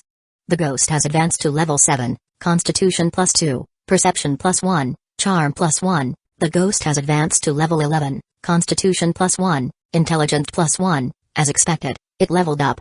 Chapter 426, Mother and Daughter Reunion, Part 1. I leveled up. Absorbing other ghosts is indeed the most convenient way to level up. Zhao had gone up by 2 levels, and Glenda also increased by 1 level. There was an enhancement in attributes. But no other abilities were unlocked. The book said that one would inherit the original abilities of the ghost, but it seems none were inherited. "How does it feel?" "Pretty good," Zhao answered. Glenda also nodded in satisfaction, indicating she also felt quite good. After some thought, Zhao said, so in the future, if we encounter other ghosts, and we absorb them, does that mean our levels will keep getting higher? Wu Heng thought for a moment and felt that not all ghosts could be absorbed casually. After all, some of them possessed intelligence. Besides lacking a body, there was not much difference between them and living beings. On humanitarian grounds, if a ghost retains its senses and can communicate normally, and as long as it hasn't done anything evil, we can talk to it. If it's just a low-quality ghost like the one we just encountered, causing chaos and harming people, we can absorb it normally, he said. Glenda found it somewhat amusing to hear the Necromancer talking about humanitarianism. Zhao then coyly emphasized, aside from you, uncle, I've never wronged anyone else. That's probably because you haven't had the chance. Zhao looked up, avoiding his gaze. I have been working very hard to help you, uncle. Well, that's true. Then I forgive you. Zhao is a good child, after all. Of course. Dealing with ghosts was easier than imagined. Under Glenda's abilities, the ghosts found it impossible to move. Moreover, after the ghosts absorbed one another, the level increase was quite significant. Ghosts below level 5 had allowed the level 10 Glenda to level up, and Zhao also went up 2 levels. Obviously, the leveling wasn't assigned based on experience points. In time, it might be possible to pay special attention to some ghosts' affairs, using them to enhance the ghosts. The issue was settled. Wu Heng continued, let's check the vicinity again, and if there's no danger, I'll let the survivors come in. The 2 ghosts nodded and immediately split up to circle around from both sides. After returning, they indicated there was no danger. Wu Heng took out his walkie-talkie. It's safe inside, let everyone come in. Received. Soon, Chi Hankai was the first to walk in. She cast a cautious glance around and upon seeing Wu Heng with the skeleton coming down from the 2nd floor, she signaled to the people behind her. Then, the accompanying survivors quickly walked in. Long electrical wires stretched from the train to the waiting room, and the bulbs lit up one by one, lighting up the previously dark space. Then came the assembly of equipment, the boarding up of shattered doors and windows with wooden panels, and the welding of rebar. Meanwhile, another group connected the welders and cutters and began welding and sharpening the steel pipes and spearheads that had been brought in. Everyone, as if they had rehearsed, quickly got to work. Chi Hankai gave a few instructions and then came over. There's still some time before dawn, you should rest in the car for a bit. No need, I'll take a look around. Rest for a bit. We didn't do much on the way, you rest, and if there's any situation, I'll call for you, Chi Hankai said, pulling him towards the train. Wu Heng didn't insist any further and told the 2 ghosts to keep an eye on the surroundings. He then returned to the train car. Lying on the fixed bench and covered with bare hide, he closed his eyes and dozed off for a while. Thump, thump, thump. He wasn't sure how long he had slept when he heard a knocking on the door outside. Then, Chi Hankai walked in, putting a basin of water to the side. How was your rest last night? The conditions on the train are a bit poor. Wu Heng shook his stiff neck. It was okay. Wash your face. Despite the poor conditions, stay presentable, Chi Hankai said quietly. Thank you. Wu Heng quickly washed his face and then dried off. He then sat down at the table, took out some food from the space ring, and shared some with Chi Hankai. Chi Hankai raised an eyebrow and took a seat opposite him. She took a bite of something that looked like pizza and tasted it. When she tasted the flavors of the meat and seafood, her eyes lit up, and a look of surprise appeared on her face. In the current situation, some supermarkets still had canned meat or well-sealed meat. But the flavor couldn't compare to this. Initially, she wanted to retain her dignity and be mindful of her image, but she couldn't resist the delicious aroma of the food and started gobbling it down voraciously. Slow down, I have more if it's not enough, Wu Heng said, pouring her a glass of water. Chi Hankai felt a bit embarrassed. This is enough, I just didn't expect it to be this delicious. I'll bring you some more when I get the chance. After swallowing her food, Chi Hankai asked, did you make this? Someone else made it. Oh, okay. After finishing breakfast, the 2 got off the train. They walked into the waiting room. The broken glass of the doors and windows had all been boarded up, and the clutter that had filled the hall was now piled up in a corner. Even with a basic cleanup, the walls and surroundings still bore clear claw marks and bloodstains. The survivors had regrouped. Only a small number of people continued working, while the rest returned to the train to rest. Over 100 iron spears have been made, and production will continue to increase. Outside the station, people have scouted the area. There are zombies on the roads. It's about the same situation as we previously encountered, Chi Hankai reported softly as she followed behind. Wu Heng instructed, prepare to clear out the surrounding zombies when the time comes. Understood. Chi Hankai nodded, took the walkie-talkie, and arranged the task. Wu Heng then ordered the skeletons to move all the weapons outside and distribute them to the newly converted skeleton warriors from the day before. Chapter 426, Mother and Daughter Reunion, Part 2. About half an hour later, the survivors on this side were ready. Wu Heng, commanding the skeleton army, formed the spear array outside the train station, waiting in silence. Before long, Zhao and Glenda returned one after another. They're just ordinary zombies, no danger at all. On my side, there aren't any strange carrion either. Wu Heng nodded, signifying his understanding. He picked up the walkie-talkie and asked, "Is the skeleton flying dragon ready?" Chi Hankai replied, "Ready." This time they hadn't brought along any skeleton hunting dogs. Grabbing a spear from a skeleton warrior beside him, he said, "Go attract the zombies, run back once they've noticed you." The skeleton warrior stepped out of the formation. He walked towards the location of the zombies on the road ahead. It was still a distance away. The wandering zombies then turned their heads towards this direction, with roars spreading instantly. The skeleton turned and ran back. The zombies boiled over like an exploding pot, gathering into a tide of corpses and chasing after him. The skeleton flying dragon flew overhead, showering the zombie crowd with solid iron bullets like torrential rain. Thick smoke billowed, and the street was cleared in an instant. The spear array continued to press forward, cleaning up the remaining zombies. Level 15, 32,785 195,000, Wu Heng watched as his experience points surged. A hint of joy appeared on his face. It was definitely more exhilarating in an undeveloped area. Back in the original city, it was not possible to gain this much experience anymore. Moreover, fighting on this road was much more convenient than on the tracks.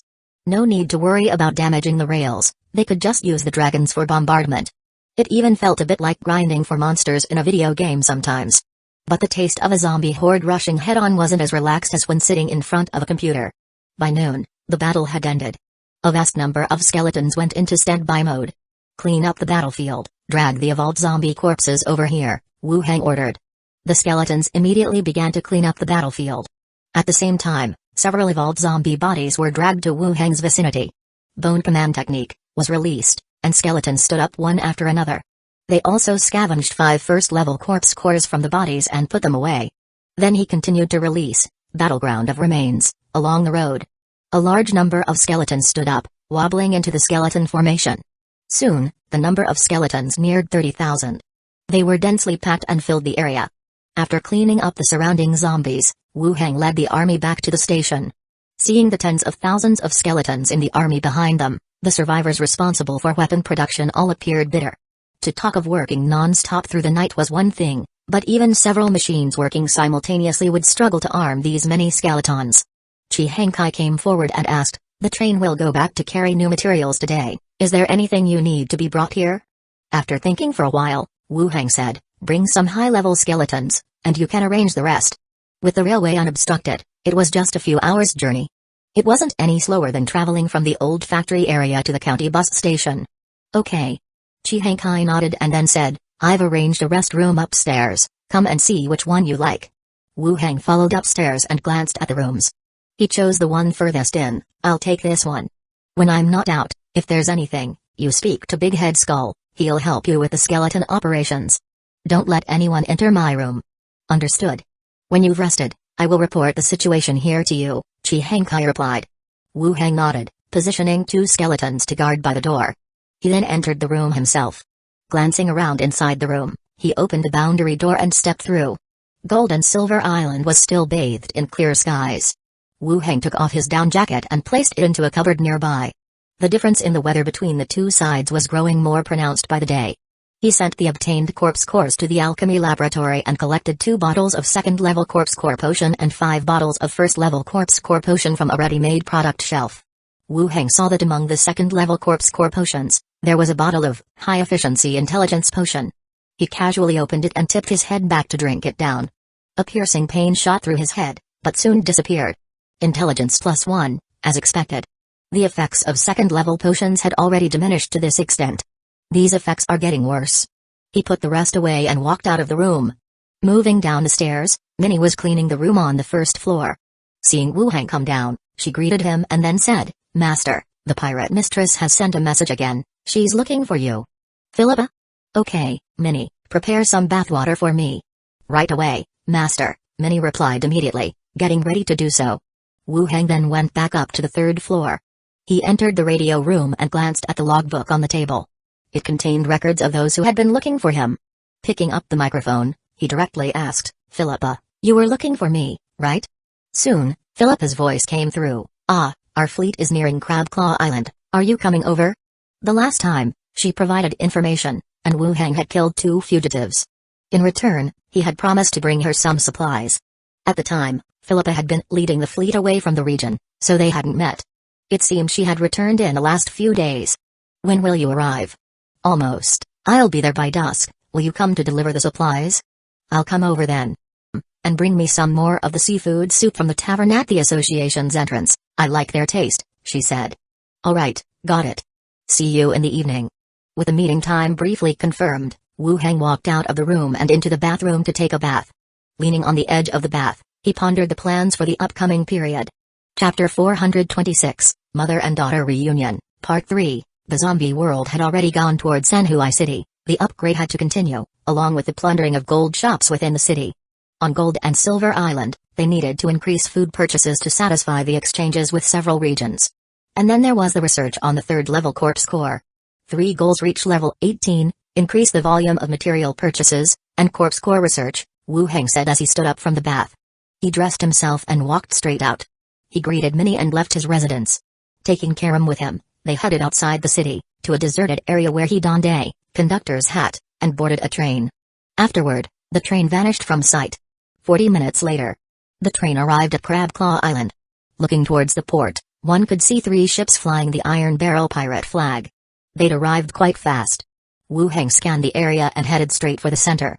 In front of a stone house with a green parrot perched on its roof, glaring down at him with wide eyes, Wu Heng walked into the room. There he saw Philippa, sitting on an old wooden chest, her arms crossed and legs shaking. Upon seeing him, she first looked startled, then showed joy. "Dad. Vice Executive." She corrected herself mid-sentence, almost biting her tongue. Wu Heng looked at her and directly asked, "How long will the fleet stay?" "We'll stay on the island for 1 night and leave tomorrow morning," Philippa answered.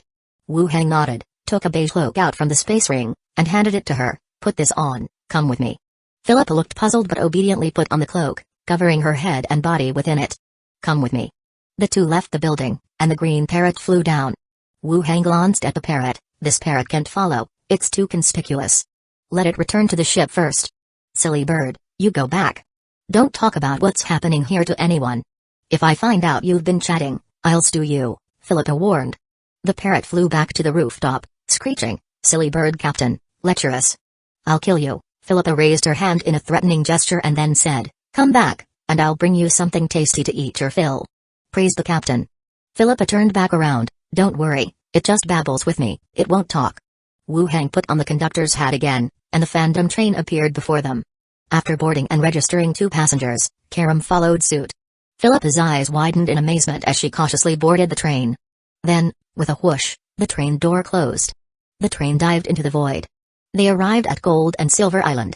Philippa stepped off the train, her eyes still round with shock, standing there dazed. After several seconds, she finally asked, "Where is this place?" "Gold and Silver Island. I'm taking you to see your mother." Wu Heng, having changed his appearance, walked towards the city. Philippa quickly followed, exclaiming, "Are you crazy?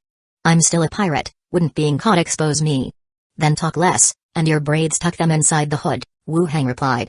Philippa pouted, tightened her hood, and trailed behind him. They entered the city, heading for Lighthouse Street. As they passed through the port area, from not far away, a series of high-pitched voices came from within a crowd. Looking up towards one side, a youth with a tall posture and brown hair stood on a wooden chest, eyes closed, speaking loudly with his chest puffed out.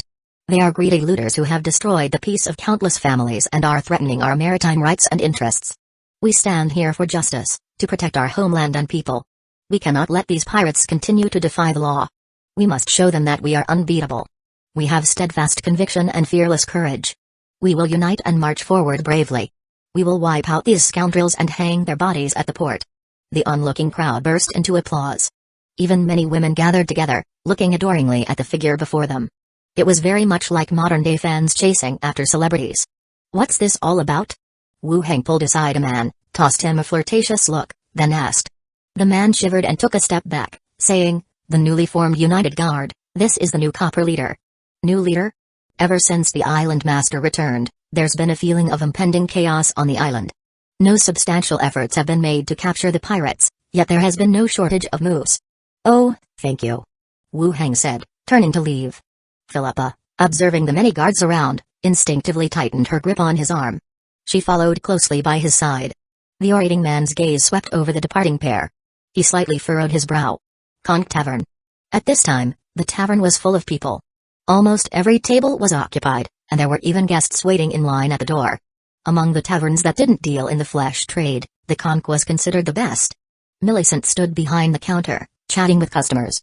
Her gaze swept over towards the entrance and then glanced upstairs. Wu Heng led Philippa straight upstairs into the room at the far end. He closed the door behind them. Philippa removed her hood and exclaimed, "You built her a tavern? No way, you treat her better than you treat me." Wu Heng also took off his headscarf. "The money I've given you could open more than a dozen taverns like this." "But it's not the same, I've been working hard out there," Philippa retorted firmly. "Alright, then tomorrow we'll close down the tavern and use the money to buy you a ship." "What?" Hey, I was just kidding," Philippa chuckled and quickly explained. Every time she finished relaying information on the radio, she asked about Millicent. She acted tough, always claiming she didn't care, or she would crack body pirate jokes. The two sat and chatted in the room for a while. The door opened, and Millicent walked in with food and drinks. When her eyes landed on Philippa, her movements paused slightly, and then she smiled with joy. "Philippa." She put the food and drink aside. She quickly stepped forward to embrace her daughter in her arms. Philippa's head was buried in her chest. She tilted her head to breathe and said, "Millicent, are you trying to smother me?" Millicent released her, looked her up and down, and said, "You've tanned, you look much better than before, more and more like a young lady." Before, Philippa was like a malnourished tomboy. Now, not only her complexion was better, but her body was becoming fuller, showing a tendency to develop in Millicent's direction. It was just that her skin had darkened a bit from being at sea for a long time. "What are you talking about? I've always been a girl," Philippa snapped back at her, then glanced at Wu Heng with her head. "He brought me to see you." Millicent immediately realized and knelt down. "Thank you, Vice Executive, for taking care of Philippa." "Get up, I've told you there's no need for that, just speak normally," Wu Heng said. Millicent slowly stood up. "Thank you, sir. You two have a good chat, Philippa doesn't need to leave in a hurry tonight." At the harbor, the young man who had finished giving the speech hopped down from a wooden crate. He smiled and waved goodbye to the crowd around him. He boarded a carriage that, guarded by the guard team, started moving away into the distance. Midway through the journey, a person dressed as a thief climbed onto the carriage and whispered, "Sir, he went to the Conch Tavern." "The tavern?" "Yes, and he also entered the tavern owner's room. Seems very familiar," the thief said. The young man continued to inquire, "The owner, a man or a woman?" "A woman. She looks rather nice." "A lover?" "Go to the city hall and check who purchased the tavern." The young man thought for a moment and said, "All right." The man added, "Oh, and during my speech, there was this red-haired woman below who caught my eye. Go check out her family as well." "Understood, sir." Chapter 427, You're Too Excited. Conch Tavern. Millicent was sitting on the bed, holding on to Philippa, inquiring about her recent life, how she was eating and dressing, and reminding her to be well behaved outside. After listening to a few words, Philippa began to grow a bit impatient, scratching her head and looking around. Before she came, Wu Heng had instructed her not to talk too much about pirate affairs with Millicent, seeing as Millicent had just become a professional and came from a village herself. It was hard to say what might be discovered if someone investigated. Philippa remembered these matters, so when chatting, she didn't mention any specific details. Feeling quite annoyed, she waved her hands and said, Okay, I got it." Millicent said no more. The main reason mother and daughter were released from the cell was because Philippa still had some value. Otherwise, they might have been executed along with the other pirates. After the chat, her gaze fell back on Wu Heng. "Sir, I apologize for any trouble Philippa may have caused you," Millicent repeated. "Philippa's done well in her work and has been quite helpful to me," Wu Heng responded. Philippa raised her head with a small hint of pride. "Being able to help you, sir, is her good fortune," said Millicent. Philippa suddenly looked over. "Millicent, why would you say that?" Wu Heng indicated there was no need for such formality. Seeing both of them looking at him, he took out 4 bottles of first-level corpse core potion from the space ring. "You both have drunk this potion before, it can enhance your constitution. Take 2 bottles each," he said. Having consumed the elixir before, they were well aware of its effects. The sight of the potions made their eyes light up. Especially Philippa, who last time had her doubts and used a bottle to experiment on a parrot. She almost regretted it to death. For pirates, strength is always the foremost requirement. If you are not strong or your means are not harsh, even subordinates are hard to control. Now that there was more potion available, and even her mother had her share, thank you. Philippa walked over and grabbed the potions. Millicent glanced at her daughter, bowed slightly. Thank you, sir. Go ahead and take them. I'll keep an eye out for you, Wu Heng offered. Both nodded, exchanged glances, and each opened their potion to drink it down. The painful side effects made their bodies curl up and tremble slightly. Soon, the side effects subsided. They felt their bodies and once again showed joyful expressions. Drink the second bottle as well. Wu Heng saw that they were fine and spoke again. The mother and daughter opened the second potion, and tilted their heads back to drink it down.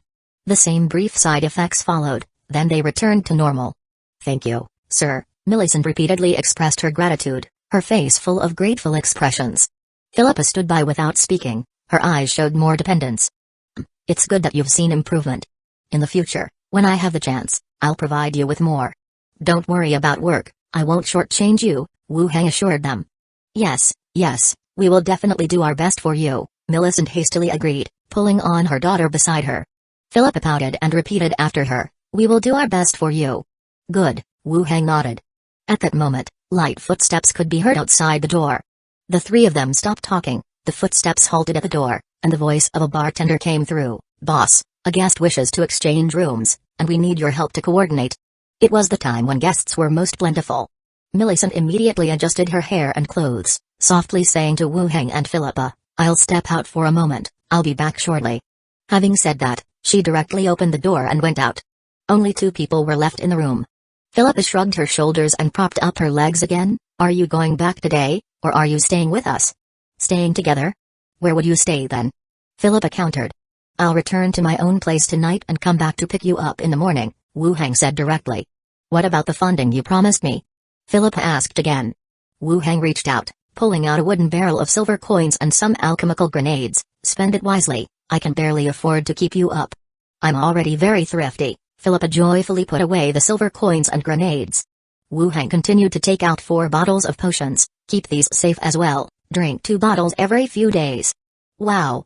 Philippa exclaimed, immediately pouncing forward, straddling his lap. Thank you, Daddy. The force of her lunge made the chair slide across the floor, emitting a grating screech. Wu Heng hugged her tightly. Aren't you a little too excited? I knew it, you're the best to me. Philippa gave him a hug.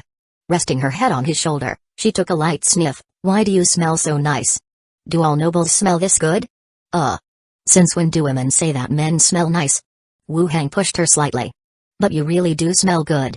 Philippa loosened her embrace but still sat in his lap, starting to get handsy. Why don't you stay over? My waist is undefeated, I guarantee I'll make you soar to the heavens. Hearing the clearly learned risque remarks from her, Wu Heng was somewhat at a loss for words.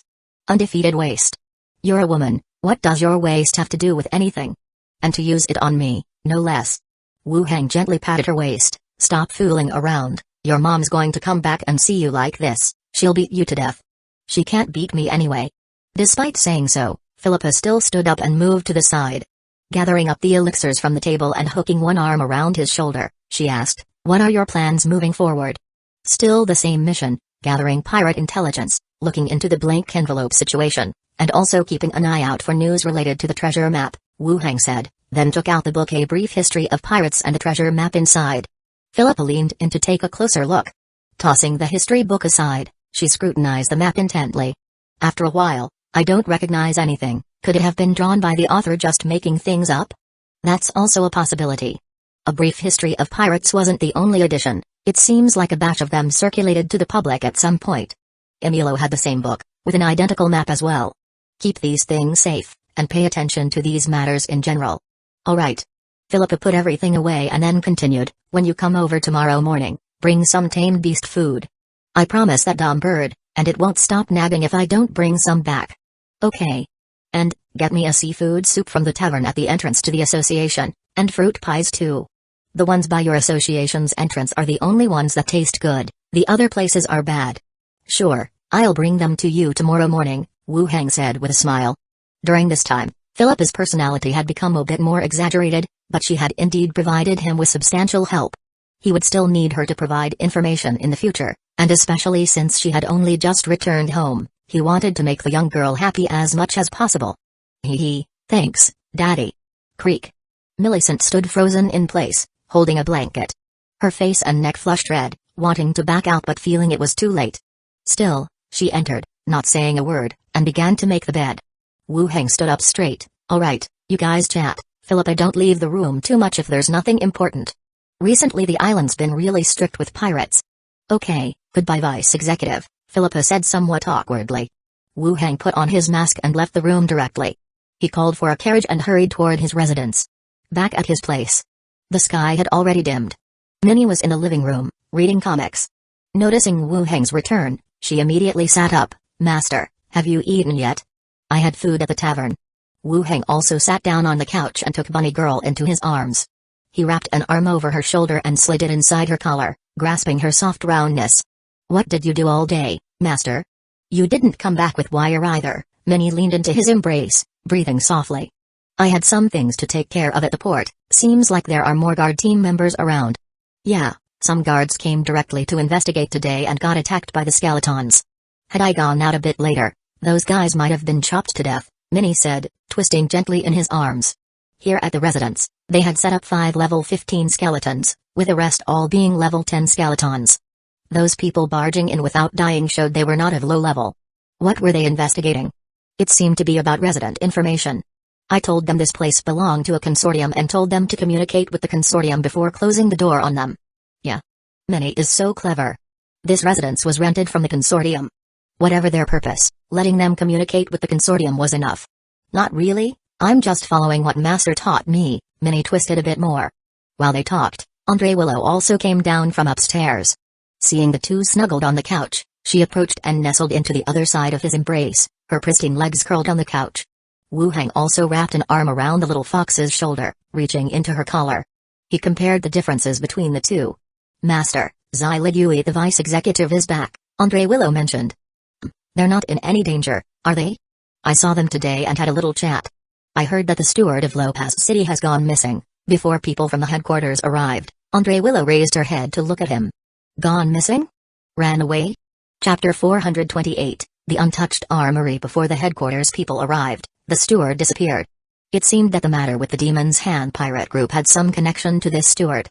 If it was an act of pirate revenge, more likely it would be directed towards the vice executive who went together to the pirate village, or an altercation with the entire local association.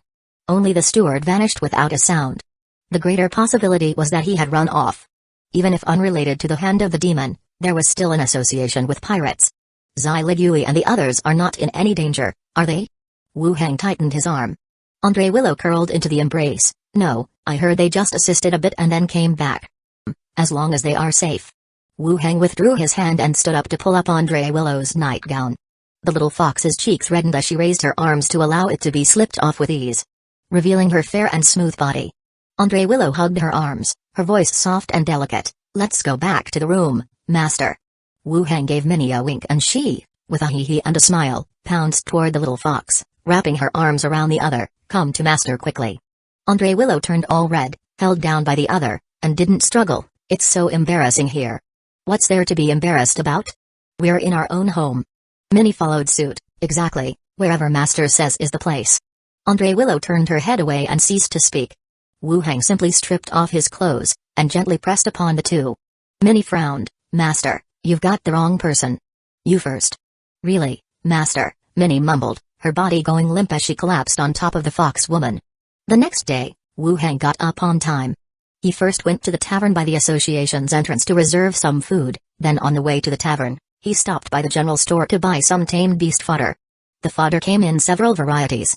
Some even included bits of magical beast meat, appearing even better than human food. After purchasing 2 kinds, he stored them in the space ring. He then went straight to Green Parrot Tavern. In the early morning, the tavern had not yet opened for business, and the bartenders were absent. Philippa, with her dirty braids completely undone, was wiping the tables on the first floor. Seeing Wu Heng come in, she immediately threw the rag to the floor. Hurry up and leave, this place is unbearable. Millicent came out from the back, hands full of various prepared foods, pulling at her hand and giving several warnings. Philippa packed up the stuff. All right, I'll come back after a while. Millicent glanced at Wu Heng waiting at the door and said no more, simply nodding and watching the two leave. Leaving the city. Summoning the Phantom train, heading to Scorpion Pincer Island. Upon arriving at the island, 3 ships were still moored at the port, and near the shore, there were still a few campfires that hadn't burned out. It looked like last night, the Iron Barrel pirate group had lit bonfires on the beach. Wu Heng took out all the things he had bought. After Philippa put them away, she looked at him. When will you came to pick me up next time? When you miss your mother again, I'll come take you to her. My mom scolded me last night. What did she scold you for? She told me not to act like a lunatic. Do I look like a lunatic? Philippa straightened her captain's hat. Not really. See, I knew it, I'm just lively.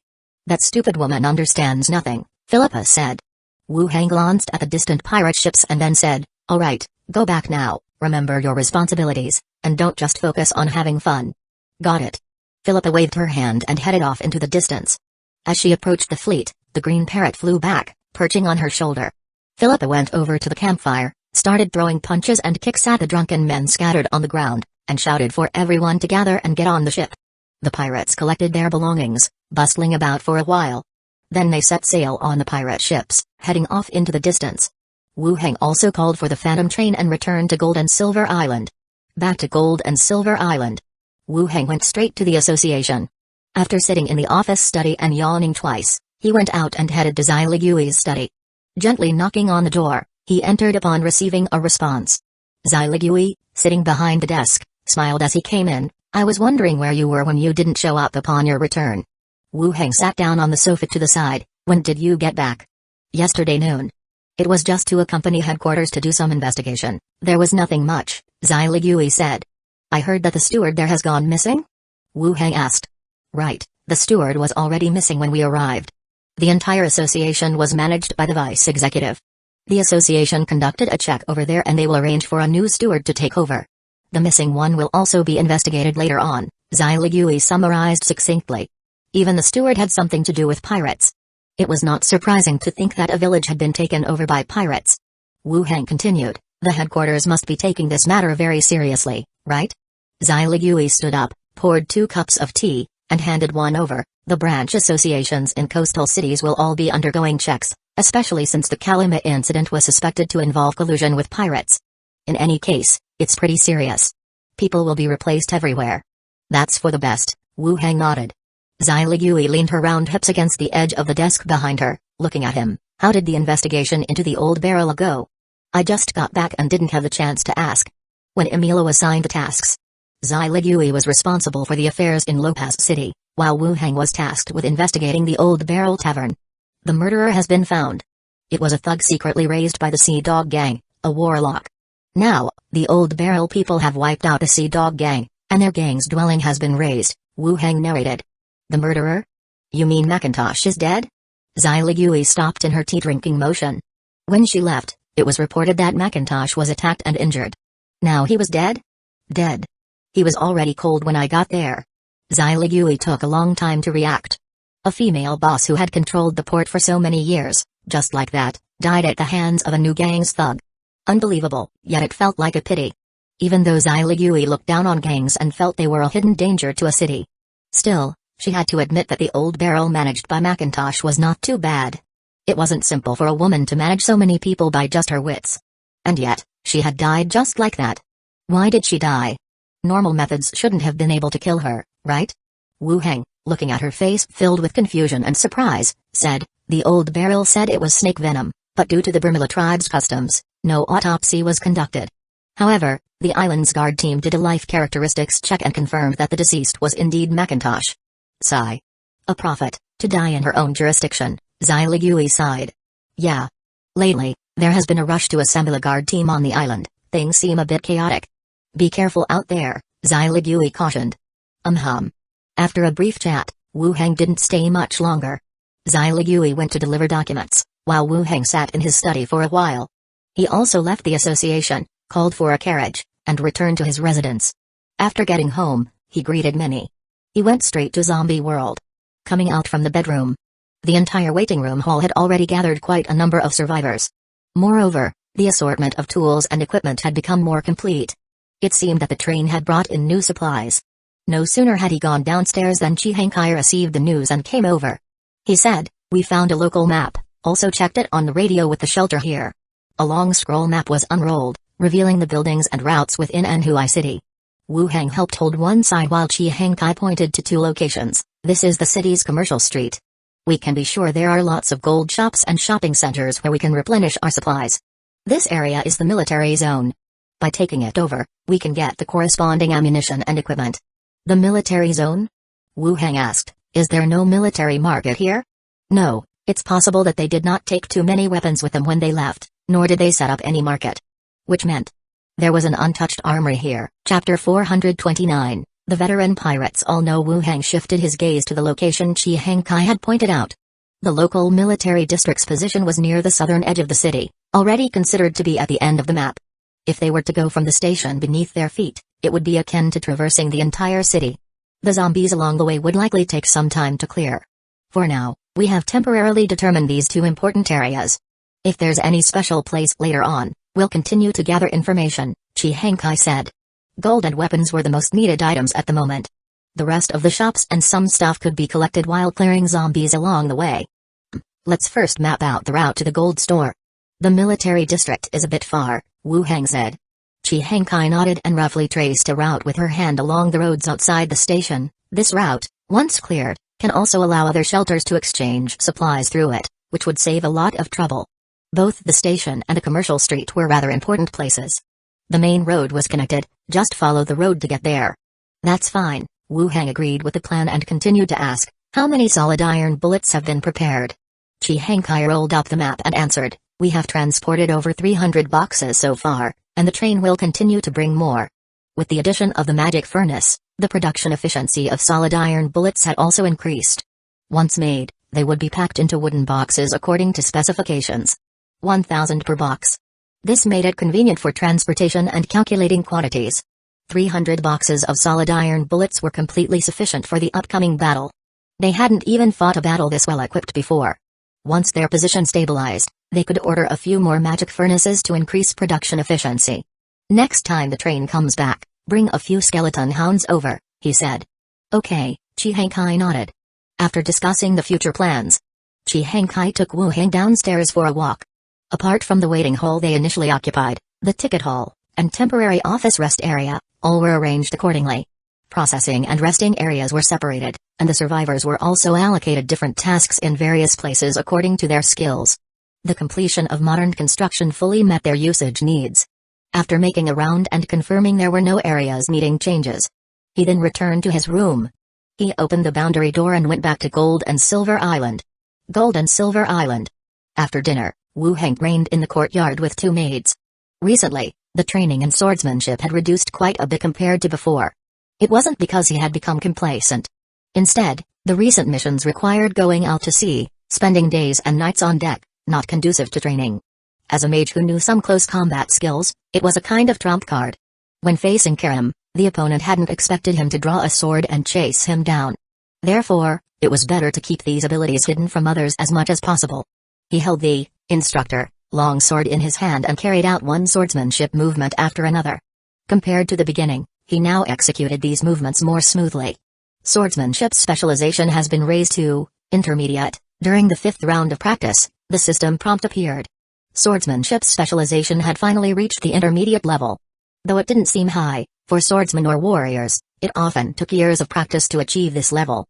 The corresponding level was also above 10. For Wu Hang, who started practicing halfway and was a mage by nature, reaching this level in a short time was satisfying enough. He wiped his sweat and put away the special item in his hand. After catching his breath and waiting for the two maids to finish their training as well, they went back to the room together to rest. The next day, Zombie World. On the main road leading to the commercial street, abandoned vehicles were piled up causing congestion, ruined buildings resembling rubble, glass shattered to pieces, and walls covered with claw marks and bloodstains. A dense throng of zombies surged from the surrounding alleys onto the main road, forming a black wave. With snarling fangs and claws, they chased a fleeing skeleton hunting dog. On the other side, the skeleton army formed a tight phalanx. Wu Hang stood behind the skeletons, watching the dark swarm of corpses stampede across the snow-covered ground rapidly toward him. He added another layer of the mask to counteract the spreading stench. He said to the side, "Let the skeleton flying dragon go out." Whoosh whoosh whoosh. The skeleton flying dragon flew out headfirst into the sky. It reached above the mass of corpses. Dense solid iron bullets fell like a torrential downpour, covering the entire roadway from above. Boom boom boom. Explosions erupted in clusters, and thick smoke billowed. The dragon returned. The sound of explosions drew even more zombies, continuing to gather on the road. The horde reformed once again. Trampling over the scattered limbs and flesh, they ran wildly again. The dragon is changing its magazine, Chihankai's voice came through the walkie-talkie. At the back of the group, dozens of people were busy reloading the skeleton flying dragon's magazine. After a flurry of activity, the flying dragon took to the skies once more, returning to hover over the hordes of zombies. The solid iron bullets were dropped again. The sounds of explosions rang out once again. Once the road was cleared, another large group of zombies converged. However, this time they were much more sparse than the previous 2 times. The skeleton flying dragon made 4 consecutive trips. When the shock dissipated and the thick smoke cleared, it revealed a road full of scars, piled up cars wrecked and collapsed, some walls of buildings barely standing as fractured ruins. On the road, full of potholes and strewn with flesh, scattered zombies with incomplete bodies still moved towards this side. Skeleton flying dragon, pause. Wu Hang spoke into the walkie-talkie, then ordered the forces ahead. Skeleton army, advance. Rustle. The skeleton army advanced, clearing the zombies along the way. The last zombie was impaled into a pretzel shape. The whole world became completely quiet. The cold wind howled, diluting the odors of the surroundings considerably. The skeletons began to clean up the battlefield, collecting special bodies. Several modified trucks and buses also drove into the street, and a large number of survivors disembarked, beginning to scavenge and transport goods from the surrounding shops. Even clothing stores, or general goods stores. Within the newly established base, they were all materials that could be used. Wu Hang opened his panel to take a look. Level 15, 117,573 195,000. This morning, he had pushed all the way from the station to here. The effect was still significant. The experience points had increased by more than 70,000, which was almost terrifying. At most, after 2 or 3 more waves of zombies, he would be able to level up to 16. At that moment, several special bodies were dragged over. Among them, there were 2, one a big guy zombie and one a crawler, both second-level mutated zombies. There were also nearly 200 more evolved zombies. However, the bodies of the evolved zombies were torn apart, many reduced to just heads or upper torsos. It was a sad sight. Bone manipulation skill was used, and skeletons were transformed out of the bodies. In total, 2 second-level corpse cores and 75 first-level corpse cores were obtained. After packing everything away, he continued along the road, unleashing corpse battlefield, a mass of skeletons rising from the flesh under their command to start cleaning up the battlefield and clearing the road. Once the transformation from end to end was completed, a dense throng of skeletons now crowded the entire road. With the current number of skeletons, it was enough to ensure the safety of the newly constructed shelter. After the skeleton transformation was finished, Chihankai came over with a few people. Each person carried a backpack in their hand. These are the gold we scavenged from a nearby gold store, totaling about 150-60 kilograms, she said. Wu Heng's heart leapt with joy. It seemed that the gold stores in Anhui City were better stocked than his own region. There was such a haul. All right, hand it to me. Wu Heng gestured to place the items on a nearby step. After the carriers left, Wu Heng stored away the goods. Chihankai then said, this area would take days to scavenge thoroughly. We need to arrange for the skeleton army to guard it. Once we've scavenged enough, we can open it up for the other shelters to come through this route and trade goods. That works. I'll have Big Head coordinate with you and arrange for it. We can also take in some other survivors, Wu Heng replied. Understood. The two chatted for a while. After handing over the area to Chihankai, he returned to the station by car. He opened the boundary door from his room and went back to Gold and Silver Island. Back at his residence, he had just descended the stairs when Minnie informed him that the pirate mistress had sent a message. Philippa had only left 2 days ago, and she already had news again. He went up to the 3rd floor room.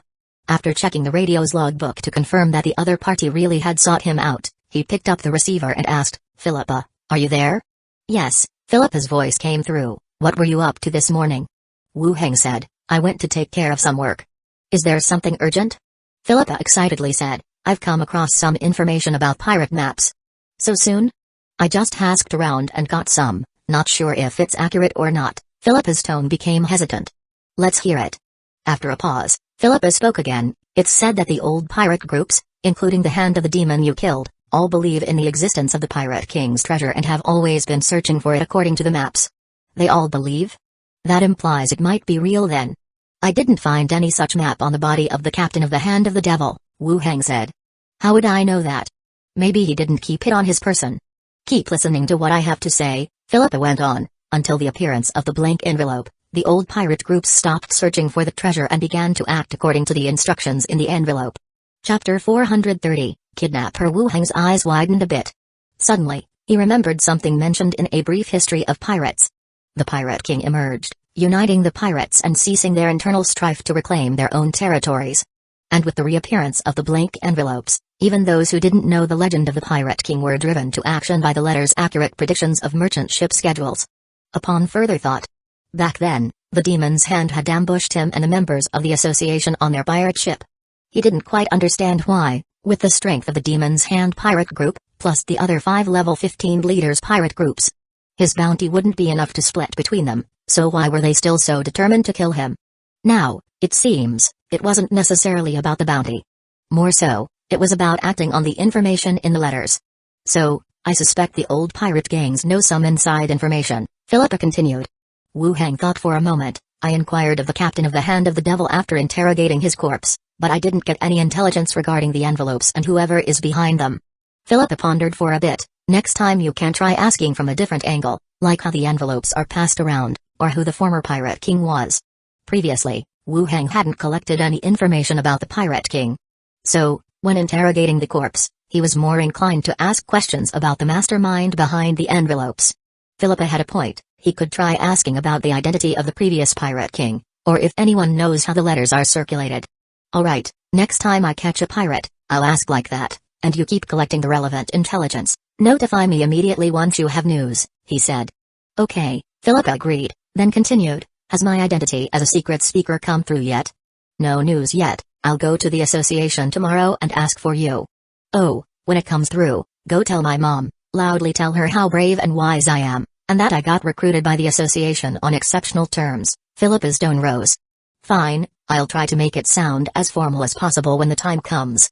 Good, you really do understand, Philippa, realizing she misspoke, quickly changed the subject. Lately, there's a sailor scarf being passed around among the pirates, green in color, supposedly wearing it brings blessings from the sea god. A special item, or a spell? Neither, it's just woven by the Brimilla tribe. A lot of people have bought it, said Philippa. Wu Hang commented, it's a scam, since when could that tribe craft something akin to a special item? A lot of people have bought it, some say it saved them from shipwrecks, others say they became immune to blades and guns in battle. Superstition. I heard someone even found money with it. Then ask where they got it when the time comes. Philippa then added, alright, enough about that, I'm heading out now. Alright. After ending the conversation, Wu Hang hung up the receiver. Leaning against the desk, he reorganized the information from Philippa. Previously, the old pirate gangs were all searching for the Pirate King's treasure. Now, the appearance of the blank envelopes has led the pirates to believe that the treasure has already been found, and they are very willing to cooperate with the actions outlined in the letters. And the new generation of pirates, even if they do not know about the Pirate King. But the letters provide accurate merchant fleet intelligence, and the prospect of profit motivates the remaining pirates to act. Even now, though the pirates are still scattered, if the blank envelopes wish, it is very possible to command the pirates to act on his word. Damn, he wouldn't really command all the pirates to land and kill me, would he? Not likely. The pirates aren't foolish enough to actually do that. After a brief contemplation, he left the room. He went downstairs and chatted with Minnie for a while. After Andre Willow returned, they had dinner, and then he went back to his room to rest. In the morning, at the association, Emilio was sitting on the couch, wiping sword oil on his weapon. Looking at Wu Hang who had just come in, he asked, "You're here early today, is there something else?" Wu Hang approached, wanting to check out the attributes of his sword. The other party handed it directly to Moya, while sitting down and watching him. He had no choice but to say, "I've got some news from Philippa, I need to report it to the steward." "Go ahead." Wu Hang organized his words and said, "According to Philippa, the old pirate gangs have been looking for the Pirate King's treasure for a while.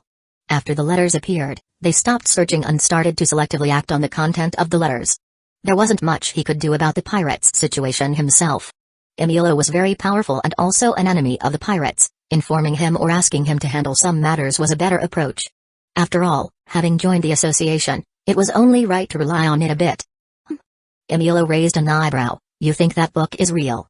I feel that the Pirate King's story isn't a fabrication, otherwise, the veteran pirate groups wouldn't be so certain of his existence. Now, with the appearance of the blank envelopes, pirates are gradually being led by them. Over time, if all pirate groups unite, it could become a significant hidden threat, Wu Heng analyzed. Tell me your thoughts. Reduce the number of convoys on the trade routes to slow down the frequency of pirates acting on the letters. Secondly, we should mainly infiltrate the veteran pirate groups. We might get some intelligence, Wu Heng suggested. Other members of the association should also have their own informants. Together, we search, and the sources of intelligence will be more abundant. After thinking for a moment, Emilio said, we have no authority over the merchant fleets of the various nations, but your idea about collecting information from the veteran pirate groups is worth trying. Then I have nothing more to add, Wu Heng stated. Emilio took out a copper-colored emblem from a drawer. This is the sigil of the secret speaker for that pirate mistress of yours. You could give it to her if you have the chance. Also, the merit points from the 2 pirates you killed last time have been processed. Remember to claim them. Alright, Wu Heng said as he took the emblem and left the study. He returned to the hallway. First, he went to the morgue to store the bodies of the 2 pirate captains in his space ring. Then, he continued towards the hall. These past days, the association's hall was bustling with people. Many were discussing the formation of fleets and guard teams on the island. The pay was good, and for those who didn't wish to continue as mercenaries, joining the guard team was a decent alternative. Wu Heng stood aside, eavesdropping for a moment.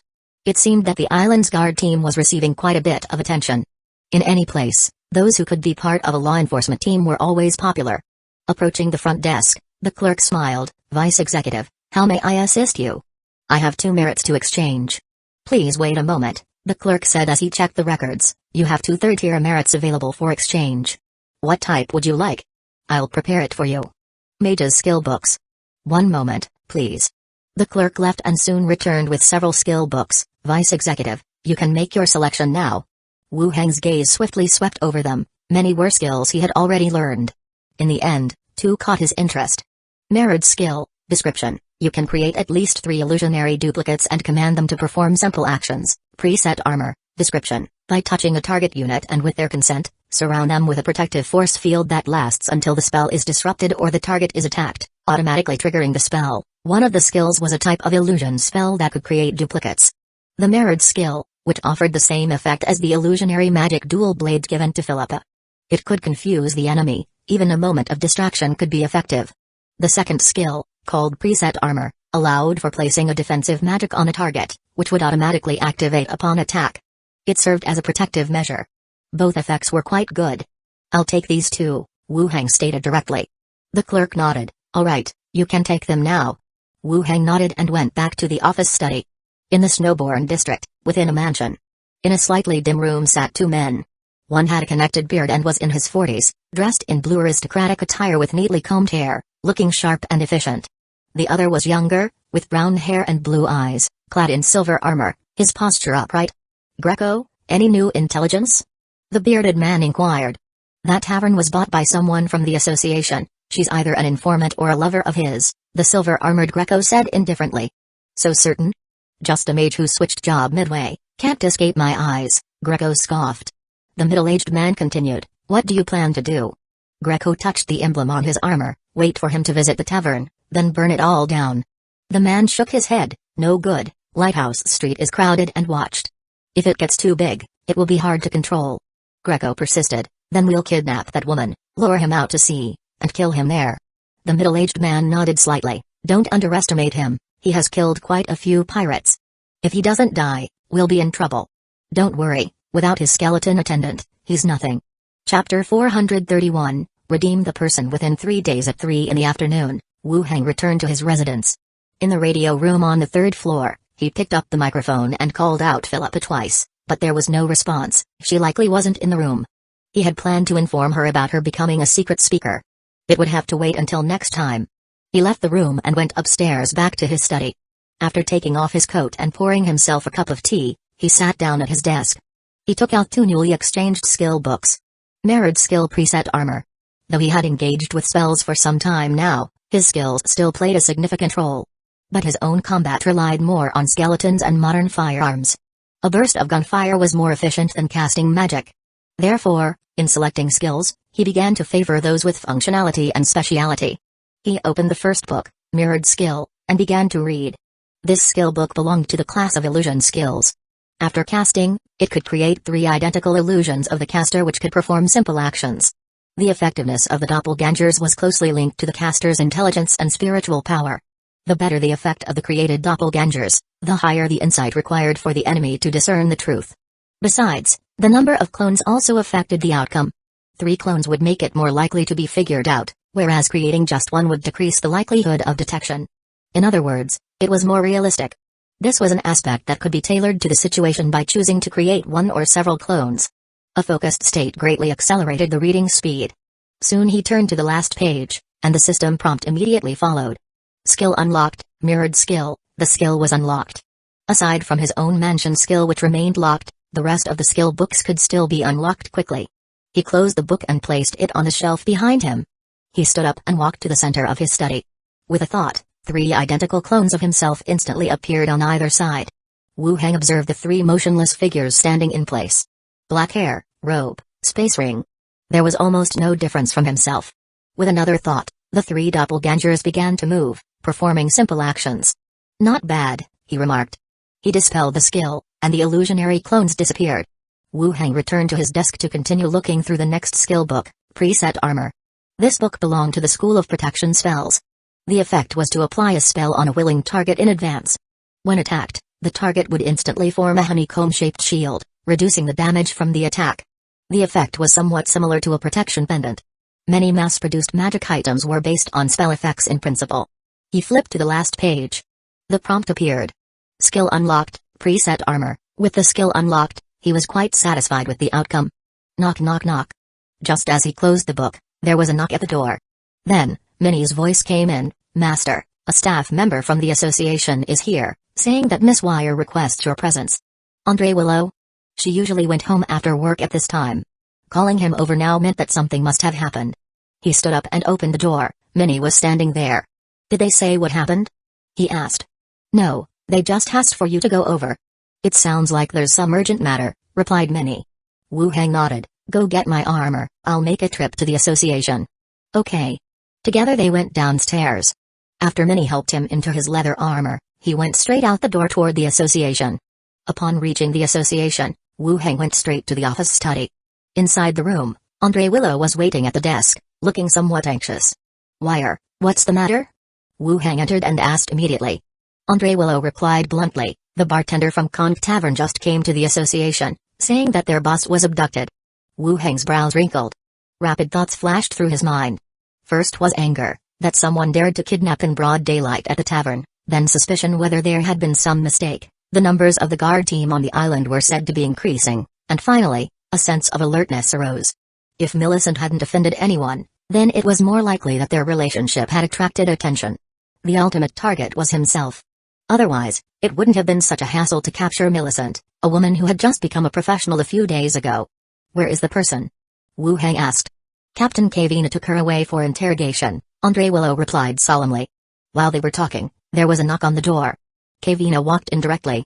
How did the questioning go? Wu Heng asked. With the record book in hand, Kavina said, several people came in near dusk, and they took her away directly. We're not sure of their identities and purposes. Describe it in detail. Kavina organized her thoughts and said, there were 5 people in total who took her away. There was a dispute in the room, they injured the tavern's guard and took the person away. They also said to bring 100 gold coins and head out to sea within 3 days for the redemption, or they would kill the person and dump her into the sea. As for the physical characteristics, 3 of them carried swords and were likely warriors or swordsmen, while the remaining 2 had a curved sword, a dagger, and a strong crossbow. They're all strangers, and the bartender and others in the store of the 3 who carried swords, 2 had curved swords and strong crossbows. The bartender and everyone else in the store had no impression of these people. It's unlikely they live on Lighthouse Street. A dispute in the room, taking 100 gold coins out to sea within 3 days for redemption? It sounded like the doings of pirates. How did the bartender come up with the idea to ask the association for help? Kavina said, the bartender mentioned that their boss had donated to the association before. If anything happened, the association could arrange for someone to handle it. After this incident occurred, he came over. Millicent was smart. She knew the work she was in charge of was dangerous and had notified the bartenders beforehand. How is the tavern now? Wu Hang continued to ask. The tavern on the first floor has stopped business, and all the rooms upstairs have been rented out but are still available for the guests. Wu Hang nodded and said to Andre Willow, Willow, go talk to the steward about this, see what he has to say. Okay. Andre Willow left the room. Shortly after, she returned. The steward said that you should investigate first, and if there's a need for assistance, arrange for someone to help. Wu Hang did not speak, but sat at the table deep in thought. The opposition had a typical 5-person squad. Such a combination often appeared in association squads and amongst mercenaries. Of course, appearing in this way could also be an intentional misdirection for subsequent investigations. The bartender wouldn't come up with that much money to save a kidnapped tavern owner. He became even more certain that the real target of this kidnapping was actually himself. But weren't they worried that he wouldn't attempt a rescue? Knowing it was a trap, who would jump in? Perhaps the opposition did not care about whether anyone went for the ransom. They might mostly be interested in directing the message to him. Even if he did not go for the redemption, killing the person wouldn't be a loss for them. After quickly thinking, he said, Kavina, I'll handle the matter from here. If there's anything I need, I'll notify you. Andre Willow, follow my illusion back home. Andre Willow was somewhat puzzled. Illusion? With a thought, Wu Hang conjured an exact duplicate of himself to appear beside him. Illusion clone, you two go back, in case someone is watching the association. Understood. Kavina, meanwhile, frowned and looked over. Are you going to investigate by yourself? I'll bring my team to assist you. Wu Hang replied, no need, I'll investigate secretly for now. Have your team ready to investigate this matter by tomorrow morning. Okay. Kavina agreed. Upon finishing their tasks, the group dispersed. Andre Willow and the illusion left the association together. They hailed a carriage on the way and headed towards their residence after getting on. And after a while, Wu Hang, wearing an illusion veil and covering his face with a cloak, along with Garam, who had also changed his disguise, stepped out of the association. They boarded a carriage and headed towards Lighthouse Street. The carriage stopped in front of the Conch Tavern. The main entrance was closed, and the usual lively noises from within could not be heard. After getting off the carriage, they entered a deserted alley and waited a while. A beige hairband floated down from the second-floor window of the tavern. Glenda also revealed herself. Will this work? The hairband was somewhat familiar, as Millicent usually wore it. It'll do, Wu Hang gave his assent. He took out a tracing locket from the space ring, stabbed his finger with a dagger, and a drop of blood fell on the locket. The cold metal skeleton seemed to come to life. Its lower jaw trembled slightly as a pale blue fire ignited in the eye sockets. He passed the hairband over. The skeleton bit onto one corner and started to chew vigorously. Then, the pale blue fire began to boil, struggling through the skeleton toward one direction. Wu Hang felt relieved momentarily. The presence of soul fire meant that Millicent was not in mortal danger. He then frowned slightly. The direction of the struggle was not the port, but behind Lighthouse Street, in the area that was still under expansion. They haven't set out to sea. They're still on the island. Chapter 432, Ambush ahead. This is a good thing. At least on the island, I have the upper hand. I adjusted my cloak and tucked the pendant into my sleeve before hurrying in the direction indicated. Half an hour later. The sky had grown even dimmer, and there were no people to be seen around. There were only some buildings under construction and stone-paved roads yet to be finished. This area was still being expanded, and as a maritime trade hub, Gold and Silver Island's layout was struggling to keep pace with its development. Finally, I arrived at the location indicated by the pendant. In the distance stood a 2-story stone building, with a glow of firelight visible from within. It went without saying that the person should be inside. I hid myself in the dim corner, and took the pendant back into the space ring. Then, 2 ghosts appeared beside me, one on either side. Uncle, where is this? Zhao had just come out and was still unaware of what had happened. Glenda had just cooperated in taking a hairband and knew a little about the situation. Wu Hang pointed towards the distant stone building. I have an informant who was kidnapped and is inside that building. Zhao, go scout out the house to confirm the enemy's levels and numbers. All right. Zhao replied and flew out immediately. Wu Hang then looked at Glenda, check the other nearby buildings to see if there is anyone else lying in ambush here. Glenda also turned invisible and flew out. Within a few minutes, an invisible Zhao flew back. There are 5 people inside, 2 of whom are above level 10, the rest are below level 10. Just those 5? Let me have a look. Zhao entered my body, and immediately shared the inside view of the building. Inside the stone building, the structure was made of primitive brick walls, and around a wooden table sat 5 people. 3 had iron swords at their waists, one with a curved blade and another a crossbowman. It matched the intelligence report completely. On the table, there was some food and beer. A man with a round shield on his arm and a one-handed sword in front of him took a swig of beer. They didn't send her out to sea as agreed. Why didn't they just kill her? Carrying her around is troublesome. The crossbowman said, she must still be of use, or maybe someone plans to enjoy her before killing her. After all, she doesn't look bad. The one with the curved blade added, how we get paid to do the job is all that matters. As long as we're not short on money at the end, why bother with anything else? Chatting away your free time, why be so serious about it? Among them, the round shield warrior and the man with the curved blade were level 10 professionals. The rest also glowed strongly, but they hadn't reached level 10, they appeared to be around levels 8 or 9. Then, Zhao flew up to the second floor, which was empty. And then flew down to the basement. There, I saw Millicent tied to a chair.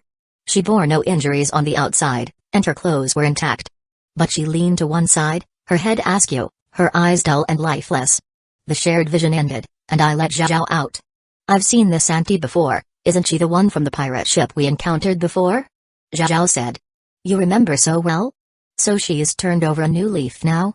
Sort of, now she's gathering information for me. While the person and the spirit spoke, Glenda also flew back from a distance and said, I found some people in 2 buildings, about 10 people each, fully armed and armored. They must be prepared for you. There really were other people. Having the power to mobilize so many on the island made Wu Hang even more curious about the identity of those behind this kidnapping.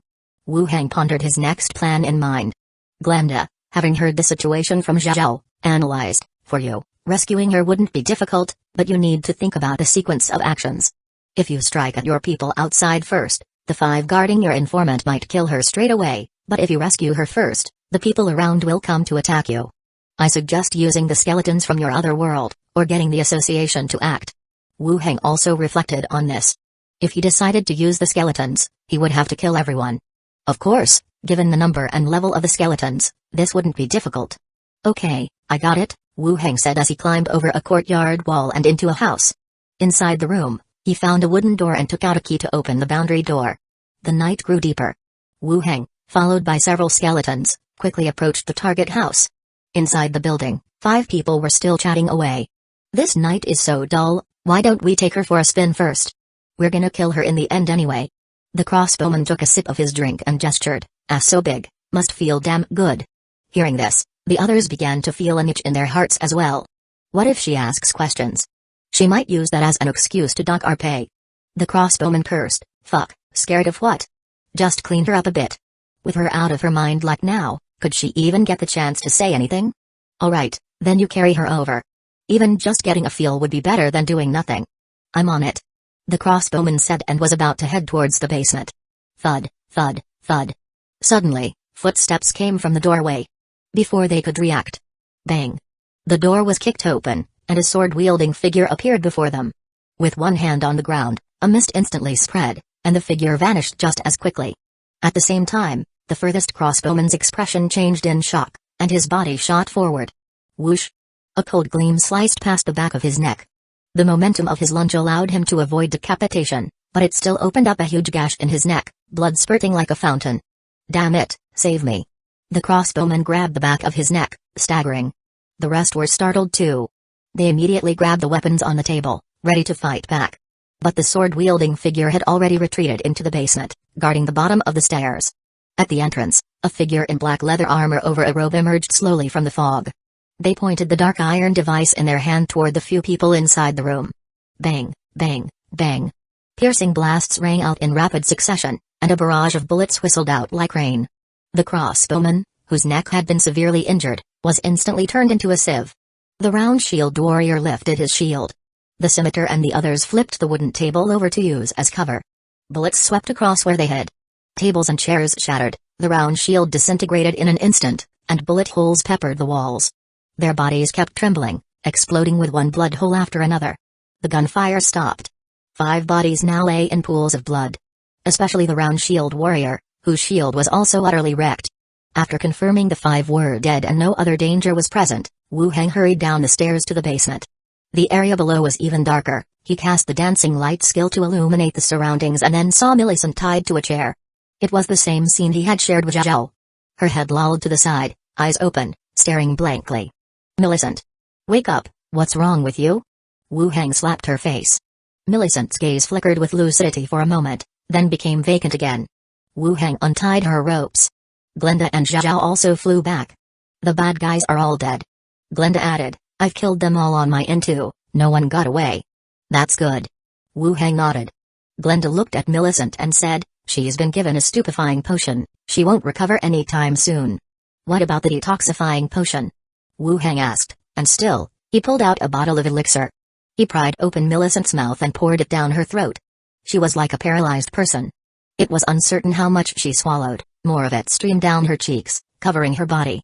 He poured 2 bottles in succession. Seeing she still could not be roused, he decided not to linger. He simply picked her up and walked out. Just as he ascended the stairs, his pupils suddenly constricted. He saw a tamed eagle beast, attempting to pull out the tongues from the corpses' mouths. Chapter 433, I was wrong. The tongues stretched like taffy, being pulled long and thin from the corpse's mouth. Wu Hang was startled at the sudden sight. But he quickly realized what was happening. Someone was using a tame beast to dispose of the bodies. With an empty swing of his arm, Wu Hang sent a broken chair spinning towards the creature. The tamed beast immediately released the corpse's tongue and took flight to evade. Seeing the skeleton attendant rush forward with its sword, the beast turned and frantically flew out the open doorway.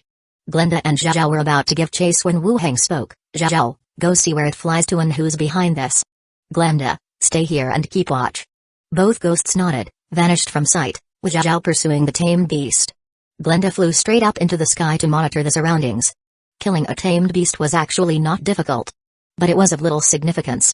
Finding the beast's owner would be far more valuable. The ghosts followed suit. Wu Hang quickly moved forward to examine the bodies on the ground. 3 had their tongues torn out, 1 had its mouth stretched open, while another remained intact. Wu Hang took out several straw mats and ordered, wrap them up. Karim stepped forward, rolling up the bodies one by one. Wu Hang collected them into his space ring. Outside, large numbers of skeletons, carrying blood-streaked corpses, were coming from 2 directions. The bodies were systematically placed at the doorway. More than 20 in total, each one bearing multiple cuts. He took out all the straw mats from his ring, wrapped 2 bodies together, and stored everything back into the space ring. Once everything was taken care of, he reopened the boundary door, sending all the skeletons back, carrying Millicent and vanishing into the night. Elsewhere, a figure quickly approached a building on Lighthouse Street. A gentle knock on the door, and he walked right in. Illuminating stones lit up the entire room. A handsome man with brown hair and green eyes looked uncertainly at his subordinate walking in. You have results already? Their plan had 2 approaches. Either the target would go out to sea to pay a ransom, or they'd locate the expansion area. They had anticipated the target would need about 2 days to act, whether gathering funds or conducting an investigation.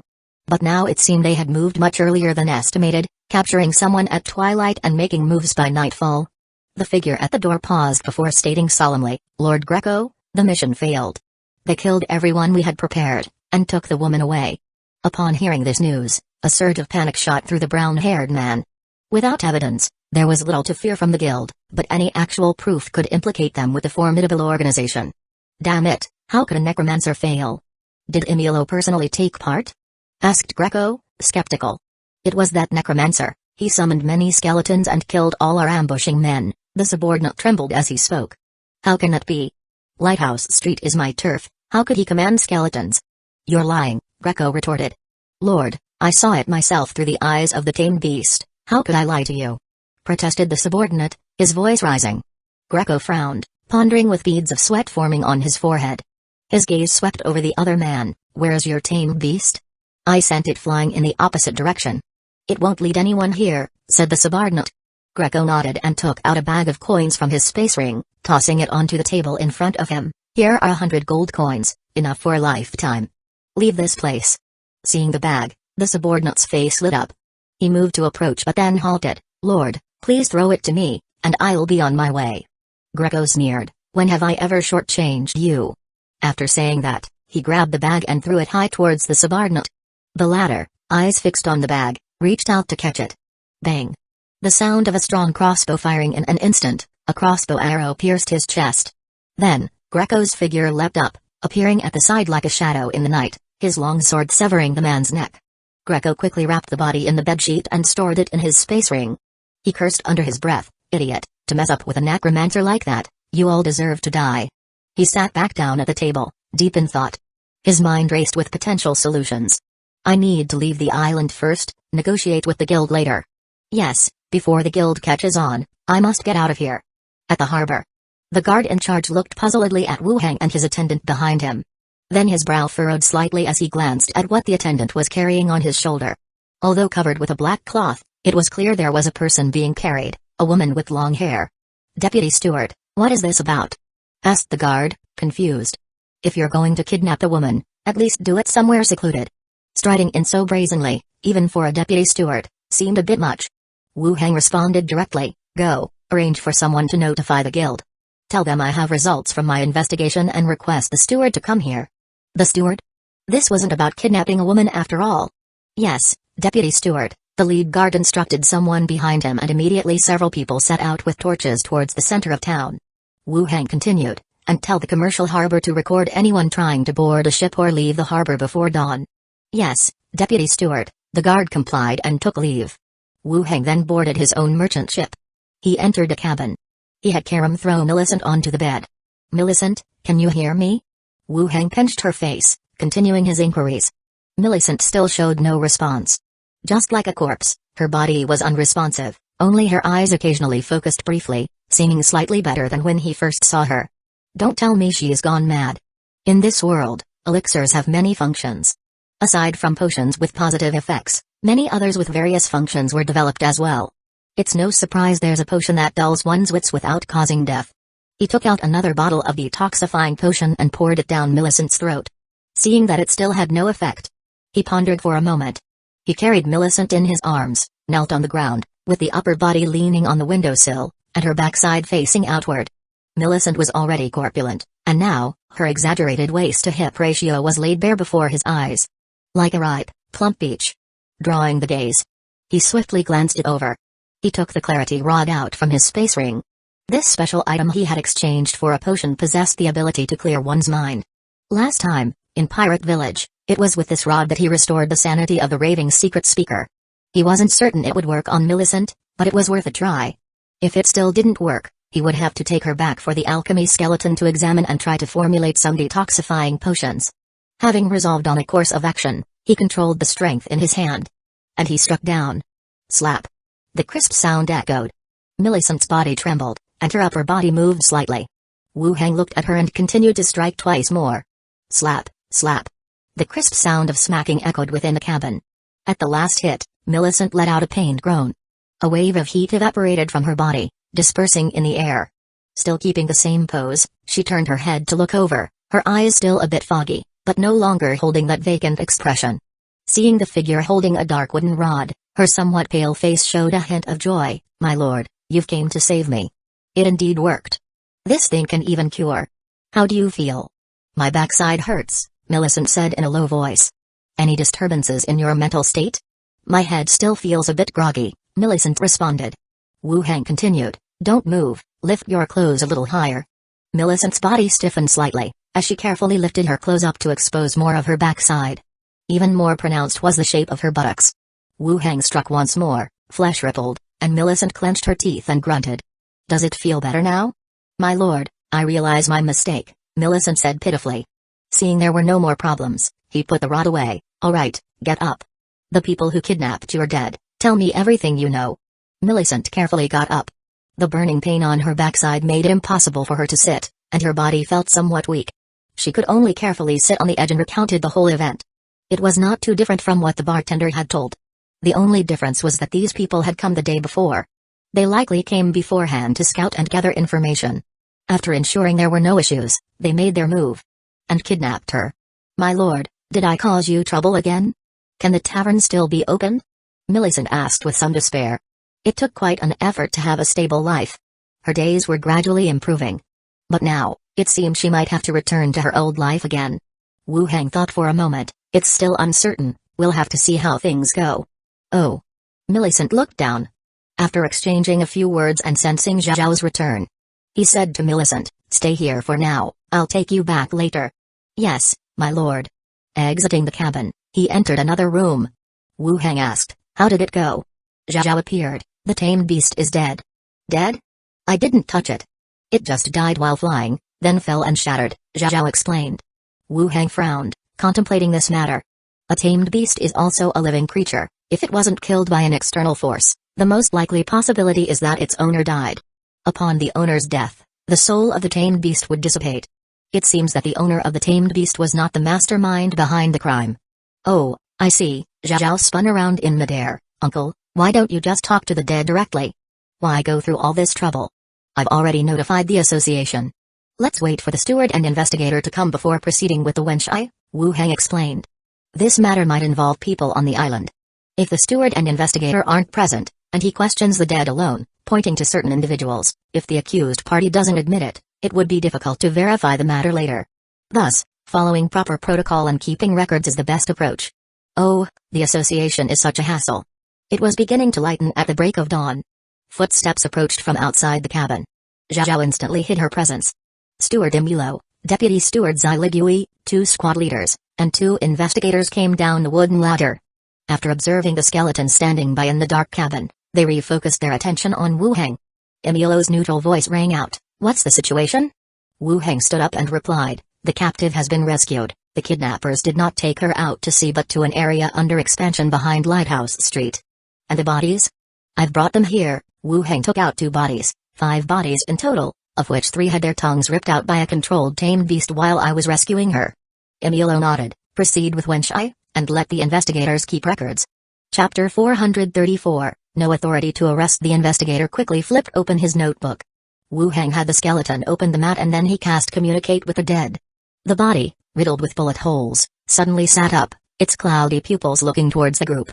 "It's your business, you ask," Imulo said. Wu Heng stepped forward and asked directly, "Who instructed you to abduct someone from Conch Tavern?"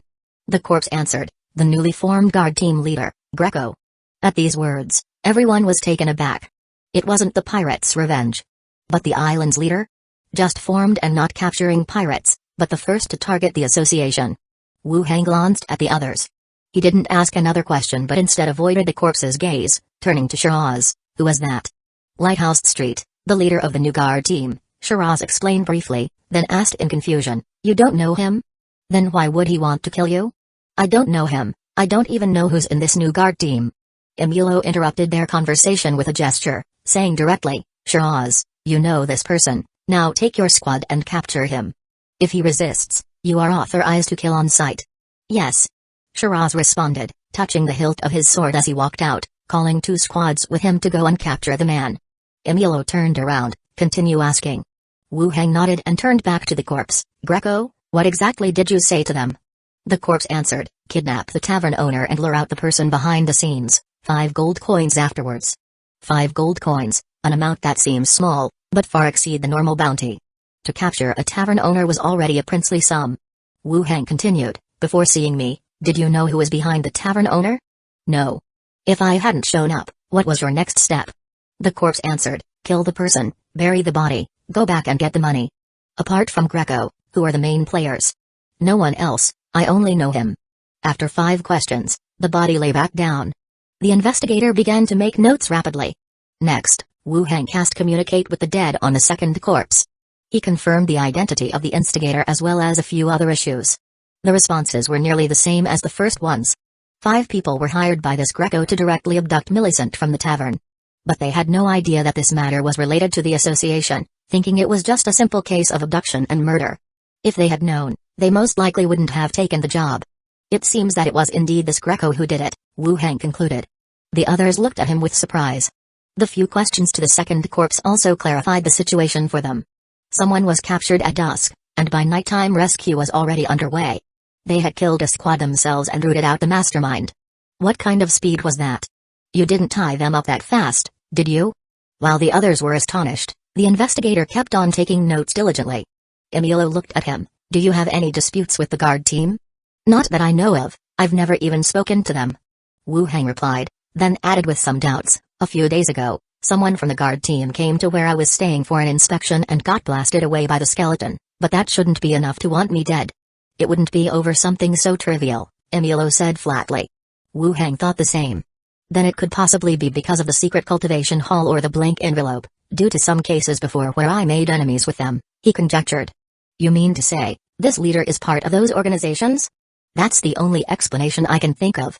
I haven't had much contact with those forces, but if they tracked me to Conch Tavern, it means they've been investigating me for quite some time," Wu Heng analyzed. Your analysis makes sense, Emilio acknowledged. During their conversation, a squad member hurried in. Steward, Vice Executive, Greco has been found at the harbor, fighting with Vice Executive Shiraz, the member reported. At the harbor? He was trying to leave the harbor. It was indeed him. Steward, what should we do? Emilio said, capture him, before the island's guard team can intervene. Bring him back. Understood. Wu Heng, with Skeleton by his side, quickly walked out of the cabin. He went up to the deck. His gaze turned toward the location of the public harbor.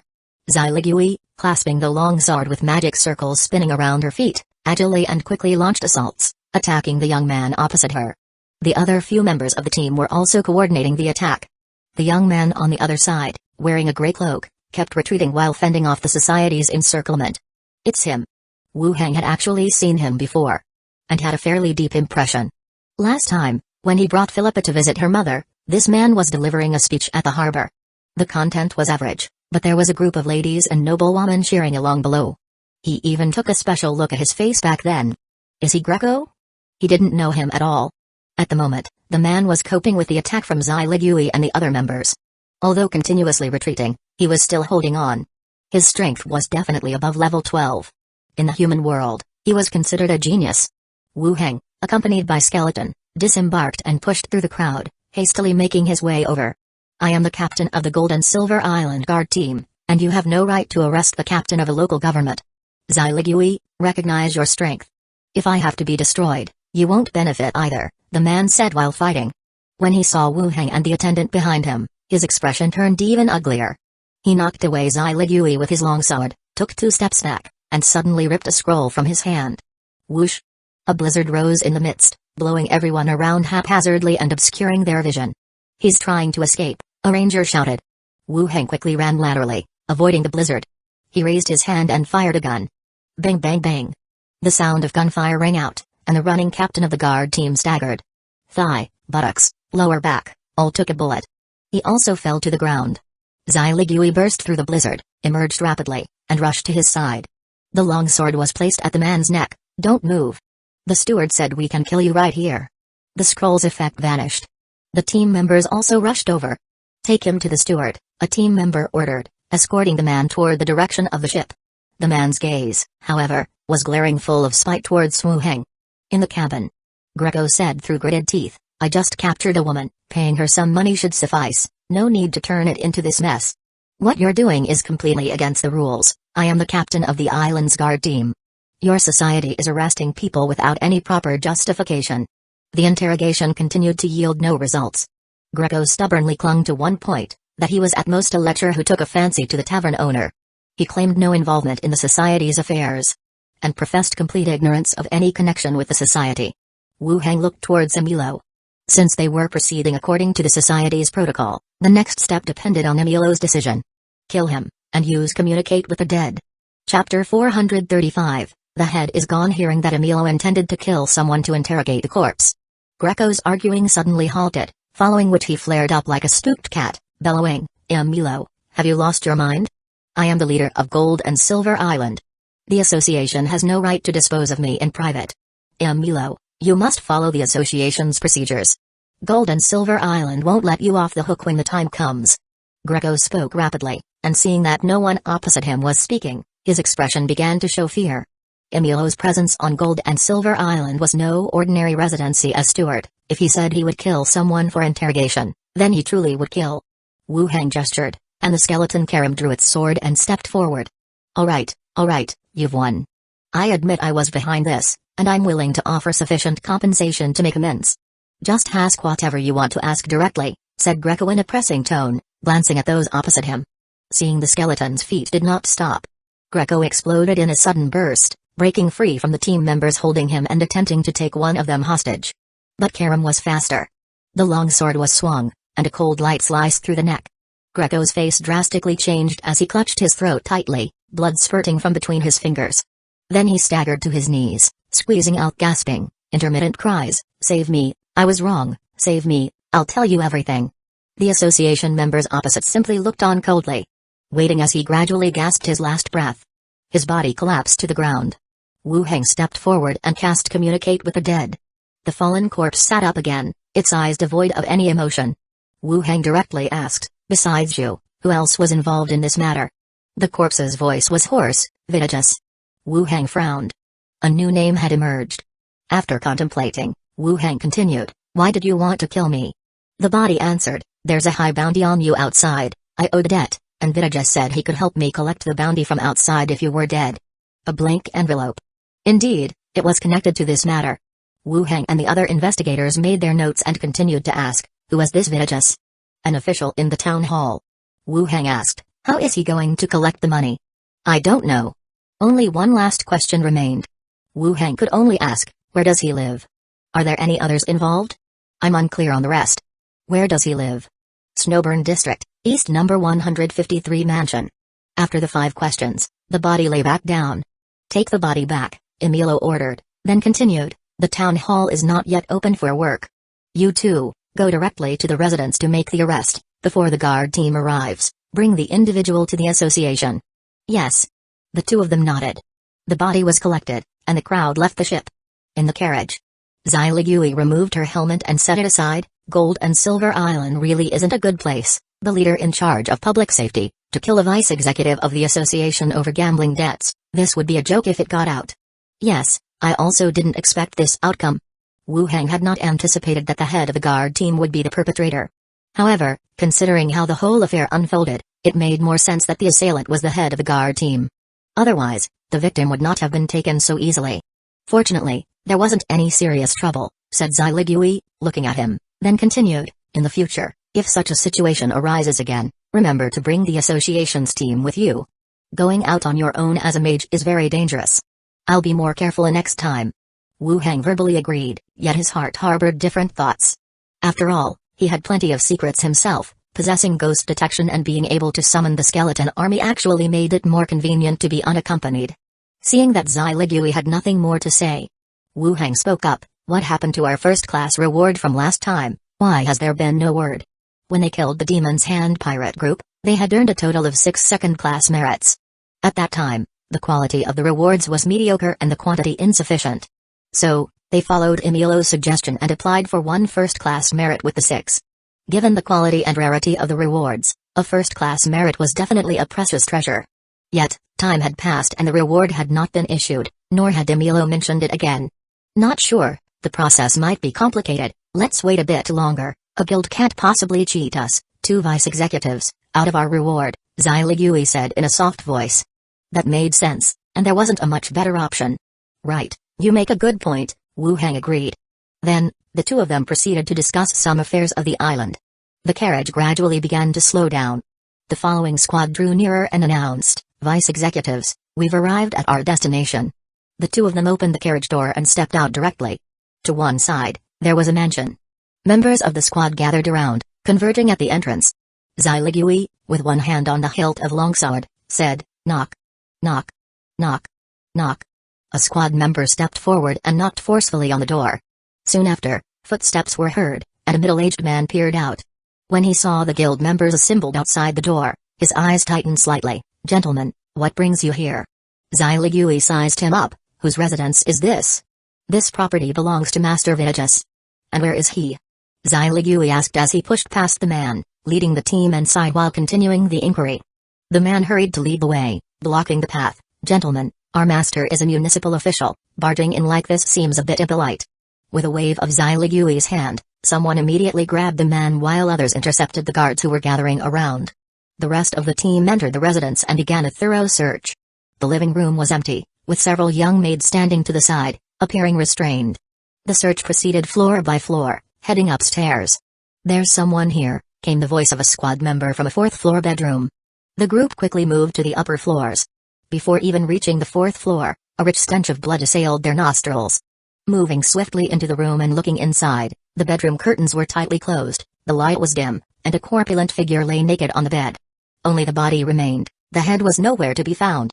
Blood dripped steadily down the sheets, gathering on the floor to form a vivid crimson stream.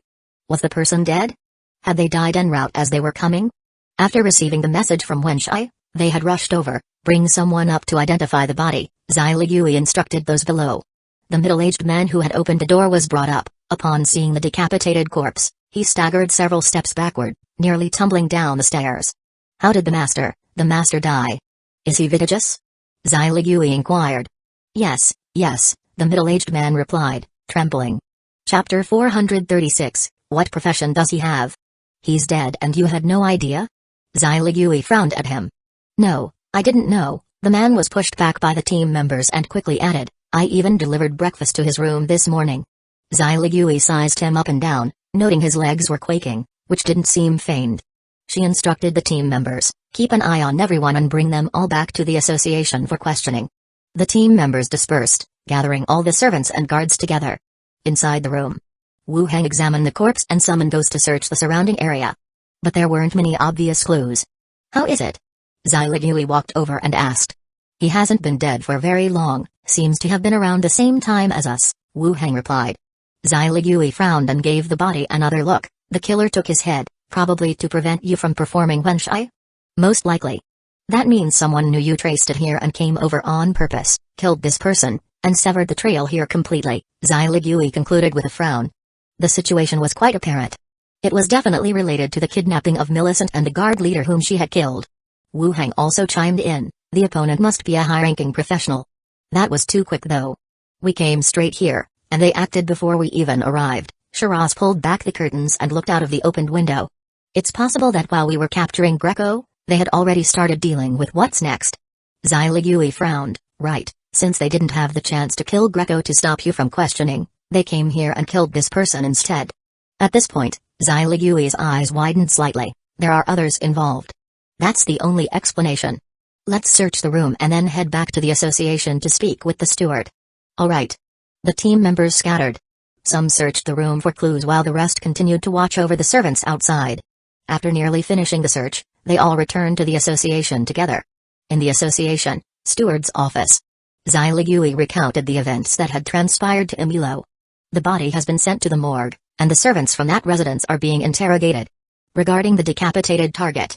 Although surprised, Emilo wasn't shocked to an extreme extent. After contemplating, he said, let the investigator record the incident normally and also inform all field agents of the association to be cautious about their safety and report any situation in time. Understood.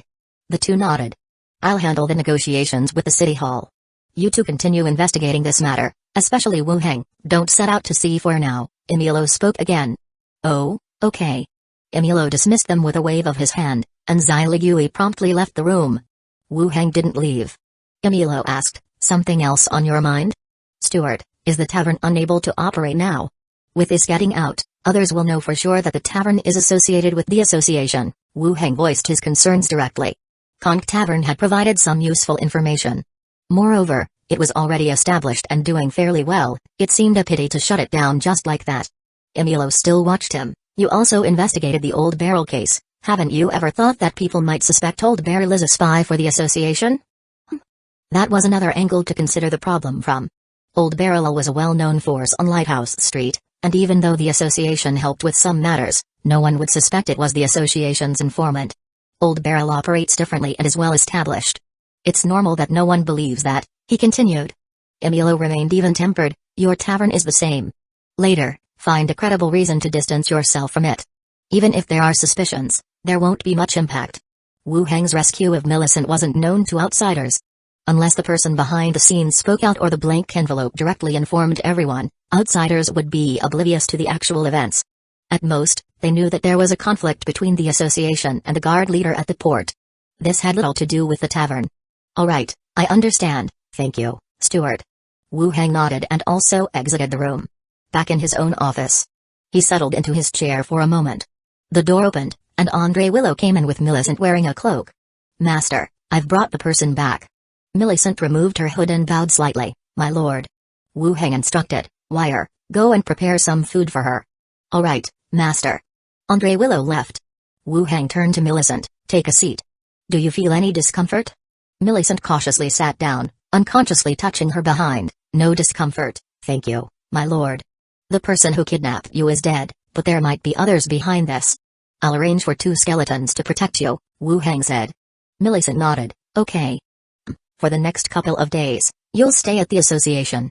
We'll see if anything else comes up, and if not, I'll create a reason for you to reopen the tavern, he assured her.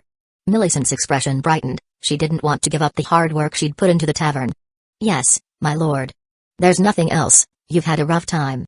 Eat and then rest in your room, regain your energy, Wu Hang suggested, then added, by the way, Philippa has joined the association, she asked me to let you know.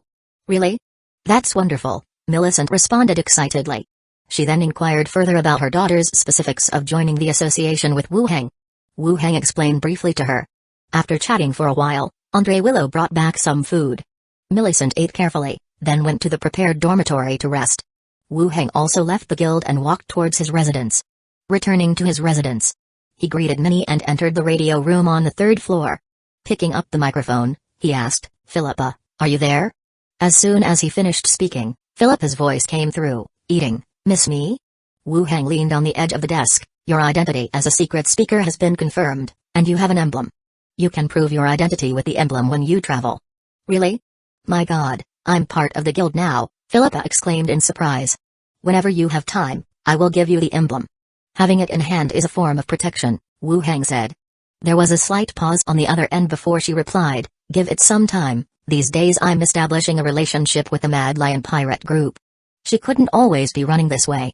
If she came too frequently, the crew might notice something was off. No rush, give it to you when you have time.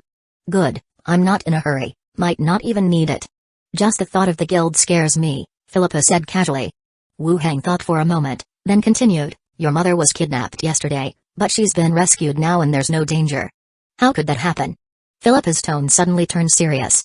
Remember that person who spoke at the port last time you returned? That pretty boy? Right, he seems to have strong discernment. He planned the kidnapping after seeing us entering the tavern and talking with your mother, Wu Hang explained. Fuck, what's his name? I'll kill his whole family tomorrow, Philippa cursed angrily. At sea, pirates epitomize ferocity and brutality. Threaten their family, and they respond in an incredibly vengeful manner. He's already been killed by me. This matter involves quite a lot, so stay alert at sea in case it involves you too, Wu Hang said. Hearing that the man was dead, Philippa didn't have much else to say. She promised, all right, I'll be careful. By the way, is her tavern not going to open? It's not necessarily shut down for good. In the next couple of days, I will monitor the outside news. If there are no problems, I'll release some false information to dissociate your mother from the guild. Then, the tavern can be reopened. Okay, she really likes that tavern, so if possible, I hope she can continue running it. Don't worry. I will have someone protect her. If the Lighthouse Street Tavern can't be reopened, I'll have her set up another one outside the guild, Wu Hang promised again. Hey, thanks, Philippa chuckled with gratitude. Any news from the pirates? Wu Hang asked again. Nothing new in the last couple of days. I'll notify you in advance if something comes up, she answered. Good, stay safe. Bye, Dad. The call ended. Wu Hang went back upstairs and entered his study. Pouring himself a cup of tea, he sat down behind the desk. Leaning back, he reflected on the recent events. A guard team leader had actually sought to draw him out for execution. Moreover, the second behind-the-scenes person they discovered had been beheaded, cutting off further investigation. Now, the island was no longer as safe as before. But on second thought, the people on Gold and Silver Island were originally pirates. Lured by a high bounty to take risks wasn't so strange after all. It's not entirely a bad thing. It serves as a reminder that dangers exist even on the island. I'll need to accelerate the improvement of my level and ensure the security of those close to me. Knock, knock, knock. While he was talking to himself, there was a knock at the door. Minnie's voice came from outside, Master, it's dinner time. Wu Hang opened the door, put his arm around the little maid's shoulder, and went downstairs. Minnie excitedly talked about the ingredients sent by Shaynila and her own culinary creations. Downstairs, Andre Willow had also returned from the guild. They sat down together at the dining table and began to eat. After dinner, the three of them completed their training. Then they each returned to their rooms to rest. The next day, Wu Hang visited the guild in the morning. In the steward's office, Shiraz said, the headless corpse from yesterday has been confirmed to be the one we were searching for. In the afternoon, the guard team came and took both corpses away, saying they would investigate the matter. Did they say anything else? No, Steward Emilio was there at that time, and they didn't have any objections, Shiraz said with a smile. Wu Hang nodded, being strong really counts for something. Of course. Emilio has a high status among the elf race, otherwise, he wouldn't be assigned here, Shiraz said with a hint of pride. Is that so? What status? Shiraz winked at him, but didn't continue, simply lifting her cup to sip some tea. Wu Heng didn't press further. Who was more powerful in the elf race, or what their statuses were, didn't really concern him. After all, he was still from another world. Who didn't have a special identity of their own. He also took a sip from his cup and then, changing the subject, asked, "What profession does the island master of Gold and Silver Island have?" Shiraz looked up, uncertain, and said, "Should be a warrior, no specific intelligence on that." Chapter 437, I have an announcement. Last time at the port. Wu Heng had seen the rumored island master, who had just returned from the sea and captured a bunch of pirates. Rugged in appearance, burly in build, and with a long sword hanging at his waist. Based on his appearance, he did indeed come close to the professional classes of a warrior or swordsman. Such a famous person, and his profession hasn't been identified. Wu Heng was curious. Zai Ligui pondered for a moment. Pirates or some fugitives, their professions are usually determined by their abilities, or their attire and equipment. It's generally quite similar. A pirate leader with a common profession, Wu Heng commented sarcastically. In the novels and games I'd seen before, it was the special or hidden professions that were powerful. And here we have the most ordinary one. Your way of thinking is not correct. Common professions have more complete traditions and are more suitable for ordinary people to improve. Zai Ligui drank some tea and continued, "You still need to ask about the ghost training methods. Have you ever seen a warrior or ranger go around looking for skill books?" "You have a point." "Indeed, there's a point. Common professions have their advantages and disadvantages. The advantage is that there are many people who switch to them, the system is complete, and the threshold is lower, making it quick to get started. Even an ordinary family can raise a professional. The downside is also clear. With common professions, everyone knows the abilities and characteristics, leaving no hidden cards. When fighting, the moves you start with, the opponent might be able to guess. Why did you suddenly ask about him?" Zai Ligui looked up. "It's nothing, I just feel like he doesn't care much about the island. I've only seen him a couple of times," Wu Heng replied casually. "Last night, before sleep." He had thought about Gold and Silver Island during this time. Suddenly, he felt that the island was not as safe as before. It was as if undercurrents were surging, and danger was gradually approaching. "Do you suspect that he is related to this kidnapping incident?" Zai Ligui asked. The kidnapping was traced back to the place where heads were chopped off. It was clear that there were others involved. Now bringing this up again, it was easy to guess that suspicion had fallen on the island master. Wu Heng didn't deny it. "Is it not possible?" Zai Ligui thought for a moment and said, "The possibility is slim. He just got pardoned as the island master, and both the association and various forces are watching him. If you have no grudges, why would he pick a fight with you, especially now?" Wu Heng listened, and it seemed to make sense. He didn't know the island master personally, and even if the island master could receive blank envelopes, it probably wasn't worth risking it over 1,200 gold coins. "Yes, you've got a point too." Zai Ligui smiled and brought up another matter. "Old Barrel Tavern has reopened, but with a new owner." "Who took over?" "Seems like people from Black Crow's Nest have taken over. Now they also plan to follow Old Barrel's model and take a share of the port's business," said Zai Ligui nonchalantly. "Maybe there will be a fight over it eventually. No help for it, most of them come from a pirate background, and their approach is quite barbaric." "That's true." The two chatted in the study for a while. Zai Ligui then got up and went back to her own study. Wu Heng also learned some news and gave Andre Willow a heads up. He left the association and returned to his residence. Back at his place, after having lunch with Minnie, he went straight to the 4th floor. After resting in the study for a while, he opened the boundary door and headed to the zombie world. In the other side, it was still the renovated bedroom. Wu Heng opened the door and walked out, and in the corridor, a multitude of skeletons stood at attention. Last night, uncertain if there would be more fighting, he had ordered the skeletons to wait by the door, so they could be summoned through the boundary door at the first sign of danger. But they were not needed after all. "Return to the outside," Wu Heng ordered. The skeletons turned and descended the stairs, then headed towards the area where the skeleton army was stationed. Wu Heng followed behind, descending the stairs with them. The entire station, since his return, had undergone quite a change. The waiting room had been divided into two areas, one part set up as a market for exchanging goods, where a few visibly foreign survivors cautiously walked past the armed skeletons standing guard to trade. The other area was piled with tools, equipment, and flour meant for exchange. At that moment, the back door of the station opened. Chi Hengkai walked in wearing a white down jacket, brushing off the snowflakes from her body, and said, "Why didn't you call me?" "Just taking a casual look." Chi Hengkai followed his gaze to the trading area and said, "Some refugees, through cleared roads, have come to trade for food. In a couple of days, as the word spreads, There should be more refuges coming to trade. Make sure to allocate more personnel at the entrance. The people from these refuges might bring zombies with them, Wu Heng instructed. Understood, we've already arranged for survivors and skeletons to stand guard. Wu Heng nodded.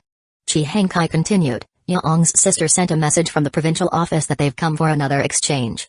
Besides some gold, they've sent schematics for machine gun bullets, and they said they will provide schematics for machine cannons and cannonballs when there's more mutual trust.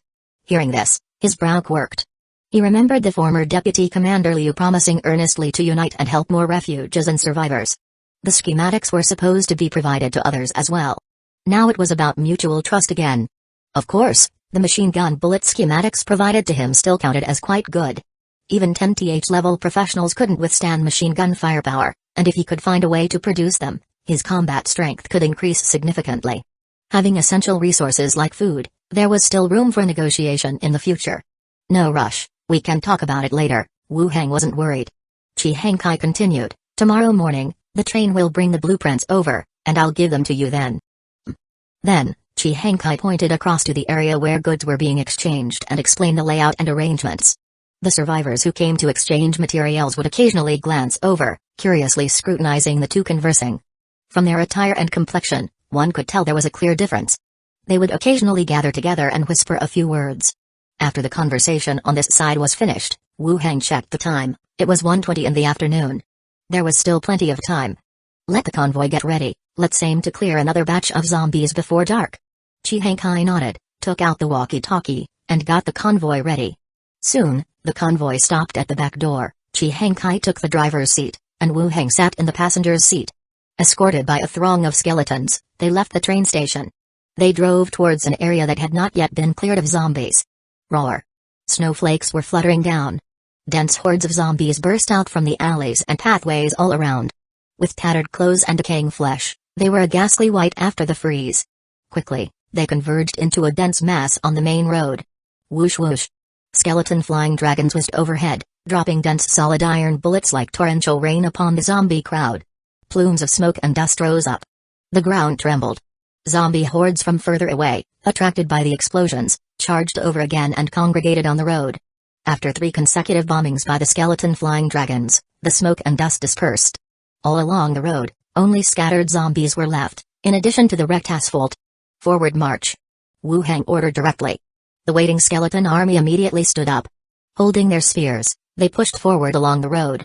Wherever they went, the approaching zombies were impaled, collapsing powerlessly amidst the heap of torn flesh and severed limbs. Wu Heng stood behind and opened his panel to check the experience points. Level 15, 147,852 195,000. The rate at which experience was increasing was rather satisfactory. Now it had reached 147,000. After clearing one more zombie horde, he would be able to reach level 16. He glanced at the shops on both sides of the road. The battles between skeletons and zombies had also come to an end. 2 second-level mutated zombie bodies, along with over 200 evolved zombie corpses, were dragged over, thrown in front of him. Worried the corpse cores might be hard to find, Wu Heng cast bone manipulation skill on each one and obtained 2 second-level corpse cores and 73 first-level corpse cores. After collecting them all, he continued along the road casting corpse battlefield, while Chi Hengkai led people into the shops on both sides. They quickly assessed the situation inside the shops, to prepare for tomorrow's work assignments. Once all the bodies had transformed, it had already grown dark. The daylight in the north becomes very short after entering winter. Getting back into the vehicle, the army returned to the station. After arriving back at the station, Wu Heng had a brief chat with Chi Hengkai, opened the boundary door, and walked through. It was still bright on this side, and the sun was in full blaze. The shift from cold to hot made him shiver involuntarily. He delivered the obtained corpse cores to the alchemy laboratory, quickly cleaned up, and headed downstairs. Descending the stairs, he saw several women sitting in the living room, chatting and laughing together. Minnie, Andre Willow, and Shaynila in a light blue dress with a wreath-like headpiece, looking every bit the dignified princess. Seeing him come down, the 3 women all smiled in unison. "Master, please wait, dinner will be ready soon," Minnie said. Wu Heng responded, then turned to Shaynila, "What have you been busy with lately? I haven't seen you in a while." Shaynila knew he was referring to her absence in the evenings. Her cheeks reddened slightly. "Trade business, but you haven't come to see me either." "I've been busy with a case as well," Wu Heng said, taking a seat beside her. Then we're even, Shaynola replied. The two chatted for a while until dinner was served by the skeletons. All four sat down to eat together. Wu Hang glanced at the three chatting women and thought for a moment before reaching under the table to grab Shaynola's hand. She was a bit flustered, unable to break free, so she let him hold it, their fingers intertwining. Minnie, Wire, I have something to tell you, Wu Hang suddenly spoke. Shaynola stiffened, one hand grasped by his, and she lowered her head to eat with the other. Minnie and Andre Willow, along with an owl in the corner, all looked up at him. Wu Hang lifted the hands that were clasped together and introduced, from now on, Shaynola will be a member of our family too.